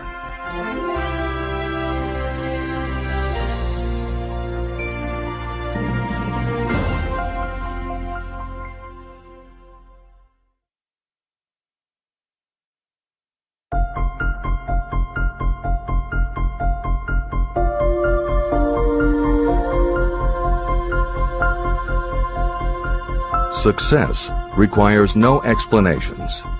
Failure permits no alibis. Chapter 13. The Subconscious Mind. The Connecting Link. The 11th Step Toward Riches. The subconscious mind consists of a field of consciousness, in which every impulse of thought that reaches the conscious mind, through any of the five senses, is classified and recorded.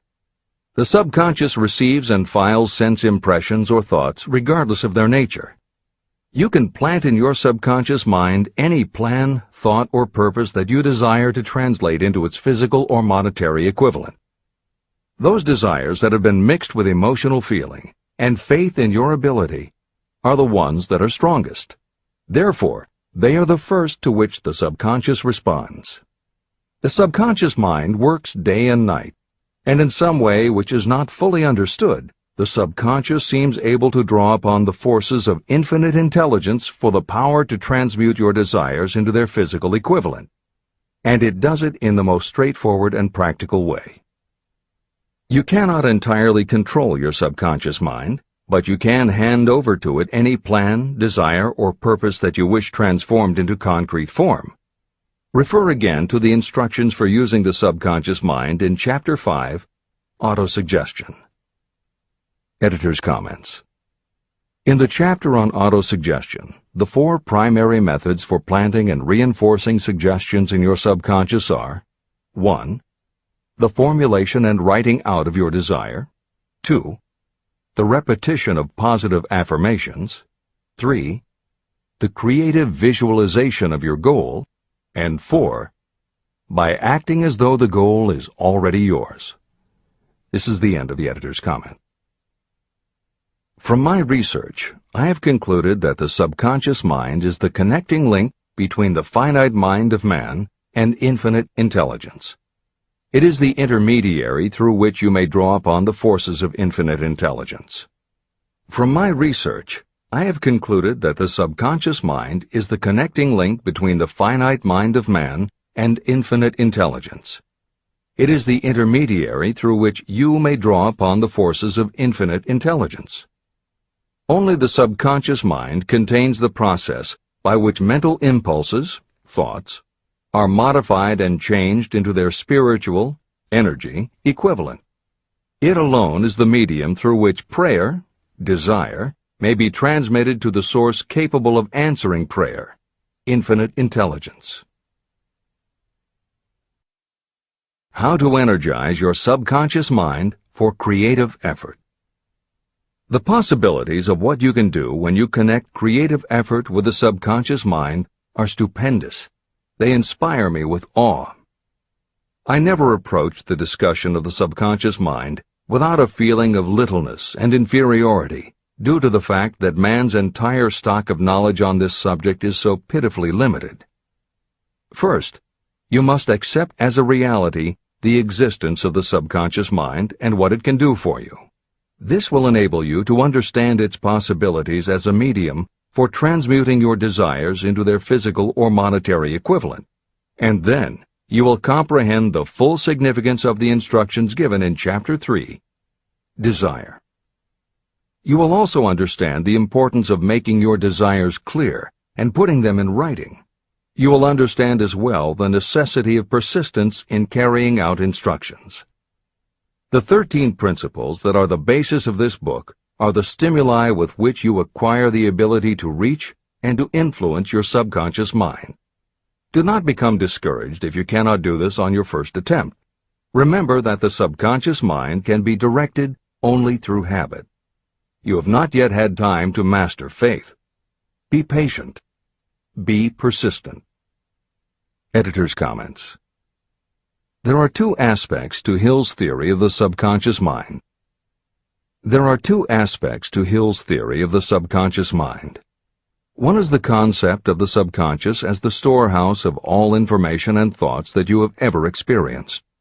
The second is the concept of the subconscious as the gateway to infinite intelligence. In this chapter, Hill focuses primarily on the subconscious as a storehouse. Expanding on the editorial comment about the subconscious mind that appears in the chapter on autosuggestion, proof that the subconscious is a storehouse of information is confirmed in the use of hypnotherapy by psychiatrists. Through hypnosis, psychiatrists are able to help patients open the door to their subconscious so that they can retrieve information about traumatic situations that have been filtered out or repressed by the conscious mind. Further proof is in the use of hypnosis by law enforcement officials to recapture information such as license plate numbers and other details that the conscious mind of a witness has filtered out. Although results vary from person to person, there is no doubt that the subconscious has access to information that the conscious mind does not. This storehouse aspect of the subconscious is what accounts for some ideas that come to us through creative imagination. In some instances, bits of information and ideas that our conscious mind has forgotten will connect with each other on a subconscious level to create a new idea, and that idea will be received by our creative intelligence, which presents it to us as a flash of inspiration. You can't completely control this process, but you can condition yourself to come up with more and better ideas. It is a fact that a traumatic experience, the result of which creates a strongly planted idea, can influence the way a person thinks and acts. If that is true, then by intentionally using all of your efforts to powerfully plant an idea in your subconscious, you should be able to create what would amount to a good traumatic experience that will influence the way you think and act in a positive way. This is exactly how you develop what Hill calls a money consciousness. If you do everything within your power to strongly, firmly, and with complete faith and conviction plant the idea that you will be successful and achieve your desire, your subconscious will accept and store that idea. If you have planted the idea so strongly that it is the dominant idea in your subconscious, it will influence all of the other ideas and information stored there. When you have given your subconscious this specific direction that it did not have before, it will begin to put together pieces of information, and through your creative intelligence, you will find that you are coming up with more and better plans and ideas to accomplish your goal. But as Hill says, you can do this only through faith and habit. You must write out the affirmation of your goal, and you must repeat it aloud every day with absolute faith and conviction that you can achieve it. You must vividly and creatively visualize yourself achieving your goal, and you must do it every day. You must conduct yourself with the attitude that says you can accomplish your goal, and that you deserve the help of those who can help you to accomplish your goal. And you must conduct yourself in that way every day. If you seriously commit yourself to doing these things, it will change the way you think and act. Your subconscious will do everything it can to transmute your desire into reality, and other people will want to do what they can to help you succeed. This is the end of the editor's comments. Many statements in the chapters on faith and on autosuggestion are repeated here for the benefit of your subconscious mind. Remember, your subconscious mind functions whether you make any effort to influence it or not. This means that thoughts of fear, poverty, and all negative ideas will affect your subconscious mind unless you master these impulses and give it more desirable food on which it may feed. the subconscious mind will not remain idle. If you don't plant desires in your subconscious mind, it will feed on the thoughts that reach it as the result of your neglect. Both negative and positive thoughts are reaching your subconscious mind continuously. These thoughts come from the four sources. 1. Consciously from other people. 2. Your subconscious. 3. Subconsciously from other people. And 4. Infinite intelligence. Every day, all kinds of thought impulses are reaching your subconscious mind without your knowledge. Some of these impulses are negative. Some are positive. Right now, you should be specifically trying to shut off the flow of negative impulses and actively working to influence your subconscious mind through positive impulses of desire. When you achieve this, you will possess the key that unlocks the door to your subconscious mind. Moreover, you will control that door so completely that no undesirable thought may influence your subconscious mind. Everything that you create begins in the form of a thought impulse.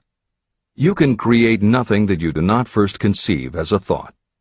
Through the aid of the imagination, thoughts may be assembled into plans. The imagination, when under your control, may be used to create plans or purposes that lead to success in your chosen occupation. All thoughts that you want to turn into success and have planted in the subconscious mind must pass through the imagination and be mixed with faith, your faith in your own abilities. The mixing of faith with a plan or purpose intended for submission to the subconscious mind can only be done through the imagination. From these statements, it should be clear that if you want to make use of your subconscious mind, it will call for the coordination and application of all 13 principles of success that are the basis of this book. Make your positive emotions work for you. The subconscious mind is more susceptible to influence by thought mixed with feeling or emotion than it is by thoughts originating solely in the reasoning portion of the mind. In fact, there is much evidence to support the theory that only emotionalized thoughts have any real influence on the subconscious mind. It is a fact that emotions or feelings rule the majority of people. If it is true that the subconscious mind responds better and faster to thoughts that are well mixed with emotion, it is essential to become familiar with the more important of the emotions. There are 7 major positive emotions and 7 major negative emotions. The negatives get into your thoughts naturally and go directly to your subconscious without any help from you. The positive emotions must be injected by you through the principle of autosuggestion into the thought impulse that you wish to pass on to your subconscious mind. These emotions or feeling impulses may be likened to yeast in a loaf of bread. They are the action element which transforms thought impulses from the passive to the active state. That is why thought impulses that have been well mixed with emotion are acted upon more readily than thought impulses originating in cold reason. Editor's comments. W. Clement Stone, Napoleon Hill's friend, mentor, and business partner, arranged for the publication of many of Napoleon Hill's later writings. The following is adapted from material that appears in 2 of these books, Napoleon Hill's Keys to Success and Believe and Achieve. Enthusiasm is a positive mental attitude, an internal impelling force of intense emotion, a power compelling creation or expression. Being enthusiastic is an impelling external expression of action. When you act enthusiastically, you accentuate the power of suggestion and autosuggestion. The sales manager, public speaker, minister, lawyer, teacher, or executive who acts enthusiastic by speaking in an enthusiastic, sincere manner develops genuine enthusiasm. If you act enthusiastic, your emotions will follow. By filling your conscious mind with enthusiasm, you also impress upon your subconscious mind that your burning obsession and your plan for obtaining it are certain things. Then, if your conscious enthusiasm dims, your subconscious will be there, full of images of your success, to help you stoke your conscious fires of enthusiasm once again. This is the end of the editor's comments. You are preparing yourself to influence and control the inner audience of your subconscious mind in order to hand over to it the desire for money, which you wish transmuted into its physical, monetary equivalent. It is essential, therefore, that you understand the method of approach to this inner audience. You must speak its language. It understands best the language of emotion or feeling. Following are the 7 major positive emotions and the 7 major negative emotions. I am listing them here so that you may draw upon the positives and avoid the negatives when giving instructions to your subconscious mind. The 7 major positive emotions. The emotion of desire, the emotion of faith, the emotion of love, the emotion of sex, the emotion of enthusiasm, the emotion of romance, the emotion of hope. There are other positive emotions, but these are the 7 most powerful and the ones most commonly used in creative effort. Master these 7 emotions. They can be mastered only by use, and the other positive emotions will be at your command when you need them. Remember that you are studying a book that is intended to help you develop a money consciousness by filling your mind with positive emotions. The 7 major negative emotions to be avoided. The emotion of fear, the emotion of jealousy, the emotion of hatred, the emotion of revenge, the emotion of greed, the emotion of superstition, the emotion of anger. Positive and negative emotions cannot occupy the mind at the same time. One or the other must dominate. It is your responsibility to make sure that positive emotions constitute the dominating influence of your mind. That is where the law of habit will help you. Form the habit of applying and using the positive emotions. Eventually, they will dominate your mind so completely that the negatives cannot enter it. Only by following these instructions literally and continuously can you gain control over your subconscious mind. The presence of a single negative in your conscious mind is sufficient to destroy all chances of constructive aid from your subconscious mind. Editor's comments.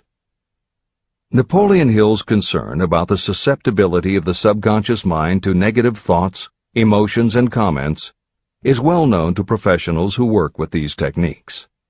In clinical hypnotherapy, there is an axiom referred to as the law of reversed effect, which states that whenever there is a conflict between imagination and willpower, the imagination wins. When you attempt to plant an idea, if the subconscious already harbors a negative, trying to force the new idea has the reverse effect, because the subconscious becomes obsessed with defending its established negative idea. And the harder you try to do something, the more the subconscious resists, and the more difficult it becomes. Even the use of the word try is warned against, because it gives the suggestion to the subconscious of a preconceived failure. The concept of trying implies an ongoing effort. You don't want to try. You want to succeed. If you ask your subconscious to help you try, it may do just that. It may help you try, but it will prevent you from succeeding. Because if you did succeed, then it could no longer help you try, which is what you asked it to do. The cautionary note about using the word try is just one example of the care that should be taken when formulating affirmations and using autosuggestion. The following are some other rules of thumb that most modern experts agree on. 1. Affirmations should always be stated as a positive. Affirm what you do want, not what you don't want. 2. Affirmations work best when they are short and very clear about a single desired goal. Take the time to write, rewrite, and polish your affirmation until you can express your desire in a short statement of precise and well-chosen words. 3. Affirmations should be specific about the desired goal, but not about how to accomplish it. Your subconscious knows better than you what it can do and how it can do it. 4. Do not make unreasonable time demands. Your subconscious can't make anything happen suddenly or now. 5. Just saying the words will have little effect. When you affirm your desire, you must do it with such faith and conviction that your subconscious becomes convinced of how important it is to you. As you affirm your desire to yourself, visualize it in your mind's eye as big as a billboard. Make it big, powerful, and memorable. 6. Repetition of your emotionalized affirmation is crucial. At this time, it is your habit to think one way. By repeating your affirmation often every day, your new way of thinking will begin to be your automatic response. Keep reinforcing it until it becomes second nature to you, and your habit will have become to think the new way, the way you want to think. This is the end of the editor's comments. We form habits based on the degree of reinforcement we receive. Habits make no moral judgments. They can be either good or bad. Both are formed through repetition. If we try something and like the results, we repeat the action. You can replace negative thoughts with positive ones. You can replace inaction with action, and you can form any habit you choose. Your thoughts are the only thing that you can completely control if you choose to do so. You can control your thoughts to control your habits. The secret of effective prayer. Most people resort to prayer only after everything else has failed, or else they pray by a ritual of meaningless words. And because most people who pray do so only after everything else has failed, they go to prayer with their minds filled with fear and doubt. Because fear and doubt are the emotions that are mixed with their prayer, these are the emotions the subconscious mind passes on, and these are the emotions that infinite intelligence receives and acts upon. If you pray for a thing, but as you pray you have fear that you may not receive it, or that your prayer will not be acted upon by infinite intelligence, your prayer will have been in vain. Prayer does sometimes result in the realization of that for which one prays. If you have ever had the experience of receiving something for which you prayed, go back in your memory and recall your actual state of mind while you were praying, and you will know for sure that the theory here described is more than a theory. The method by which you may communicate with infinite intelligence is very similar to the way the vibration of sound is transmitted by radio waves. Sound cannot be transmitted through the atmosphere until it has been changed into a very high rate of vibration. The radio station takes the sound of the human voice and modifies it by stepping up the vibration millions of times. Only in this way can the energy of sound be sent over distances. After this transformation has taken place, the energy, which originally was in the form of vibrations of sound, is broadcast or transmitted as a radio signal. When a radio set receives the high-speed transmission, it then reconverts that energy back to its original slower rate of vibration. And when it is stepped down to its original rate, it vibrates the diaphragm of the speaker, which reproduces the original sound of the voice. The subconscious mind is the intermediary that translates prayers or desires into terms that infinite intelligence can receive. The answer comes back to you in the form of a definite plan or idea for procuring the object of your prayer. When you understand this principle, you know why mere words read from a prayer book cannot serve as an agency of communication between the mind of man and infinite intelligence. Do not expect troubles, as they have a tendency not to disappoint. Chapter 14. The Brain. A broadcasting and receiving station for thought. The 12th step toward riches. It was while I was working with the late Dr. Alexander Graham Bell and Dr. Elmer R. Gates that I first proposed the idea that every human brain is both a broadcasting and receiving station for the vibration of thought. In some way similar to the principle behind the operation of a radio receiver, every human brain is capable of picking up vibrations of thought that are being released by other brains. These are received as hunches and flashes of intuition. As was explained in previous chapters, it is your creative imagination that is the receiving set of your brain, which receives thoughts from your subconscious and, under certain circumstances, receives thoughts released by the brains of others. Your creative imagination is the interconnection between your conscious or reasoning mind and the four sources from which you receive thought stimuli. 1. Consciously from other people. 2. Your subconscious. 3. Subconsciously from other people. And 4. Infinite intelligence. When stimulated, or stepped up to a high rate of vibration, the mind becomes more receptive to thoughts that reach it from outside sources. This stepping up process takes place through either the positive emotions or the negative emotions. Through the emotions, the vibrations of thought may be increased. The brain that has been stimulated by emotions functions at a much more rapid rate than it does when that emotion is quieted or absent. The result is the increase of thought to such a pitch that the creative imagination becomes highly receptive to ideas. On the other hand, when the brain is functioning at a rapid rate, it also gives to your own thoughts the emotional feeling that is essential before those thoughts will be picked up and acted upon by your subconscious mind. The subconscious mind is the sending station of the brain, through which vibrations of thought are broadcast. Autosuggestion is the medium by which you may put into operation your sending station. The creative imagination is the receiving set through which the energies of thought are picked up. Editor's comments. The following combines the above concept with the related materials from previous chapters to provide a step-by-step recap of Napoleon Hill's view of the process. 1. The brain is simultaneously both a broadcaster and a receiver. 2. Emotion affects both your ability to send and your ability to receive.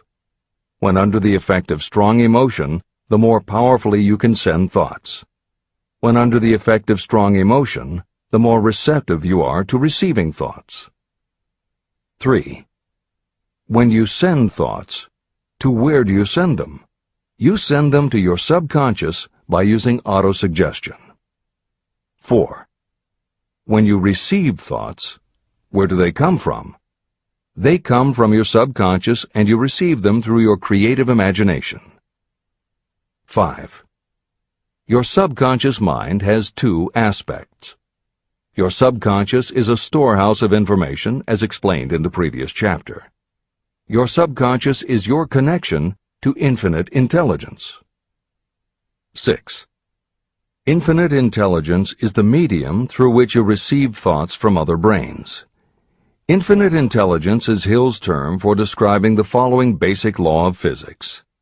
Because everything in the universe is made of time, space, energy, or matter, and because matter is just energy in a different form, then everything is actually different parts of the same thing.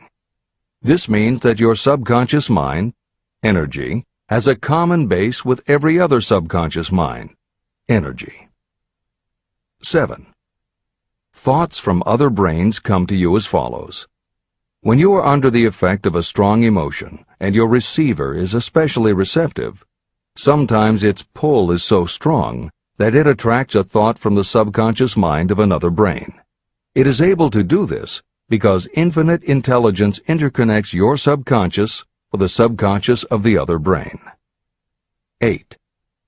These thoughts from other brains are what we refer to as intuition, hunches, déjà vu, and foreknowledge. Although Hill's explanation depends on the action of an intangible force that cannot be isolated and dissected in a laboratory, neither medical science nor psychology can offer a better explanation for those thoughts that depend on knowledge or information that we do not have. This is the end of the editor's comments. The greatest forces are intangible. In the past, we've depended too much on our physical senses and have limited our knowledge to physical things that we could see, touch, weigh, and measure. I believe we have entered the most marvelous of all ages, an age that will teach us more about the intangible forces of the world about us. Perhaps we shall learn that there is an other self that is more powerful than the physical self we see when we look in a mirror. Many people do not take seriously such intangibles, the things that they cannot perceive through any of their five senses. However, to belittle the idea of forces that are intangible or cannot be explained is to ignore the fact that all of us, every day, are controlled by forces that are unseen and intangible. The whole of mankind has not the power to cope with, nor to control the intangible force wrapped up in the rolling waves of the oceans. We still do not fully understand the intangible force of gravity, which keeps this little Earth suspended in space and keeps us from falling from it, much less have the power to control that force. We are entirely subservient to the intangible force that comes with a thunderstorm, and we are just as helpless in the presence of the intangible force of electricity. We do not understand the intangible force and intelligence wrapped up in the soil of the earth, the force that provides us with every morsel of food we eat, every article of clothing we wear, and every dollar we carry in our pockets. Last but not least, with all of our culture and education, we still understand little or nothing of the greatest of all the intangibles, thought. However, we have begun to learn a good deal about the intricate workings of the physical brain, and the results are stunning. We know that the central switchboard of the human brain, the number of lines that connect the brain cells to each other, is written as the figure 1, followed by 15 million zeros. Dr. C. Judson Herrick of the University of Chicago says, "The figure is so stupendous that astronomical figures, dealing with hundreds of millions of light years, become insignificant by comparison. It has been determined that there are from 10 billion to 14 billion nerve cells in the human cerebral cortex, and we know that these are arranged in definite patterns. These arrangements are not haphazard. They are orderly. It is inconceivable to me that such a network of intricate machinery should be in existence for the sole purpose of carrying on the physical functions connected with the growth and maintenance of the physical body. Is it not likely that the same system, which gives billions of brain cells the media for communication, one with another, also provides the means of communication with other intangible forces?" Editor's comments.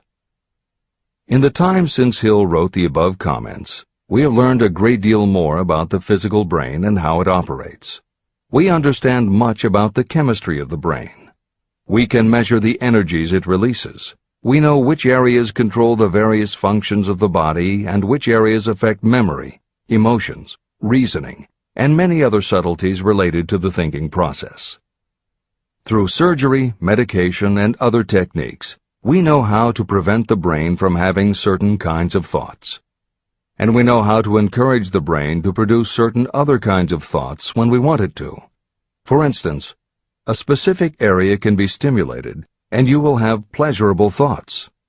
But we cannot yet control what those pleasurable thoughts will be, and we have no idea what the bits and pieces of information are that go into your pleasurable thoughts. With all of our advanced knowledge about the physical brain, we still don't know how to make it have a specific thought or idea, especially not an original thought or a creative idea. And medical science offers no better theory than Hill's as to how we could have an intuition or hunch made up from information that we don't have and were never exposed to. In short, the physical properties of the brain confirm that it is where the thinking process takes place. But it does not offer the answer to the question of how it happens, or how thoughts from one brain might travel to another. In previous commentaries, we pointed to the laws of physics as they relate to Hill's theory about the interconnectedness of all things. And although this is not meant to be a science lesson, it may reassure you to know that the work of renowned scientists lends support to the idea. Quantum theory deals with subatomic particles so minuscule that they are almost at the level of the basic stuff from which everything is made. Albert Einstein developed what is called the EPR effect. Einstein, Podolsky, and Rosen, and Irish physicist John Stuart Bell proposed Bell's theorem, both of which pertain to the concept that when two linked subatomic particles are separated from each other, when a change is made to particle A, the same change will instantly happen in particle B, even though the two are distant from each other. Another related concept is called the holographic brain or holographic universe, and is named after an unusual quality of holograms. It is a fact that if you cut a hologram in half, you don't get two halves of a picture. You get two separate but complete pictures. Cut either one of those in half, and you get another two complete pictures. Cut other pieces, and again you get whole images. Every part of a hologram has the whole of the information in the original. In the 1970s, Carl Pribram, a neurophysiologist at Stanford University, announced the results of his studies which suggest that memory is not in a specific part of the brain, but is spread throughout the brain like the image on a holographic plate. At almost the same time, renowned physicist David Bohm proposed that the workings of the universe were like a holographic image, that among all things there is total interconnectivity, and that all things influence all other things. In effect, every part of the universe contains the whole of the universe. That is probably more than enough science for most readers. The point is, Hill was not alone in his conclusion that through some intangible force, your subconscious shares interconnectivity with everything else in the universe. Previously, the example was given of the folds and bumps in a tablecloth, all being different, but all still tablecloth. Here is another way to envision the intangible interconnection of all things. Suppose you were to drill 5 holes in a wall, and have someone outside the room put their fingers and thumb through the holes and wiggle them. If you then bring into your room someone who only believes in tangible things that he or she can see, that person will see 5 separate objects that can move independently of each other. You may tell the person that behind the wall the objects are connected and all part of the same hand, but because they cannot see the connection and disbelieve anything they don't understand, the person will not be convinced. Neither modern medicine, nor psychiatry, nor technology can yet conclusively show us behind the wall. But the fact remains, we have all had a hunch about somebody, and it turns out to be right. A premonition that something will happen, and it does. Or a feeling that something isn't right with someone who is not there with you, and it turns out to be true. How does this information come to us? As mentioned previously, psychologist Carl Jung called the intangible connection the collective unconscious, also called universal subconscious. Others call it the totally unified theory, the great first cause, the universal mind, or spirit, and some see it as another way of describing God. Napoleon Hill calls it infinite intelligence and offers a common-sense explanation that allows you to work with a phenomenon, even if it is not completely understood. And that, after all, is what Hill was aiming for, to give you a way to access intangible forces that will help you turn your desire into reality. This is the end of the editor's comments. After this book had been written, just before the manuscript went to the publisher, the New York Times published an editorial showing that at least one great university and one intelligent investigator in the field of mental phenomena are carrying on an organized research through which conclusions have been reached that parallel many of those described in this and the following chapter. The editorial briefly analyzed the work carried on by Dr. J.B. Rhine and his associates at Duke University. From the New York Times. What is telepathy? A month ago, we cited on this page some of the remarkable results achieved by Professor Rhine and his associates in Duke University from more than 100,000 tests to determine the existence of telepathy and clairvoyance. These results were summarized in the first 2 articles in Harper's Magazine. In the second, which has now appeared, the author, E.H. Wright, attempts to summarize what has been learned, or what it seems reasonable to infer, regarding the exact nature of these extrasensory modes of perception. The actual existence of telepathy and clairvoyance now seems to some scientists enormously probable as the result of Rhine's experiments. Various percipients were asked to name as many cards in a special pack as they could without looking at them and without other sensory access to them. About a score of men and women were discovered who could regularly name so many of the cards correctly that there was not one chance in many a million of their having done their feats by luck or accident. But how did they do them? These powers, assuming that they exist, do not seem to be sensory. There is no known organ for them. The experiments work just as well at distances of several hundred miles as they did in the same room. These facts also dispose, in Mr. Wright's opinion, of the attempt to explain telepathy or clairvoyance through any physical theory of radiation. All known forms of radiant energy decline inversely as the square of the distance traversed. Telepathy and clairvoyance do not. But they do vary through physical cause, as our other mental powers do. Contrary to widespread opinion, they do not improve when the percipient is asleep or half asleep, but on the contrary, when he is most wide awake and alert. Rhine discovered that a narcotic will invariably lower a percipient score, while a stimulant will always send it higher. The most reliable performer apparently cannot make a good score unless he tries to do his best. One conclusion that Wright draws with some confidence is that telepathy and clairvoyance are really one and the same gift. That is, the faculty that sees a card face down on a table seems to be exactly the same one that reads a thought residing only in another mind. There are several grounds for believing this. So far, the two gifts have been found in every person who has either of them. If you have the abilities, both seem to be of equal strength. Screens, walls, distances have no effect at all on either.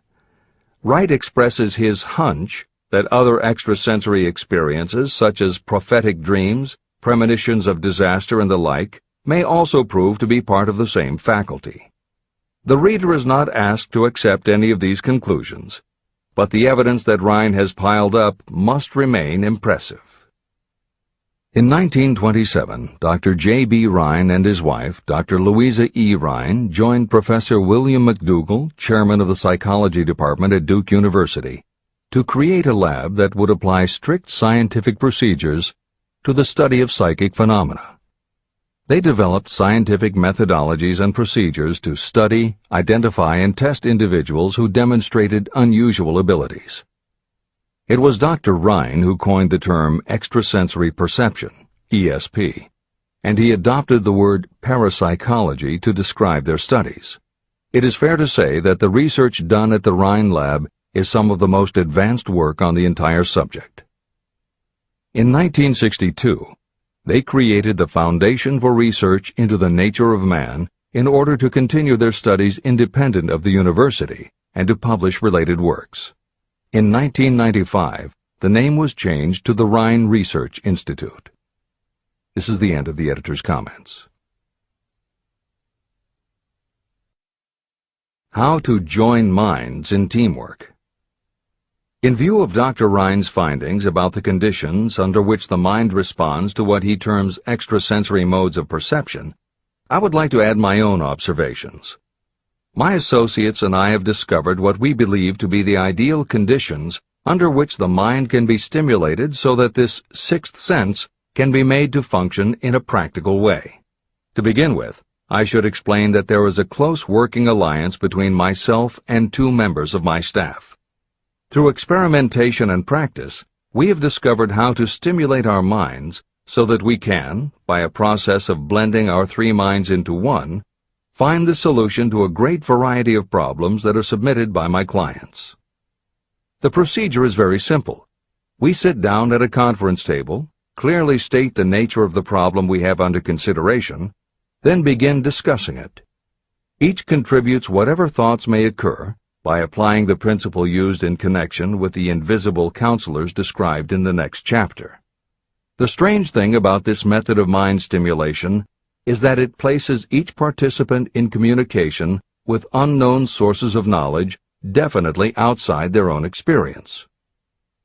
If you understand the principle described in the chapter on the mastermind, you of course recognize the round table as being a practical application of the mastermind. This method of mind stimulation, through the discussion of definite subjects between three people, illustrates the simplest and most practical use of the mastermind. When you tap into the power of your mastermind group, you will find that the more you work together, the more each member will learn to anticipate the ideas of others and to connect immediately with their intense enthusiasm and inspiration. You cannot completely control this process, but the more you use it, the more it will come into play. By adopting and following a similar plan, you will be making use of the famous Carnegie formula described in Chapter 1. If it means nothing to you at this time, mark this page and read it again after you have finished the last chapter. Great achievement is usually born of great sacrifice and is never the result of selfishness. Chapter 15. The Sixth Sense. The Door to the Temple of Wisdom. The 13th Step Toward Riches. The 13th principle is known as the Sixth Sense, through which infinite intelligence may and will communicate voluntarily without any effort from or demands by the individual. This principle is the apex of the philosophy of success. It can be assimilated, understood, and applied only by first mastering the other 12 principles. The sixth sense is that portion of the subconscious mind that has been referred to as the creative imagination. It has also been referred to as the receiving set through which ideas, plans, and thoughts flash into the mind. The flashes are sometimes called hunches or inspirations. The sixth sense defies description.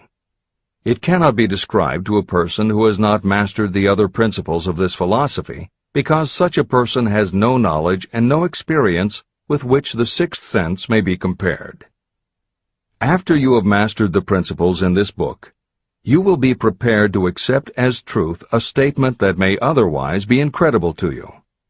Through the sixth sense, you will be warned of impending dangers in time to avoid them and notified of opportunities in time to embrace them. As you develop your sixth sense, it is almost as though a guardian angel comes to you to be of help and assistance, a guardian angel who will open to you at all times the door to the temple of wisdom. Miracles of the Sixth Sense. I am not a believer in, nor an advocate of, miracles, for the simple reason that I have enough knowledge of nature to understand that nature never deviates from her established laws. However, I believe that some of nature's laws are so incomprehensible that they produce what appear to be miracles. The sixth sense comes as near to being a miracle as anything I have ever experienced. This much I do know, that there is a power, or a first cause, or an intelligence which permeates every atom of matter and embraces every unit of energy perceptible to man. I know that this infinite intelligence is the thing that converts acorns into oak trees, causes water to flow downhill in response to the law of gravity, follows night with day and winter with summer, each maintaining its proper place and relationship to the other. Through the philosophy explained in this book, this intelligence can help turn your desires into concrete or material form. I know this because I have experimented with it, and I have experienced it. Step by step through the preceding chapters, you have been led to this, the last principle. If you have mastered each of the preceding principles, you are now prepared to accept, without being skeptical, the extraordinary claims made here. If you have not mastered the other principles, you must do so before you may determine definitely whether or not the claims made in this chapter are fact or fiction. Let great people shape your life. I have never completely divested myself of the habit of hero worship. While I was passing through the stage of hero worship, I found myself trying to imitate those whom I most admired. My experience has taught me that the next best thing to being truly great is to emulate the great, to try to act like them, be like them, and feel like them as much as I could. I discovered that the faith with which I tried to imitate my idols gave me great capacity to do so quite successfully. Long before I had ever written a line for publication or delivered a speech in public, I followed the habit of reshaping my own character by trying to imitate the 9 men whose lives and life works had been most impressive to me. These 9 men were Emerson, Paine, Edison, Darwin, Lincoln, Burbank, Napoleon, Ford, and Carnegie. Every night, over a long period of years, I held an imaginary council meeting with this group, whom I called my invisible counselors. This is how I did it. Just before going to sleep at night, I would shut my eyes and see, in my imagination, this group of men seated with me around my council table. Here I had not only an opportunity to sit among those whom I considered to be great, but I actually dominated the group by serving as the chairman. I had a very definite purpose in using my imagination in this way. My purpose was to rebuild my own character, so it would become a composite of the characters of my imaginary counselors. Realizing that I had to overcome the handicap of being born and raised in an environment of ignorance and superstition, I deliberately assigned myself the task of voluntary rebirth through the method I have described above. Building character through autosuggestion. I knew, of course, that we all become what we are because of our dominating thoughts and desires. I knew that every deeply seated desire causes a person to find a way to turn that desire into reality. I knew that self-suggestion is a powerful factor in building character. In fact, it is the sole principle through which character is built. With this knowledge of how the mind works, I was fairly well armed with the equipment needed to rebuild my character. In these imaginary council meetings, I called on my cabinet members for the knowledge I wished each to contribute. I would even speak out loud to each of them as follows. Mr. Emerson, I desire to acquire from you the marvelous understanding of nature which distinguished your life. I ask that you impress upon my subconscious mind those qualities you possessed that enabled you to understand and adapt yourself to the laws of nature. Mr. Burbank, I request that you pass on to me the knowledge that enabled you to so harmonize the laws of nature that you caused the cactus to shed its thorns and become an edible food. Give me access to the knowledge that enabled you to make 2 blades of grass grow where but 1 grew before. Napoleon, I desire to acquire from you the marvelous ability you possess to inspire men and to arouse them to greater and more determined spirit of action. I desire also to acquire the spirit of enduring faith, which enabled you to turn defeat into victory and to surmount staggering obstacles. Mr. Paine, I desire to acquire from you the freedom of thought and the courage and clarity with which to express convictions which so distinguished you. Mr. Darwin, I wish to acquire from you the marvelous patience and ability to study cause and effect without bias or prejudice, so exemplified by you in the field of natural science. Mr. Lincoln, I desire to build into my own character the keen sense of justice, the untiring spirit of patience, the sense of humor, the human understanding, and the tolerance that were your distinguishing characteristics. Mr. Carnegie, I wish to acquire a thorough understanding of the principles of organized effort, which you use so effectively in the building of a great industrial enterprise. Mr. Ford, I wish to acquire your spirit of persistence, the determination, poise, and self-confidence that have enabled you to master poverty and to organize, unify, and simplify human effort so I may help others to follow in your footsteps. Mr. Edison, I wish to acquire from you the marvelous spirit of faith with which you have uncovered so many of nature's secrets, the spirit of unremitting toil with which you have so often wrested victory from defeat. The startling power of imagination. My method of addressing the members of my imaginary cabinet would vary according to the traits of character I was most interested in acquiring. I studied the records of their lives with painstaking care. After some months of this nightly procedure, I was astounded as each time my imaginary counselors started to become more and more real to me. Each of these 9 men developed individual characteristics that surprised me. For example, Lincoln developed the habit of always being late, then walking around in solemn parade. He always wore an expression of seriousness on his face. Rarely did I see him smile. This was not true of the others.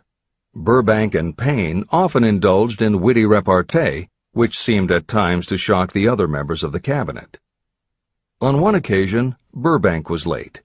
When he came, he was excited with enthusiasm, and explained that he had been late because of an experiment he was making, through which he hoped to be able to grow apples on any sort of tree.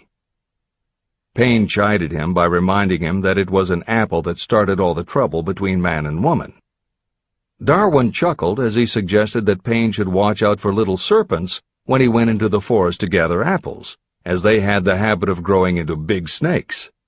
Emerson observed, "No serpents, no apples," and Napoleon remarked, "No apples, no state." These meetings became so realistic that I became fearful of their consequences and discontinued them for several months.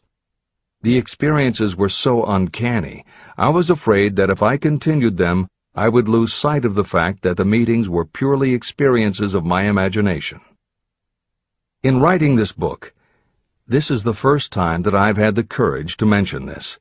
I knew from my own attitude in connection with such matters that I would be misunderstood if I described my unusual experience. I now have the courage to put this on the printed page, because I am now less concerned about what they say than I was in the years that have passed. While the members of my cabinet may be purely fictional, and the meetings existed only in my own imagination, they have led me into glorious paths of adventure, rekindled my appreciation of true greatness, encouraged my creativity, and inspired me to be honest and bold in expressing my thoughts. Editor's comments.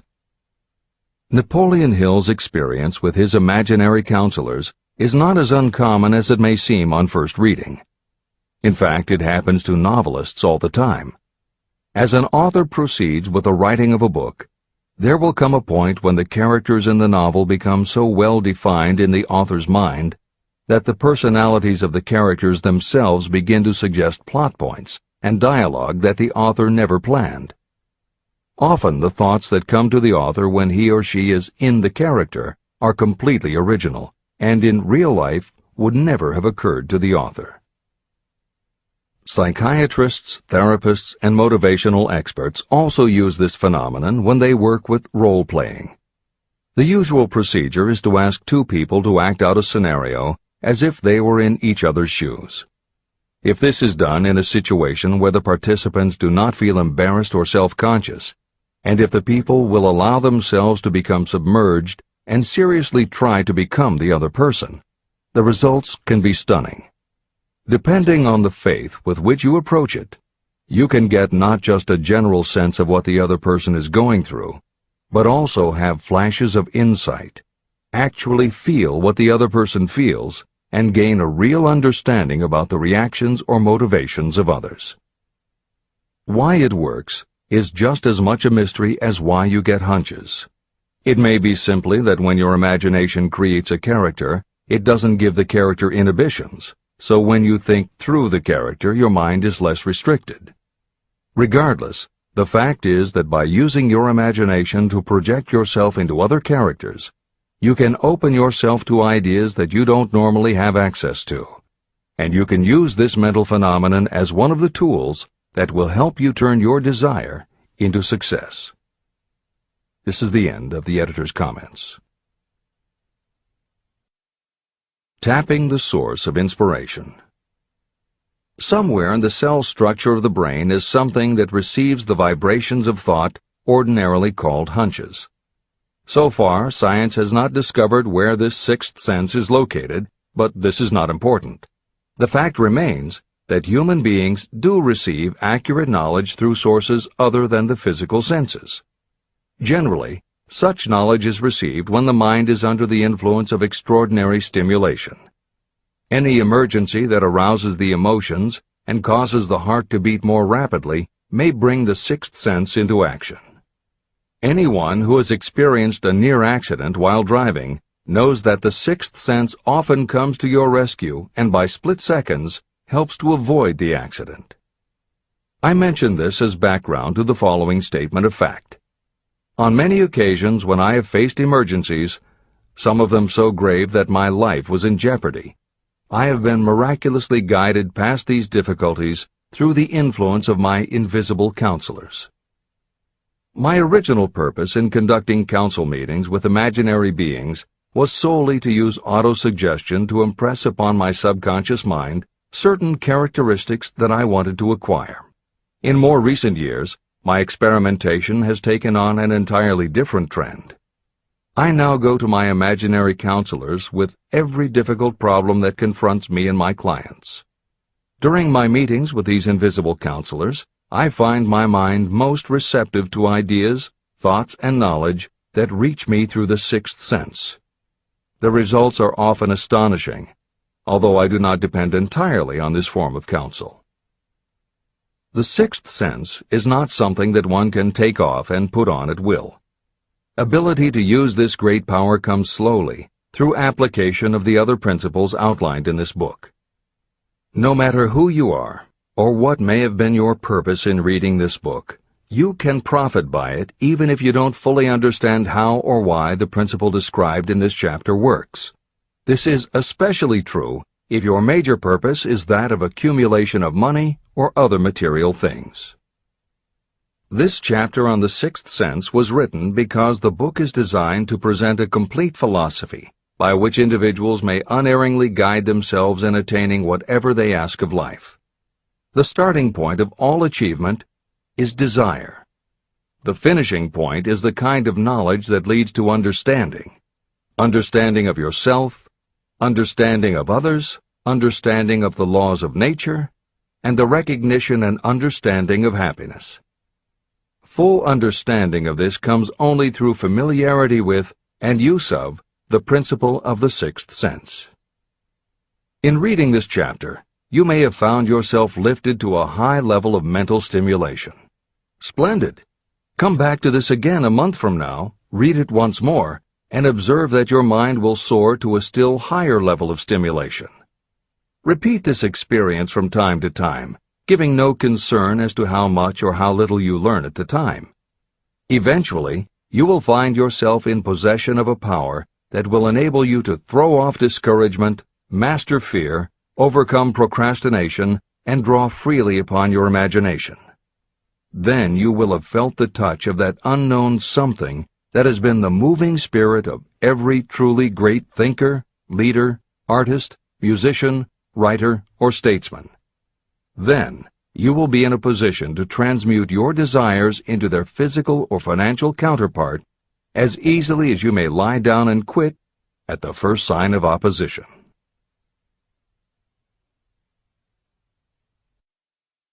The man who actually knows just what he wants in life has already gone a long way toward attaining it.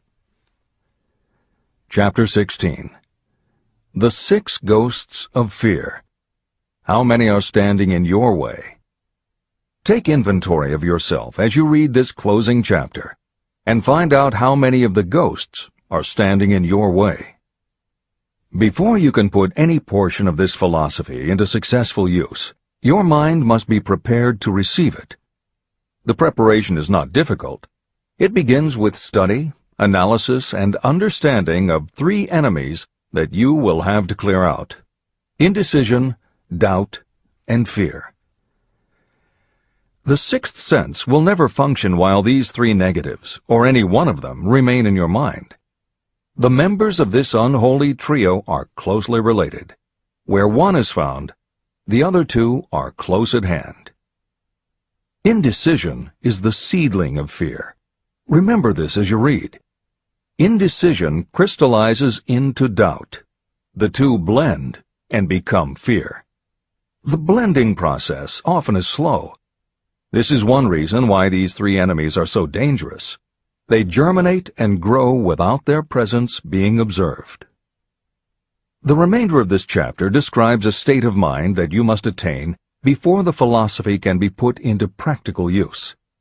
This chapter also analyzes a condition that has reduced huge numbers of people to poverty, and it states a truth that must be understood by all who accumulate riches, whether measured in terms of money or in terms of a state of mind that may be of far greater value than money. The purpose of this chapter is to turn the spotlight of attention on the cause and the cure of the 6 basic fears. Before you can master an enemy, you must know its name, its habits, and where to attack it. As you read, analyze yourself carefully and determine which, if any, of the 6 common fears have attached themselves to you. And keep in mind that sometimes they are hidden in the subconscious mind, where they are difficult to locate and still more difficult to eliminate. The 6 basic fears. There are 6 basic fears. At one time or another, every person suffers from some combination of these fears. Most people are fortunate if they do not suffer from the entire 6. Named in the order of their most common appearance, they are the fear of poverty, the fear of criticism, the fear of ill health, the fear of loss of love of someone, the fear of old age, and the fear of death. All other fears are of minor importance, and are in fact just variations on these 6. Fears are nothing more than states of mind. Your state of mind is subject to your control and direction. You can create nothing that you do not first conceive in the form of an impulse of thought. The following statement is of even greater importance. Thought impulses begin immediately to translate themselves into their physical equivalent, whether those thoughts are voluntary or involuntary. Even thought impulses that are picked up by mere chance, thoughts that have been released by other minds, may determine your financial, business, professional, or social destiny just as surely as the thoughts that you create by intent and design. This circumstance also explains why some people seem to be lucky, while others of equal or greater ability, training, experience, and brain capacity seem destined to have misfortune. The explanation is that you have the ability to completely control your own mind. With this control, you may open your mind to the thought impulses that are being released by other brains, or you can close the doors tightly and admit only thought impulses of your own choice. Nature has endowed human beings with absolute control over only one thing, and that one thing is thought. This fact, coupled with the additional fact that everything we create begins in the form of a thought, leads us very near to the principle by which fear may be mastered. If it is true that all thought has a tendency to clothe itself in its physical equivalent, and this is true beyond any reasonable room for doubt, it is equally true that thought impulses of fear and poverty cannot be translated into terms of courage and financial gain. The first basic fear. The fear of poverty. There can be no compromise between poverty and riches.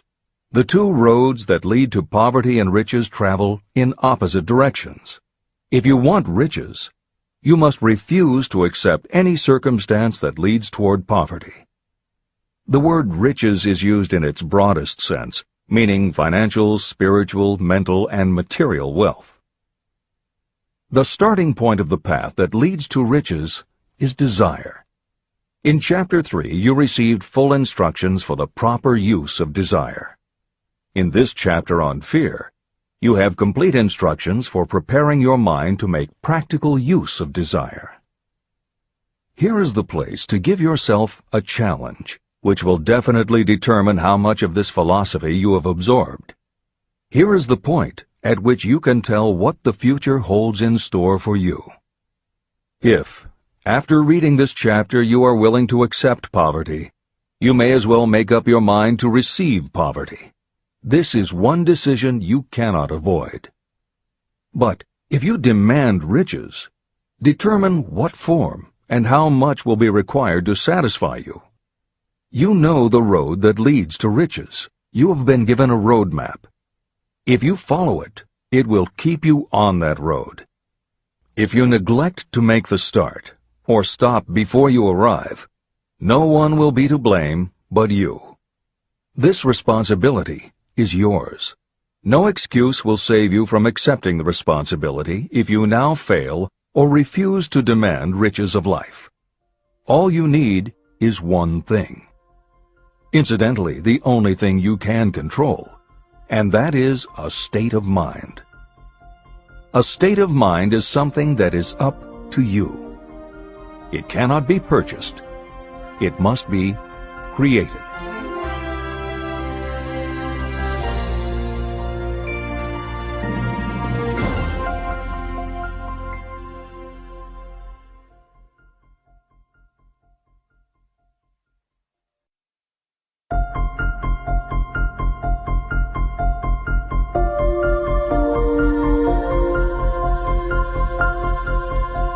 The most destructive fear. Fear of poverty is a state of mind, nothing else.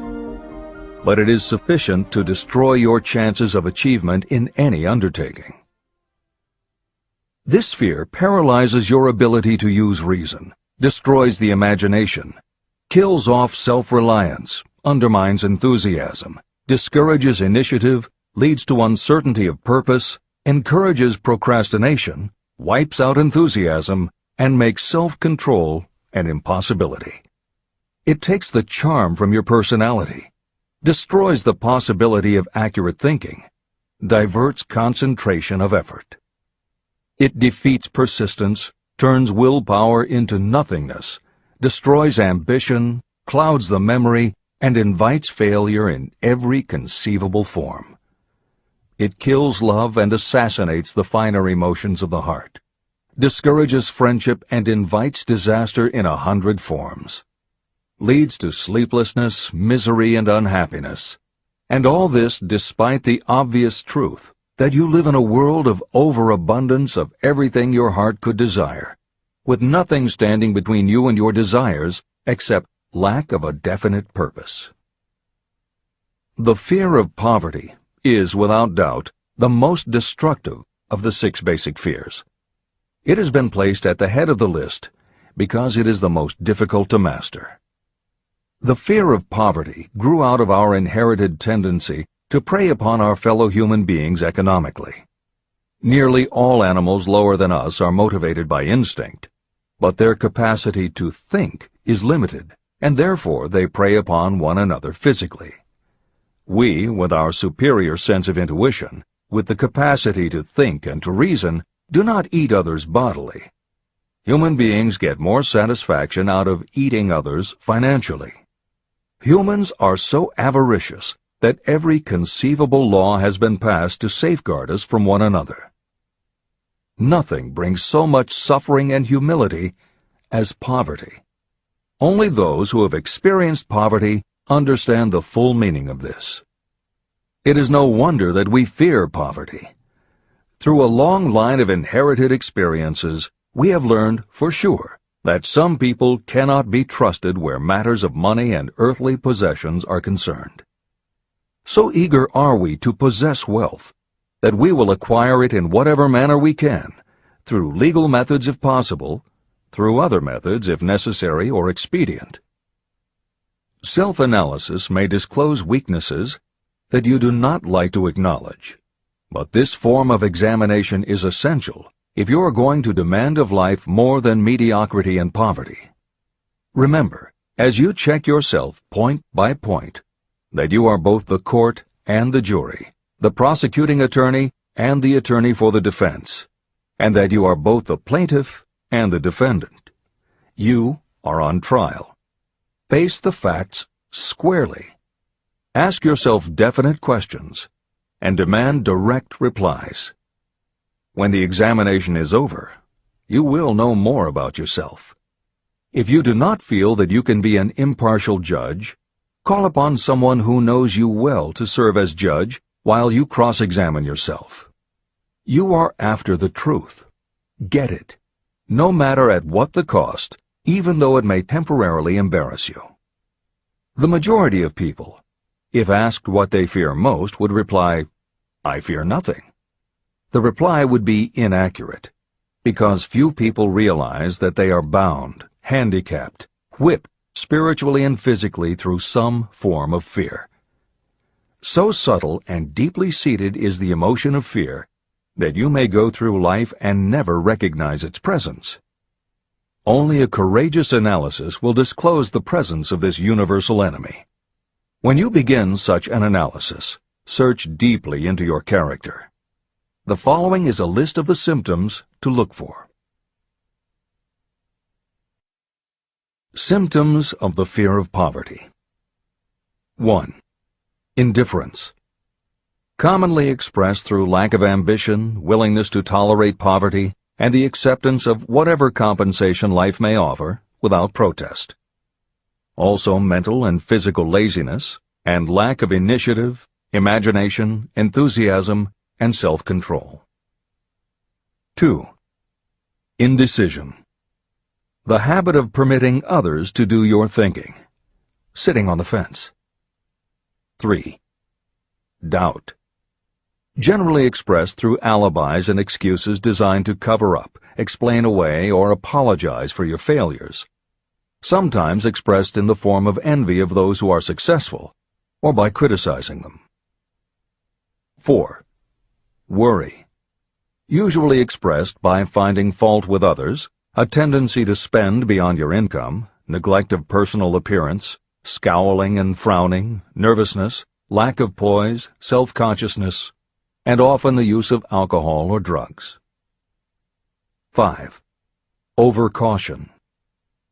The habit of looking for the negative side of every circumstance. Thinking and talking about possible failure instead of concentrating on succeeding. Knowing all the roads to disaster, but never searching for the plans to avoid failure. Waiting for the right time to begin, until the waiting becomes a permanent habit. Remembering those who have failed and forgetting those who have succeeded. Seeing the hole in the donut, but overlooking the donut around the hole. 6. Procrastination. The habit of putting off until tomorrow that which should have been done last year, spending more time in creating excuses than it would take to do the job. This symptom is closely related to overcaution, doubt, and worry.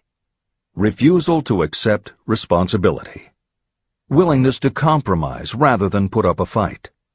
Compromising with difficulties instead of harnessing and using them as stepping stones to advancement. Bargaining with life for a penny instead of demanding prosperity, opulence, riches, contentment, and happiness. Planning what to do if you fail, instead of burning all bridges and making retreat impossible.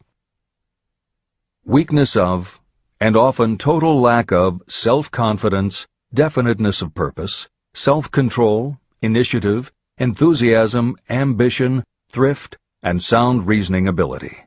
Expecting poverty instead of demanding riches. Associating with those who accept poverty instead of seeking the company of those who demand and receive riches. Money talks. Some will ask, why did you write a book about money? Why measure riches in dollars alone? Some will believe, and rightly so, that there are other forms of riches more desirable than money. Yes, there are riches that cannot be measured in terms of dollars.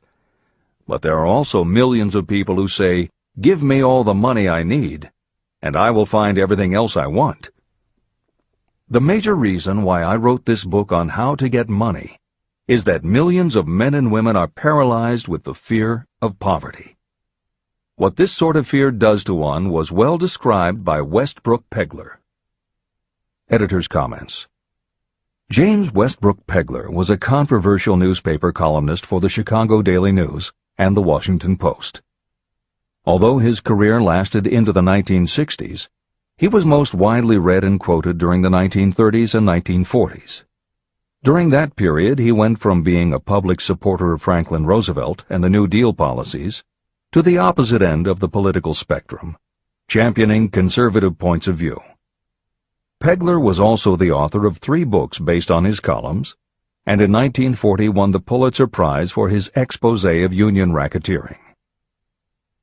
This is the end of the editor's comments. We continue with the article by Westbrook Pegler. Money is only clamshells or metal discs or scraps of paper, and there are treasures of the heart and soul which money cannot buy. But most people, being broke, are unable to keep this in mind and sustain their spirits. When a man is down and out and on the street, unable to get any job at all, something happens to his spirit, which can be observed in the droop of his shoulders, the set of his hat, his walk, and his gaze. He cannot escape a feeling of inferiority among people with regular employment, even though he knows they are definitely not his equals in character, intelligence, or ability. These people, even his friends, feel, on the other hand, a sense of superiority and regard him, perhaps unconsciously, as a casualty. He may borrow for a time, but not enough to carry on in his accustomed way, and he cannot continue to borrow very long. But borrowing in itself, when a man is borrowing merely to live, is a depressing experience, and the money lacks the power of earned money to revive his spirits. Of course, none of this applies to bums or habitual ne'er-do-wells, but only to men of normal ambitions and self-respect. Women in the same predicament must be different. We somehow do not think of women at all in considering the down-and-outers. They are scarce in the breadlines, they rarely are seen begging on the streets, and they are not recognizable in crowds by the same plain signs which identify busted men. Of course, I do not mean the shuffling hags of the city streets, who are the opposite number of the confirmed male bums. I mean reasonably young, decent, and intelligent women. There must be many of them, but their despair is not apparent. When a man is down and out, he has time on his hands for brooding. He may travel miles to see a man about a job and discover that the job is filled, or that it is one of those jobs with no base pay, but only a commission on the sale of some useless knick-knack which nobody would buy except out of pity. Turning that down, he finds himself back on the street with nowhere to go, but just anywhere. So he walks and walks. He gazes into store windows at luxuries which are not for him, and feels inferior and gives way to people who stop to look with an active interest. He wanders into the railroad station, or puts himself down in the library to ease his legs and soak up a little heat, but that isn't looking for a job, so he gets going again. He may not know it, but his aimlessness would give him away even if the very lines of his figure did not. He may be well dressed in the clothes left over from the days when he had a steady job, but the clothes cannot disguise the droop. He sees thousands of other people, bookkeepers or clerks or chemists or wagon hands, busy at their work, and envies them from the bottom of his soul. They have their independence, their self-respect and manhood, and he simply cannot convince himself that he is a good man too, though he argue it out and arrive at a favorable verdict hour after hour. It is just money which makes this difference in him. With a little money, he would be himself again. This is the end of the article by Westbrook Pegler. The second basic fear, the fear of criticism. Just how we originally came by this fear, no one can say definitely, but one thing is certain: we have it in a highly developed form.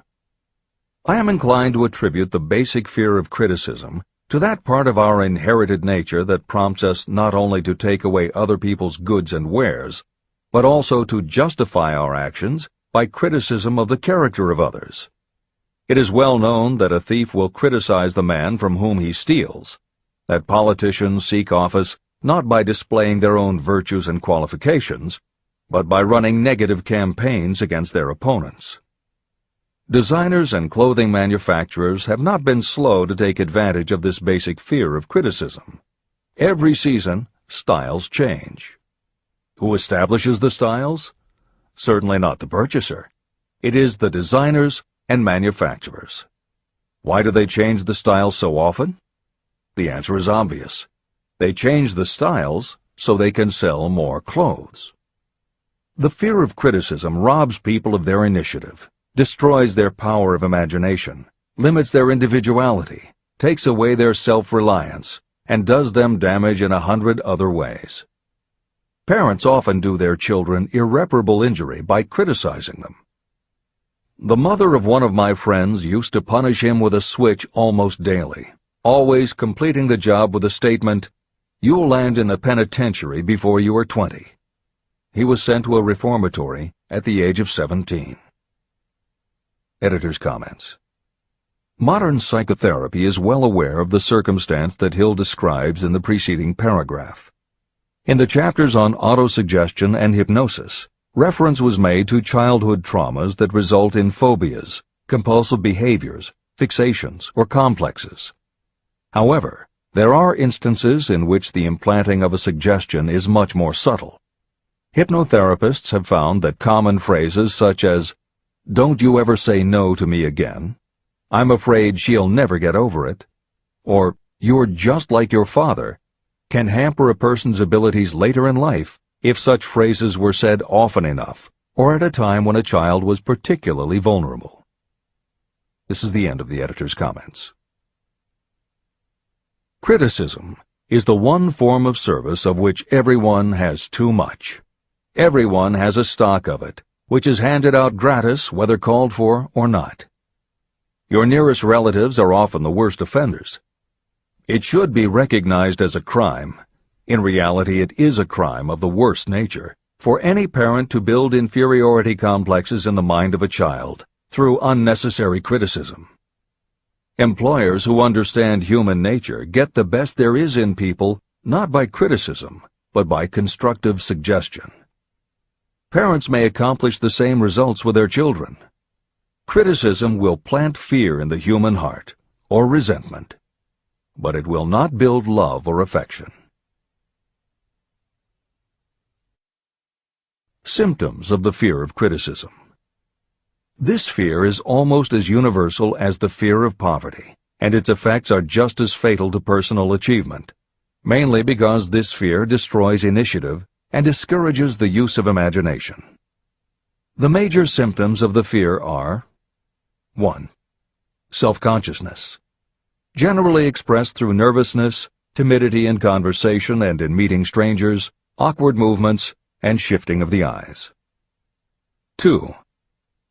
Lack of poise, expressed through lack of voice control, nervousness in the presence of others, poor posture, poor memory. 3. Personality weaknesses, lacking in firmness of decision, personal charm, and ability to express opinions definitely, the habit of sidestepping issues instead of meeting them squarely, agreeing with others without careful examination of their opinions. 4. Inferiority complex, the habit of expressing your own self-approval as a means of covering up your feeling of inferiority, using big words to impress others, often without knowing the real meaning of the words, imitating others in dress, speech, and manners, boasting of imaginary achievements, and acting superior to cover up the fact that you feel inferior. 5. Extravagance, the habit of trying to keep up with the Joneses and spending beyond your income. 6. Lack of initiative, failure to embrace opportunities for self-advancement, fear to express opinions, lack of confidence in your own ideas, giving evasive answers to questions asked by superiors, hesitancy of manner and speech, deceit in both words and deeds. 7. Lack of ambition. Mental and physical laziness, lack of self-assertion, slowness in reaching decisions, being too easily influenced, the habit of accepting defeat without protest, or quitting an undertaking when opposed by others. Also the habit of criticizing others behind their backs and flattering them to their faces, suspicion of other people without cause, lack of tactfulness of manner and speech, and unwillingness to accept the blame for mistakes. The third basic fear, the fear of ill health. This fear may be traced to both physical and social heredity. It is closely associated with the causes of fear of old age and the fear of death. We fear ill health because of the terrible pictures that have been planted in our minds of what may happen if death should overtake us. We also fear it because of the economic toll that it may claim. One reputable physician estimated that 75% of all people who visit doctors are suffering with hypochondria, imaginary illness. It has been shown that the fear of disease, even when there is not the slightest cause for fear, often produces the physical symptoms of the disease feared. Powerful and mighty is the human mind. It builds or it destroys. Through a series of experiments, my staff proved how susceptible people are to the power of suggestion. We asked 3 acquaintances to visit separately with the victim. They were instructed to pose the question, "What ails you? You look terribly ill." The first questioner provoked a grin from him and a nonchalant, "Oh, nothing, I'm all right." The second questioner was answered with a statement, "I don't know exactly, but I do feel badly." The third questioner was met with the admission that the victim was actually feeling ill. Editor's comment. Hill's experiment is one that you do not want to carry too far. It is not that different from the principle behind certain religious sects whose members take vengeance on their enemies by hexing or placing a spell on a victim. The spell only works because the victim believes that spells can be cast and that it is possible he or she could be hexed. When the hex victim is informed that someone has cast a spell on them, they accept that it is possible, and their mind does the rest. The same theory operated when Hill's associate was told 3 times that he looked ill. He believed it was possible. Being told 3 times was convincing, and his mind went to work and made it so. This is the end of the editor's comment. There is overwhelming evidence that disease sometimes begins in the form of negative thought impulse. Such thoughts may be planted in your mind by suggestion or created by you in your own mind. Doctors send patients to new climates for their health because a change of mental attitude is necessary. The seed of fear of ill health lives in every human mind. Worry, fear, discouragement, or disappointment can cause this seed to germinate and grow. Symptoms of the fear of ill health. The symptoms of this almost universal fear are 1. Autosuggestion. The habit of negative use of self-suggestion by looking for and expecting to find symptoms of all kinds of disease. Enjoying your imaginary illness and speaking of it as being real. The habit of trying fads and isms recommended by others as having therapeutic value. Talking to others of operations, accidents, and other forms of illness. Experimenting with diets, physical exercises, weight loss systems without professional guidance. Trying home remedies, patent medicines, and quack remedies. 2. Hypochondria, a medical term for imaginary disease. The habit of excessively talking about illness, and by concentrating the mind on disease you begin to expect it to happen to you. Nothing that comes in bottles can cure this condition. It is brought on by negative thinking, and nothing but positive thought can cure it. hypochondria is said to do as much damage on occasion as the real disease might do. 3. Exercise. Fear of ill health often interferes with proper physical exercise and results in overweight. 4. Susceptibility. Fear of ill health breaks down your natural resistance, which makes you susceptible to real disease.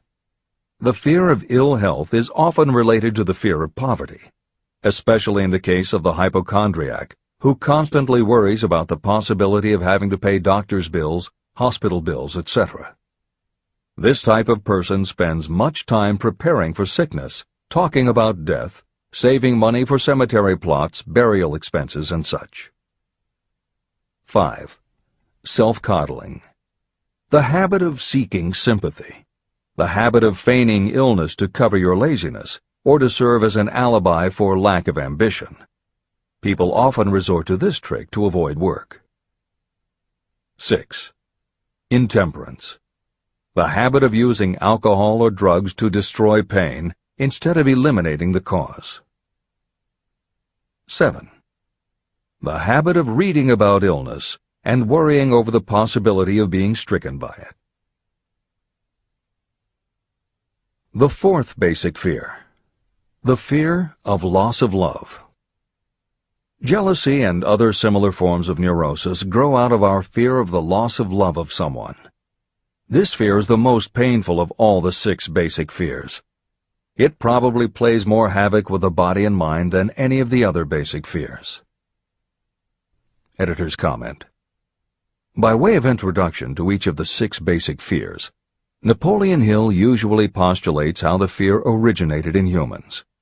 In the original edition of this book, he suggested that the fear of loss of love may have started with prehistoric man's habit of stealing his neighbor's mate and taking liberties with her whenever he could. Though amusing, this theory does not take into account that women fear the loss of a love just as profoundly as men do, and both men and women fear losing the love of not just their mates, but also of family members and others with whom they are close. How the emotion of love originated may remain a mystery, but there is no mystery about how we feel when we lose it. This is the end of the editor's comment. The fourth basic fear. The fear of loss of love.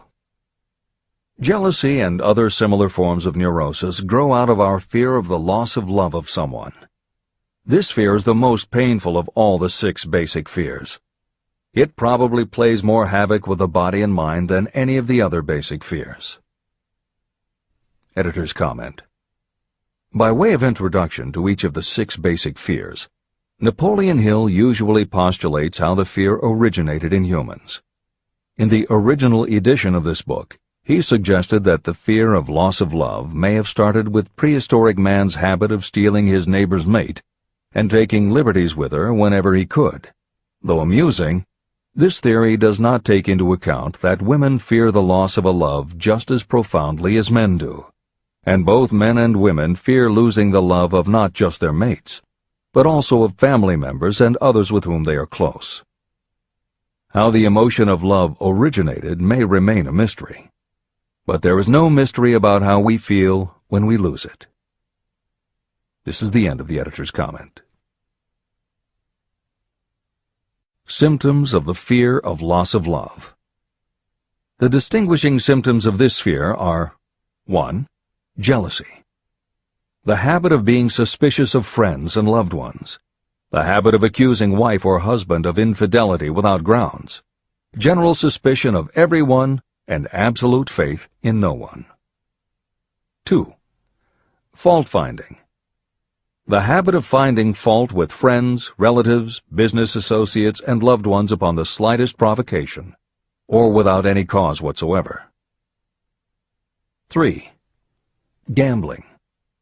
The habit of gambling, stealing, cheating, and otherwise taking hazardous chances to provide money for loved ones, in the belief that love can be bought. The habit of spending beyond your means, or incurring debts to provide gifts for loved ones, in order to make a good impression. Also insomnia, nervousness, lack of persistence, weakness of will, lack of self-control, lack of self-reliance, bad temper. The fifth basic fear: the fear of old age. In the main, this fear grows out of two sources. First, the thought that old age may bring with it poverty. Second is the concern that many have for what may await them in the world beyond. The most common cause of fear of old age is associated with the possibility of poverty. Poorhouse is not a pretty word. It throws a chill into the mind of every person who faces the possibility of having to spend declining years having to live on some form of charity. The possibility of ill health, which is more common as people grow older, is also a contributing cause of this common fear of old age, as is concern about diminishing sexuality. Another contributing cause of the fear of old age is the possibility of loss of freedom and independence, as old age may bring with it the loss of both physical and economic freedom. Symptoms of the fear of old age. The most common symptoms of this fear are: 1. Lack of enthusiasm. The tendency to slow down and develop an inferiority complex, falsely believing you are slipping because of age. The habit of killing off initiative, imagination, and self-reliance by falsely believing you are too old to exercise these qualities. 2. Self-consciousness of speech. The habit of speaking apologetically of yourself as being old merely because you have reached the age of 40 or 50, instead of reversing the rule and expressing gratitude for having reached the age of wisdom and understanding. 3. Inappropriate dress and action. Trying to appear much younger than your age by going overboard in your attempt to keep up with the style and mannerisms of youth. The sixth basic fear: the fear of death. To some, this is the cruelest of all the basic fears. The reason is obvious. The terrible pangs of fear associated with the thought of death, in the majority of cases, may be charged to religious fanaticism. So-called heathens are less afraid of death than the more civilized. For hundreds of millions of years we have been asking the still unanswered questions: where did I come from? And where am I going?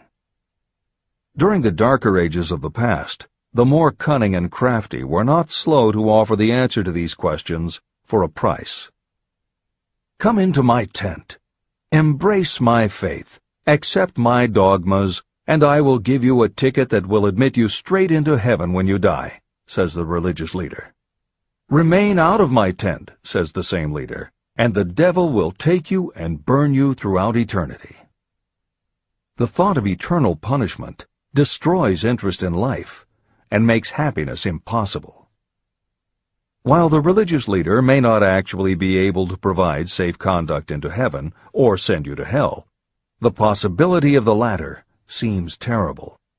The very thought of it takes hold of the imagination in such a realistic way that it paralyzes reason and sets up the fear of death. The fear of death is not as common now as it was during the age when there were no great colleges and universities.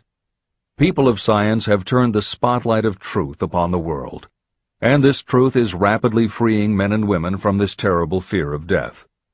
The young men and women who attend the colleges and universities are not easily impressed by fire and brimstone. Through knowledge, the fears of the dark ages that grip the mind have been dispelled. The entire world is made up of only four things: time, space, energy, and matter. In elementary physics, we learn that neither matter nor energy can be created or destroyed.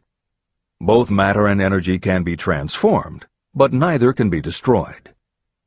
Life is energy, if it is anything.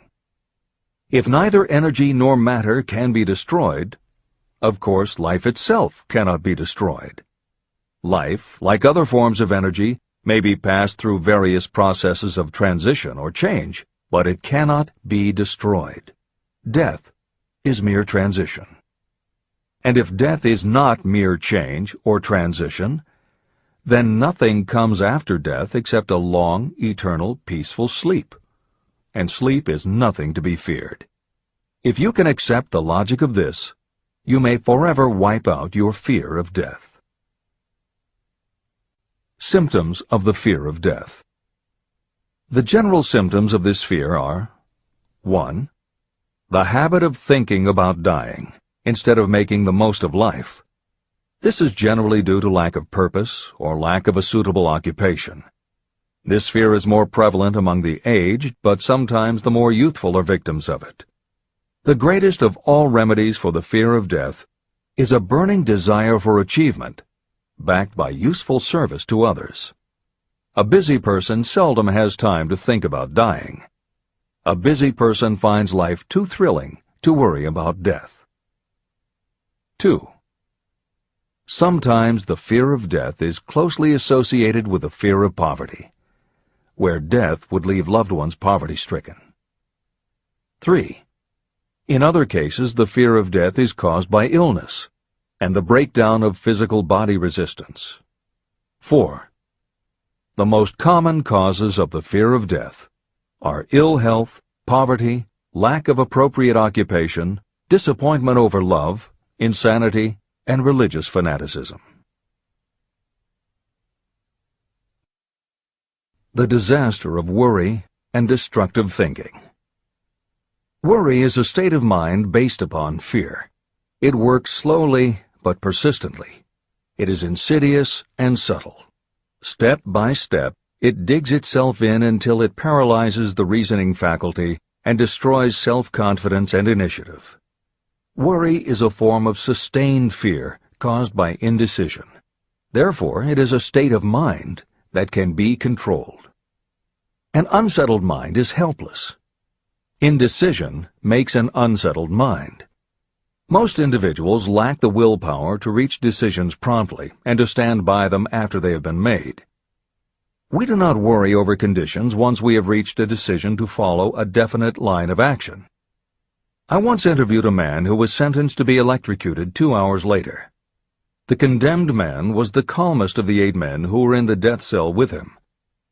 His calmness prompted me to ask him how it felt to know that he was going into eternity in a short while. With a smile of confidence on his face, he said, "It feels fine. Just think, brother, my troubles will soon be over. I've had nothing but trouble all my life. It has been a hardship to get food and clothing. Soon, I will not need these things. I have felt fine ever since I learned for certain that I must die. I made up my mind then to accept my fate in good spirit." As he spoke, he devoured a dinner sufficient for 3 men, eating every mouthful of the food brought to him, and apparently enjoying it as much as if no disaster awaited him. Decision gave this man resignation to his fate. Decision can also prevent one's acceptance of undesired circumstances. Through indecision, the 6 basic fears become translated into a state of worry. Relieve yourself forever of the fear of death by reaching a decision to accept death as an inescapable event. Eliminate the fear of old age by reaching a decision to accept it not as a handicap, but as a great blessing that carries with it wisdom, self-control, and understanding. Master the fear of loss of love by reaching a decision to get along without love, if that is necessary. Defeat the fear of criticism by reaching a decision not to worry about what other people think, do, or say. Overcome the fear of ill health by the decision to forget symptoms, and whip the fear of poverty by reaching a decision to get along with whatever wealth you can accumulate without worry. Kill the habit of worry in all its forms by reaching a general blanket decision that nothing life has to offer is worth the price of worry. With this decision will come poise, peace of mind, and calmness of thought, which will bring happiness. If your mind is filled with fear, you not only destroy your own chances of intelligent action, but you transmit these destructive vibrations to the minds of all who come into contact with you, and you destroy their chances too. Even a dog or a horse knows when its master lacks courage, It will pick up the vibrations of fear given off by its master and behave accordingly. The vibrations of fear pass from one mind to another just as quickly and as surely as the sound of the human voice passes from the broadcasting station to a radio receiver. The person who constantly speaks of negative or destructive thoughts is practically certain to experience the results of those words in the form of destructive feedback. But even negative thoughts without words will come back to you. The release of destructive thought impulses alone also produces feedback in more ways than one. First, and perhaps most important to be remembered, the person who releases thoughts of a destructive nature must suffer damage through the breaking down of creative imagination. Secondly, the presence in the mind of any destructive emotion develops a negative personality, which repels people and often converts them into antagonists. The third source of damage is that negative thoughts not only affect others, but they also embed themselves in the subconscious mind of the person releasing them and there become a part of that person's character. Your business in life is to achieve success. To be successful, you must find peace of mind, acquire the material needs of life, and above all, attain happiness. All of these indications of success begin in the form of thought impulses. You control your own mind. You have the power to feed it whatever thought impulses you choose. With this goes the responsibility of using your mind constructively. You are the master of your own earthly destiny, just as surely as you have the power to control your own thoughts. You may influence, direct, and eventually control your own environment, making your life what you want it to be. Or you may neglect to make your life what you want, and you will be adrift on the seas of circumstance, where you will be tossed like a wood chip on the waves of the ocean. The Devil's Workshop. In addition to the 6 basic fears, there is another evil by which people suffer. It constitutes a rich soil in which the seeds of failure grow abundantly. It is so subtle that its presence often is not detected. It is more deeply rooted and more often fatal than all of the 6 fears. For want of a better name, let us call this evil susceptibility to negative influences. Those who accumulate great riches always protect themselves against negative influences. The poverty-stricken never do. Those who succeed in any calling must prepare their minds to resist such influences. If you are reading this book to learn how to grow rich, you should examine yourself very carefully to determine whether you are susceptible to negative influences. If you neglect this self-analysis, you will give up your right to attain the object of your desires. Make your analysis searching. As you read the following questions, be tough on yourself. Go at the task as carefully as you would if you were searching for any other enemy you knew was waiting to ambush you. You must deal with your own faults as you would with a real and serious enemy. You can easily protect yourself against real enemies because there are laws, police, and courts to deal with them. But this 7th basic evil is more difficult to master because it strikes when you are not aware of its presence, when you are asleep and while you are awake. Moreover, its weapon is intangible because it consists of merely a state of mind. Negative influences are also dangerous because they come in so many different forms. Sometimes they enter the mind through the well-meant words of your friends and relatives. At other times they come from within, through your own mental attitude. Always it is as deadly as poison, even though it may not kill as quickly. How to protect yourself against negative influences. To protect yourself against negative influences, whether of your own making or the result of negative people around you, recognize that your willpower is your defense. You must put it into constant use until it builds a wall of immunity against negative influences in your own mind. Recognize that you and every other human being are, by nature, lazy, indifferent, and susceptible to all suggestions that reinforce your weaknesses. Recognize that you are, by nature, susceptible to all of the 6 basic fears, and you must set up habits to counteract all these fears. Recognize that negative influences often work on you through your subconscious mind and are therefore difficult to detect. Keep your mind closed against all people who depress or discourage you in any way. Clean out your medicine chest and stop pandering to colds, aches, pains, and imaginary illness. Deliberately seek the company of people who influence you to think and act for yourself. Do not expect troubles, as they have a tendency not to disappoint. Without doubt, the most common weakness of all human beings is the habit of leaving their minds open to the negative influences of other people. This weakness is all the more damaging because most people do not even know they do it. The following list of questions is designed to help you see yourself as you really are. You should read through the list now. Then set aside a day when you can give adequate time to go through the list again and thoroughly answer each question. When you do this, I advise that you read the questions and state your answers aloud so you can hear your own voice. This will make it easier for you to be truthful with yourself. Self-analysis questions. Do you complain often of feeling bad, and if so, what is the cause? Do you find fault with other people at the slightest provocation? Do you frequently make mistakes in your work, and if so, why? Are you sarcastic and offensive in your conversation? Do you deliberately avoid the association of anyone, and if so, why? Do you suffer frequently with indigestion? If so, what is the cause?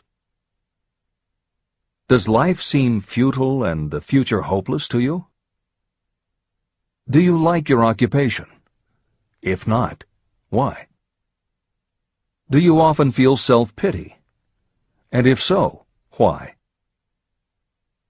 Are you envious of those who excel you? To which do you devote most time, thinking of success or of failure? Are you gaining or losing self-confidence as you grow older? Do you learn something of value from all mistakes? Are you permitting some relative or acquaintance to worry you? If so, why? Are you sometimes excited about life, and at other times in the depths of despondency?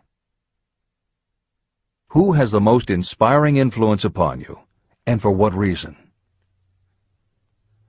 Do you tolerate negative or discouraging influences that you could avoid? Are you careless of your personal appearance? If so, when and why? Have you learned how to ignore your troubles by being too busy to be annoyed by them? Would you call yourself a spineless weakling if you permitted others to do your thinking for you? How many preventable disturbances annoy you, and why do you tolerate them? Do you resort to alcohol, drugs, cigarettes, or other compulsions to quiet your nerves? If so, why do you not try willpower instead?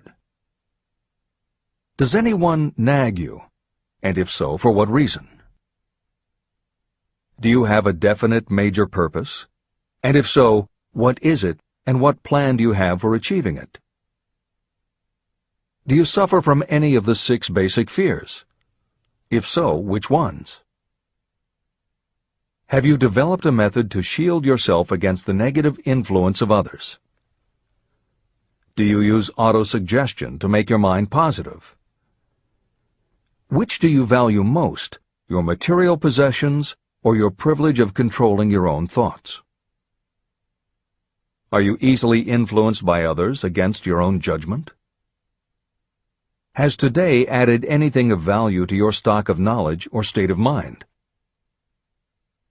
Do you face squarely the circumstances that make you unhappy, or do you sidestep the responsibility? Do you analyze all mistakes and failures and try to profit by them, or do you take the attitude that this is not your duty? Can you name 3 of your most damaging weaknesses? What are you doing to correct them? Do you encourage other people to bring their worries to you for sympathy? Do you choose from your daily experiences lessons or influences that aid in your personal advancement? Does your presence have a negative influence on other people as a rule? What habits of other people annoy you most? Do you form your own opinions, or do you permit yourself to be influenced by other people? Have you learned how to create a mental state of mind with which you can shield yourself against all discouraging influences? Does your occupation inspire you with faith and hope? Are you conscious of possessing spiritual forces of sufficient power to enable you to keep your mind free from all forms of fear? Does your religion help to keep your mind positive? Do you feel it your duty to share other people's worries? If so, why? If you believe that birds of a feather flock together, what have you learned about yourself by studying the friends whom you attract? What connection, if any, do you see between the people with whom you associate most closely and any unhappiness you may experience? Could it be possible that some person whom you consider to be a friend is, in reality, your worst enemy because of his or her negative influence on your mind? By what rules do you judge who is helpful and who is damaging to you? Are your intimate associates mentally superior or inferior to you? How much time out of every 24 hours do you devote to your occupation, sleep, play and relaxation, acquiring useful knowledge, plain wasted time?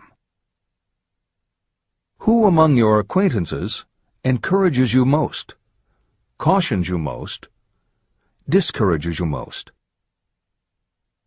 What is your greatest worry? Why do you tolerate it?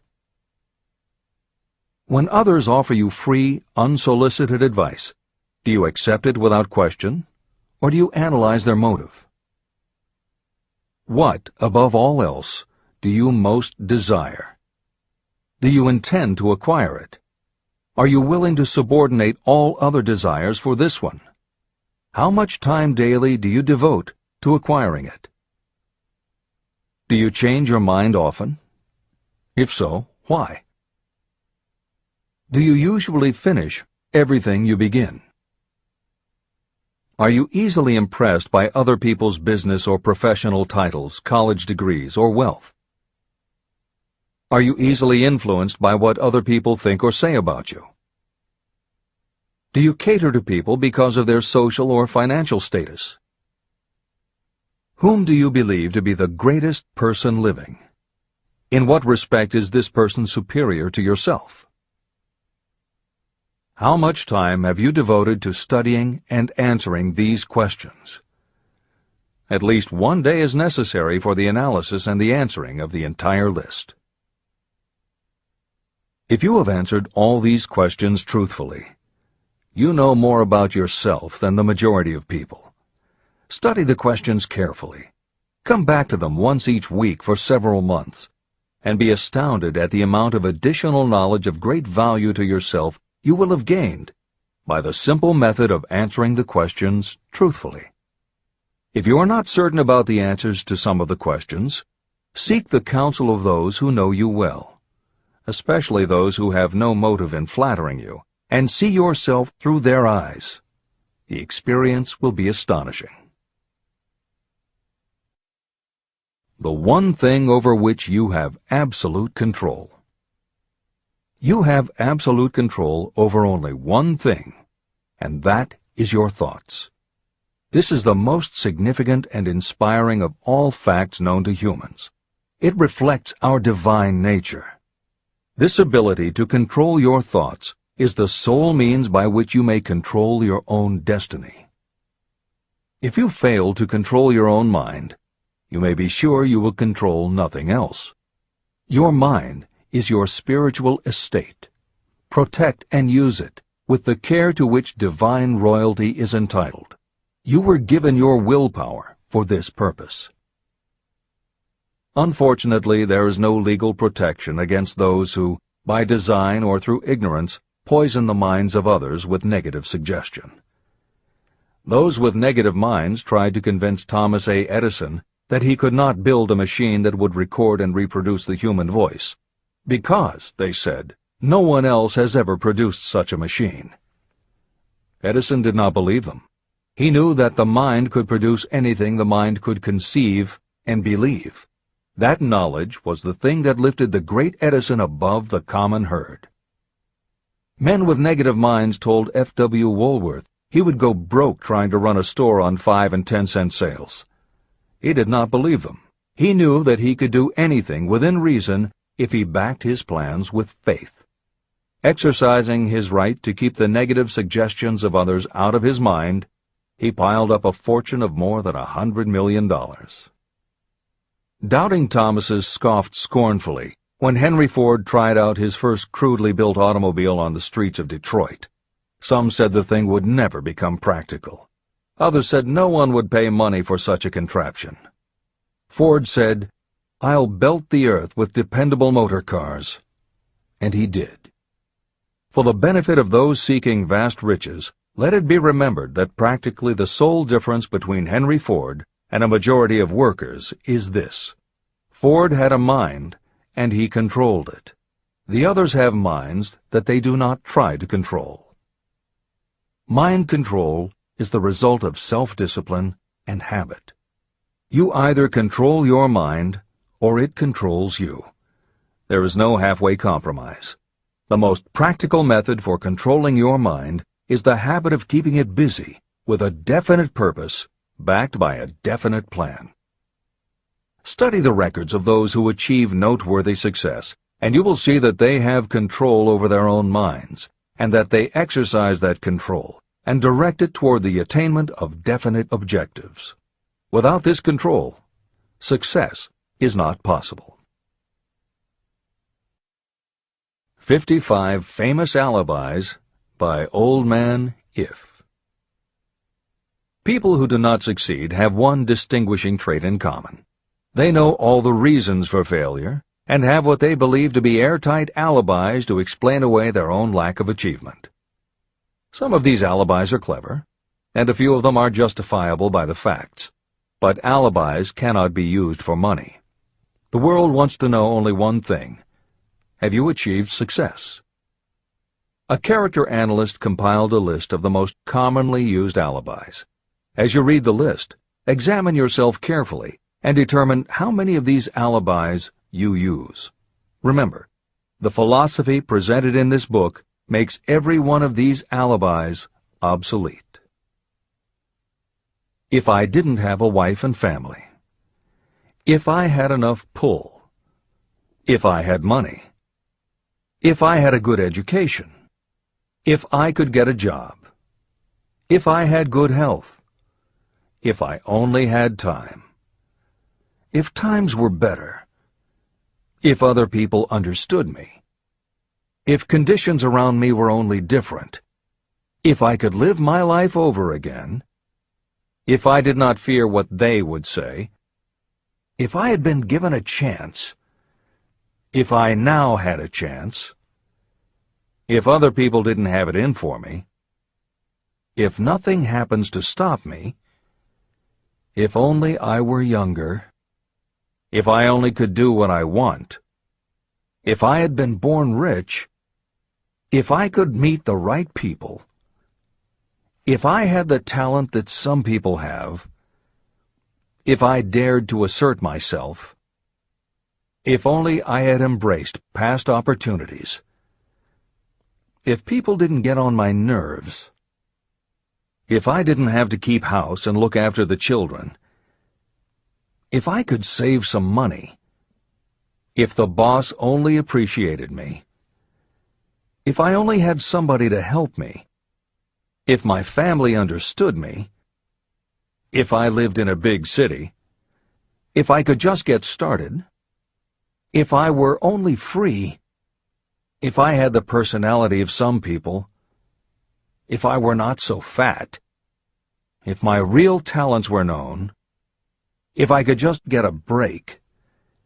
if I could only get out of debt, if I hadn't failed, if I only knew how, if everybody wasn't against me, if I didn't have so many worries, if I could marry the right person, if people weren't so dumb, if my family were not so extravagant, if I were sure of myself, if luck were not against me, if I had not been born under the wrong star, if it were not true that what is to be will be, if I did not have to work so hard, if I hadn't lost my money, if I lived in a different neighborhood, if I didn't have a past, if I only had a business of my own, if other people would only listen to me, if, and this is the greatest of them all, if I had the courage to see myself as I really am,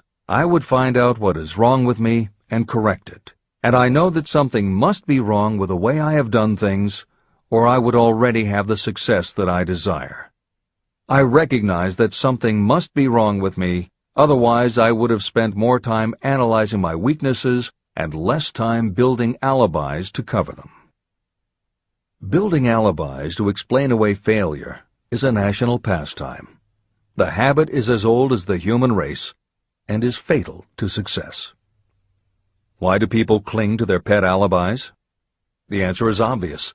They defend their alibis because they create them. Your alibi is the child of your own imagination. It is human nature to defend your own brainchild. Building alibis is a deeply rooted habit. Habits are difficult to break, especially when they provide justification for something we do. Plato had this truth in mind when he said, "The first and best victory is to conquer self. To be conquered by self is, of all things, the most shameful and vile." Another philosopher had the same thought in mind when he said, "It was a great surprise to me when I discovered that most of the ugliness I saw in others was but a reflection of my own nature."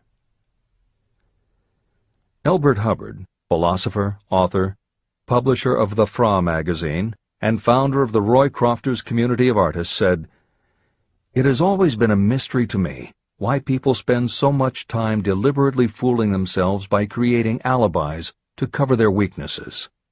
If used differently, this same time would be sufficient to cure the weakness.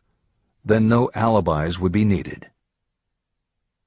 In parting, I would remind you that life is a checkerboard, and the player opposite you is time. If you hesitate before moving, or neglect to move promptly, your men will be wiped off the board by time. You are playing against a partner who will not tolerate indecision. Previously, you may have had a logical excuse for not having forced life to come through with whatever you asked. That alibi is now obsolete, because you are in possession of the master key that unlocks the door to life's riches. The master key is intangible, but it is powerful. It is the privilege of creating, in your own mind, a burning desire for a definite form of riches. There is no penalty for the use of this key, but there is a price you must pay if you do not use it. The price is failure. There is a reward of stupendous proportions if you put the key to use. It is the satisfaction that will come to you when you conquer self and force life to pay whatever is asked. The reward is worthy of your effort.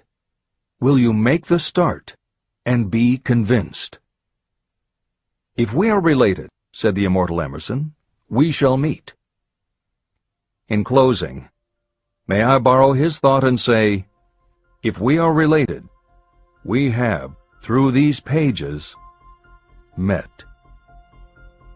Remember that your real wealth can be measured not by what you have, but by what you are.